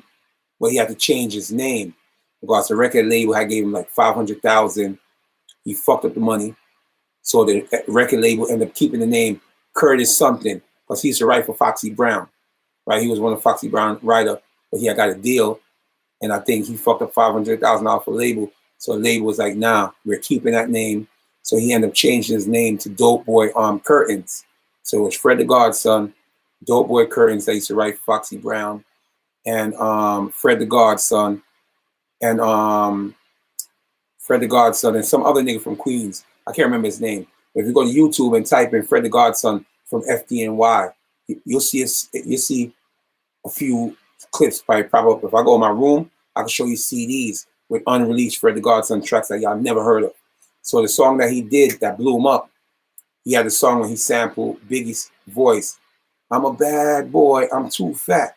I'm a bad boy, I'm too fat. That's what blew him up and got him close to Puffy.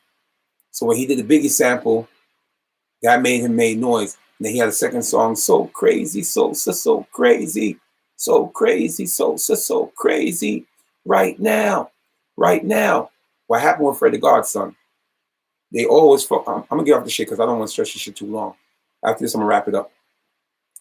They was messing with DJ Clark Kent. DJ Clark Kent is a producer / DJ that, you know, produced for Jay-Z early album, Reasonable Doubt, and stuff like that. So they started a group called FDNY. I forgot what it meant, but it just meant the hottest in the city. Like, you know, whatever, I forgot what they broke down the list, but it's been years. So Fred the Godson, they could have had mad deals with Clark Kent. But what Clark Kent was doing, he was turning down all these deals because Clark Kent wanted a situation like Birdman. He wanted a situation like Master P, where he was giving out 360 deals and giving away millions of dollars. Same thing with Cameron. And because, you know, they gave it to Master P, they gave it to Birdman. The next person was about to get the deal was Dipset. But the reason why Dipset didn't get that deal is because Jim Jones switched on Cameron overnight. And the label was like looking at it like, who are we gonna give a check to? And Cameron talk about this. Who are we gonna give a check to? Dipset or Bird Gang? Because Jim Jones never had fame in his life before. Remind you, Cameron told these niggas, y'all all need to stop rapping because I'm hot. Y'all could build off my energy. The same thing like, you know, with Pop Smoke, Bobby Shmurda, all these niggas, Rod Swish, and all these niggas. Rod Swish been rapping. Before Rod Swish started jacking that woo shit hard, Rod Swish was hanging around Cho niggas. Bambino is Cho. Bambino was doing songs with Curly Sav and Dada and Rod Swish back in the days. But when the floss got lit, you seen Rod Swish started putting that whole agenda about woo. So Cameron told Jim Jones, Joel Santana, Freaky Zeke, that's when they all started rapping. Yo, y'all can't just eat off me. It's not enough food to feed everybody. You're around somebody that got talent, start rapping. That's when you see Freaky Zeke start rapping. The Santana came into play. The Jim Jones wasn't a rapper. Jim Jones was more of an organizer / manager. But see, Jim Jones never had fame in his life. That's why when he had fame, he didn't know how to act. So for them to get the deal, like a 360 deal, like what Master P did, you know, you heard Birdman sign for 130 million, whatever. Even though they don't give you the money up, everything up front, but they'll just break it down partially. So Cameron woke up and he's thinking that, you know, any given day now they're gonna sign Dipset to a big deal like that. Next thing you know, he jump on the computer. You see Jim Jones start his own gang, Bird Gang. You see him making shirts and everything. That's why they never got the deal. So when Fred the Godson, my brother, and everybody was in the group, a lot of labels was offering them deals, but Clark Kent was turning down because he wanted to be like a Pharrell. Pharrell got a 360 deal like that for a nice amount too. So labels was just giving out mad 360 deal. But they was telling Clark Kent, no, you've been in the game too long. You ain't nothing new or fresh. That's why they never gave Clark Kent a deal. So everybody started leaving the group. Dope Boy Curtains left. My brother left because he had to start a family. He had to go out there and do whatever it is to put food on the table for his child. Fred the Godson left. But see, this thing, what happened to Fred the Godson, He got lucky. His mom's died. And I think he inherited like almost like if it was $1 million or almost $1 million. So that's when he started doing his own thing. And I told you, the track that put him on is this well, I'm too fat. I'm a bad boy. I'm too fat. That's what got him next to Puffy. And then he took the song that my brother was on, Dope Boy Curtains, and somebody else with the Jay-Z on the hook. So crazy, so crazy. What? So crazy, so crazy. Right now, right now. That wasn't Fred the Godson's song, but they let him flock. They could have made a big deal. I'm like, okay, nah. You can't take that record. But they let Fred rock. And that's why you see, anytime you seen I was around the Cho niggas, y'all seen Fred the Godson was interviewing them and talking to them. That's on the strength of me. Anywhere Fred the Godson seen me, he always gave me respect. Yo, that's Jerry Brother. That's Jerry Brother. When we was up in the Paradise Theater, and I had it behind the scene, and I gave Fred the Godson my DVD, and I was talking to him. Always stop and show me love, nigga, on the strength of my brother. You heard me? When the Hood Star niggas, the Cho niggas, K. Dot and More Money did the feature with fucking Fred the Godson. You know why? Because I introduced them to Fred the Godson on 2 occasions. And when they had a budget and they was like, yo, who you want to do a feature with? The first thing More Money and K. Dot said was Fred the Godson. That's why you seen us up that day with the vlog. We was in fucking beat making studio. And before Fred the Godson died, the producers that he was fucking with was beat makers. But see, the difference with beat makers was producing a whole lot of Cameron old music. You know what I mean? Because that's why you heard Cameron and Joel Santana. They had a particular sound at one time because Beatmaker, they created a sound for Cameron in the Dipset. And that's why after that, you know, Fred the Godson started fucking with him. But the Beatmakers is not those type of producers like a Timbaland. They're not those kind of producers like a fucking like a Pharrell. Pharrell, these producers gonna make you hits. The Beatmakers is just gonna make you music. You want hits, you go fuck with Timbaland. You want hits, you go fuck with Pharrell. You want hits, you go fuck with Manny Fresh at that time. These are people out that was making hits.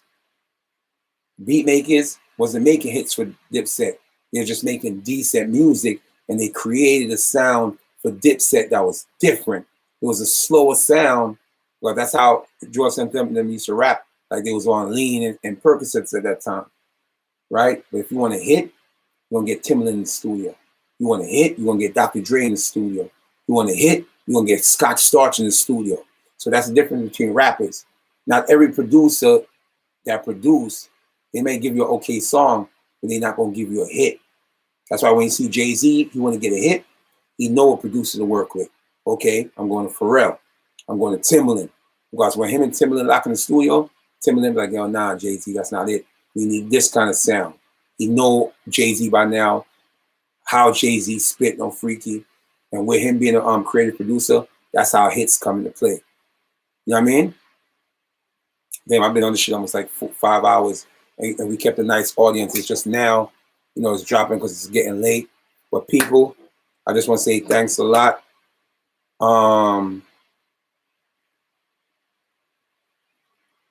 Jimmy Paparazzi, 200 Deep Schlingo. Yeah, but see, Alchemist is another thing I'm trying to tell you. Alchemist is not a top producer that's going to make hits. Alchemist, and this is what I keep telling y'all. When you're making an album, right now, people wouldn't run to DJ Premier to get a beat. They'll probably run to DJ Premier to do an album. And so I keep telling you, this is why when you see a certain album, you see maybe like 10 different producers on the album. Alchemist is not going to make you a hit. Alchemist is just going to make you a proper song, a good record. He's not going to make you a hit. I can't tell you what hits Alchemist got underneath his belt. Alchemist fall in the same production as a DJ Premier. He fall into the same production of a Ninth Wonder. You know what I'm saying? This is the kind of sound you're going to get out of them. When you go to Timbaland, Timbaland is going to give you a hit tune. You go to Pharrell, you're going to get a hit record out of Pharrell. And then you say, okay, you know what? I want some street sound. Let me go to Alchemist. I want some storytelling shit. Because, you know, when Premier used to produce for Nas and them, You know what I mean? He'll give you beats that you could talk a story on, because it's not every beat that, you know, that you could make a hit. You can't tell a story to that beat. So each producer come in handy, and that's what make a classic album. Not because, okay, he's my producer. That don't mean he's gonna produce your whole album. Not even Dr. Dre. Not even Dr. Dre with Eminem. Not even Dr. Dre with Game produce an entire album. No, because it won't work like that. It'll never be a classic album. You need different sounds from different producer to fulfill a classic album. You understand? No, that's a fact, Bullet Scotty. You need different producers. That's why you see Dr. Dre may only produce 3 tracks on Game album. I'm like, damn, if that's supposed to be his artist, he should at least did 6. But that's not the point. You need each producers to play a part, and that's what create a classic album. Not because, oh, my producer's the hottest, he need to put, you know, produce a whole album. No, then the album gonna sound the same. So that's why if you want a hit record, say right now you got a budget and you want a hit record, you know you go to Scott Storch at that time, because Scott Storch is an all-around producer. Even Kanye West and Dr. Dre, they will call him Scott Storch, because this is how people understand about Kanye West. Kanye West is a dope producer, but Kanye West can't play the guitar like a Scott Storch. That's why you see Dr. Dre, he worked with Scott Storch before. And if you feel like he want to get a certain piano sound that he can't do, he gonna call Scott Storch in. Scott Storch is gonna come in, get paid, and deliver the sound that he wants. Kanye West is the same thing. Kanye West could be making a beat, and Kanye West like, damn, only if I had this guitar sound to the beat, it could complete the track. He got the sound in his head. So what he'll do, he'll go to one of the famousest guitarists that's in the rock and roll band and bring him in the studio. And like, okay, I need this sound. And he told you himself. He'll bring this sound, and the guy will end up playing the sound, and that's what complete the beat. Kanye West is not an all-around producer. Kanye West could produce certain beats by himself, but if he wants certain sounds, he's gonna call in a guitarist. He wants certain sounds, he'll call in like a person like Scott Storch. Scott Storch is one of the only all-around producer, because how you become an all-around producer, you know how to play every instrument. So when you know how to play every instrument, from the keyboard, you know, the guitar and everything, you don't have to pay niggas to come in to do that sound, because you're talented enough, you know the sound that you want, and you can play the piano. Scott Storch is a master on the piano. Scott Storch is an all-around producer. And go back and Google Dr. Dre talking about Scott Storch. He bringing Scott Storch to play the keyboard. Kanye West, he bringing other people. You know what I'm saying? The only producer that I know that's all around, I would say like a Timbaland. I would say like a Scott Storch. And I would say like a Pharrell. And the reason why Pharrell, they all around producers, because Pharrell may be doing the beat, and then the other Chinese nigga, whatever his name is, he could be playing the guitar, or he could be playing the keyboard. It's a group effort. Same thing as beat makers. I watch beat makers made a beat in 5 minutes. When they made it for Fred the Godson, K-Dot, and More Money from the shows, the Hood Star niggas. While he's playing, hitting the drums, the next thing over on the guitar, like, and hitting the drum, boom, boom, boom, boom, boom, and it show you perfect chemistry. And they've been working together for a lot. And while he's doing that, he's putting in hi-hats. He's putting in the snare. Next thing you know, the beat is done. You understand? I'm trying to show you. So if you're a dolly producer and you don't really know how to play no instrument like the guitar, you're just making beats off, you know, the whatever shit you're using, the MP3, MP4, or FL Studio, whatever. You only could produce a certain kind of sound. But if you learn how to play the keyboard and master the keyboard, and you know how to play the guitar and certain things, the drums, the live drums, your beat will be more superior than a regular producer. You heard me? Or just like you said, people in the industry are just like you. Only reason for the critic is because of a big name, but you know what you are talking about. No, it's real shit. Kanye West could tell you. Kanye West will say, you know, he was making a beat and he had the sound with the guitar. Kanye West can't play the guitar. So he'll go to like one of the famous bands, because you know the bands, they play live guitar. So, you know, he'll call in somebody, boom, boom, boom, next thing you know, Kanye West beat Phil. But he'll have the foundation of the beat. But like I said, Scott Storch, That's why Scott Storch made so much millions, even though he blew it on drugs. Scott Storch spending habits was like $1 million a month, he was claiming. So for you to spend $1 million a month, because he was like, you know what I mean? Scott Storch was living a rich lifestyle. But at the end of the day, he was making hits. I think he gave Fat Joe his first hits because Fat Joe was making music. At first, I followed Fat Joe's career, you know what I mean? Because I met Fat Joe in person. When I met him, he was Fat Joe. Big, sloppy nigga, army jacket, Timberland boots. He came up into the establishment and he sit his ass crack. That's what he told him. They used to call him Joey Ass Crack because every time he sit, his pants would sag and you would see his ass crack. I met Fat Joe around that era, not the humble Fat Joe now that's slimmed down and more a person you could talk to. When they used to come around, they used to come around deep, mad Boricua niggas, army jacket, big, and Timberland boots, right? Now he changed, he dressed more, you know what I mean? And Fat Joe was just making gangster music. You know what I mean? Hardcore Bronx gangster music. I can't remember what was his first single, but once he figured out that formula, it worked for him. But I know Scott Storch was responsible for his biggest hit, Lean Back with Remy Martin. Scott Storch produced that production. Listen to the production. That's why I said you as an artist and Jay-Z as an artist, Jay-Z not going to come out and be like, oh yeah, I'm going to work on an album. And the first person he runs is an Alchemist. No, Alchemist is not going to give him a hit. Alchemist is going to give him a record for an album. DJ Premier is going to give him an album, at least with Just Blaze, because Just Blaze used to produce with Jay-Z, but Just Blaze also gave Jay-Z a lot of big records too, not just regular records. I can't name no record right now that Alchemist produced that was a hit for Mobb Deep, because he used to produce for Mobb Deep and a few more other artists. I can't remember one hit that Alchemist gave Mobb Deep with just a regular good album track. Go back and Google Young Berg. A lot of people think Young Berg fell off. It's over for Young Berg. No, Young Berg is responsible to majority of all the hit records that you hear on the radio right now. But it's just because he's not cocky and he wanted to highlight. Young Berg, he's a producer slash rapper before, but now he's more producer. He got a team.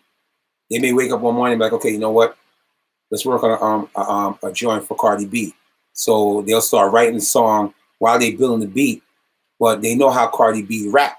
So they'll try to rap, build a rhyme around Cardi B. And they'll shop the record to Cardi B. Yo, this is what we did. We want you to hear it. You like it, blah, blah. You're going to purchase it. If Cardi B like it, she going to go with the idea. If not, they'll probably pass the record down to somebody else, because if you remember this R&B artist named Deborah Cox, right?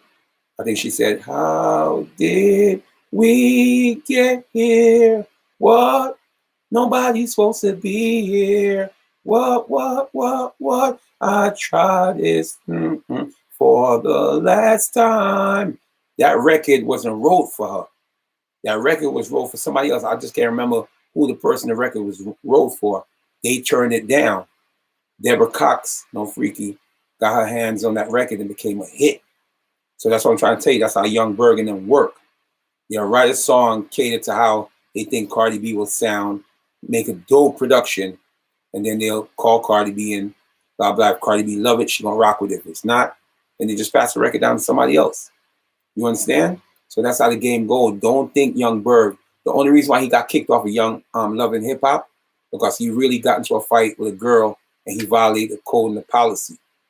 If he would have still been on Love and Hip Hop, y'all would be like, damn, he produced this, he produced that. Because right now, every record that y'all hearing, that's hits. It could be from Cardi B or anybody else. These is coming from Young Berg camp. It's like how you had the Dr. Dre. A lot of people don't understand. Dr. Dre didn't produce all those beats that you heard out of Dr. Dre camp. Because you got to understand like this. Dr. Dre got young producers. Because remember one time they exposed him? Every producer got a team. It's like our Funkmaster Flex. He got a team of DJs. So it's like a DJ pool. So if you book him, you got to book 2 more artists where, you know, they come in, they open up a show, say the party start at 10. One DJ will play from 10 to 12. The next DJ will play from 10 to like 1. Because you know, half the time Funk Master Flex is doing shows, he's still on the radio. He got to leave the radio station to get to the club around like 2 whenever you get off and close the show. So basically, you're booking the whole team. You're booking Funk Flex and maybe 2 other DJs, and then Funk Flex will leave the radio station, rush to the show, whether it's in Jersey or the city, and he'll be the closer, right? That's how it goes. So every producer, they got a camp. They got young, hungry producers coming up, no freaky. And what they do is like this. Say right now, I'm a producer working with Dr. Dre, and I made a dope beat. I'm going to give Dr. Dre the beat and the credit, because you know why? If I go shop that beat on my own, I'm a producer, I don't have no name. Chances are they're like, okay, we'll give you 10 grand for that beat. But by Dr. Dre putting his signature and his name on the beat, Dr. Dre at that time, they probably charge him more now, but at that time, Dr. Dre could have got anywhere from 150,000 to 200,000 for the beat. So instead of you getting 10 grand now, Dr. Dre take his profit, and you might end up getting 30 grand for the record. So that's what a lot of producers do. They hire a lot of foundation producers. They hire up and coming producers to be down with a camp, because sometimes there's producers that are making better beat than Dr. Dre, but Dr. Dre take the credit because he's well established, and if he put his name to the production, you're not going to get 10 grand for the production. You might get 200 grand. I know it's probably up now. They're probably getting 500,000, but at that time, that was a typical money for a beat. I mean, especially if you like Dr. Dre, you can ask for 150,000. You can ask for 200,000 plus points. The beat don't stop because you sell it. You get points off the production where, the record go platinum. You get a certain percentage, even if it's 1%.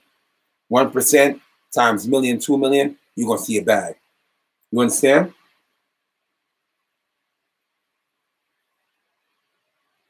But like Carlos, yeah, but like I said, Scott Storch is one of the wickedest producers that ever done it.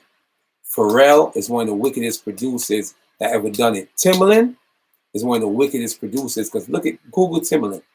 Everybody Timbaland worked with had hits, from the Missy Elliott, the Aaliyah, you know what I'm saying, the Jay-Z, whatever artist that went to Timbaland, look, I need a hit. But that's what they do.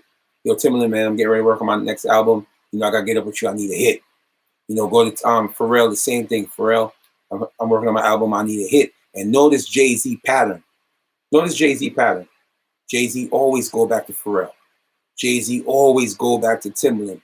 Jay-Z always go to certain artists, because even though Jay-Z know he's dope, he still need these guys in the studio, because he know these guys not come to the studio just to make a regular record. They have a name. Understand? Anything they touch, they got to be platinum status. That's how Timbaland think. This is how Pharrell think. When he said Alchemist is not an all-around producer, bro. Alchemist fall in the same category as a DJ Premier. Alchemist fall in the same category as a Ninth Wonder. These people don't go to Ninth Wonder or DJ Premier or Alchemist to get a hit. They go to Pharrell, Dr. Dre, Scott Storch, and those producers get a hit. And once they get certain music that they know is a hit, that's going to sell the album, then they'll go to a DJ Premier, because they want that sound where you could tell a story on a beat. You understand? That they can't get from another producer. So then they'll go to a Scott Storch. Then they'll go to other local producer that they could give $10,000 for a beat. Because them producers will be so happy to get $10,000 and plus credit, and they on Jay-Z album, because each album give you a budget. So if I say, okay, product, we're giving you $500,000 on this product, on this project, right?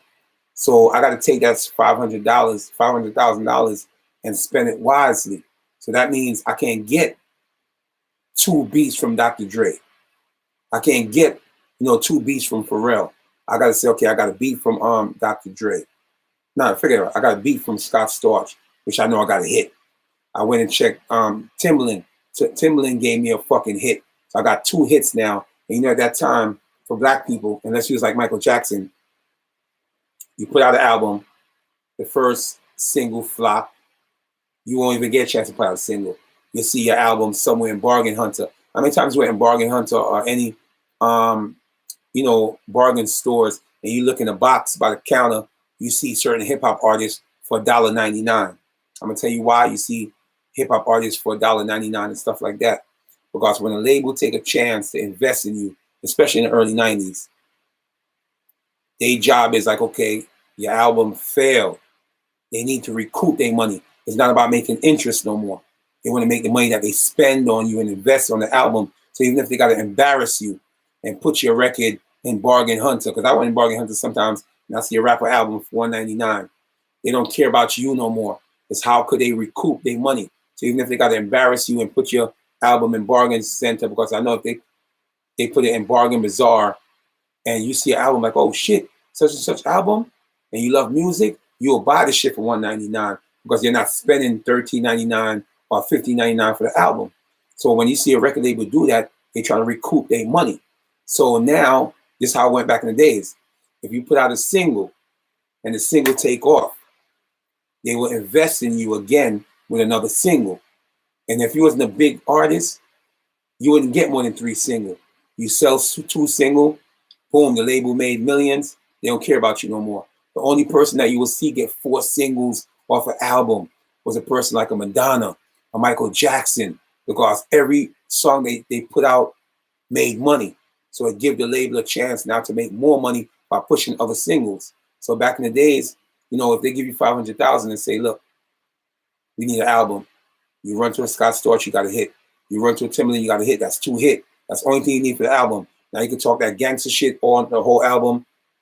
If you want to, you can go get any of the producers on the album, but each producer money got to add up to that $500,000. If you go overboard, that's not the label for.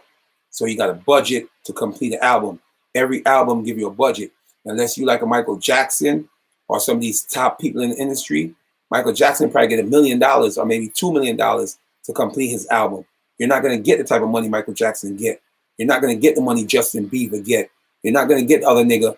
What's the nigga that Ed Sheeran? You're not going to get these guys budget, because when these guys make albums, they make good music. Ed Sheeran, like, he's a white boy.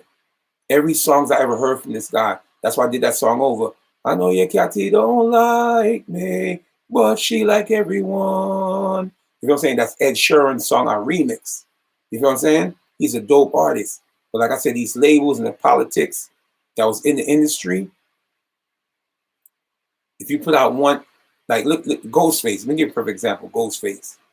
To me, the best song that he done, the more commercial song that he done that I will always remember him. I can't remember no big songs that Ghostface had. All the songs that he had was like street songs, dope street songs. But the biggest songs that he had is the one that he did with Neo. I can't remember the hook though, but anybody know Wu-Tang, the biggest songs that Ghostface ever did is when he had Neo on the hook. That did good for him. Ghostface didn't like that, because at that time, Ghostface had the same MOP attitude. You know what I mean? He felt like that was too watered down. Same thing with Cassidy. The best song that Cassidy ever had was with R. Kelly, because at that time, R. Kelly was the man, right? The Hotel, take and go to the hotel. Casanova never had a record like that before. Because I'm saying Casanova. He probably talking about me.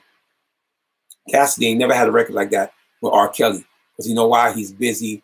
He's a bar type rapper. He's a rapper. So when niggas tell you, the industry tell you, because the labels always tell you this. You got to do a song with such and such. You got to do a song with such and such in order for you to sell the album. You need singles on the album. That's why Neo ended up doing that song with Ghostface. If it was up to Ghostface, he never did a song with Neo, because he was beefing. Another perfect example, Dave East. The reason why Dave East is not in the recycling bin, because one, the bitches fuck with Dave East. If it was just up to the niggas, Dave East's career would have been over. Dave East did a record with Lil Uzi. I'm not gonna lie, I liked the record. But with Dave East, he hated it, because he felt like that wasn't gangster enough, that wasn't hardcore enough.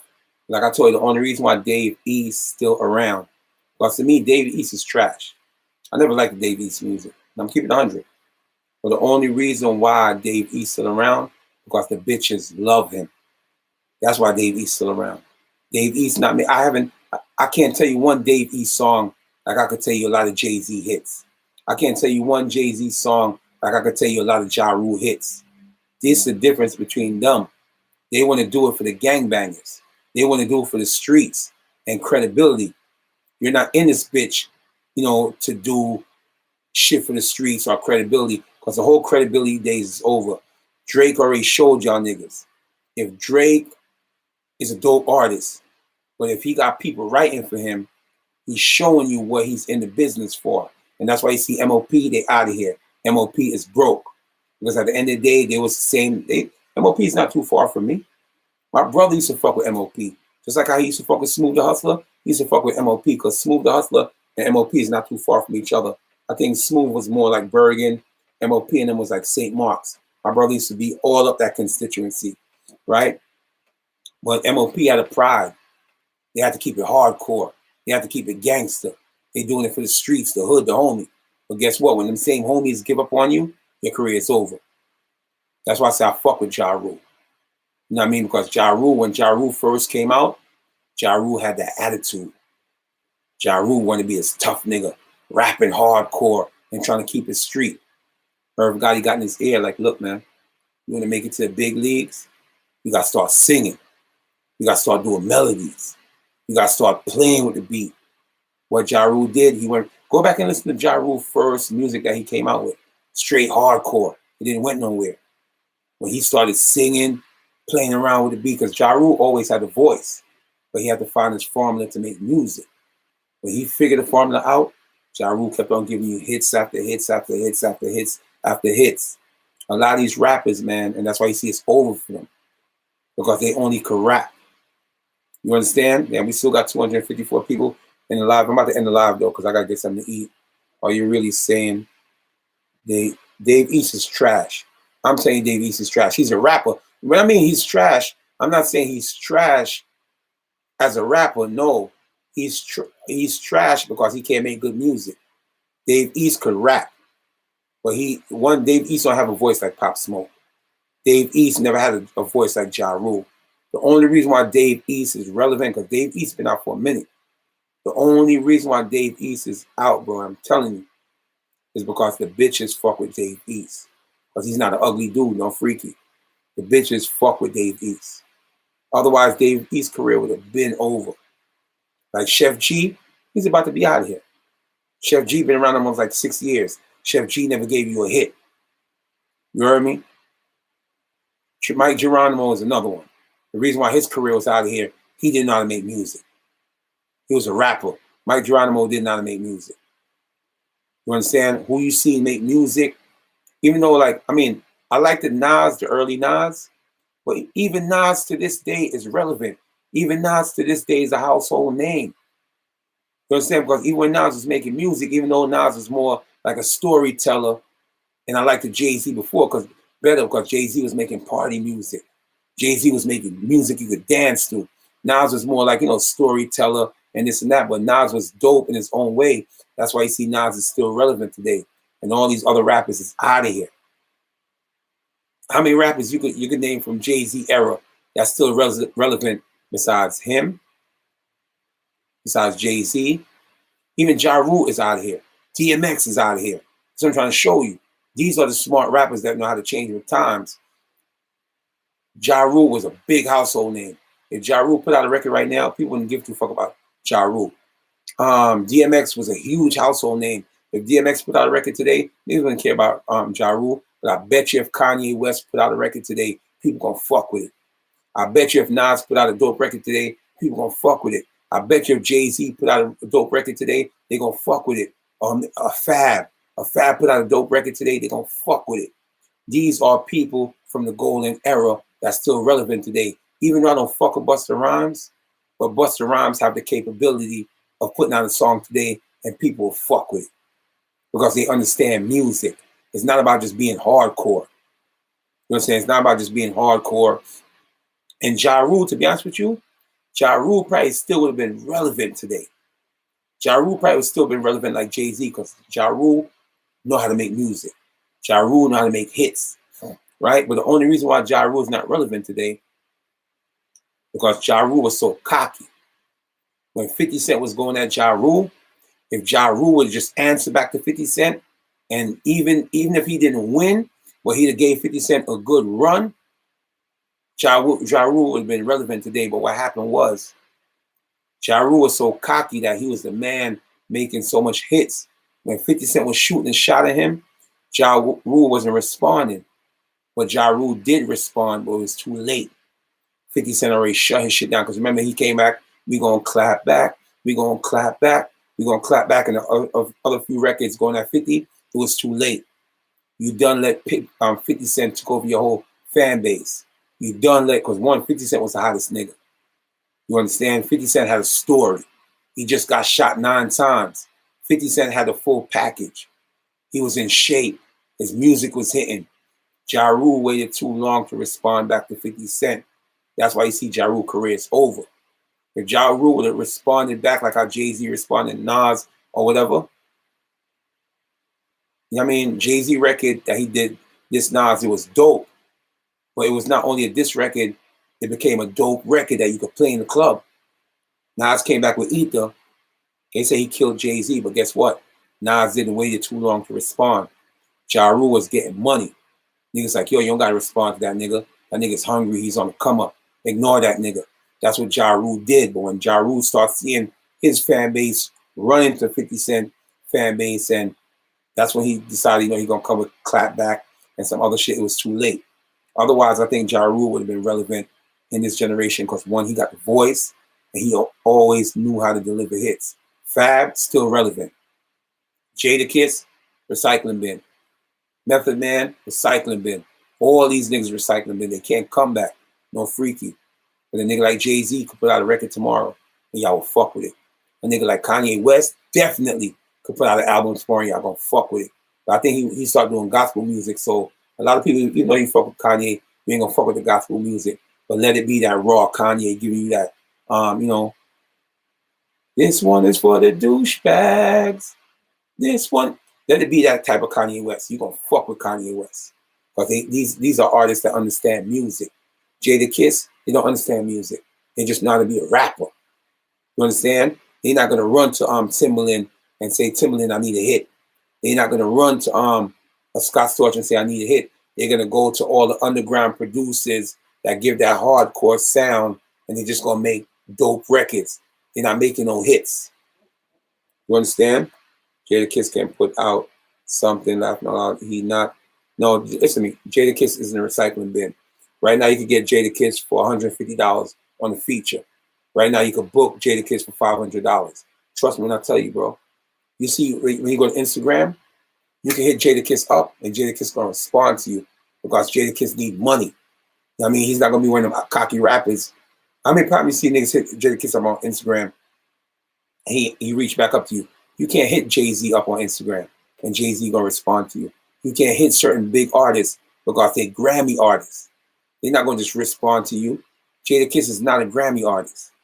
Jadakiss is just a rapper that's just been rapping for years, but he never had a few hits. Jadakiss only had a few decent records like Knock Yourself Out, Why, with Anthony Hamilton, because Anthony Hamilton was like the biggest thing out at that time. And when he did the Why record, that's a record you can relate to. Those are Jadakiss' biggest days. But like I said, Jadakiss was a hard-head nigga with the MOP mentality. They want to make street music for the hood. They want to make music for the block. That's why they never went nowhere like where Jay-Z went. They never went nowhere like Fab went, and still relevant. Remind you, Fab and Jay is like from the same era. So why is Fab is more accepted in this generation than Jadakiss? Because Fab know how to make music that the younger kids can relate to. Fab understand music. Jadakiss is only for the block, the hood. That's it. He said, shout out to Movado. Shout out to Movado, man. That's my nigga. Why are you in the psych ward recording yourself, bro? You call yourself the big homie. I can tell you a little kid. So before we wrap this live up, man, because this live was a lit. I know this live going to do numbers. Because I could tell from how much people we had in the building. You know what I mean? But we got people in the building. But if y'all don't like and share the video, it doesn't make sense. So I'm gonna keep y'all up on this story to let y'all know what's going on with Sike Bike. You know what I mean? The big homie at GSC. Like I said, it's not looking good for the homie right now. And you play with the Bloods in jail. You know, you're gonna get dealt with because you gotta understand. Everybody know the Bloods run the prison system, and even if you're Crip, you're gonna go to jail. A majority Crip. That's why I say I respect Ziggy Zao. That's why I respect Ziggy Zao. Ziggy Zao went to fucking cell block 3. Ziggy Zao never denied that he was a Crip. Ziggy Zao let you know he's a Crip, even though the odds against him. I don't care how tough Ziggy Zao is, how many people he killed, how he killed them. You go to jail, you could be a plate if you're not a Blood. You know what I'm saying? You go to jail, you could be a plate. And I heard some rumors that Ziggy Zao got cut, but he don't got cut in his face. He got cut on his body because he was brawling. Because the nigga Blue Boy that killed Larry Davis. I had the footage, but I just can't find it no more, where he was talking about Ziggy Zao. The same nigga that killed the cop killer Larry Davis when Larry Davis was on his way coming home. Blue Boy was talking nothing but good things about Ziggy Zao. Like Ziggy Zao get busy. Ziggy Zao put in pain. And remind you, Ziggy Zao is a short little nigga. But now you see he start getting cut up. You know what I'm saying? Like, we've been huge, man. You know what I mean? We've been big, and now I'm getting back my weight. Within like 2 weeks, you're going to see me back as a top Crocodile again. So when I was in cell block 3, I walked in just my presence alone. You know what I'm saying? I was huge. You seen the video I just showing y'all where Act Right? I was huge. You understand? I walk in cell block 3, like niggas knew not to play with me. I didn't have to talk. I didn't have to do shit. Just my presence alone. Like, yo, who that nigga? Oh, that's Product from Brownsville. You know what I'm saying? Because niggas judge you off your body language. Your body language will tell the nigga, don't fuck with that nigga. You understand? Because, yo, I'm telling you, man, why Pop Smoke went to our op. Our chew from move. I don't even understand what you're saying. Bro, of course, anybody that like real rap gonna say Jadakiss is fire. I was a big Jadakiss and Style P fan. Just like I was a Mobb Deep and Prodigy. At the end of the day, you can remember music from Prodigy and Mobb Deep that sold them, like as far as like, the Shook ones. That was a huge record. The shit that they did with Lil' Kim and a few more records. Jadakiss, they didn't have records like that, bro. And the reason why, if Jadakiss didn't have somebody like Puffy around him, Jadakiss would have never gave you a Y record. If Jadakiss didn't have somebody like Puffy in his ear, Jadakiss wouldn't give you a knock yourself out, because their job is to just go in the booth and spit, no freaky. You understand? Just like Cassidy. If Swiss Beats wasn't telling nigga like, yo, you need music. You a bar rapper. That's all good, but that's not going to sell no album. You need to get up with R. Kelly. Cassidy didn't like that record he did with R. Kelly, because you see all these niggas, they be trying to diss him now, and like your only good record that you had was with R. Kelly, because when you a good producer, or a person like with like Diddy, who know what it takes to make you a superstar, he done showed you with Mary J. Blige. You understand? So when he told Biggie, like, yo, you can rap, but we need this record. And that's when he gave Biggie the Juicy record. And he's like, yo, by the time I come back, man, I want to hit. Biggie is so talented, you could give him any beat. That's why I fuck with Biggie. You know what I'm saying? Yo, Biggie had songs, bro, even though he's a gangster rapper. And when you hear Jadakiss and them talking about Biggie, first thing you're going to say is like, damn, Biggie knew how to rap. But Biggie would hop on any type of beat. That's what makes you a great artist. A lot of people can't do it. When I told you I just heard Chef G new music, I was ashamed. Because these guys done put themselves in a box. And now they consider a drill rapper. So the only thing people want to hear from them is drill, drill, drill, drill. But they see the drill shit is dying out in New York City. Now all these rappers is trying to do regular beats again. No, it's too late. So the Love record that he just dropped, I didn't hear Sleepy part. I just heard his part. I was like, nah, this shit's not going nowhere, bro. It's not going nowhere. She in Love with the Boom is way, way bigger than that record. You're not going nowhere. So Chef G is out of here soon. I don't care what you sell, because he already put himself in a box. The only reason why his fan base fuck with him is because he's talking about dissing his ops. He's talking about diss records, and this same thing for JD. That's why they got their fan base. But when they stop talking about that shit, their fans are like, oh, nah, man, we don't want to hear no love shit. You singing, talking about bitch, nah, we don't want to hear that. We want to hear you catching your ops lacking. You understand? Well, yeah, Casanova's in cell block 3. Even Casanova, perfect example. Casanova's not a rapper. Casanova is a nigga that bullied his way in the industry by acting tough. And I'm not saying he's not tough, but Casanova bullied his way in the industry by having people fearing him in the industry. The reason why a lot of people is fucking with Casanova is not because he's the best rapper.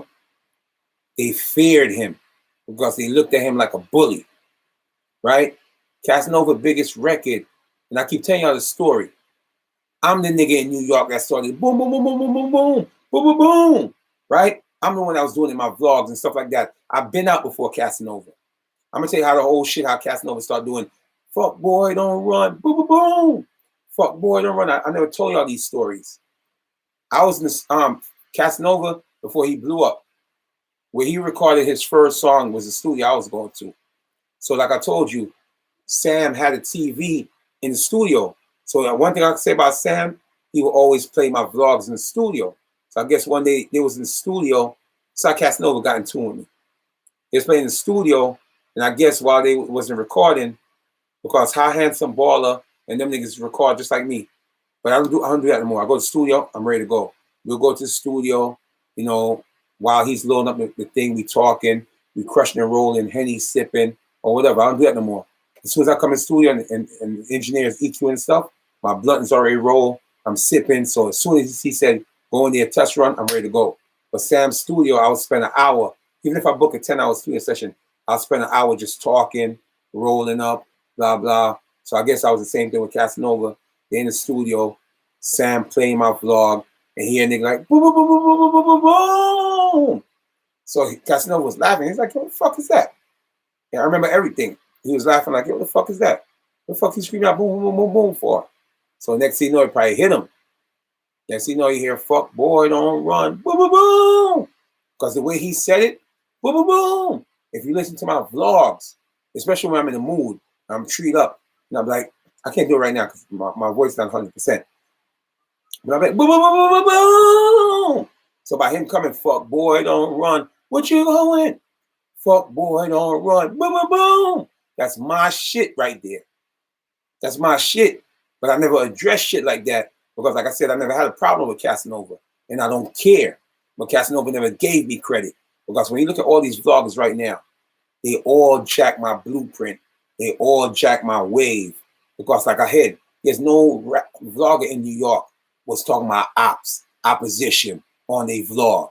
So niggas watch my wave now, they run to go start a YouTube channel. Ops, opposition, goofy. There was no fucking vlogger in New York using the word goofy, using the word ops, opposition, or certain words that they learned and got from me. Dirty Dave, all of them. You hear them talk about goofy with a koofy. They got all that shit from me because they've been watching my channel. You understand? Like I said, but the only reason I never went at Casanova because Casanova know where he got that shit from. Boom, boom, boom. Fuck boy, don't run. And he can't deny that because if I want to, I can go get the interview with the studio engineer and he could tell you the same story just like I told you the story. It's not about bro chill. This is the truth. You know what I mean? That's the truth. I don't cap, bro. Whatever I tell you, because the engineer is the one that brought my attention. He said, I was playing your vlog in here while Casanova was here. And he was like, what are you talking about? Boom, boom, boom, boom, boom, boom. And then you listen to how he put in the song, fuck boy, don't run, boom, boom, boom. That's my shit.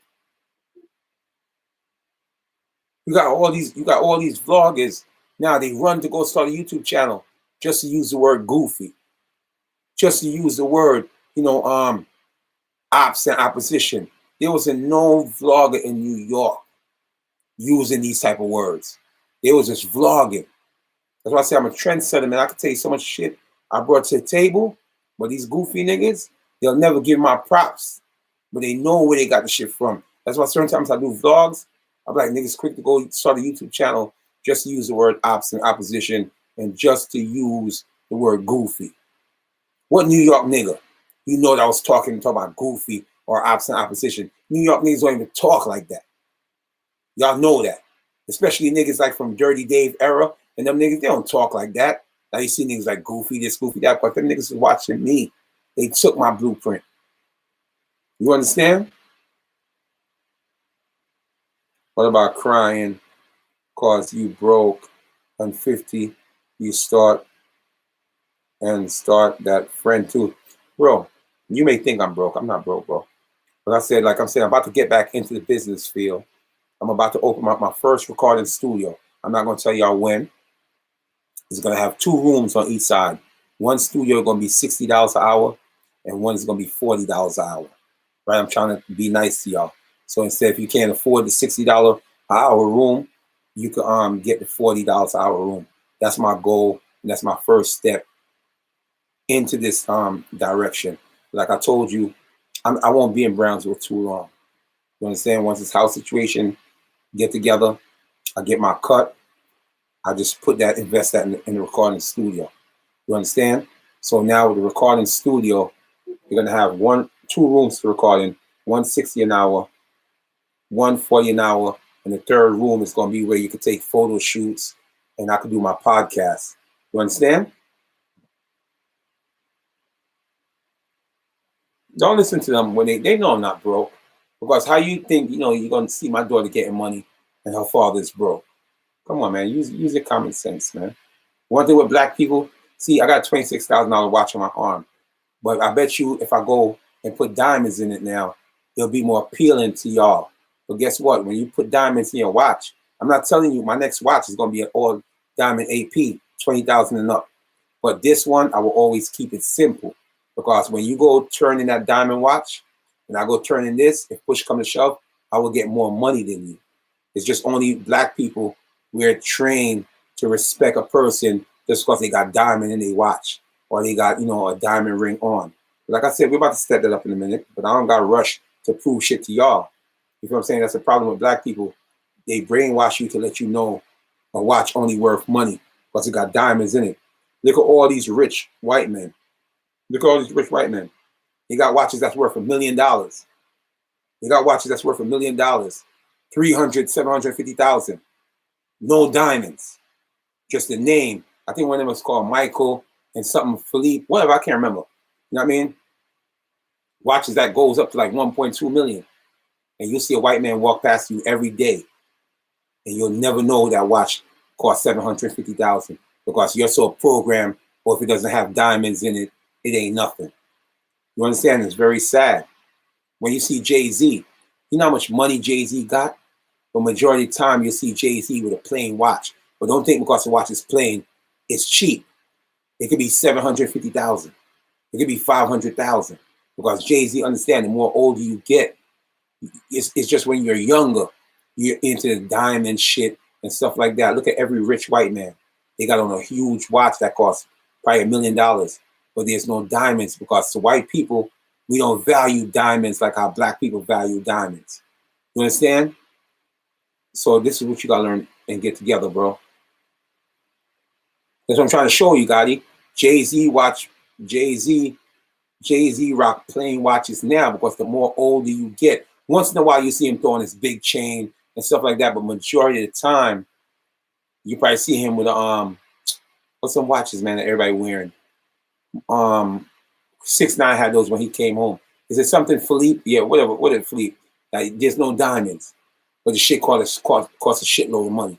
It's just black people and stupid young black kids because they're being brainwashed. And that's why I told you Bobby Shmurda don't got no money.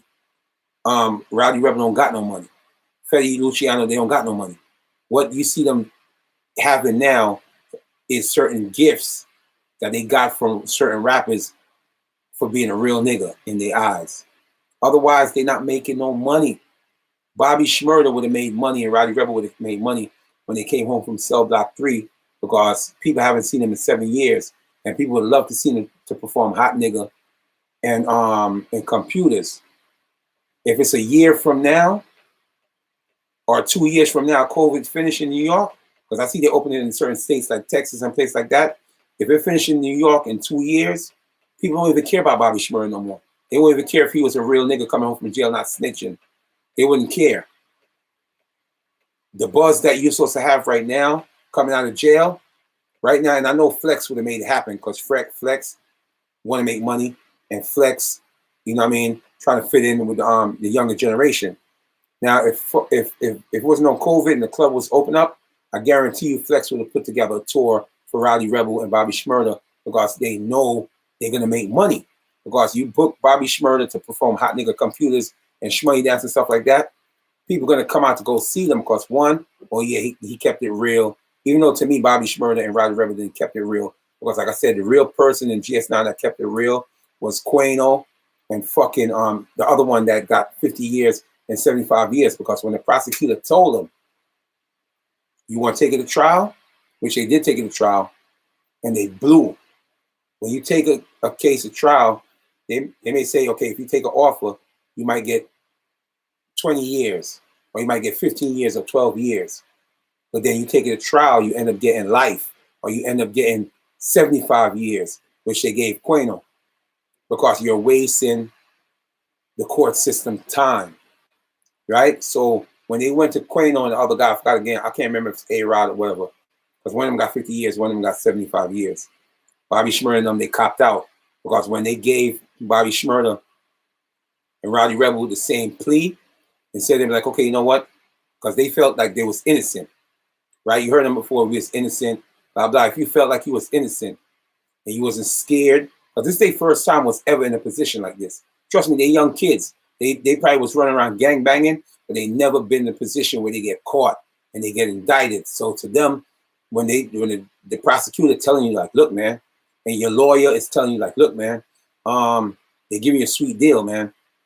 It's either you take the 7 years and, you know, you might get a chance to come back home to your record label situation, or you take it to trial, you might end up getting 40 years. You might, so that scared Bobby Shmurda and Rowdy Rebel. It didn't scare Quano. It didn't scare A-Rod, because you know why? They took it to trial. That's what real G's do. You know what I'm saying? Because if Bobby and them was saying, oh, we innocent, y'all would have took it to trial. Chances are, y'all probably wouldn't even did no fucking time. If y'all took it to trial and walk, y'all came home right to y'all music, yeah, y'all still have been the hottest shit in New York. But out of fear, these young kids, they never been in a situation like this before. So when the prosecutor tell them like, look, it's our final offer. Because I remember they said to Bobby Shmurda, that was their final offer. Because at that time, you know, and being that Quano and the other nigga that got 50 years and 75 years, whatever the time was, I can't remember. Remind you, they probably wasn't with Bobby Shmurda, because when you have a whole bunch of Cody, they're going to separate y'all. They're not going to put you, because when I was in Rikers Island, if you and somebody was a Cody, y'all can't be in the same house. There's one time I ever seen they made a mistake like that, and they had two niggas from Flatbush that was co-defendant in the same house, but that was to a mistake. Whatever, they're going to separate y'all. So whole time, Quano and the other dude probably think that Bobby Shmurda and them are going to take it to trial. You feel what I'm saying? Whole time, they copping a plea deal. Because if that was the case, Quano could have took a plea deal too. They all could have took a plea deal. But Quano and the other nigga, they like, yo, fuck that. We standing 10 toes down. We're going to take this shit to trial. Because they think that was the same thing Bobby Shmurda and Rowdy Rebel was doing. But come to find out, Bobby Shmurda and Rowdy Rebel, they never been in a situation like that. Only thing they did was rap about it. They never been in a situation where, you know, they looking at 50 years. So they took the plea deal. You understand? Being scared. They took the plea deal. Being scared. Quano and the other nigga, they felt like, yo, fuck it, because they don't know what's going on. They not together, because when you have so much co-defendants, y'all got to separate each other. You understand? That you're not going to put you in the same house on Rikers Island. Because if that's the case, if they put all the GS9 members in the same house on Rikers Island, Bobby Shmurda would never put his girl in a position to bring a razor up there when they was trying to eat his food. Because you got your whole team now, you know what I mean? Whether it's like 9 of y'all going to hold it down in the jail cell. Chances are y'all might could take over the house. Because if you put me in a house on Rikers Island and I'm willing to take the shit over by myself, imagine you put me with 9 of my niggas. Like the house is automatically ours. So that's why you see Bobby Shmurda was fighting for his life and end up getting his girlfriend arrested, because they want to cook Bobby Shmurda. They never been in a situation like that, man. They're young kids. Like, see, when you're a young kid, you do dumb shit on the street and you get away, but eventually you're going to get caught one day. And that's what happened to them. They end up getting caught. And when they was in a position like that, they didn't look at it like, okay, man, yo, fuck it, let's take it to trial. I don't care. But we taking a trial. The first thing you try to do is take a plea bargain that the prosecution give you. And that's what they did. They end up was being scared because they figure they never went to trial before.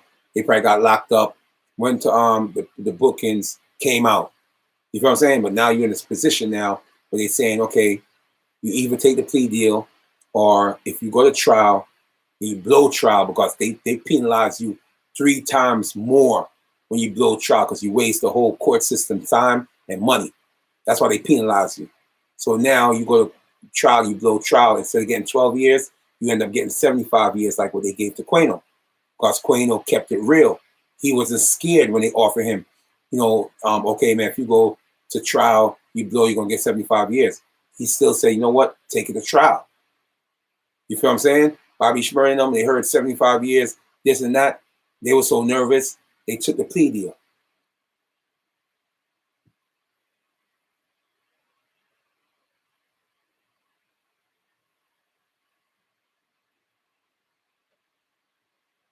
Oh yeah, that's what shout out to you, Chemo Savi. That's when my mother flipped out. Y'all don't understand. I be in my house every day. I got my own privacy. My mom doesn't bother me. When you ever heard my mom's on my live? Never. The reason why my mom's came on my live, like I told you, somebody sent the cops to my house, said her son just shot somebody. Of course my mom's gonna flip out. Because I remember my mom's coming upstairs like, yo, the cops just stayed in my house 20 deep. And I was like, really? It's like you killed somebody. But then I talked to them and they end up leaving. Then somebody called a pizzeria. So of course my mom started flipping out. Then my brother came and told my mother what I was doing on live. Of course my mom's gonna flip out. You know what I'm saying? You'll never hear my mom's come down there and hear my mom's on my live. I'm a grown man. I got my privacy. You understand? No, it's not smart for taking that plea, because to me, they went out like goofies, because the whole time you got Quano and the other nigga thinking y'all gonna take it to trial like them. Y'all end up taking a plea deal. If Quano would have found out they was gonna take a plea deal, he would have took a plea deal like that, and they would have been home just like every other GS9 members. But I just think it's 2 GS9 members that's still locked up. Quano, and I don't know if it's A-Rod or one of them niggas, but it's 2 of them that's still locked up. Everybody else is home, because everybody copped out and took a plea deal. So maybe Quano and A-Rod or whoever the other guy was, they thought like, the whole GS9 is going to take it to trial. Because they didn't have to get 75 years. They didn't have to get 50 years. They could have came home, even if it was 12 years, they'd have been home. So I know right now it hurt Quano. It hurt the other guys to knowing that they stood 10 toes down. They didn't get scared when the prosecution, because the whole point about the prosecution and the whole point about your lawyer, because they all work together. Don't make it think like, oh, your lawyer's on your side. No, they all go play golf on the weekend together. They all do certain things together. You understand? So at the end of the day, don't think like they don't work together. The whole point is when the prosecution put a deal on the table, he pressured your lawyer to make you think about taking that deal. You understand? So the whole time Quano and them probably was thinking like, yo, nah, we taking shit to trial. We innocent. We as young black kids getting framed. Not knowing that Bobby Shmurda and the whole other gangs copped out the plea deal. So I'm assuming what happened, because remember they was saying they was putting the pressure on Bobby and said if they don't take it now, this is gonna be the last time. But that's what your lawyer do. Your lawyer will come back to you like, look, the prosecution is saying this.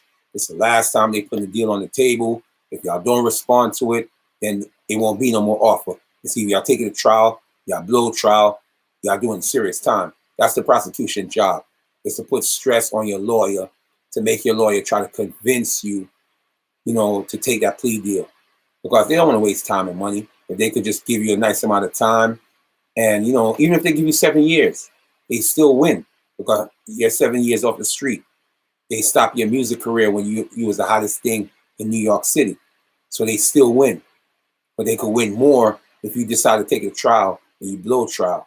So instead of 12 years, look what Quano got. Even if they would have gave Crane 12 years in a plea deal. Now look at 12 years to 75 years. So you just show you they fry you. They fry you. You understand? They fry you. They make an example out of you. And this is why so many black people, they scared to take they scared to take their case to trial. And that's why, not knowing that you could beat trial. You could beat trial, but the statistics shows you majority black people, and that's why jail is so filled right now with black people and Latinos, because they cop out. They cop out. Let me show you a perfect example. You don't have to cop out to everything. You look at Irv Gotti and Chris Gotti. Shouts to them. They could have copped out and took a plea, but they know they was innocent. They took it to trial. The FBI, the feds did them dirty. They froze all their bank accounts, so they couldn't help Kenneth McGriff, to fight his case. They couldn't even help themselves to fight their own case because they froze their bank account. But guess what? They walked out and beat trial. You understand? Just to show black people, you could beat trial too. But it depends on if you didn't do it. If you did do it and they got evidence against you, don't waste your time. But Irv Gotti and Chris Gotti knew they was being framed. They knew why they stretched the case on, because now you don't got no money to help your friend Supreme, right? So now they could do whatever they want with Supreme. You don't got the money to pay for the top lawyers for Supreme. That was the whole thing. The feds knew they was innocent, but if they could get them under pressure, put the pressure on a lawyer and tell their lawyer that, they take a plea deal. A plea deal for what? When deep down in their heart, they was innocent. So the same thing for Bobby. When Bobby and them first got locked up, people saying like, Bobby didn't do it. Bobby didn't do it. Even if Bobby didn't do it, Rowdy didn't do it, but certain niggas did it, they took a plea deal. So to the system, y'all did it. You understand? Plea deal or not, y'all got less time, but y'all did it. You got that fucking felony on your rap sheet for life. You understand? Because you were scared to go to trial and fight trial. Because if I know I'm innocent and I know the feds is just bluffing, I'm taking it to trial. Because by you copping out, you never knew if you're going to win the case or not, especially if you're innocent. So, because I know the stuff that they was blaming Bobby for, I don't think Bobby would have done that. Because Bobby is not a shooter. Bobby is not a killer. He was just around shooters. So even if Bobby would have took his shit to trial, I think Bobby could have beat it. But being that he's young, nervous, never been in a situation like that before, they froze up.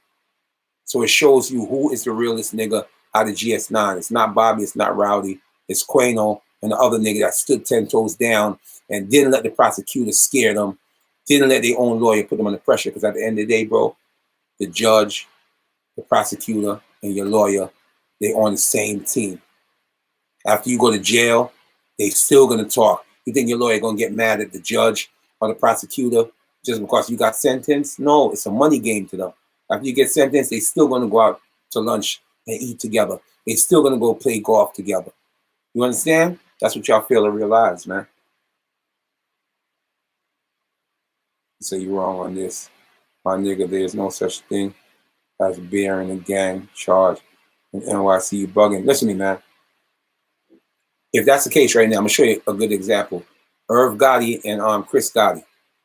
They knew they was innocent, but they took it to trial, even though they threatened them like, oh, if you go to trial, blah blah, y'all out of here, right?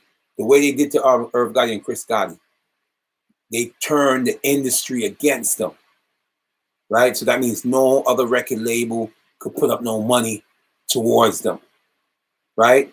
I remember if you had anything to do with Murder Inc., labels would turn their back against you, right? Now imagine now if they didn't take it to trial. They got scared like Rowdy and Bobby. And they're like, okay, you know what?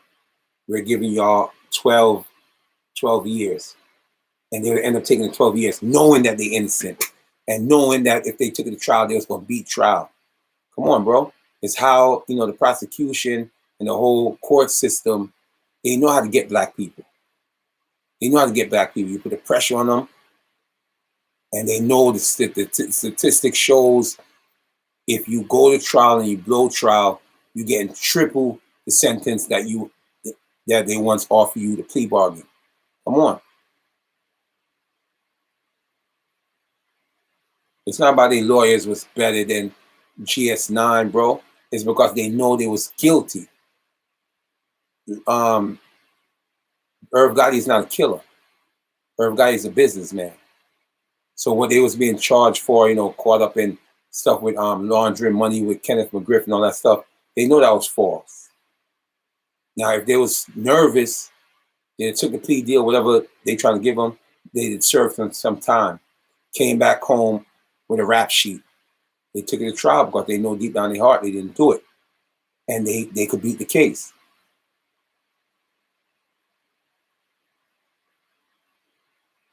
No, I'm just telling you. Bobby and them, man, they just talk about that shit in their music, but they didn't live that life. They didn't have been through the experience. So when the prosecutor tell them, like, look, so I remember they was putting the pressure on Bobby.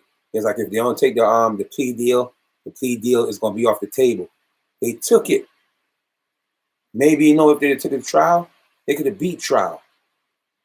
You know what I'm saying? Now they came back home years later. Their music career is over, man. I don't care how much right now their music career is over. Only thing you see why CJ put Rowdy on the track, because like I said, they came home. They had a hype to their name. And CJ's not a stupid nigga.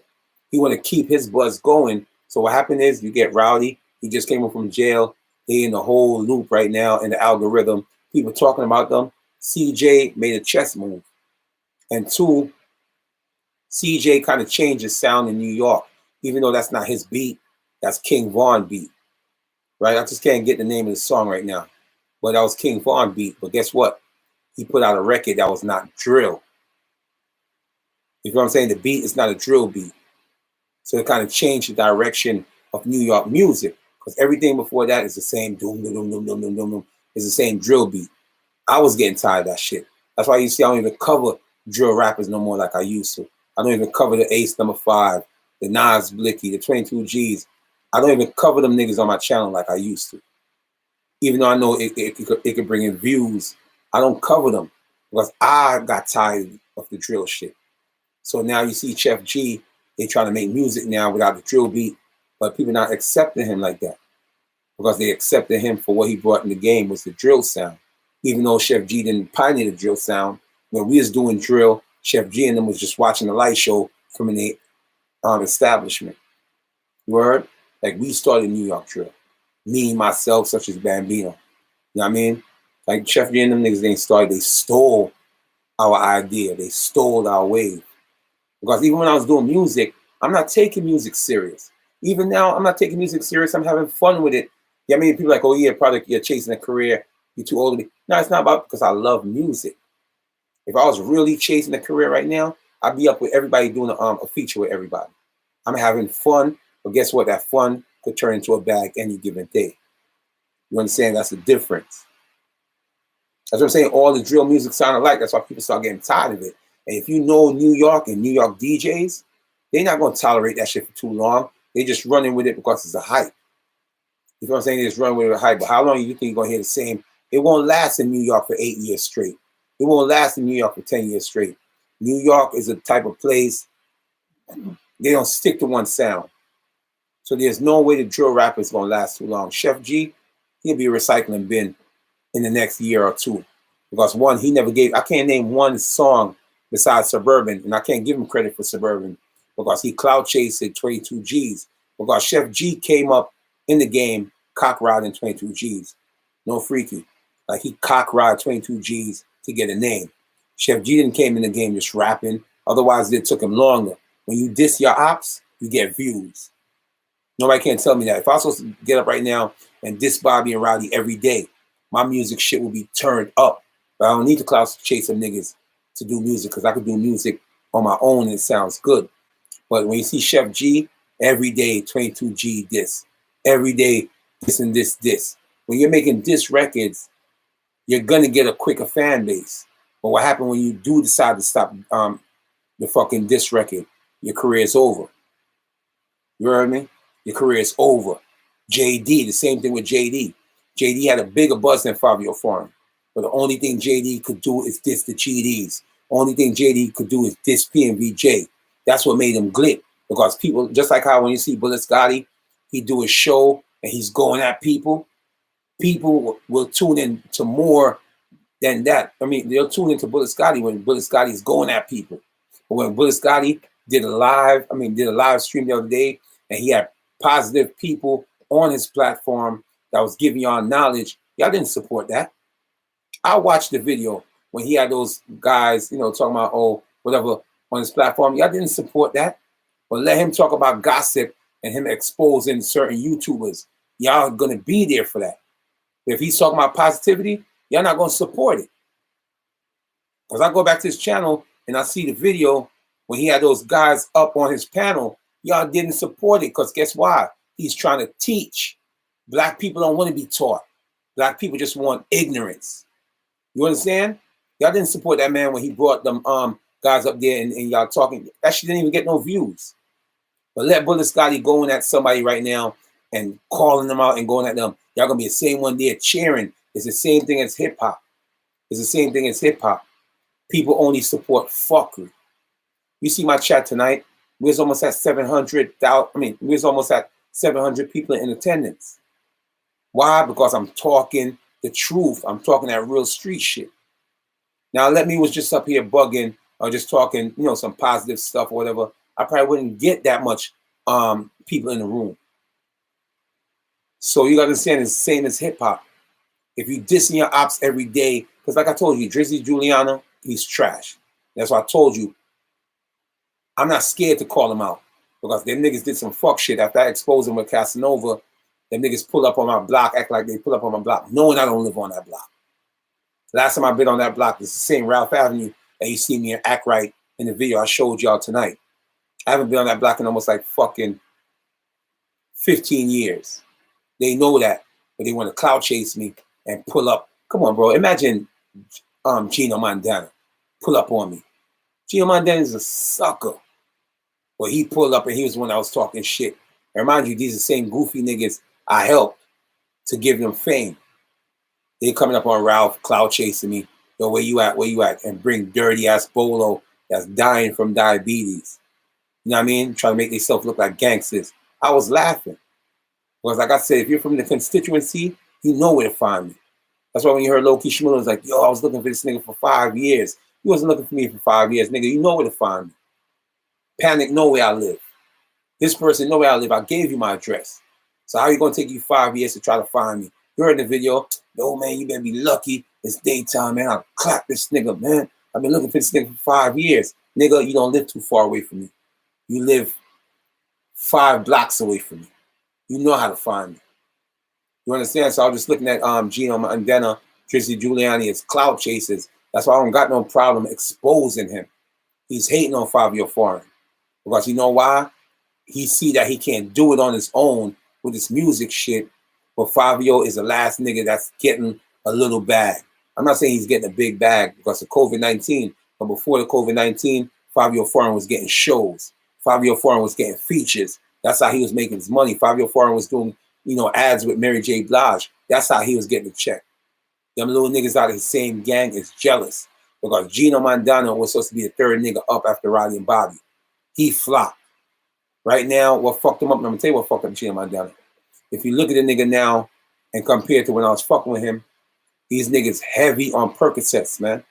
These niggas heavy on lean. And what these young niggas don't understand, these pharmaceuticals fuck you up. And it fucked them niggas up. The whole time they doing it for the internet looking cool, but it fucked them up mentally, man. He can't even make music no more. So How Your Man is the hottest thing after Pop Smoke, but none of y'all can't get on. None of y'all can't get on. That's why I was so happy to do that vlog on Drizzy Giuliani and expose his bitch ass. Because one, he can't beat me. The niggas only can act tough when they're in a group. If they see me go, yo, product, what up, product, what up? Just like I told you what happened to Low-Key Shmurda. When he seen me a week before, I pulled up on him. He was dolly, caught lacking. And something just tell me, I'll probably keep going. He's not worth it. Right? So when I went and I go did the interview and I was talking about it, it hurt him so much. That's why they try to set me up.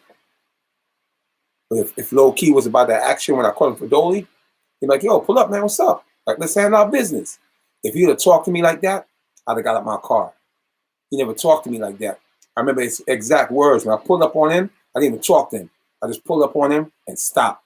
He looked, because he was the only one in the yard with Vernon. Vernon could help you, because Vernon is nobody. You understand?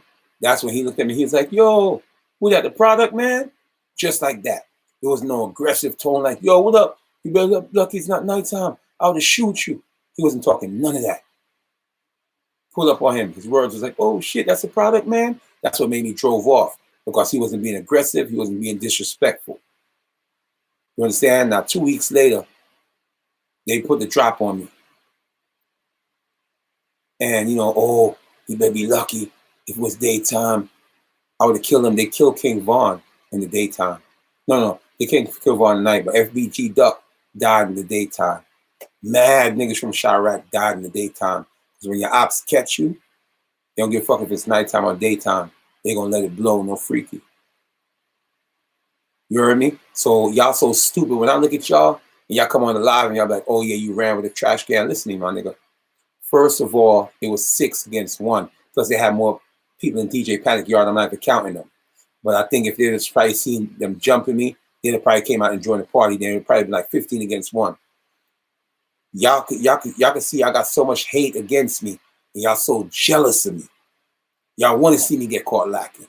Y'all want to see bad things happen to me.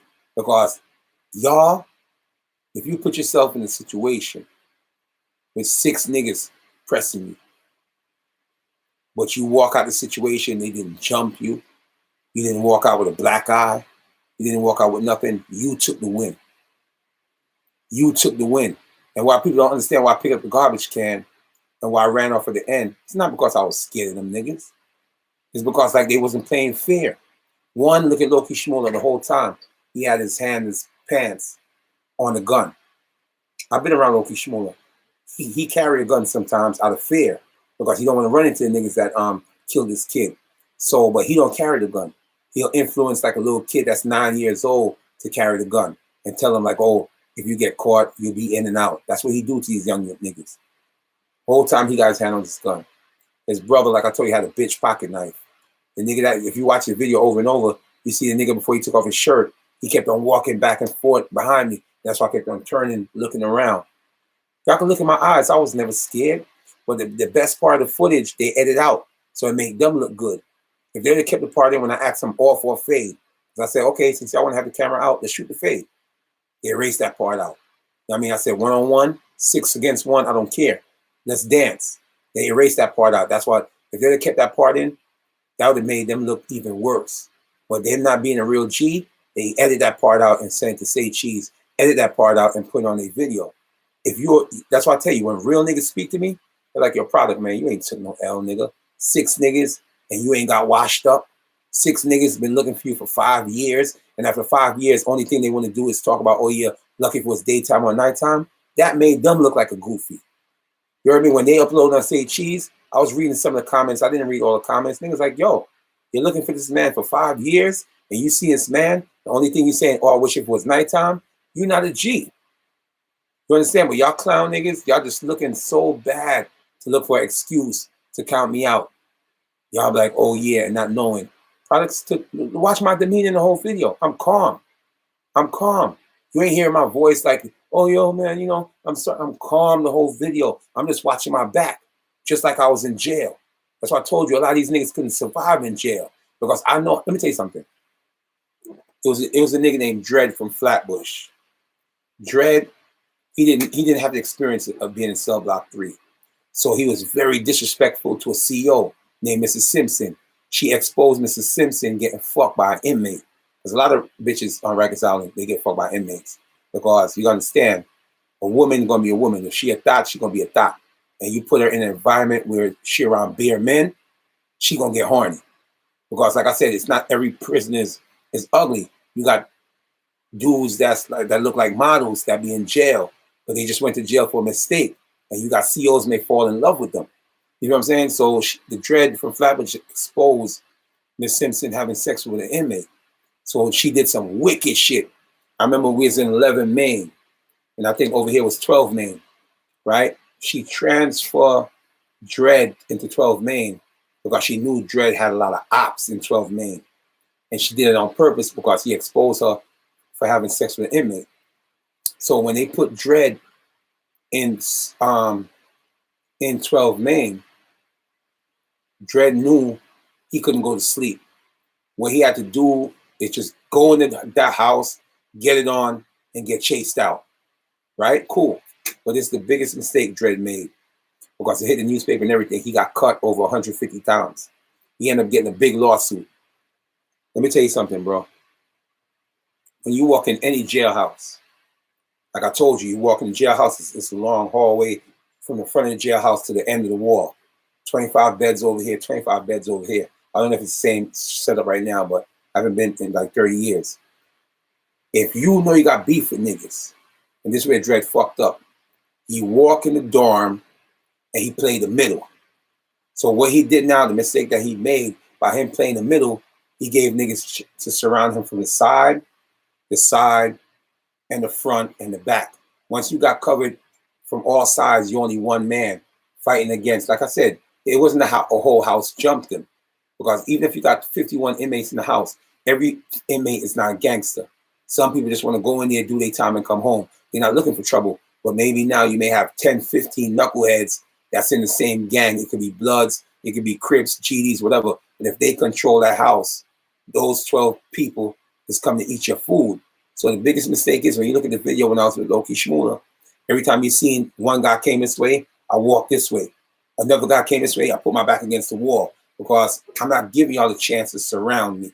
And that's what Dread did. Instead of he walked down the aisle, put his back against the wall. Because that's the first thing you do, you put your back against the wall. So at least if people coming towards you, you can see everybody that's coming. Once you give them a chance to surround your back, you're done. And that's how they end up cutting Dread in the face almost like, I wouldn't say 100 times. I would say like 50 times. They cut him up, body, face, everything. Like his shit was so bad, if you seen him, he had multiple cuts all over his face, not just one slash, multiple cuts. The shit hit the papers and everything. He ended up getting a big lawsuit because the CEO set him up. You understand? Because she was mad that he exposed her for having sex with even though she got fired too. Right? But I'm just showing you. So when you look at the situation with me and Loki Shmurda, I was calm, nigga. Calm. I'm just worrying about, okay, 6 of them, I'm watching you. Because I couldn't get the focus on Loki Shmurda. In the beginning, I was focusing on him when I asked him for the fade and everything to edit that. So I already knew Loki wasn't going to shoot because he's just talking.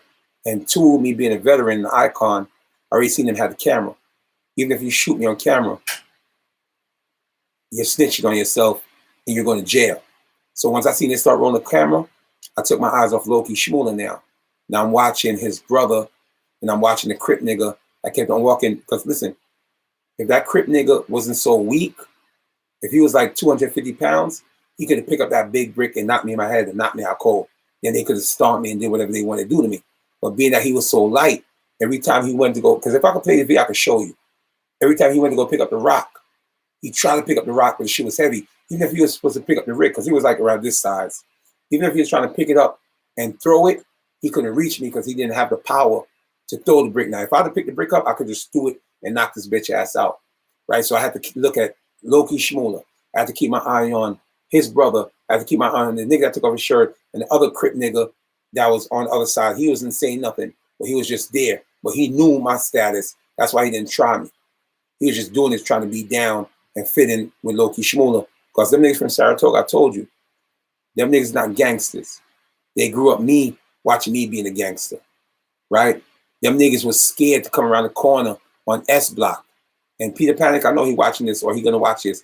They used to scared to come around the corner because Papa Jack used to hang around the corner on S Block. You know what I mean? Papa Jack was my man. Webb was my man. I went to Brownsville the other day and I seen Webb and Marcus Garvey.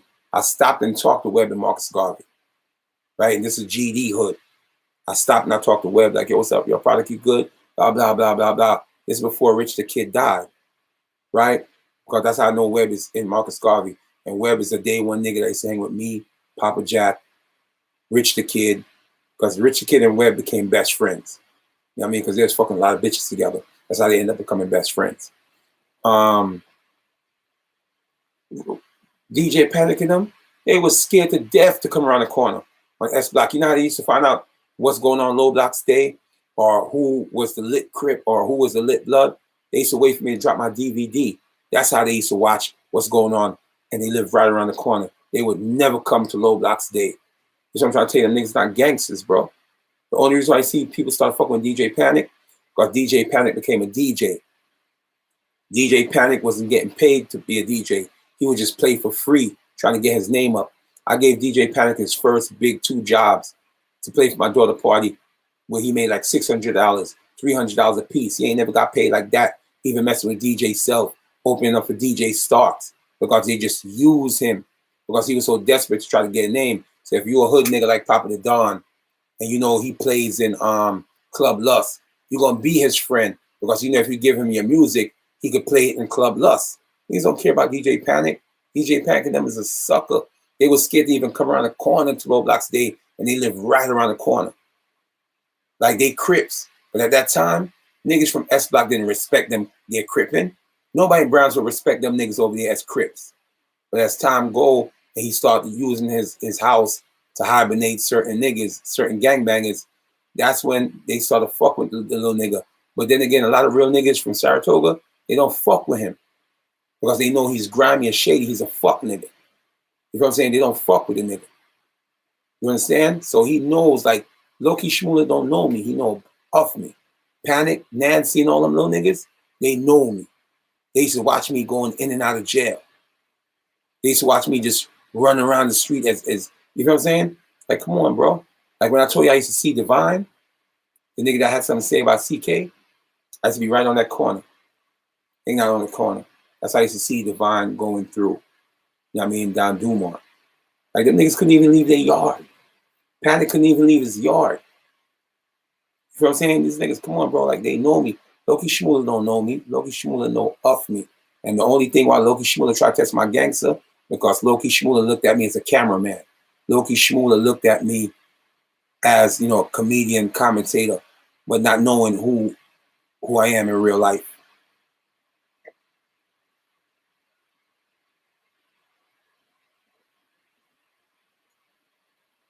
What happened to your man's that crap? Your baby moms. I don't give a fuck crap my baby moms, because when I was with my baby moms, nobody wasn't violating. It's after I broke up my baby moms. He's not my man's. He's my baby mom's son man's. That's what made it so grimy. You're not a gangster. Anyway, people, it was nice talking to y'all. We telling the same stories again. But yes, same stories, but I get you, when you see this live is over, this live is going to do numbers. You understand? This live is going to do numbers. You understand?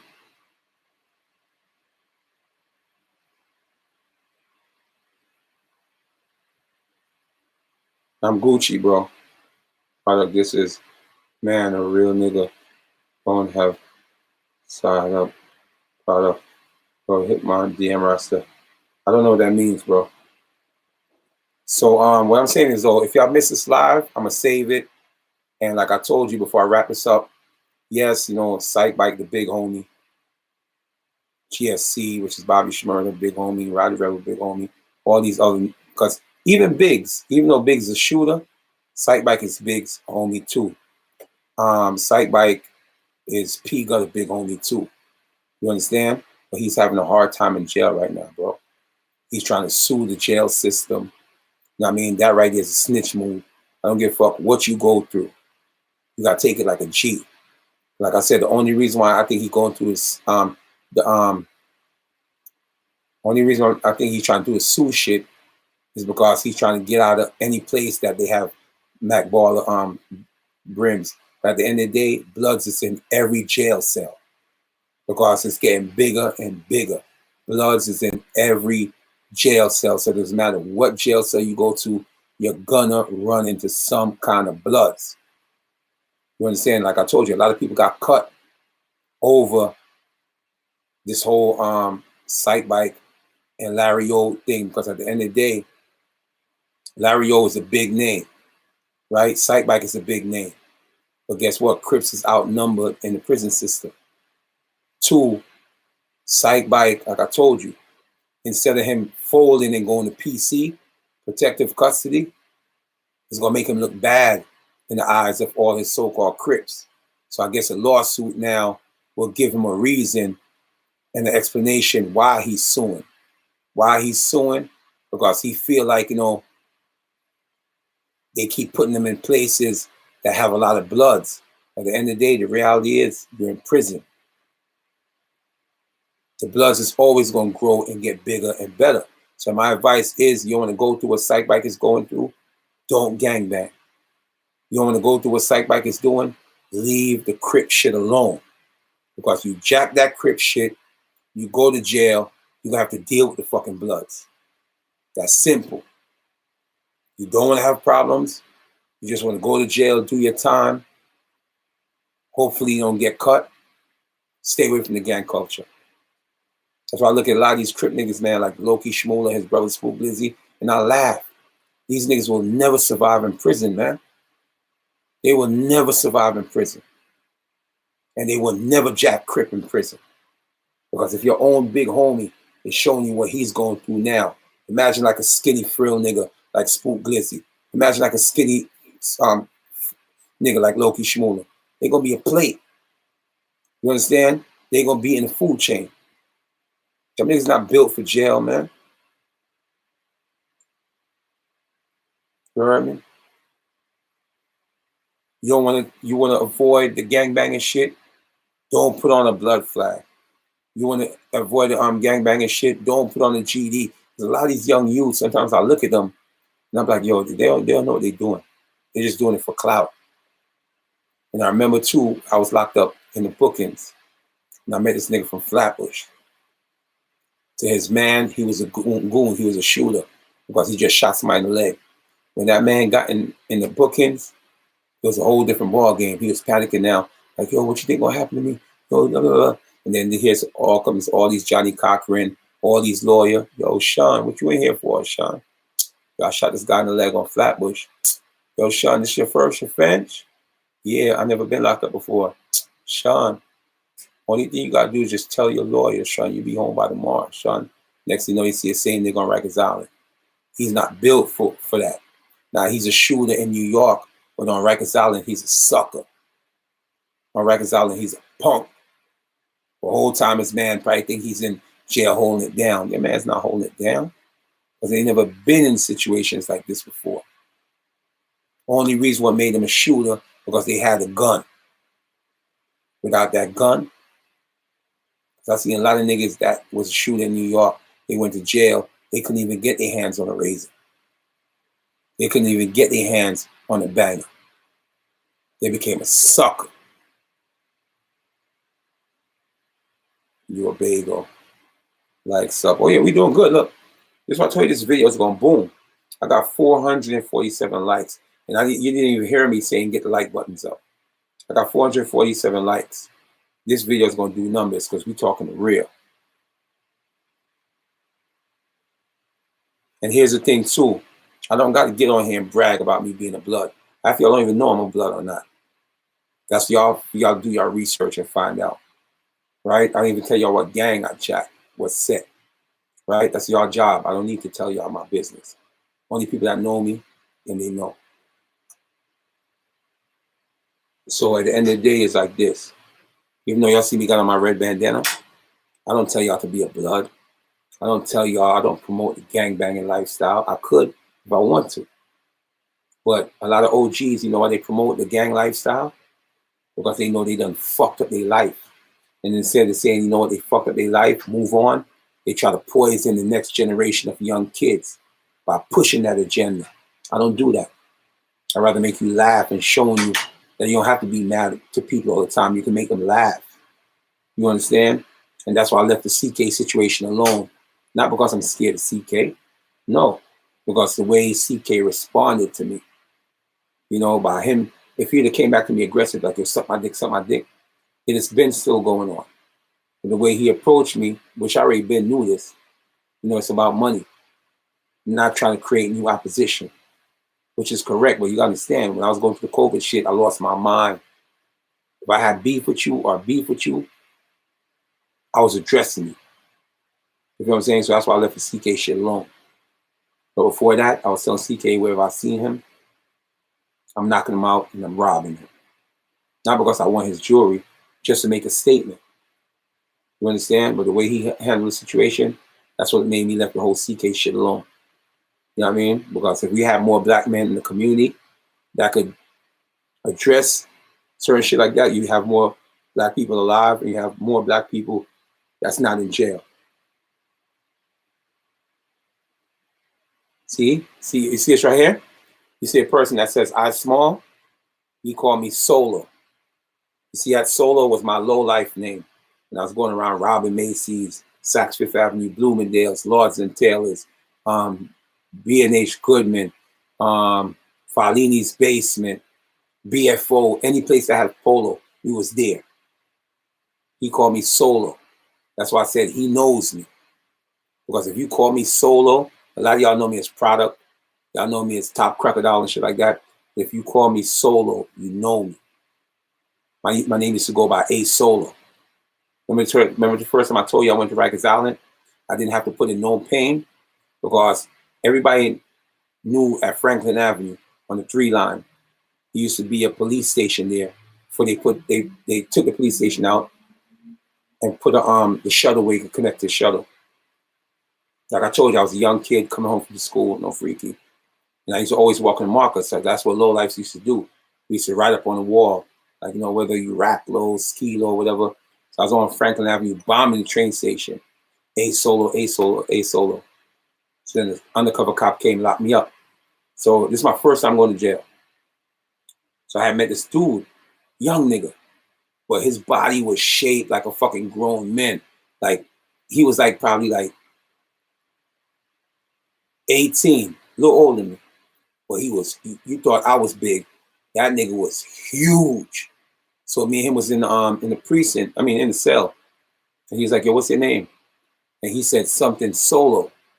And I was like, oh shit, that's crazy. My name is Solo. So that's how me and him met. But I came home that day. He went to Rikers. So like I told you, there's 2 ways you can walk in the house. You can take the house over. But if you got a homie now that's running the house, you don't got to do nothing. You just fall in line under the strength of him. Or if you want to be grimy, you could challenge him for the house. So when I went to Rikers Island for the first time, that shit was crazy. You know, you come in late night, everybody's sleeping, so they just send you to a bed. So for some reason, I end up choosing the bed next to his name's not A Solo, my name was A Solo. But his name was something Solo. I can't remember his full name. His name was whatever, something Solo. So out of coincidence, I was sleeping right next to the nigga. So when I went in, like remember I told you, your best sleep you're gonna get going to jail is not in the bookings, because you can't sleep in the bookings. Because you gotta deal with crackheads smelling like shit. You gotta deal with cockroaches. You know, you're on the bench, you can't sleep. So majority of the time in the bookings, you're talking to inmates until you get tired. You might get a little quick nap. Your best sleep is when you go to Rikers Island for the first day, because your sleep be so good, you think everything is a dream. You didn't commit the crime, you're just dreaming until you wake up in the morning and see that you're in prison and reality hit that you did the crime. So I remember I woke up in the morning. Cause when I went there, I had my head over my blanket over my head or whatever, no freaky. And I woke up the next morning, guess who I seen rolled over next to me? The same nigga that I met in Franklin Avenue train station, the precinct, was the nigga something Solo. He's like, oh shit, what up, my nigga, blah, blah. He's like, yo, this is my house. I was like, a word? That's your house? So I already knew I didn't have to put in pain. You know what I mean? I just fall in line under him. Like I said, there's 2 ways you could end up controlling the house, or you don't have to put in pain. One, if you walk on the walkthrough, whose house is this? Oh, this is your house? Okay, it's my house now. You got a problem, y'all go to the day room. Or you can just walk in the house, go to the phone, take the phone off the jack, because at that time, you can just take the phone off your jack and put it in your pocket, walk to the day room. Whoever got the house, that's the biggest form of disrespect.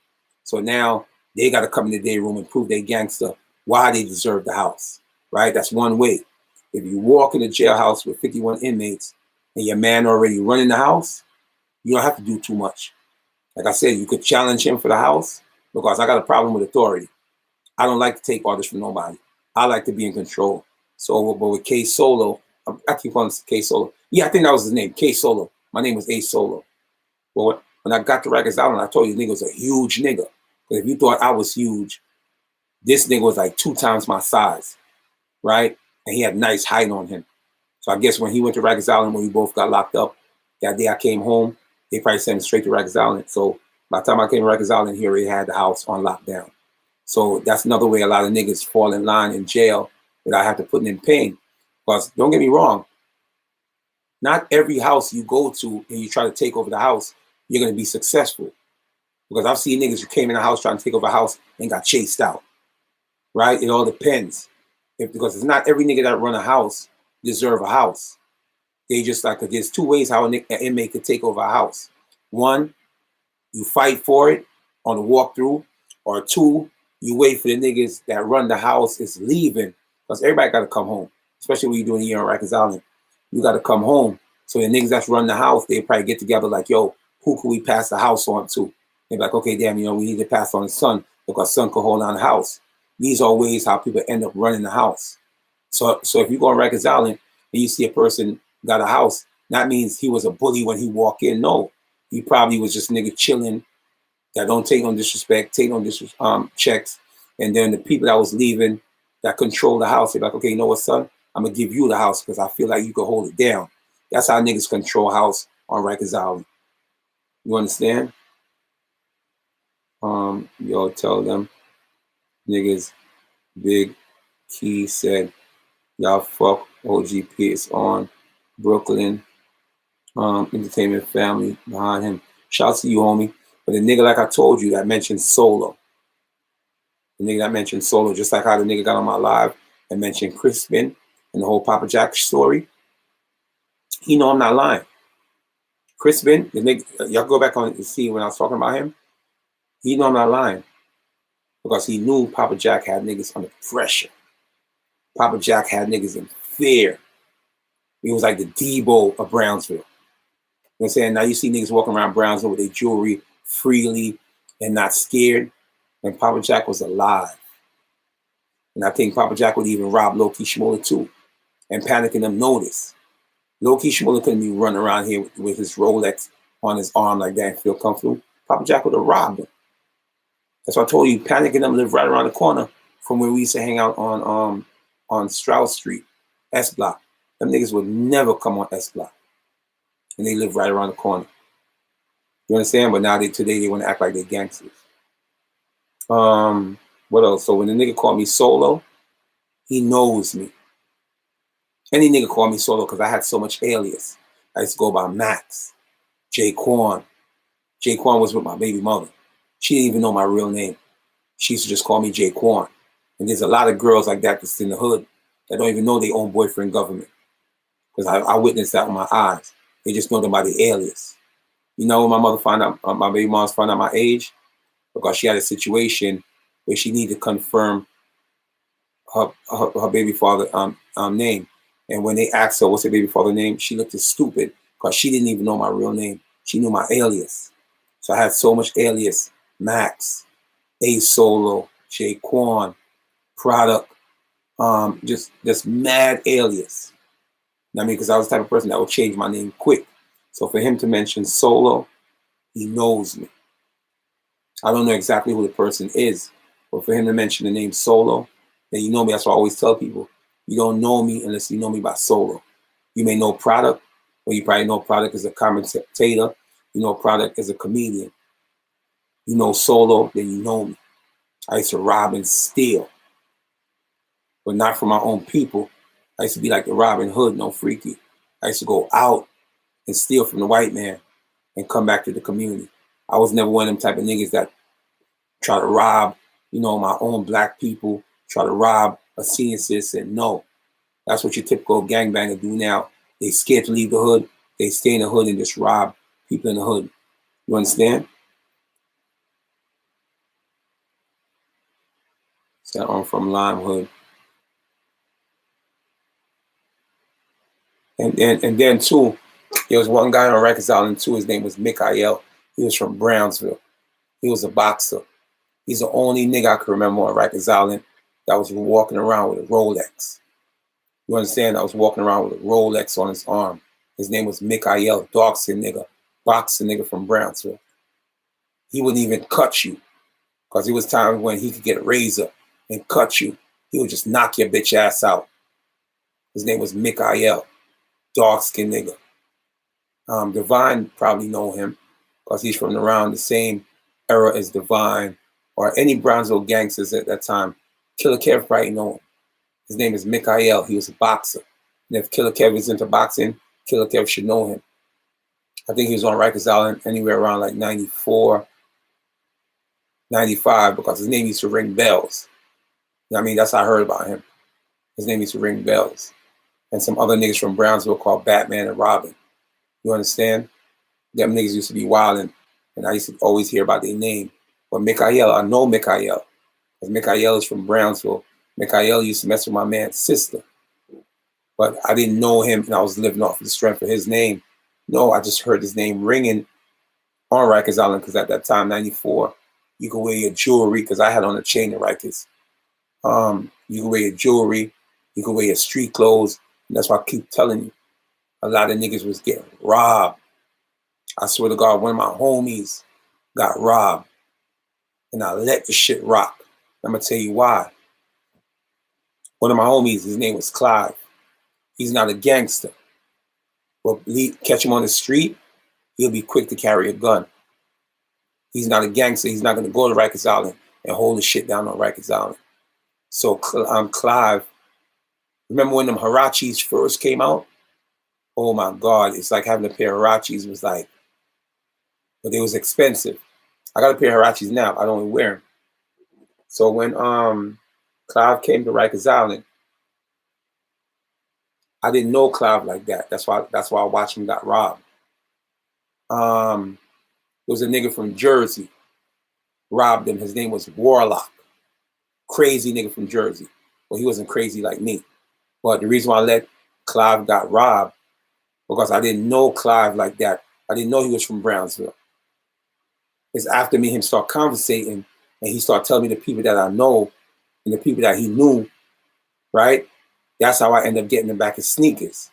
Because Warlock was crazy, but he wasn't crazy. He would just act crazy to scare niggas, to rob, because that was what he do. Every inmate that came in, he would try to rob them for their sneakers or rob them for their clothes, because he was a bum-ass nigga. After I sat down, I spoke to Lloyd. I don't know, his name is Clyde. He got deported now. He's back in Guyana. He's probably watching this shit too. After he told me that, he's from Tapscott. And at that time around the era, if you were from Tapscott, KO, Black, because Black was a nigga that loved to fight. He was from Tapscott, Mister. You feel what I'm saying? Because this was like the era when gunplay wasn't in Brownsville. Gunplay started coming in around like the early 90s. But before that, you had a mean knuckle game. So after I finished talking to the nigga, because I felt sorry for the nigga. I don't know him, but I felt sorry for him because he came in there with a brand new Harachis. That shit got took right off his feet. And a lot of people, when they knew they was going out to do crime, they wouldn't wear no new stuff. Like when we was going on meows to go rob stores, we were throwing our bummiest clothes, because we like, okay, if we get caught, we going to jail, blah, blah, such. We getting ready to do our thing. We prepared for that.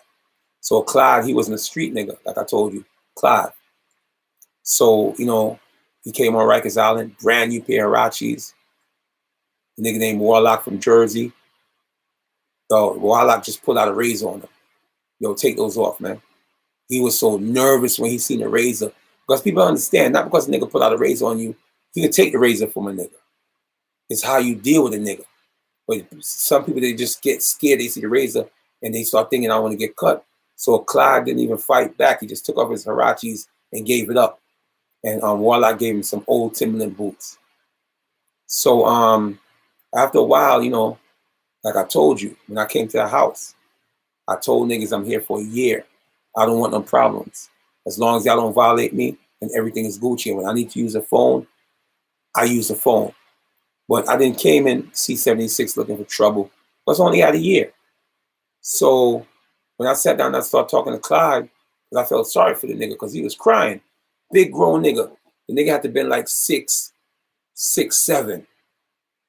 But he was just useless for his body size because I knew he could have beat Warlock if he put his mind to it. You understand? Because every nigga that's in jail, they may be a gangbanger and quick to cut you, but they can't fight because that's the reason why they run to a razor. They can't fight. They use the razor as their gun in jail. So after me talking to Clive, and Clive could tell you this, I mean, because he'll see this live or whatever. After we started talking to Clive, and he started telling me all the people he know, the Black, the KO, the little Mister, that shit start hitting home now. So I was like, yo, I'm gonna get your sneakers back. And I end up went into Warlock, because Warlock is from Jersey. He's on Rikers Island. Normally you in Jersey, they keep you in Jersey. I don't know how that shit go, but he ended up coming to Rikers Island.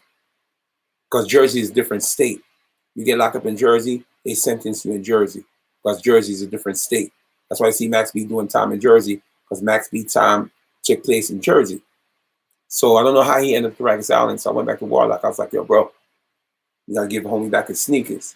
He's like, why I gotta give homie back his sneakers? I said, that's family. You know what I mean? I didn't know who he is, but once we sat down and talked about it, Warlock gave him back his sneakers. You understand? Clive could tell you the story.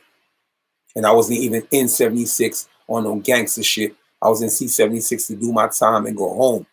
Because otherwise, I could have took over the fucking house. Because Black, he wasn't that gangster. His cousin, they wasn't that gangster. Because I know how they got that house before I got there. They didn't walk in the house and took over the house. They came in there, played a bunk, got cool. And then, you know, when the niggas was leaving to go home, because only do a year. I think it's 10 months, if I can remember, not 12 months. And then the nigga back, okay, damn, we leaving the house. We can't just leave the house up for grabs like that. So they pick like, yo, who we think can hold on the house.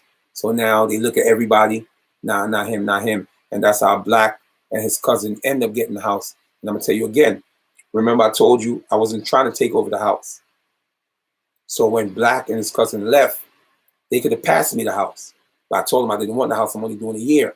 So they end up passing the house to this kid named Malik, little short sucker nigga from East New York. If I ever see this nigga today, bro, it's up. I never liked that nigga. I'm gonna tell you why. Because before he got the house, Malik used to always come to my section, play spades. We used to talk. As soon as that bitch nigga got the house, you know what he did? But this is what I was trying to tell you. This when I knew what year Nietas became Nietas on Rikers Island. It was anywhere from 93 to 94 or 95. Because I remember what took place in C-76. So Malik now, he's so stupid, they passed him the house. All of a sudden now he stopped fucking with me. He stopped fucking with the Black niggas. He started rolling with a nigga from the Bronx named Shorty Bronx.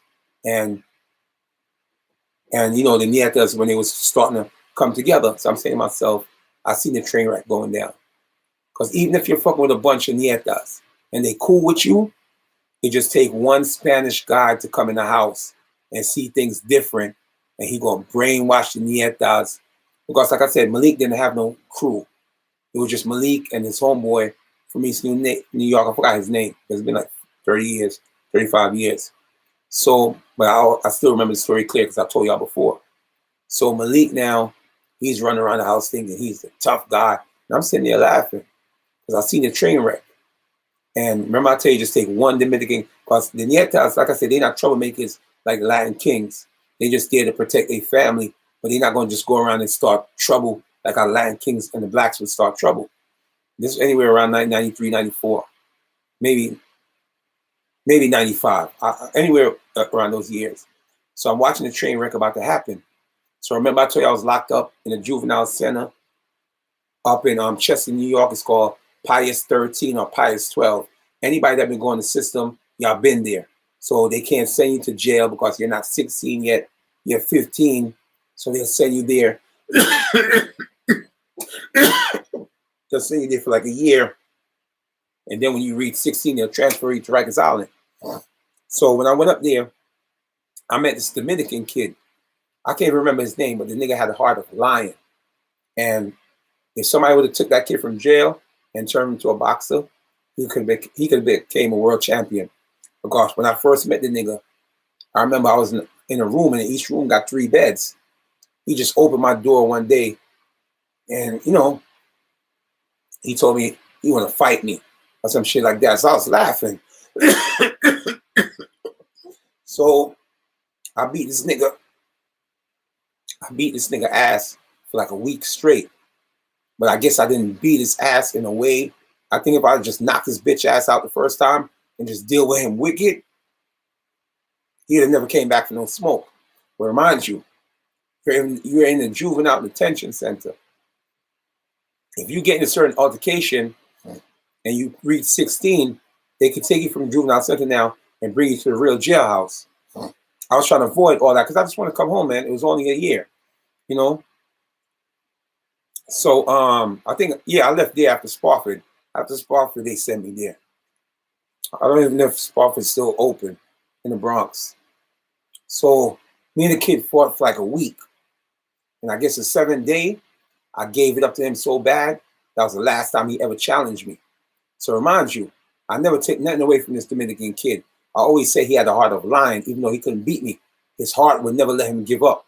So now, remember I told you only take one Spanish person to change the dynamics of the Nietes to the black. Because at the end of the day, Malik never been in jail before. So they gave him the house, but he don't got no jail knowledge. If you go to a jail in California, you think you're going to see one black guy hanging out with Mexicans? No, it's not going to happen. You think you're going to see one black guy hanging out with Aryans and you're going to expect the Aryans to hold you down? It's not going to happen. Right? But in Rikers Island, I told you, the racism and the intention is not like how it is in California prison.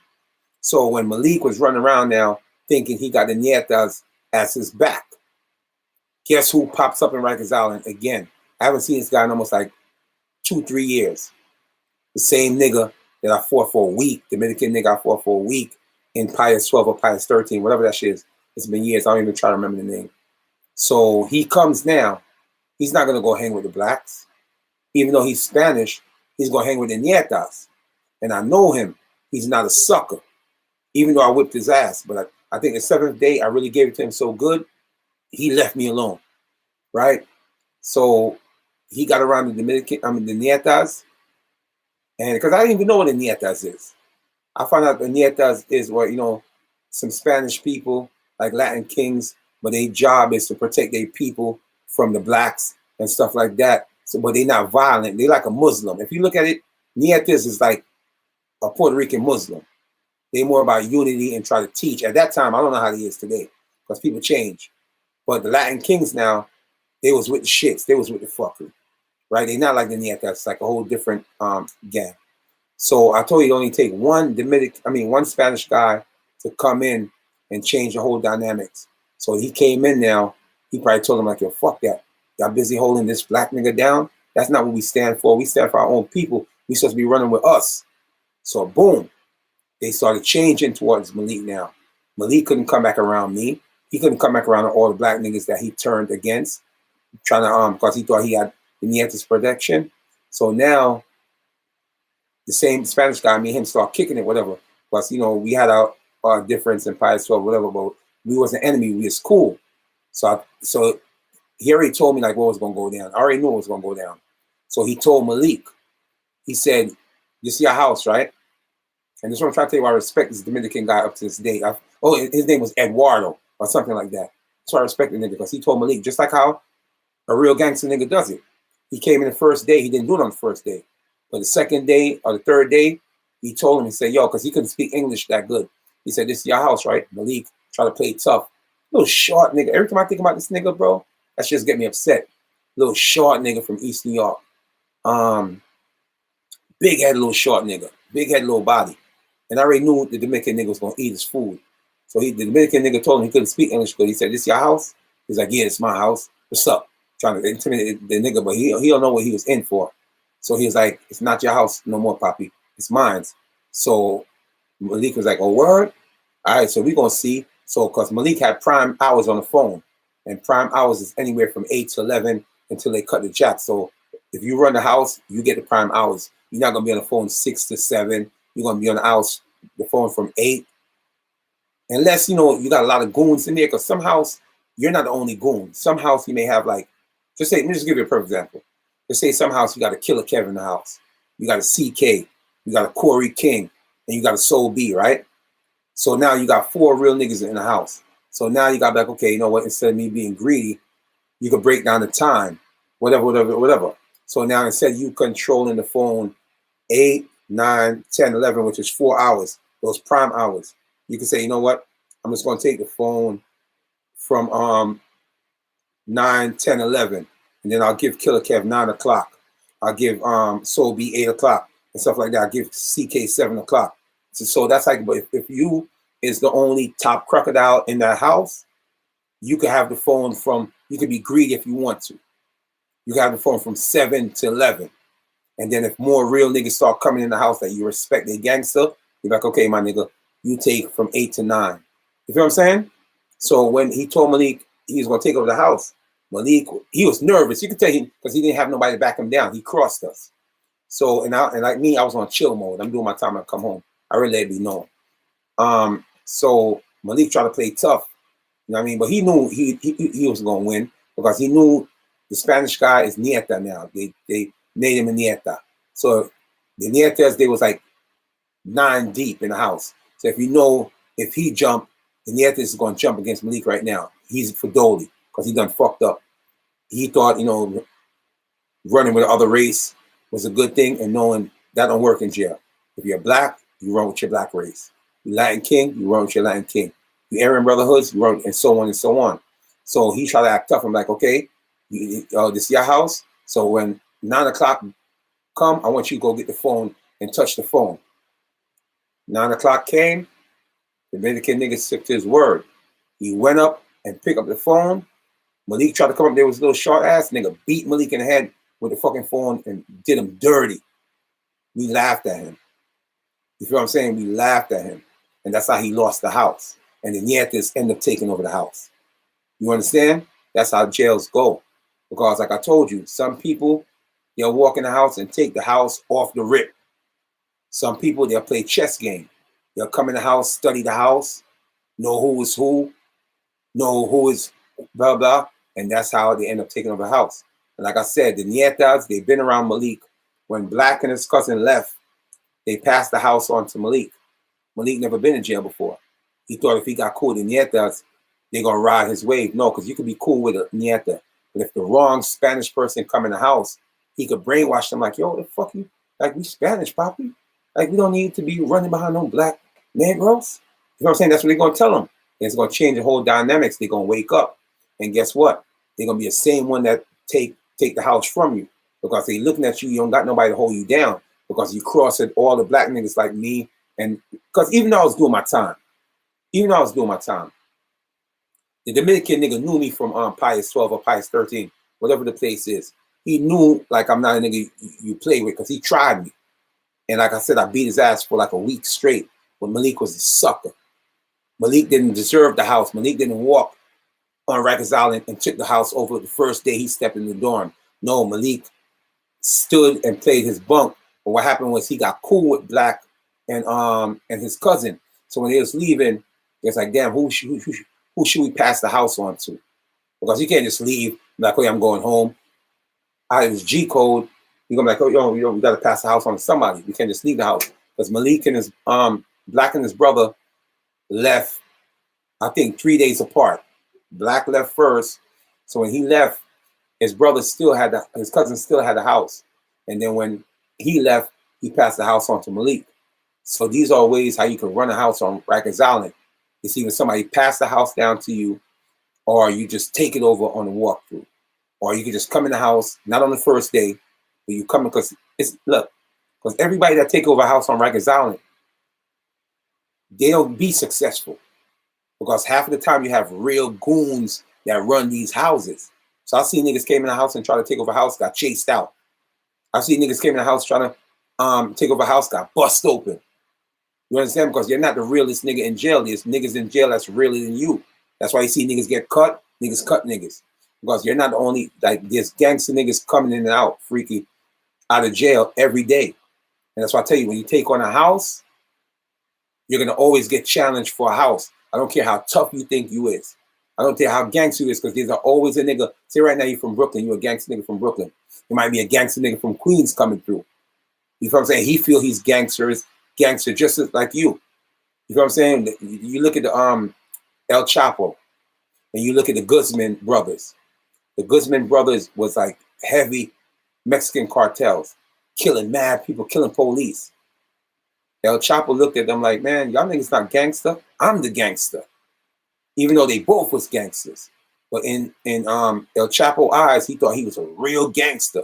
And which he proved to them because he ended up killing, the whole Guzman brothers. And these are people that had, Mexico shook. Even the police officers was scared of Guzman brother. Chapo looked at them like, y'all niggas not gangsters? I'm the real gangster. And I'm going to prove it to y'all. I'm going to take y'all niggas out one by one. So when you're in jail, even though you're top crocodile, it's always going to be another top crocodile coming in that's going to test your gangster. So that's the difference about holding down a house. Because you may come in Rikers Island doing a year. So I say, you know what, as long as y'all don't fuck with me, and I need to use the phone, then we Gucci. I'm only doing a year. You could go into do a year and you end up doing 3 years. You could end up to go do a year and doing 5 years. You may end up doing a year and end up doing life. So these are the responsibility when you talk about taking over a house, because you don't know how you're going to deal with a op. You may beat his ass and end up hitting him in the wrong place and kill him. Now you got a murder charge. You know what I'm saying? So these are the things of holding down the house on Rikers Island at that time, at least when I was there, because there's going to always be a gangster nigga, whether he's from Queens, because, everybody from a borough is a gangster. You go to Queens, you can find a lot of gangsters in Queens. You go to Brooklyn, you can find a lot of gangsters in Brooklyn. You go to Harlem, you can find a lot of gangsters, so on, the Bronx, everywhere. So you got these niggas coming through every week. They're going to try to take over the house. So you got to put in pain and let them know, like, yo, this is my house, nigga. So at the end of the day, you're going to always be going in fights and altercation. And that's how Malik lost the house in C-76. This is before Bloodsport and all these niggas, Smooth the Hustler came in. When they came in the house, the Nietas, they already took over the house. And when they came in, I don't even think I had that much time to go. Because when the Spanish nigga came in, I was heavy deep in my sentence. And the whole time I thought I was doing 12 months. And somebody came in and said, nah, you go home earlier than that. Because on Rikers Island, 12 months, I think it's 10 months. Or 8 months, I can't remember. It's been years, man. I don't care. I'm just trying to remember what was going on. So, yeah, that's how Malik lost the house. Because he's another goofy nigga. Like, remind you. Remember I tell you how I was surviving? Because I pressed the Indian kid for 2 Hydrox cookies because I had a lien on my commissary. So Malik used to come in my section. Because you know how Rikers Island is, man. 25 beds on this side, 25 beds on this side. But each side, you have sections where you may have, see, 1, 2, 3, 4. 1, 2, 3, 4. You may have 8 beds in each section. So Malik used to come in my section. We used to play cards, even though I used to beat his ass in spades because I was like the master in spades. So we used to talk kicking. As soon as they passed the house on to him now, that nigga wouldn't even come my section no more. You understand? And all of a sudden now he's running with the Nietas. And I said, yo, you know what? This nigga is in for a rude awakening. And exactly what I said. They beat his ass and they took over the house and there's nothing he could have did about it because he was by himself. He didn't have no soldiers. He had soldiers. I'm not a soldier, but I would have held the nigga down. Just like how I got the nigga from Brownsville his sneakers back. And if he watching this live, don't worry, I'm about to get off the live now. But if he's watching this live now, he come back, your product not capping. Because product got back my sneakers when he got his shit taken by this fucking nigga named Warlock from Jersey City. Because like I said, Warlock was a goon, but he knew who to respect and who not to respect. And then he seen the weakness in Clive. As soon as he walked through, he pulled out a razor on Clive. Clive is like 6'7", huge, tall nigga with body mass. But I guess he was never in a situation like that. When he seen the razor, he froze. He seen a razor, he froze, like he took off his sneakers automatically. But when like I said, I felt sorry for the nigga, and I kept on talking to the nigga, and that's when he said, like, you know, from Brownsville, you know, Black, you know, KO, you know, Mister, and all them niggas. So I was like, yo, I'm gonna get your sneakers back. You know what I mean? If you watching this now, you're gonna be like, damn, probably ain't talking nothing but facts, man.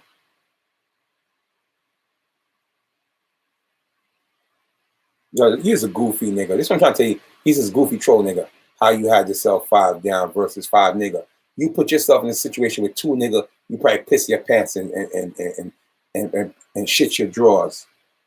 You heard? You know, yeah, if you say GDs in Mississippi County, I could believe that. But in New York, the GDs don't run the prison system. The Crips don't run the prison system. The Bloods run the prison system. You understand? So when he talking about, oh, you know, how you fall when 5 niggas run. Yo, listen to me, my nigga. That shows you what a real G is. When 6 niggas ran down on me, I didn't cry. I didn't fall.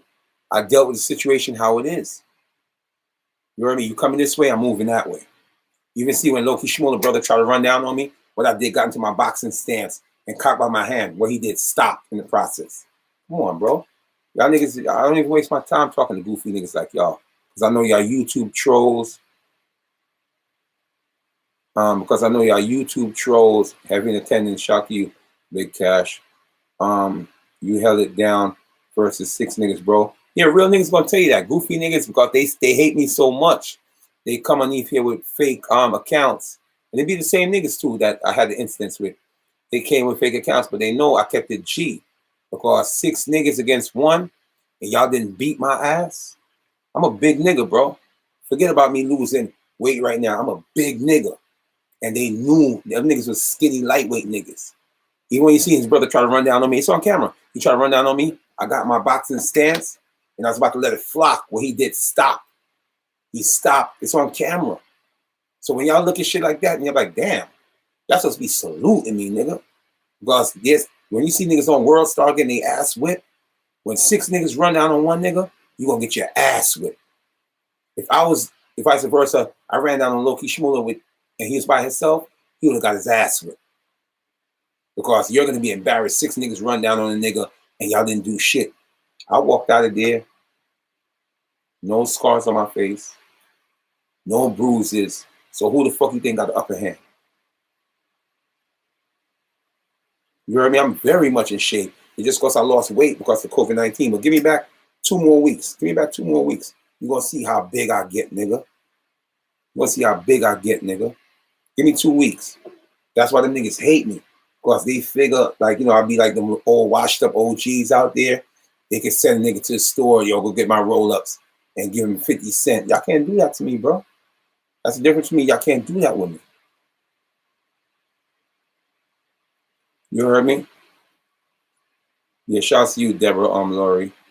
You heard me? Y'all can't do that with me. Why you think as soon as Low Key did what he did, and he edited out the part when I said, yo, okay, y'all got the cameras on. Let's create a light show. I'll fight all y'all 1 by 1, which they didn't want that. Or I'll do a handicap match, 6 against 1. They edited out that part. Let me tell you this. Even if they did got some hits on me, a few of them niggas would have got knocked out.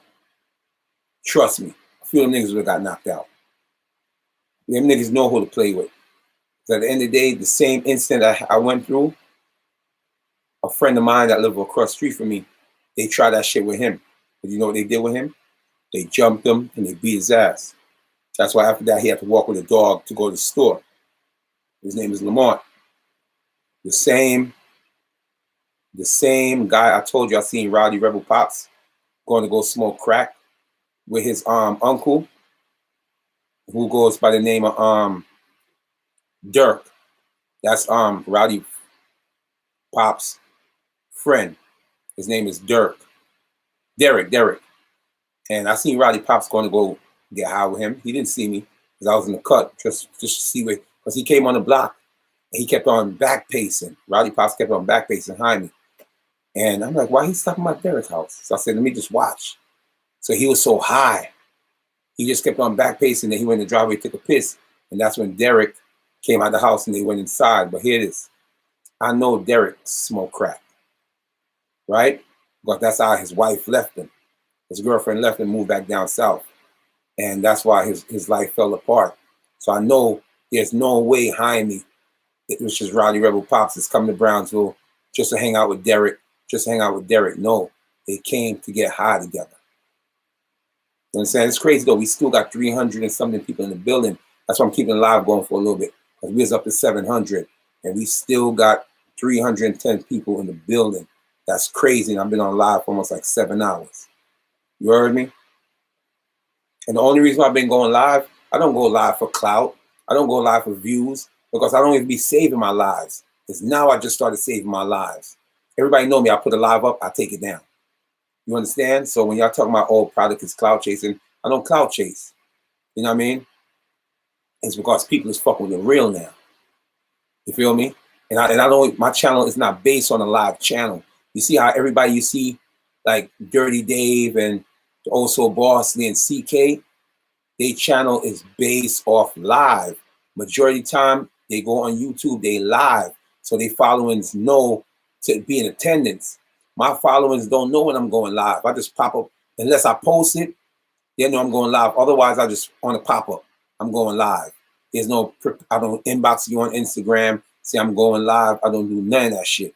I just go live. So for me to have almost like 700 people in my chat, my channel is more for vlogs. I upload vlogs. I upload content. So for me to have 330 people in my live after 7 hours, that's great. I'm not a live YouTube channel. I just go live when I want to. You understand? I got more people in the building right now than Cloud Diva. You understand? And more than a lot of these niggas. And I don't go live.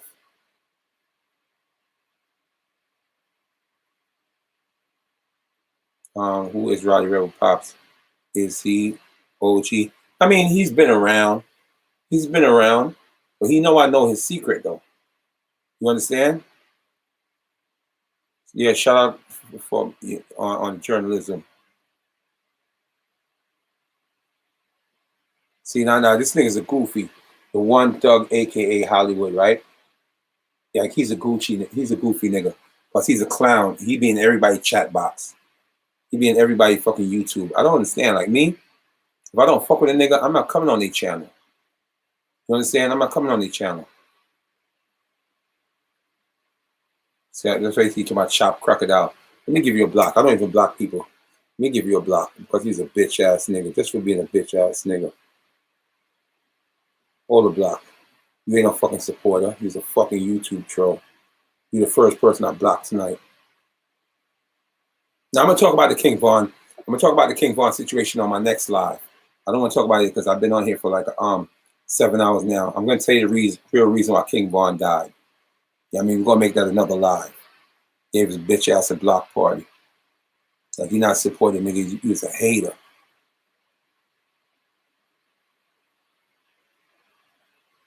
I'm gonna do a nice live on King Von.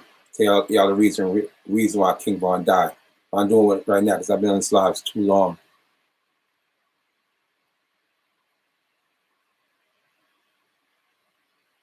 Oh, your bitch ass out of here, nigga. How you just watch from the sideline. So, you know, we got 322 people in here. That's more than Clive Diva does. And she thinks she's a big YouTuber, which she's not. It's just in her head. She's crazy. And I don't go live like how they go live. They go live 3-4 times a day. They don't upload regular content. So when, you know, you go live and you have like 200 people in your chat, you expect to have that.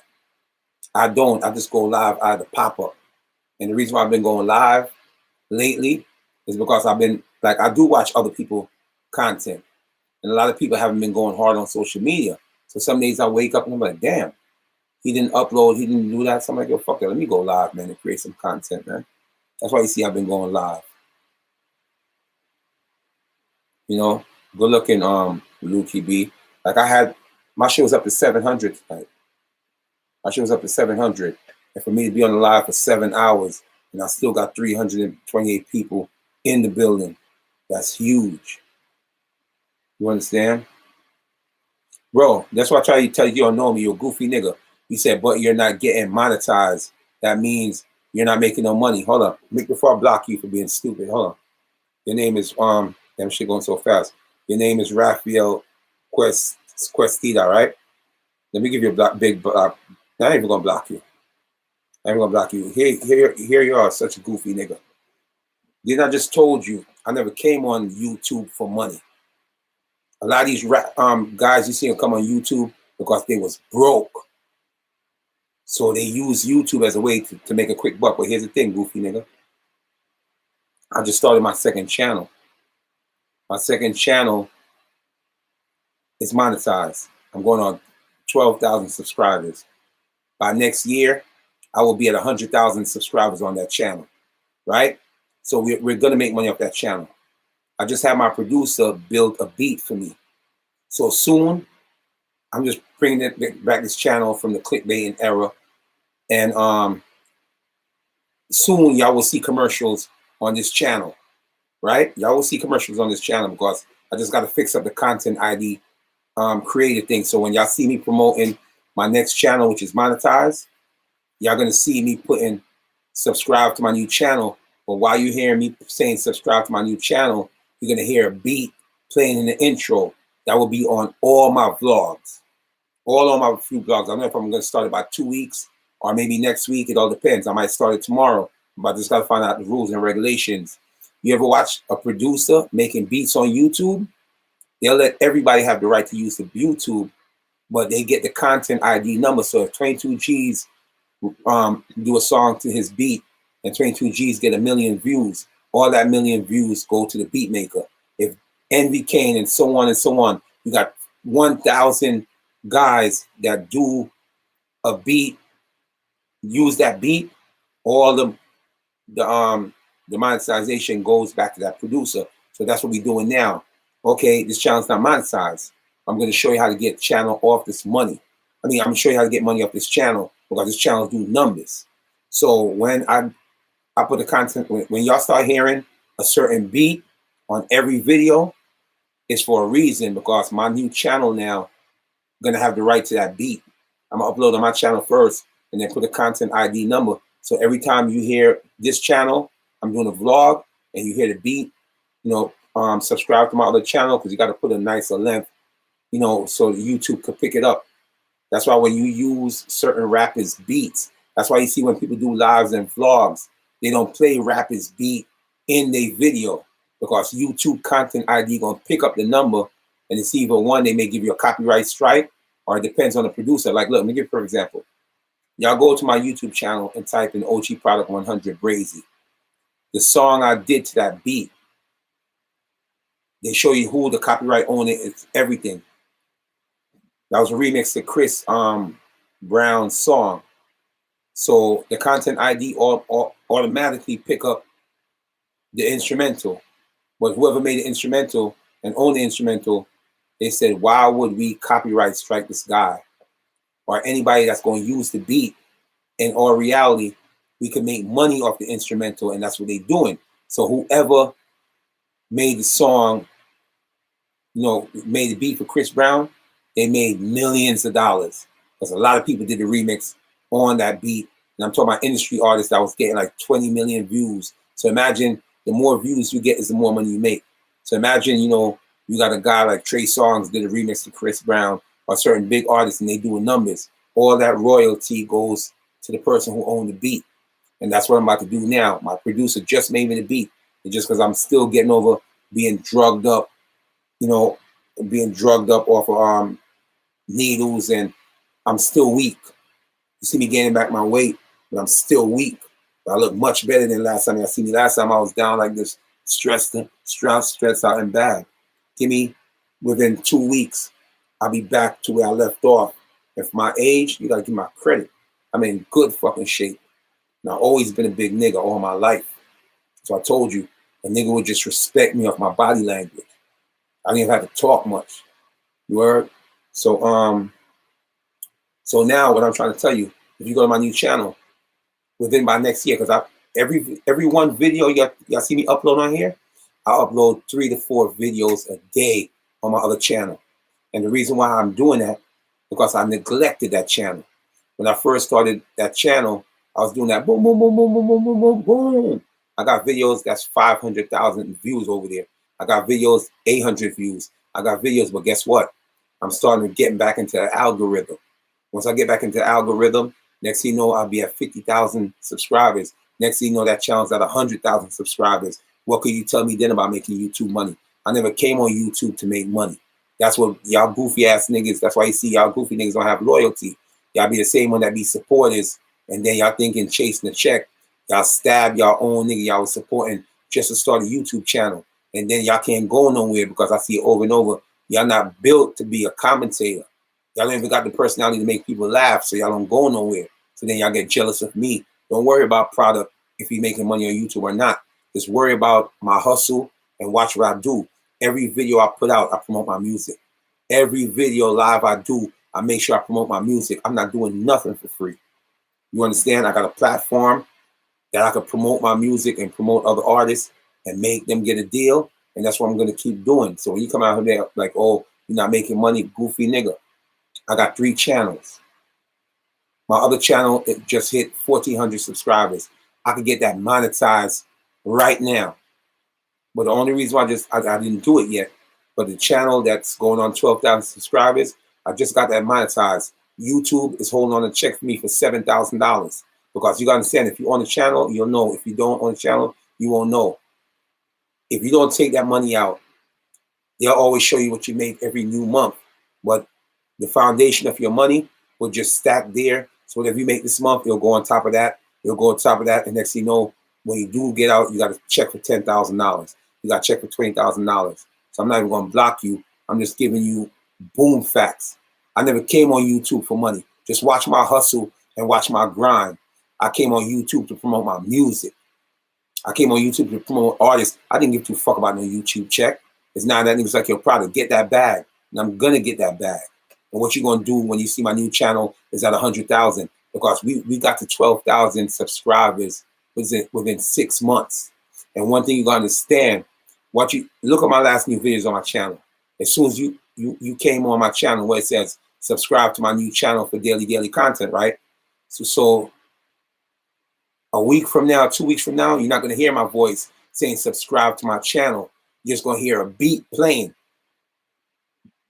That's produced my producer from Jersey. You're going to hear a beat playing in the background. You won't even hear me talking no more. So every time you watch this channel and you see in the beginning, subscribe to OGP 100 exposing my opposition, you won't hear me talking like you hear me talking now. You're just going to hear the beat playing for maybe like 7 seconds or 8 seconds, where it's enough for the YouTube algorithm, the YouTube system to pick up the beat, and knowing that that beat match your content ID number, which is going to go back to my new channel. So what you going to say now when I'm making money for my new channel plus this channel? You're just going to be another hater looking for an excuse to just always put me down. You understand? So when y'all talking about smoking on that gas, shout out to you. So when y'all talking about, oh, I'm not making money right now, y'all don't know what the fuck I'm doing. I got 3 fucking YouTube channels. If I was desperate for money, all 3 channels would have been monetized. I came in this shit for the music, bro. And that's why you see every video I upload, whether it's She in Love with a Boomer or my new tune, I'm getting promotion. What you doing? We're just watching the next man pocket. You know what I'm saying? Like, y'all niggas be clowns, bro. Y'all niggas be clowns. So listen, when I put up my shit together, and you know one thing about me, if I go hard, because one thing about supporters, they don't want to see you have 2 channels. They want to see you have one main channel where they can always find you. But like I told you, what made me build my 2nd channel is goofy niggas. Build my 3 channels is goofy niggas like y'all, because I'm showing y'all. A lot of y'all that be hating on me, it be vloggers that have their channels, struggling vloggers that want to be like me. Y'all can't make people laugh. Y'all don't have the personality. Y'all don't have the charisma. So y'all just come with fake YouTube troll chat, whatever, and think y'all can put me down. Only thing I do is make me stronger, because I ain't never thought about making a 2nd YouTube channel. I ain't never thought about making a 3rd YouTube channel. My 2nd one is shooting. We going on 12,000 views. I mean, 12,000 subscribers. If I keep pressuring it and keep putting out content, because my problem was why that channel slowed down, I wasn't putting it in the algorithm because I was so focused on this channel, trying to give to my subscribers. But see, one thing with subscribers, just like I learned on this channel, when I first started this channel, there's a lot of YouTube trolls hating on me. A lot of people wasn't fuck with it. But once I start putting in that pain, putting that work, that's when you see the subscribers start building up. So with my new channel, you would figure all my subscribers over here will go support that channel. It's not like that. Because half of the people that come here watch me, they not supporters. They ops. You understand? But they'll still go to my new channel and watch my videos, but they won't support. But at the end of the day, once it's monetized, you don't got to go over there and hit the like button. You don't got to go over there and leave a comment. No, once you watch the video, I get paid. So I don't care about no comments. I don't care about no likes, none of that over that channel. Because once your nosy ass click that video, I get paid. I got $7,000 waiting for me over there. By the time I cash out, I probably cash out because the channel is about to get jumping. And one thing with support is they'll see you building something, but they won't just come over there and support. They'll wait for you to get to a certain level, and that's when they come over there and want to hate or whatever they choose to do. You know what I'm saying? But like I said, I know me. I'm the second biggest YouTuber in New York after Hassan Campbell. You understand? It's just because I started the clickbait and shit, and I kind of slowed down on a lot of my subscribers. But they coming back. And because even though, why I'm telling you, they coming back because they didn't unsubscribe. They just like, oh yeah, we tired of product right now. Probably doing too much tweaking. And probably get back. We're gonna come back because at the end of the day, you never see my subscription go down. But that's just how life go. They still subscribe to you. They're like, yo, product tweaking right now. I'm gonna come back when product is in his bag. You feel what I'm saying?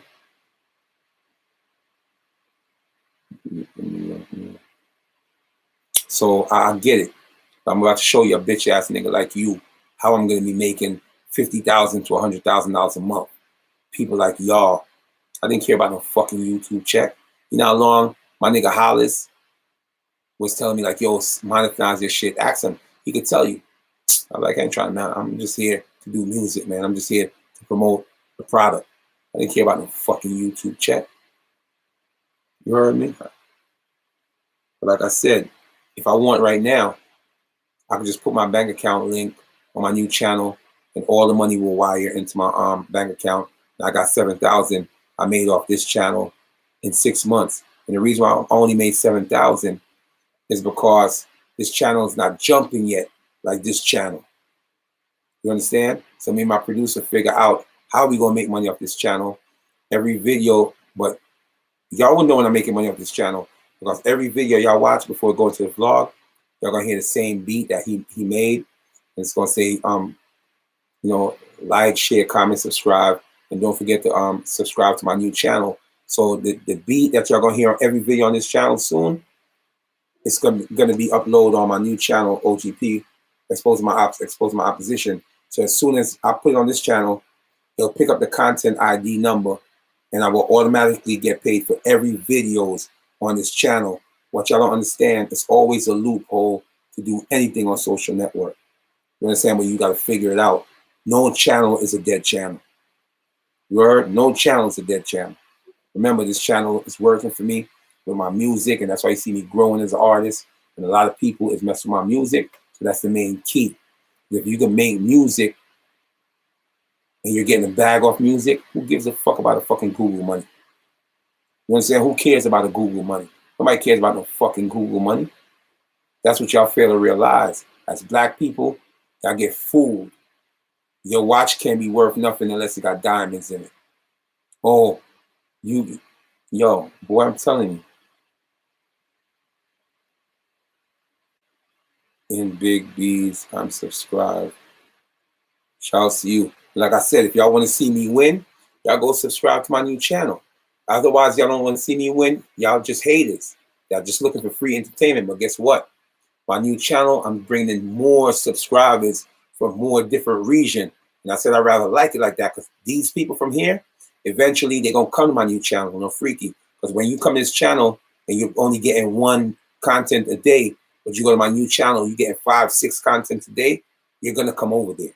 Eventually, you're going to subscribe. But I can't rush people to subscribe. I mean, only thing I can tell y'all, like, comment, share, and subscribe to my new channel. Y'all gonna subscribe on your own. If y'all real supporters, then y'all gonna go subscribe. If y'all haters and just YouTube watch money, YouTube watch y'all just gonna be like fuck niggas and just watch content.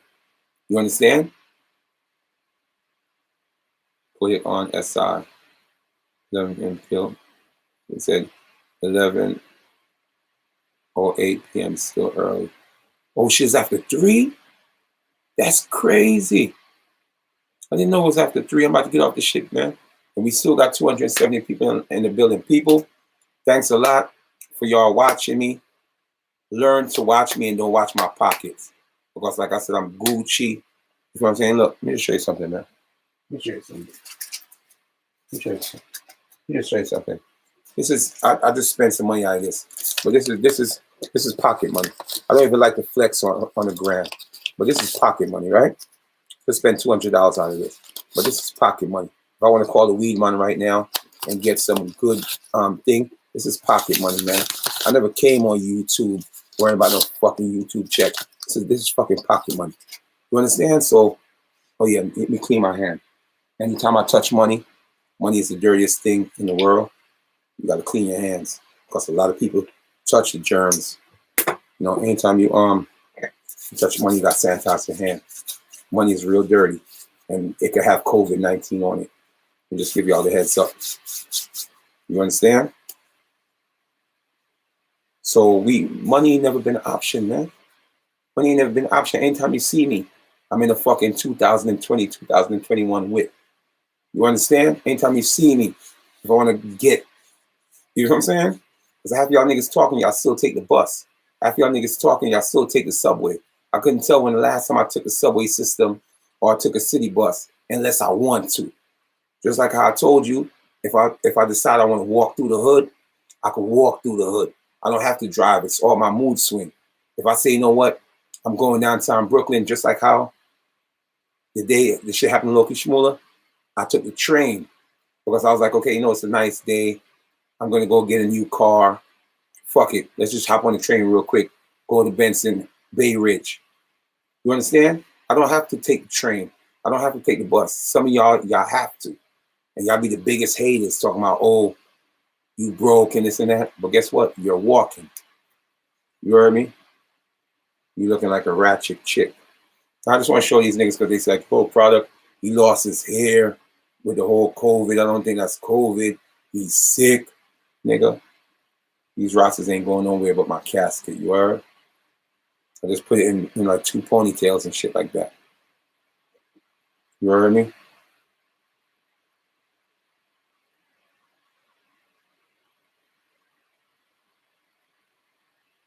Yeah, but anyway, no, but this is what I'm trying to show you. This is what I'm trying to show you the difference. You see what the nigga said? This nigga's still in here talking.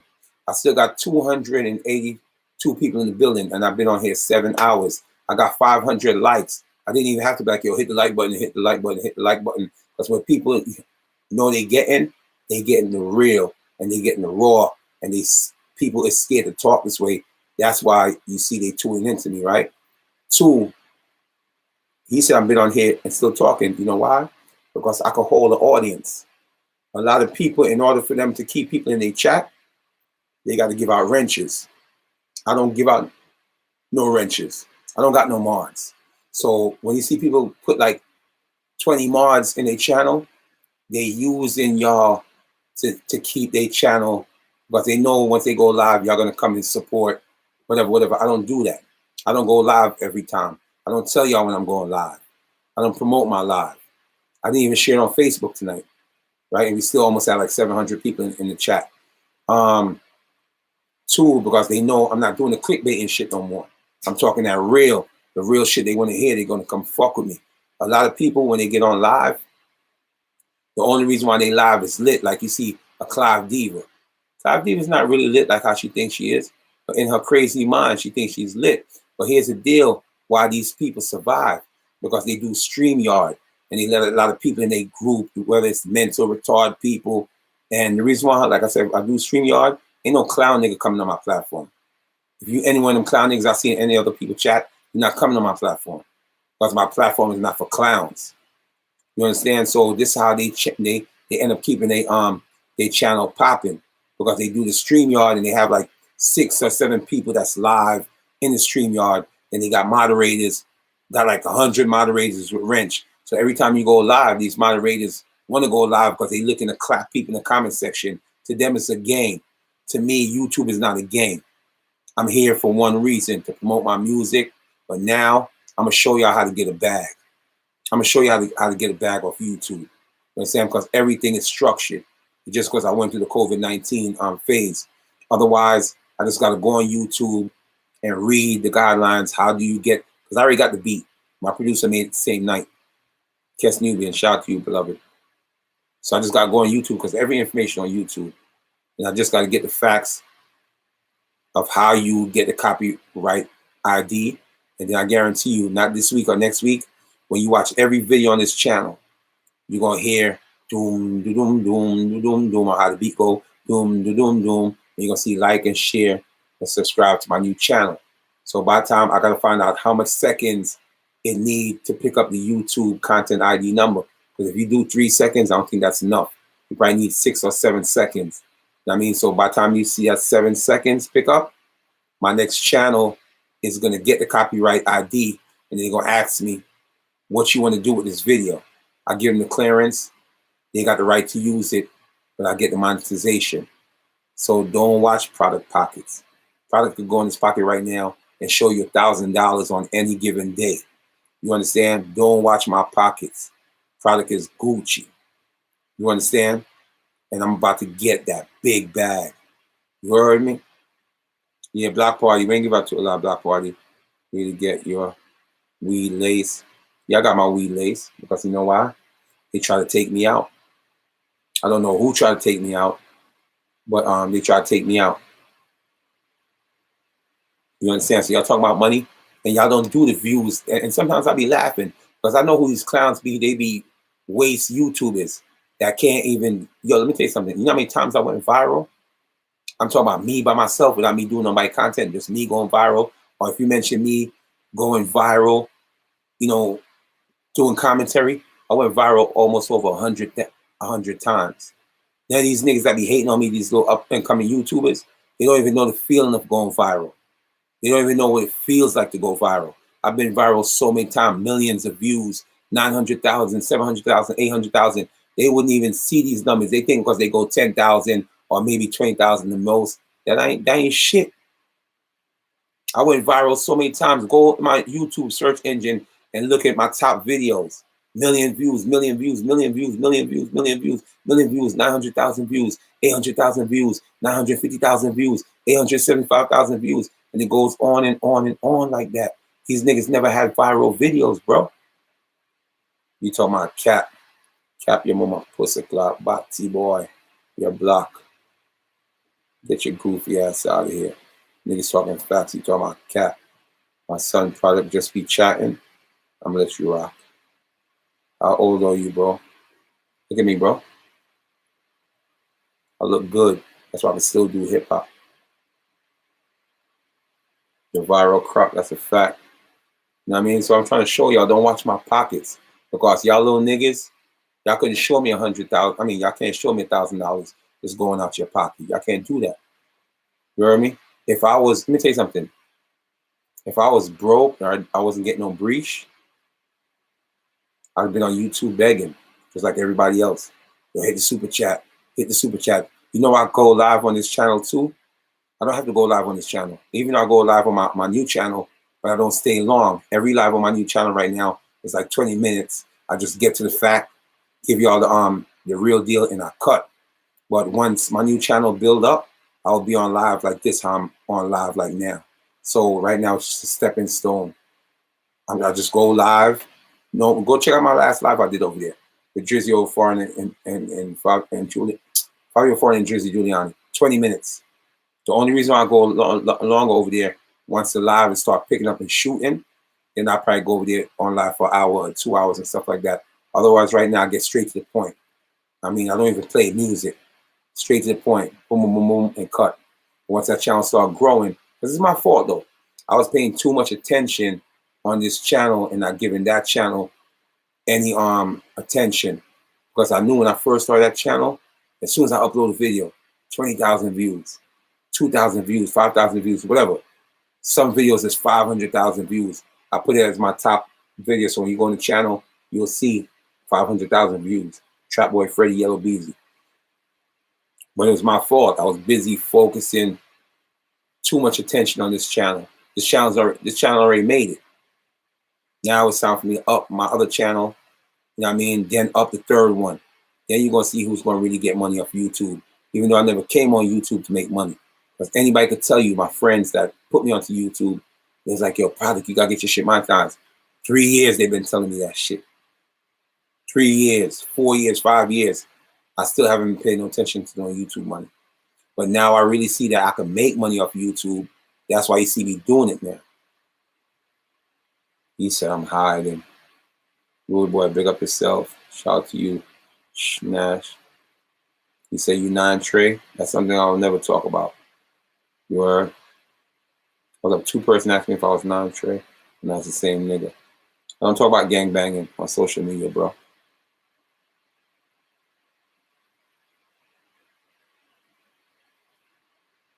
Like, you can tell these little niggas is kids. When he said, I'm here talking about money, I just showed you money. You know what I mean? I showed you probably around like $500. Cash, all 50s. And he gonna talk about product pockets is on E, like his whip and that hooker. You can tell that's little kids, man. Like 16 years old. I could be 15 too. You heard me? If a nigga just showed you fresh 50s, show you like $500 worth of $50 bills, how you gonna say somebody's broke? So Low-Key Shmurda is on you, my boy. That could be Low-Key Shmurda too. That's how Low-Key Shmurda talk. You're like, I'm on you, my boy. I'm on you, my boy. So that could be Low-Key Shmurda on you for fake account too. Low-Key Shmurda on you, my boy, because he talk like that. Yo, we out here, my boy. So I know we got a lot of trolls now. That no money. That's pocket money. You're right, that's pocket money. So if I got $500 now, I could call the weed money. Give me an 80. You understand? I could get some Uber Eats.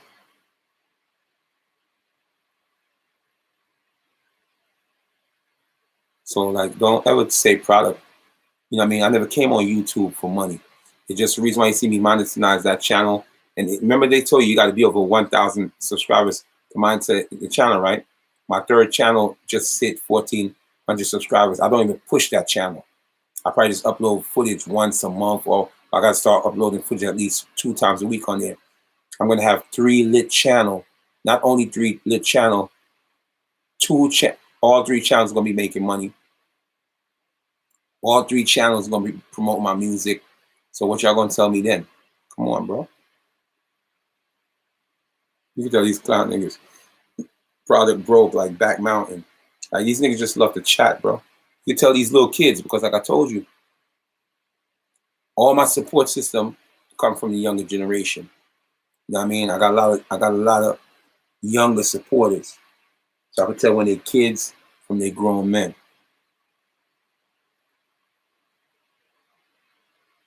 You're not about that workout life. I don't really hit weights like that, bro. That's why you see I'm easy to get back my weight. And I may lose my weight because like I told you, I didn't eat for 16 days. I didn't sleep for 16 days. Lost my appetite. And then the food that they give you in the hospital, it's like little kids' meal. It's like, you know, them Lunchables that you give kids. Should be nothing but little meal. So look at me now. Slowly but surely, you see me gaining back my weight. You know what I mean? Because when you hit the weights go by.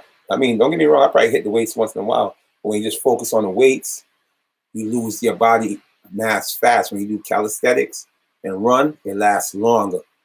You understand?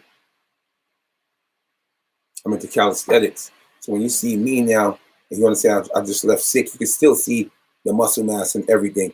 Now, if I wasn't doing calisthenics, all this shit probably been gone. I can't make a full muscle because all the needles that they gave me, I can't even lock. But now you see my weight coming back slowly but surely. Come on, bro. Word. So we're going to jump you. Oh, that'll be a best win. You started this interview shit. That's a fact. And I started a commentary in New York. Before that, I saw on camera, before anybody else, I'm the first nigga in New York to start doing a hip-hop commentary. You understand? I've done created mad opportunities for people, man. I've done trend set. I'm the original nigga when it comes down to the drill beats. I started New York drill. Not 22 G's. None of these niggas, not Chef G. They stole our blueprint. You still alive. So I guess now it's cloud chasing era. When you're going back to the Bronx River. Back in your zone. G looking. Vince McGrady, Crocodile. That's a fact. Please don't give your kids Lunchable. Your stuff. No, I'm telling you, that's what I was feeding in the hospital. The shit was like Lunchable. Let me show y'all something right now. You see this? This is a real fucking meal. Fried chicken, macaroni, mashed potato, and stuff like that. This is when you eat this, you're good. You understand? The shit I was giving in the hospital, as soon as they give you in the hospital, you're hungry again. You're like, my God. Then they taking mad blood from you. They're giving you antibiotic to get rid of pneumonia. You know what I mean? I was starving in the hospital, man. You know what I mean? Then they feed you when they want to feed you. Like, you know, there's no, like, say you eat, breakfast is at 8. Then at 12, you get lunch. Then from 12 to like 5 is dinner. After dinner, you're not eating until the next morning. So I used to be in my room dying because antibiotics killing my stomach. It's not like you at home, you can just eat when you want to. You get hungry, you can order Uber Eats. Nah, it wasn't like that. You understand? That shit wasn't like that. I was starving. That's why I lost 30 pounds. But now, I think I gained back 15 already. By next week, the week after, I gained back 30 pounds. Start doing my calisthenics. Then y'all gonna see. You know what I mean? And the haters is gonna hate. Like, damn. You know, I remember all the way back when you was taking care of your son, Alex. Don't even mention that nigga name, bro. Move is nationwide. Don't fuck with the gaiety. Y'all niggas is tweaking. Tune and peanuts. Let all the little homies have they shine. Pray for inspiration. Move on, bro. Listen to me. I'm focused on me right now. Said on dead eye, bro. One thing with me, I'm not focused on no artist right now. I'm focused on myself to build my brand and my company. I don't care about Aladdin Santana. I don't care about none of these niggas. You know what I'm saying? I just spoke to Nia and Sarafina. We was on the phone for like an hour. And I had to end the conversation because I didn't want to talk no more. She apologized to me, everything. I woke up this morning. I seen she dropped a vlog dissing me and Stain Blicky.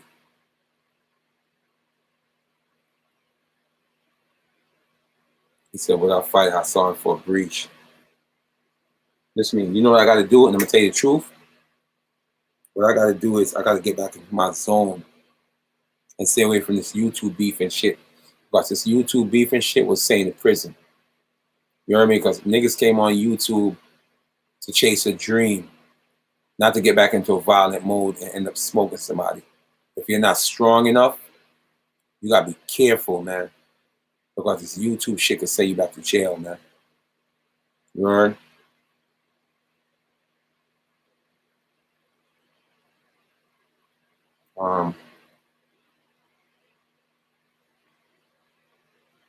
Y'all stupid. Say what I'm being.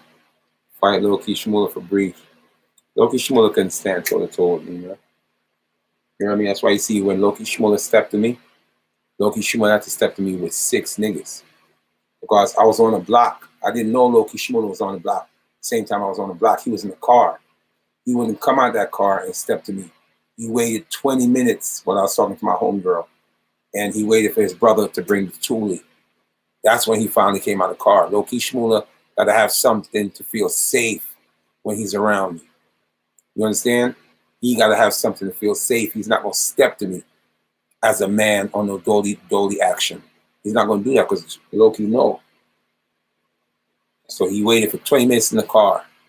And then when I was about to leave the block, that's when he popped out. Now, as soon as, if If I'd left 2 minutes earlier,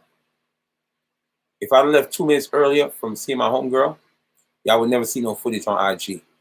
I'm gonna tell you why. Y'all would never see product getting caught lacking on IG. What happened is I stuck around long enough for his brother to bring the gun. That's when Loki Shmurda felt it tough. But if I'd have left 5 minutes ago, y'all would never see no footage of product and Loki Shmurda. You know why? Because Loki Shmurda wouldn't step to me without nothing that he feel protected. You feel what I'm saying? Otherwise, 5 minutes ago, y'all would never see no shit on YouTube. That's like God wanted that situation to happen to show y'all. If you waited for me for 5 years, as he's like, yo, I've been waiting for this nigga for like 5 years. So he waited for a nigga for 5 years, and he didn't beat his ass. He was just talking about, oh yeah, I would have shot him if it was nighttime. You gotta be a goofy nigga to say product ain't held its own. You gotta be a YouTube troll to say product ain't held its own. You feel what I'm saying? But y'all just be on my cock so much, no freaky. Y'all want to see me fail. Y'all can't wait for opportunity for y'all to try to clown me. You heard? Y'all niggas is different. That's crazy. It's after 3, and I still got 269 people in the building. That's why I was keeping up with the chat.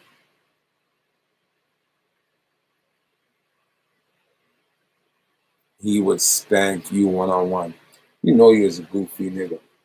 Go back and listen. Go to YouTube. After this, go to YouTube. And I want you to listen to this diss track I did for Loki Shmurda after the whole altercation.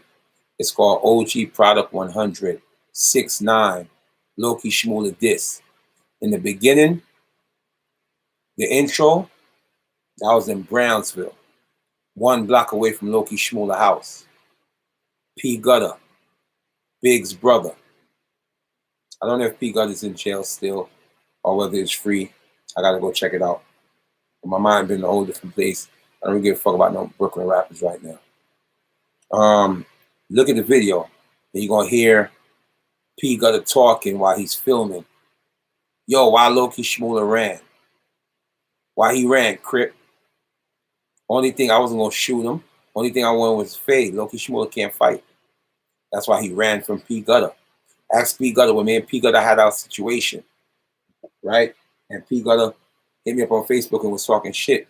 I told P. Gutter straight up, I will whip your fucking ass, right? That's when he got mad and he said, and P. Gutter's a shooter.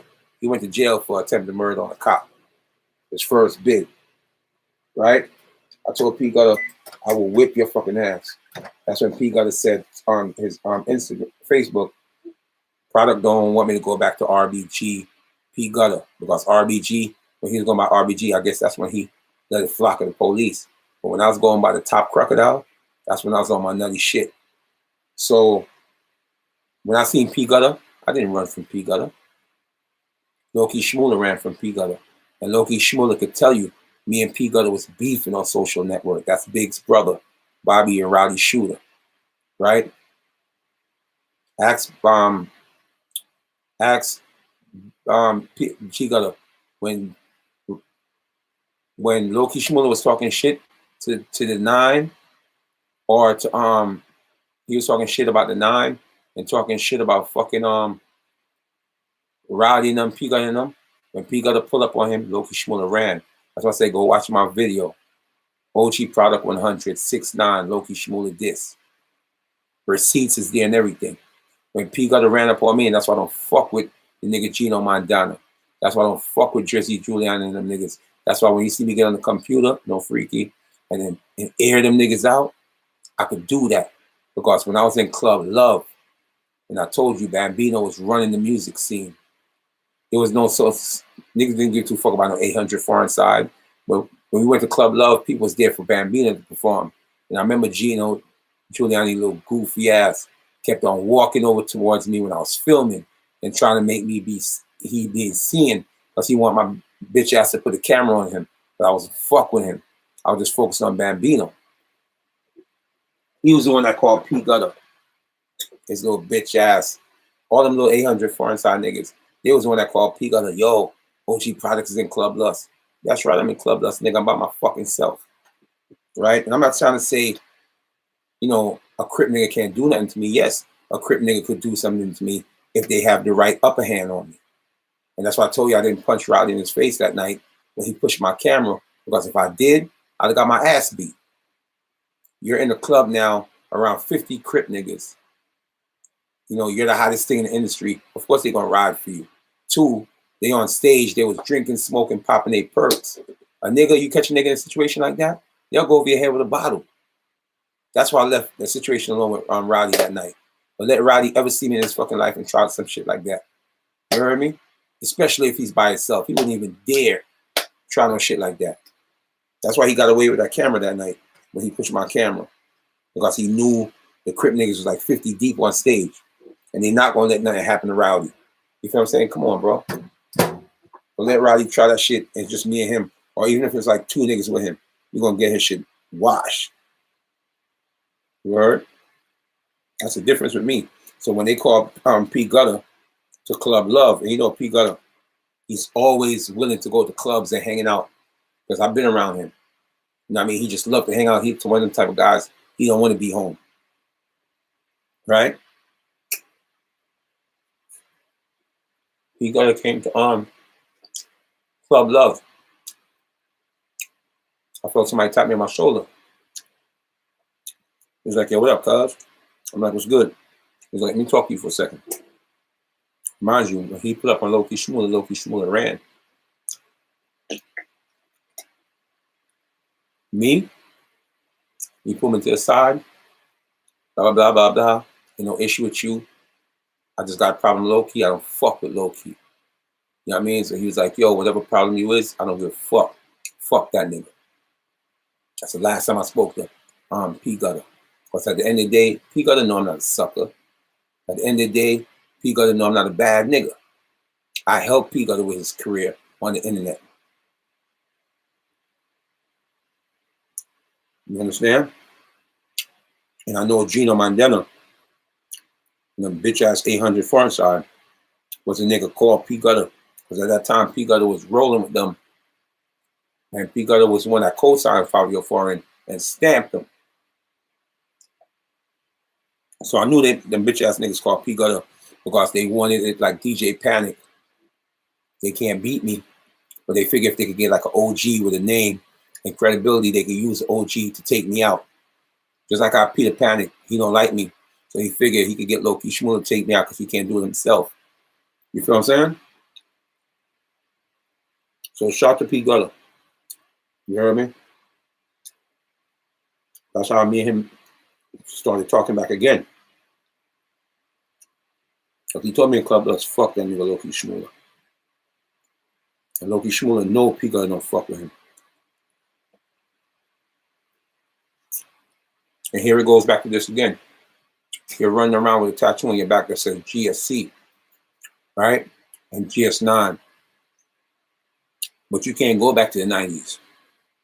You can't go back to 95th and Clarkson like I used to be over there promoting videos. You're banned, but you're jacking a Crip set that don't fuck with you. If I was you, I erase those tattoos off my body. That's an embarrassment. You like Aladdin. You run around screaming out folks, but none of the GEs fuck with you. And you see how Rowdy talked to Low-Key Shmurda and all them niggas be dissing Low-Key Shmurda? Because they know Low-Key Shmurda is not about that lifestyle. You understand? They know Low-Key Shmurda is not about that lifestyle. And it shows you when 6ix9ine caught him lacking. He ran into the arms of the police. He got to pull up on him. He ran. You ran in your own hood. He got it from the 90s. He got it came to Brownsville, you ran. Remember I was telling you when Papa Jack was alive? Niggas couldn't come to the Ville. You heard me? Niggas couldn't come to the Ville. You let niggas come to your own hood and chase out your own hood. And then you got the nerve. Say something. Low-Key Shmurda is so happy that P. Gutter is in jail right now. Because he could get a chance to move around. When P. Gutter was free,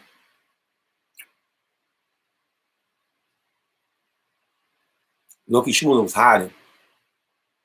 And his brother. Because you see how his brother tried to act tough because he don't know me. He know of me. You know? But he tried to hold on his brother. So why you didn't hold on to your brother when niggas P got to chase your brother? Why you never retaliated when Rowdy and them diss your brother and say your brother is not GS9? Fuck that nigga Loki Shmurda. You hear me? Y'all pick and choose y'all ops, because you know why? I can't blame y'all. Y'all don't know who I am. Y'all just know of me. And just think I'm a cameraman / comedian.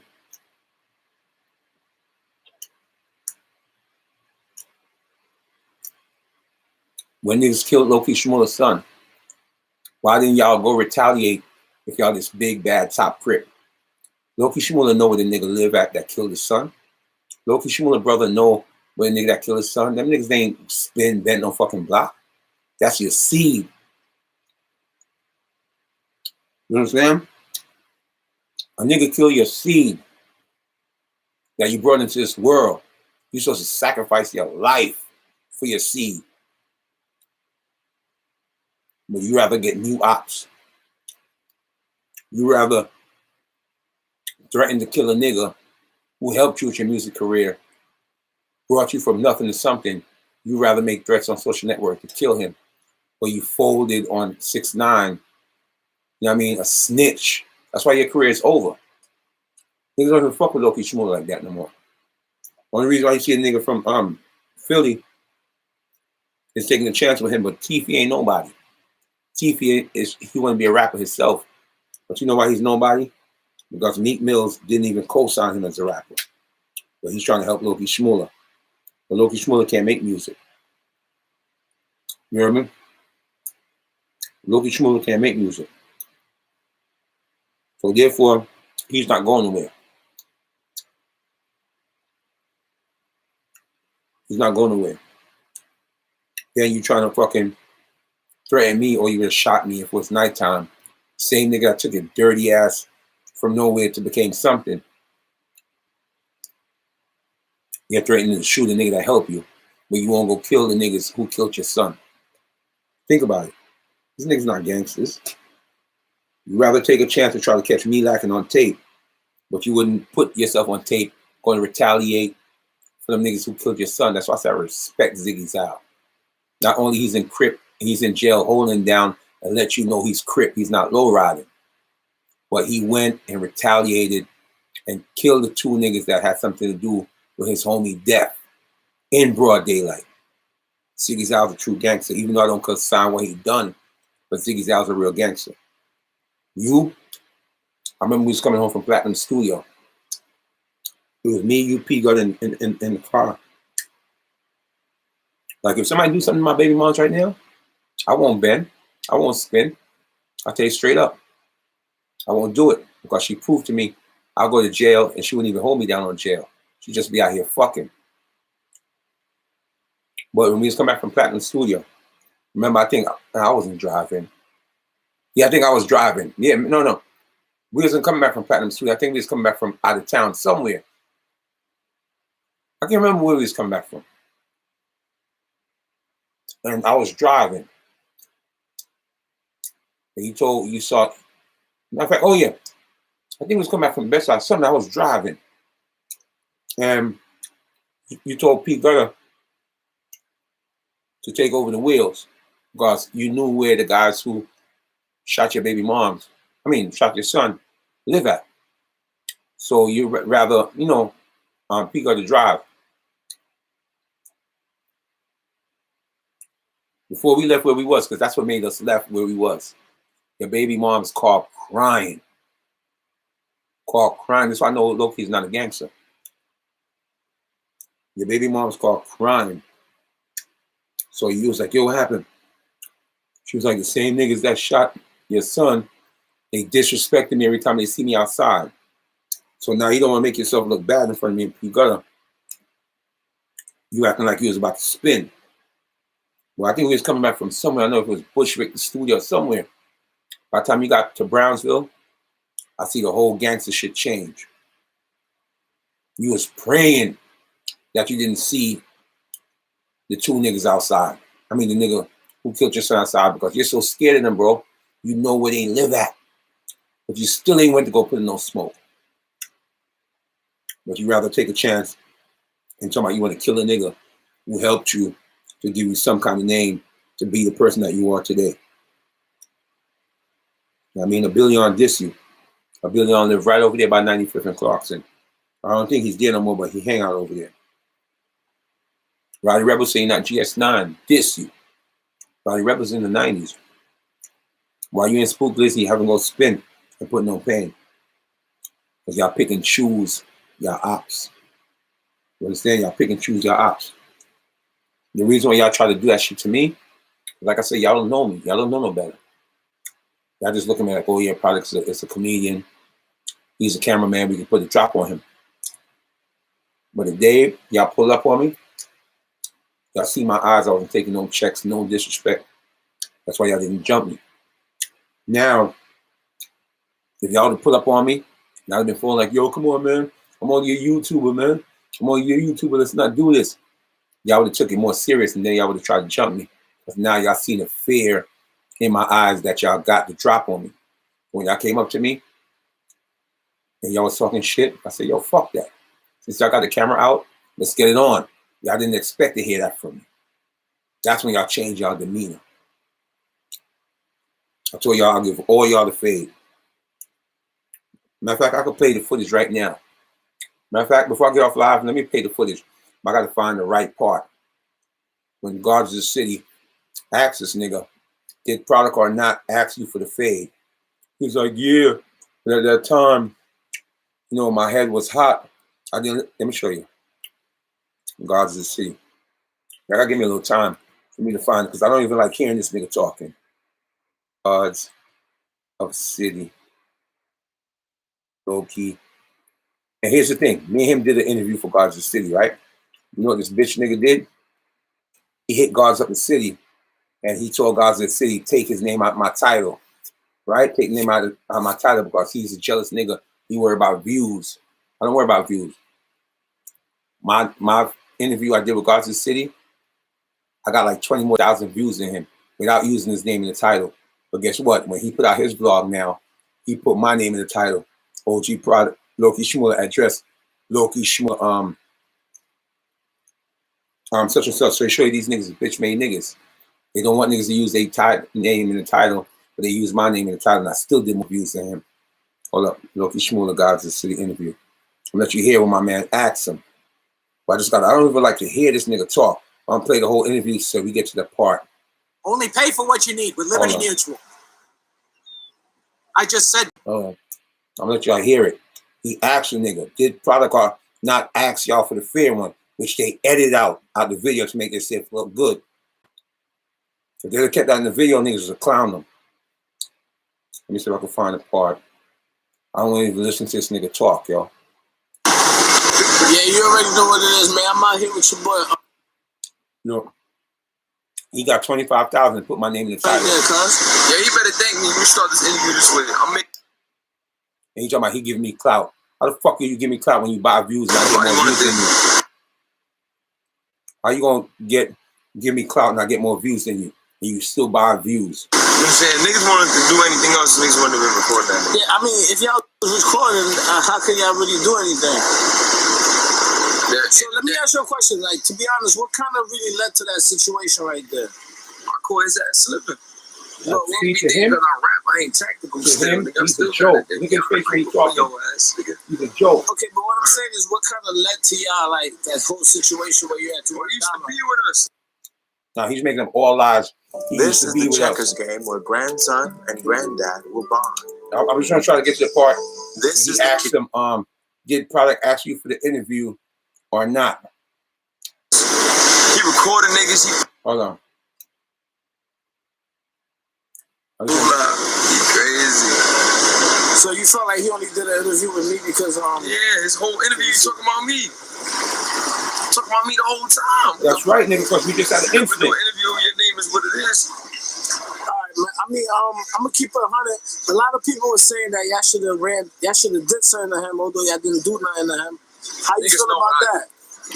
Hold on. Niggas know what I do. Hold on. You see? This is a real interview The nigga asked him. A lot of people felt like y'all ran down on Product 6 deep and y'all didn't do nothing to him. Listen to his reaction. He don't even got nothing right to say. Just sometimes I tell you, when y'all talking about trash can and all this shit, I stood 10 toes down and listen when the nigga gonna ask him.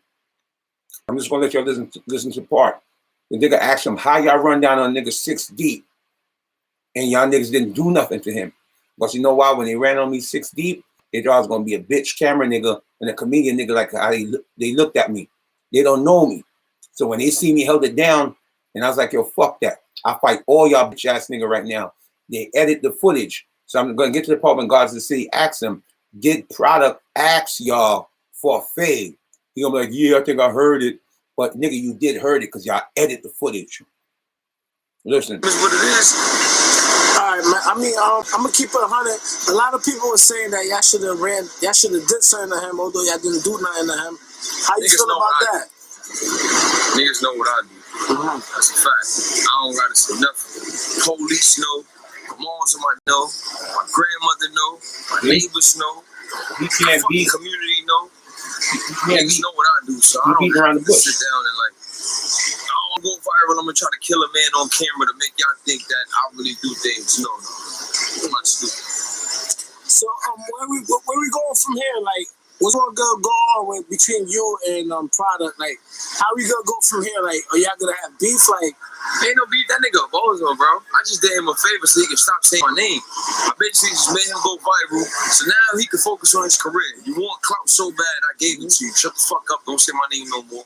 Take what I gave you, run with it. When you get some money, you think you owe me a couple dollars. Listen to what this nigga's saying. We're gonna get to the part, because after this I'm gonna end the live. Listen what the nigga told the nigga. Y'all ran down the nigga 6 deep. Y'all made yourself look bad because y'all didn't do nothing to Product. Because when they seen the way I was talking to them, they knew it was going to be a sweet ball game. Number 2, by you saying, oh, if I want to shoot him, you're lying because he was talking that shit on camera. You said it's lucky for him it was daytime.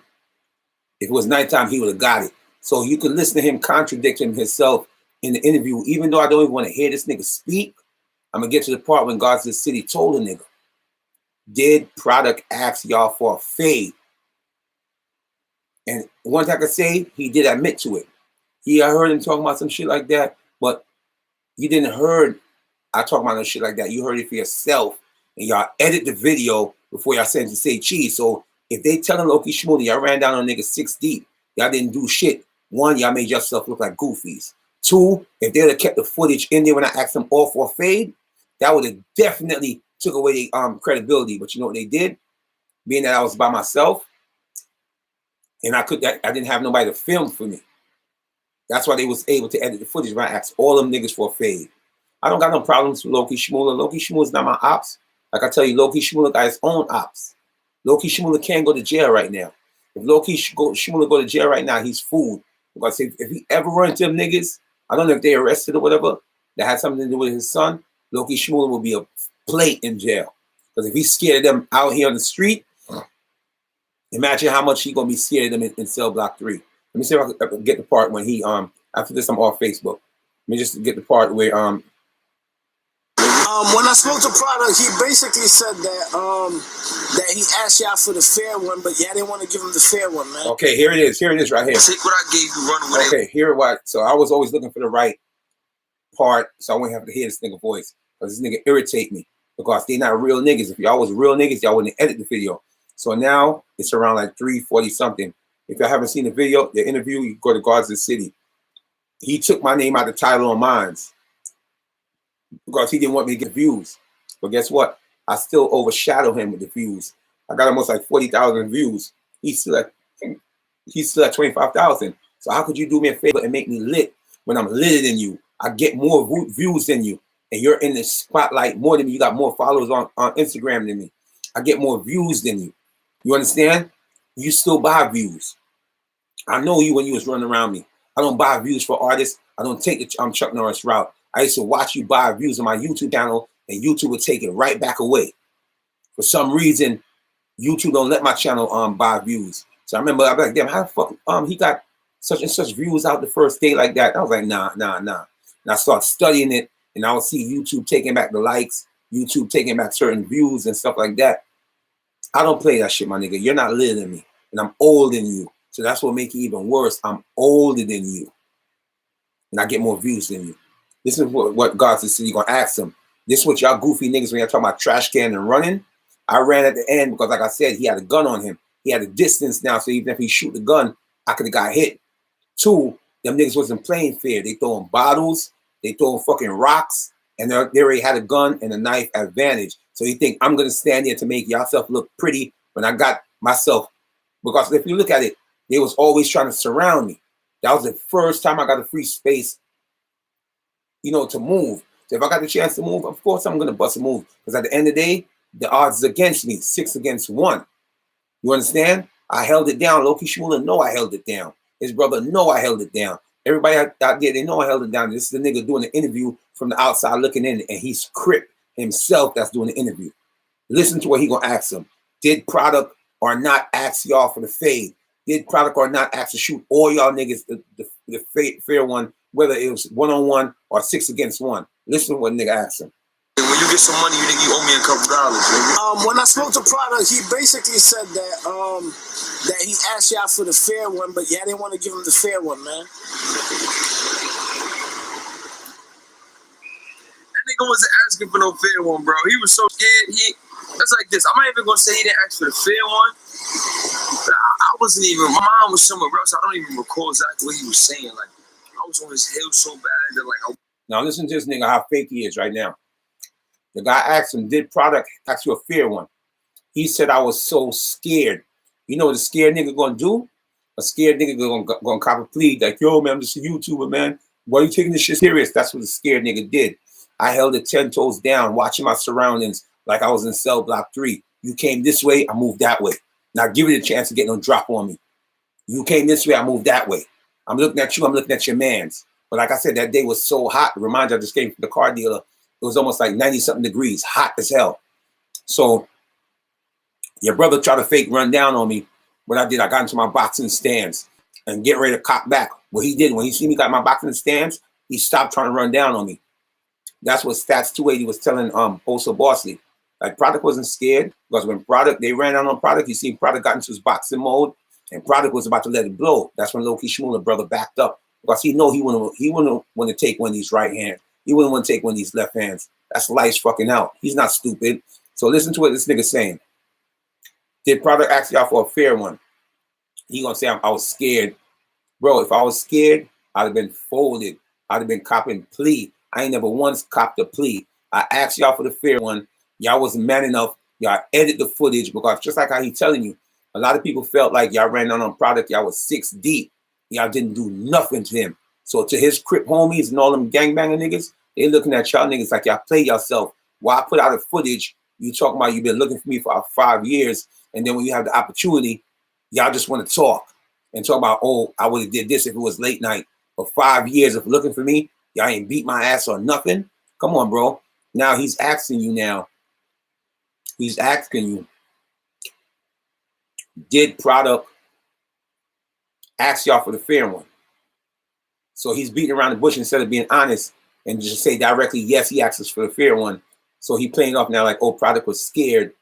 But product was scared. But oh yeah, I think I heard him asking about it. But at that time I blacked out. You could tell a liar, bro. Listen to what he's saying. Listen to what he's saying. This is how you could tell a liar. I don't lie. Anything I talk is real, bro. And I got receipts to back it up. I got on my live. I said shit about Papa Jack. Niggas hit up my live and put, yeah, you're right. Papa Jack, but he fucked with me though. I'm a Crip nigga from the 90s. I don't know if Ruben is a Crip. I don't think he's a Crip. But he's an original 90s nigga. And he's the one that he came to my store and tell me like, your product, Papa Jack is wilding out. And that's when I'm like, Papa Jack? Papa Jack is a cool nigga. He's like, nah, Papa Jack is running around killing shit. And that's the same week I met Papa Jack at my store. Papa Jack always respected me. You understand?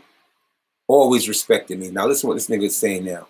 Basically said that that he asked y'all for the fair one, but y'all didn't want to give him the fair one, man. Ain't no more.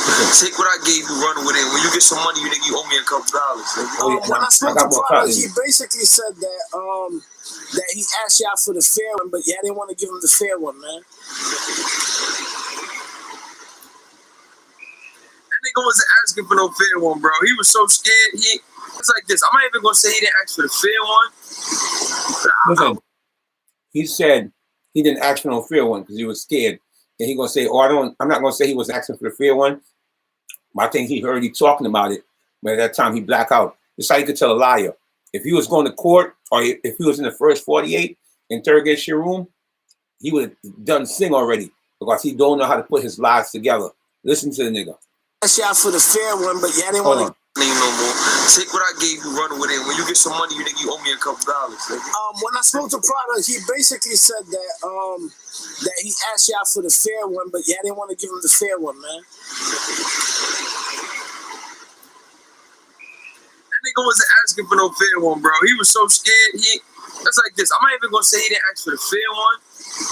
But I wasn't even. My mind was somewhere else. I don't even recall exactly what he was saying. Like I was on his heels so bad that like I wanted to express myself in a different way with him. All right. Now you see, a guy like this, they take time out to gangbang, but they don't take time out to work on their lies. If he was in the first 48 interrogation room, he'd have been fucked up.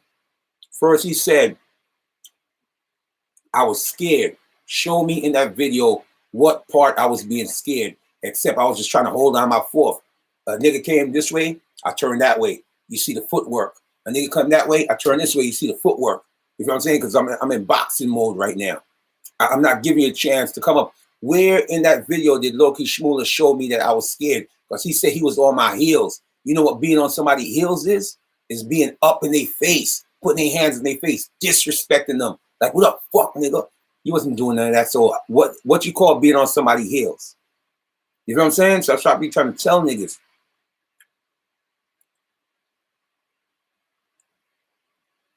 So when you talk about, oh, you hear him, he's lying. Because every time the guy asks him questions, he take a couple questions to figure out what he gonna say.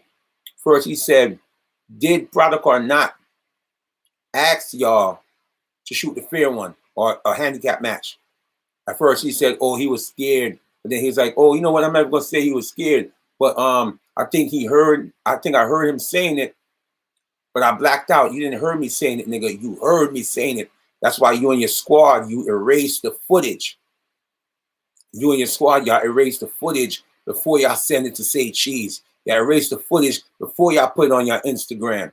And two, y'all try to paint a picture to make me look bad. Because if y'all would have kept that part in, when I called all y'all all out for a fade, I called all y'all out for fucking handicap match. When I mean handicap match, I would take on all 6 of y'all by myself. Because you know why? I got power in my fucking hands, nigga. And I know what I could do if I hit y'all niggas the right way and catch y'all at the right time and y'all gonna drop.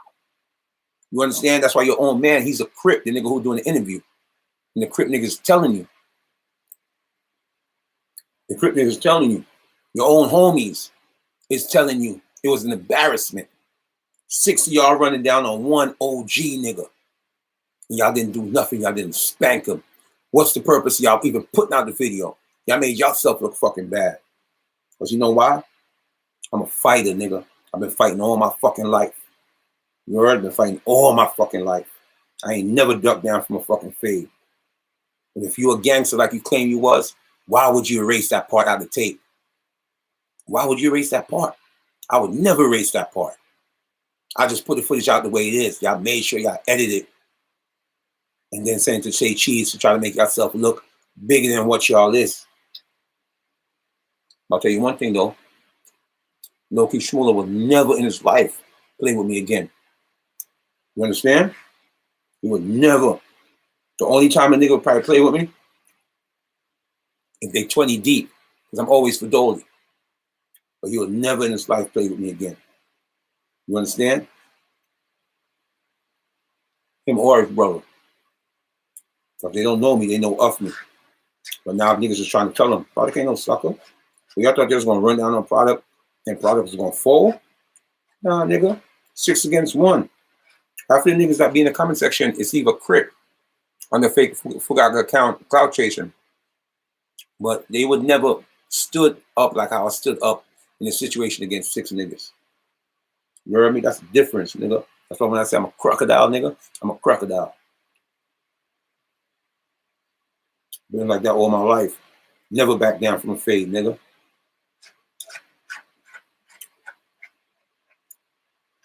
Now just imagine I'm going to the mall and I ran into low-key Shmurda, which I know he's not gonna be by himself because he's scared to go places by himself. Scared to death. Just imagine I ran into the mall, it's just him and his homie. And I confront him. You understand? You think I'm just gonna confront him just to talk to him? No, I'm gonna beat his fucking ass. Them niggas ain't beat my ass. Because they know all them niggas was lightweight. All them niggas was lightweight compared to me. They know. You wanna tell me I was scared? You was putting pressure on the nigga. Where? In the video. You put pressure on me. Only thing he was doing is making threats. Oh, if it was nighttime, he would have got it. You ain't put your hands in my face. You ain't smacked me. Because you know what a real street nigga gonna do? A real street nigga. You know he's 6 deep against 1.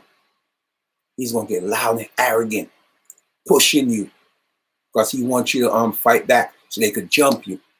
That's what he's talking about, being aggressive. And that's what you're talking about, being on somebody's heels. That whole video.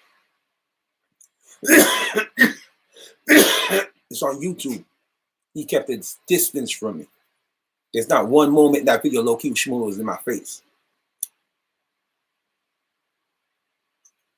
So your meaning of being on somebody's heels is different to me.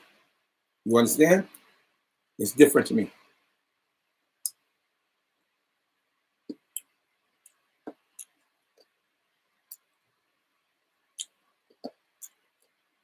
It's okay.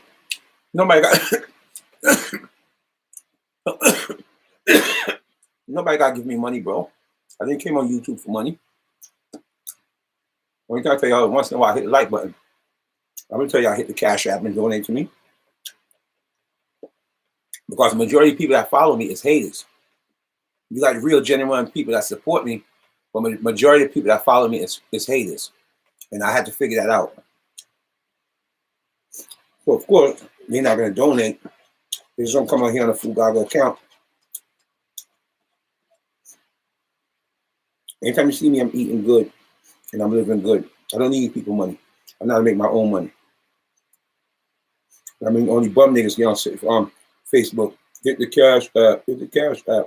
When you look at Hassan Campbell and Young Pharaoh, once Young Pharaoh, they took away his monetization and they took away Super Chat because he's talking real and he's going against the government. So YouTube is not trying to pay him. But when Young Pharaoh was making money off YouTube, Young Pharaoh never once asked y'all to hit the Super Chat. He's just giving y'all content, If y'all like the content, y'all gonna hit the Super Chat. You know what I mean? Young Pharaoh and Hassan Campbell, one thing I can say about them, they got more loyal followers than me. I got a lot of op niggas. And the reason why a lot of op niggas and a lot of haters follow me, a lot of them is people that I helped in the past. They still watch me on the fake account, but they're not gonna support me because I don't fuck with them no more. And especially if their career is over, they definitely hate me. So when I said I have more haters that follow me than watch me, it's the truth. I don't fuck with Aladdin no more. Aladdin watch me. I don't fuck with Loki Shmurda no more.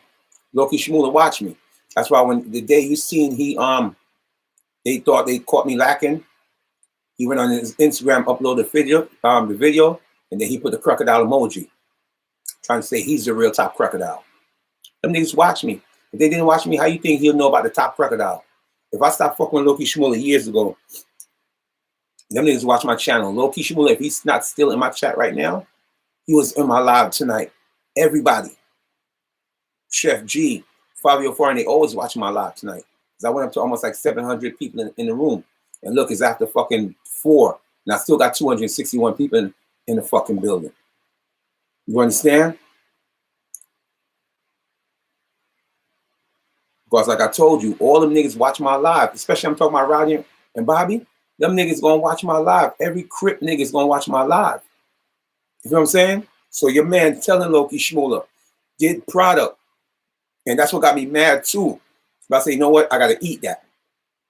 Because I didn't have nobody filming it. Everybody that was filming the video, that's his people. They Crip.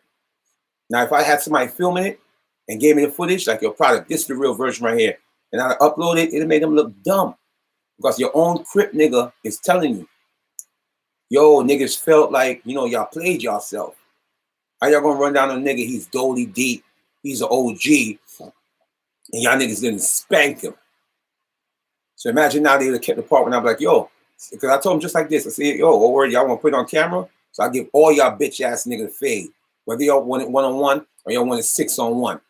They made sure edit that part out, boy.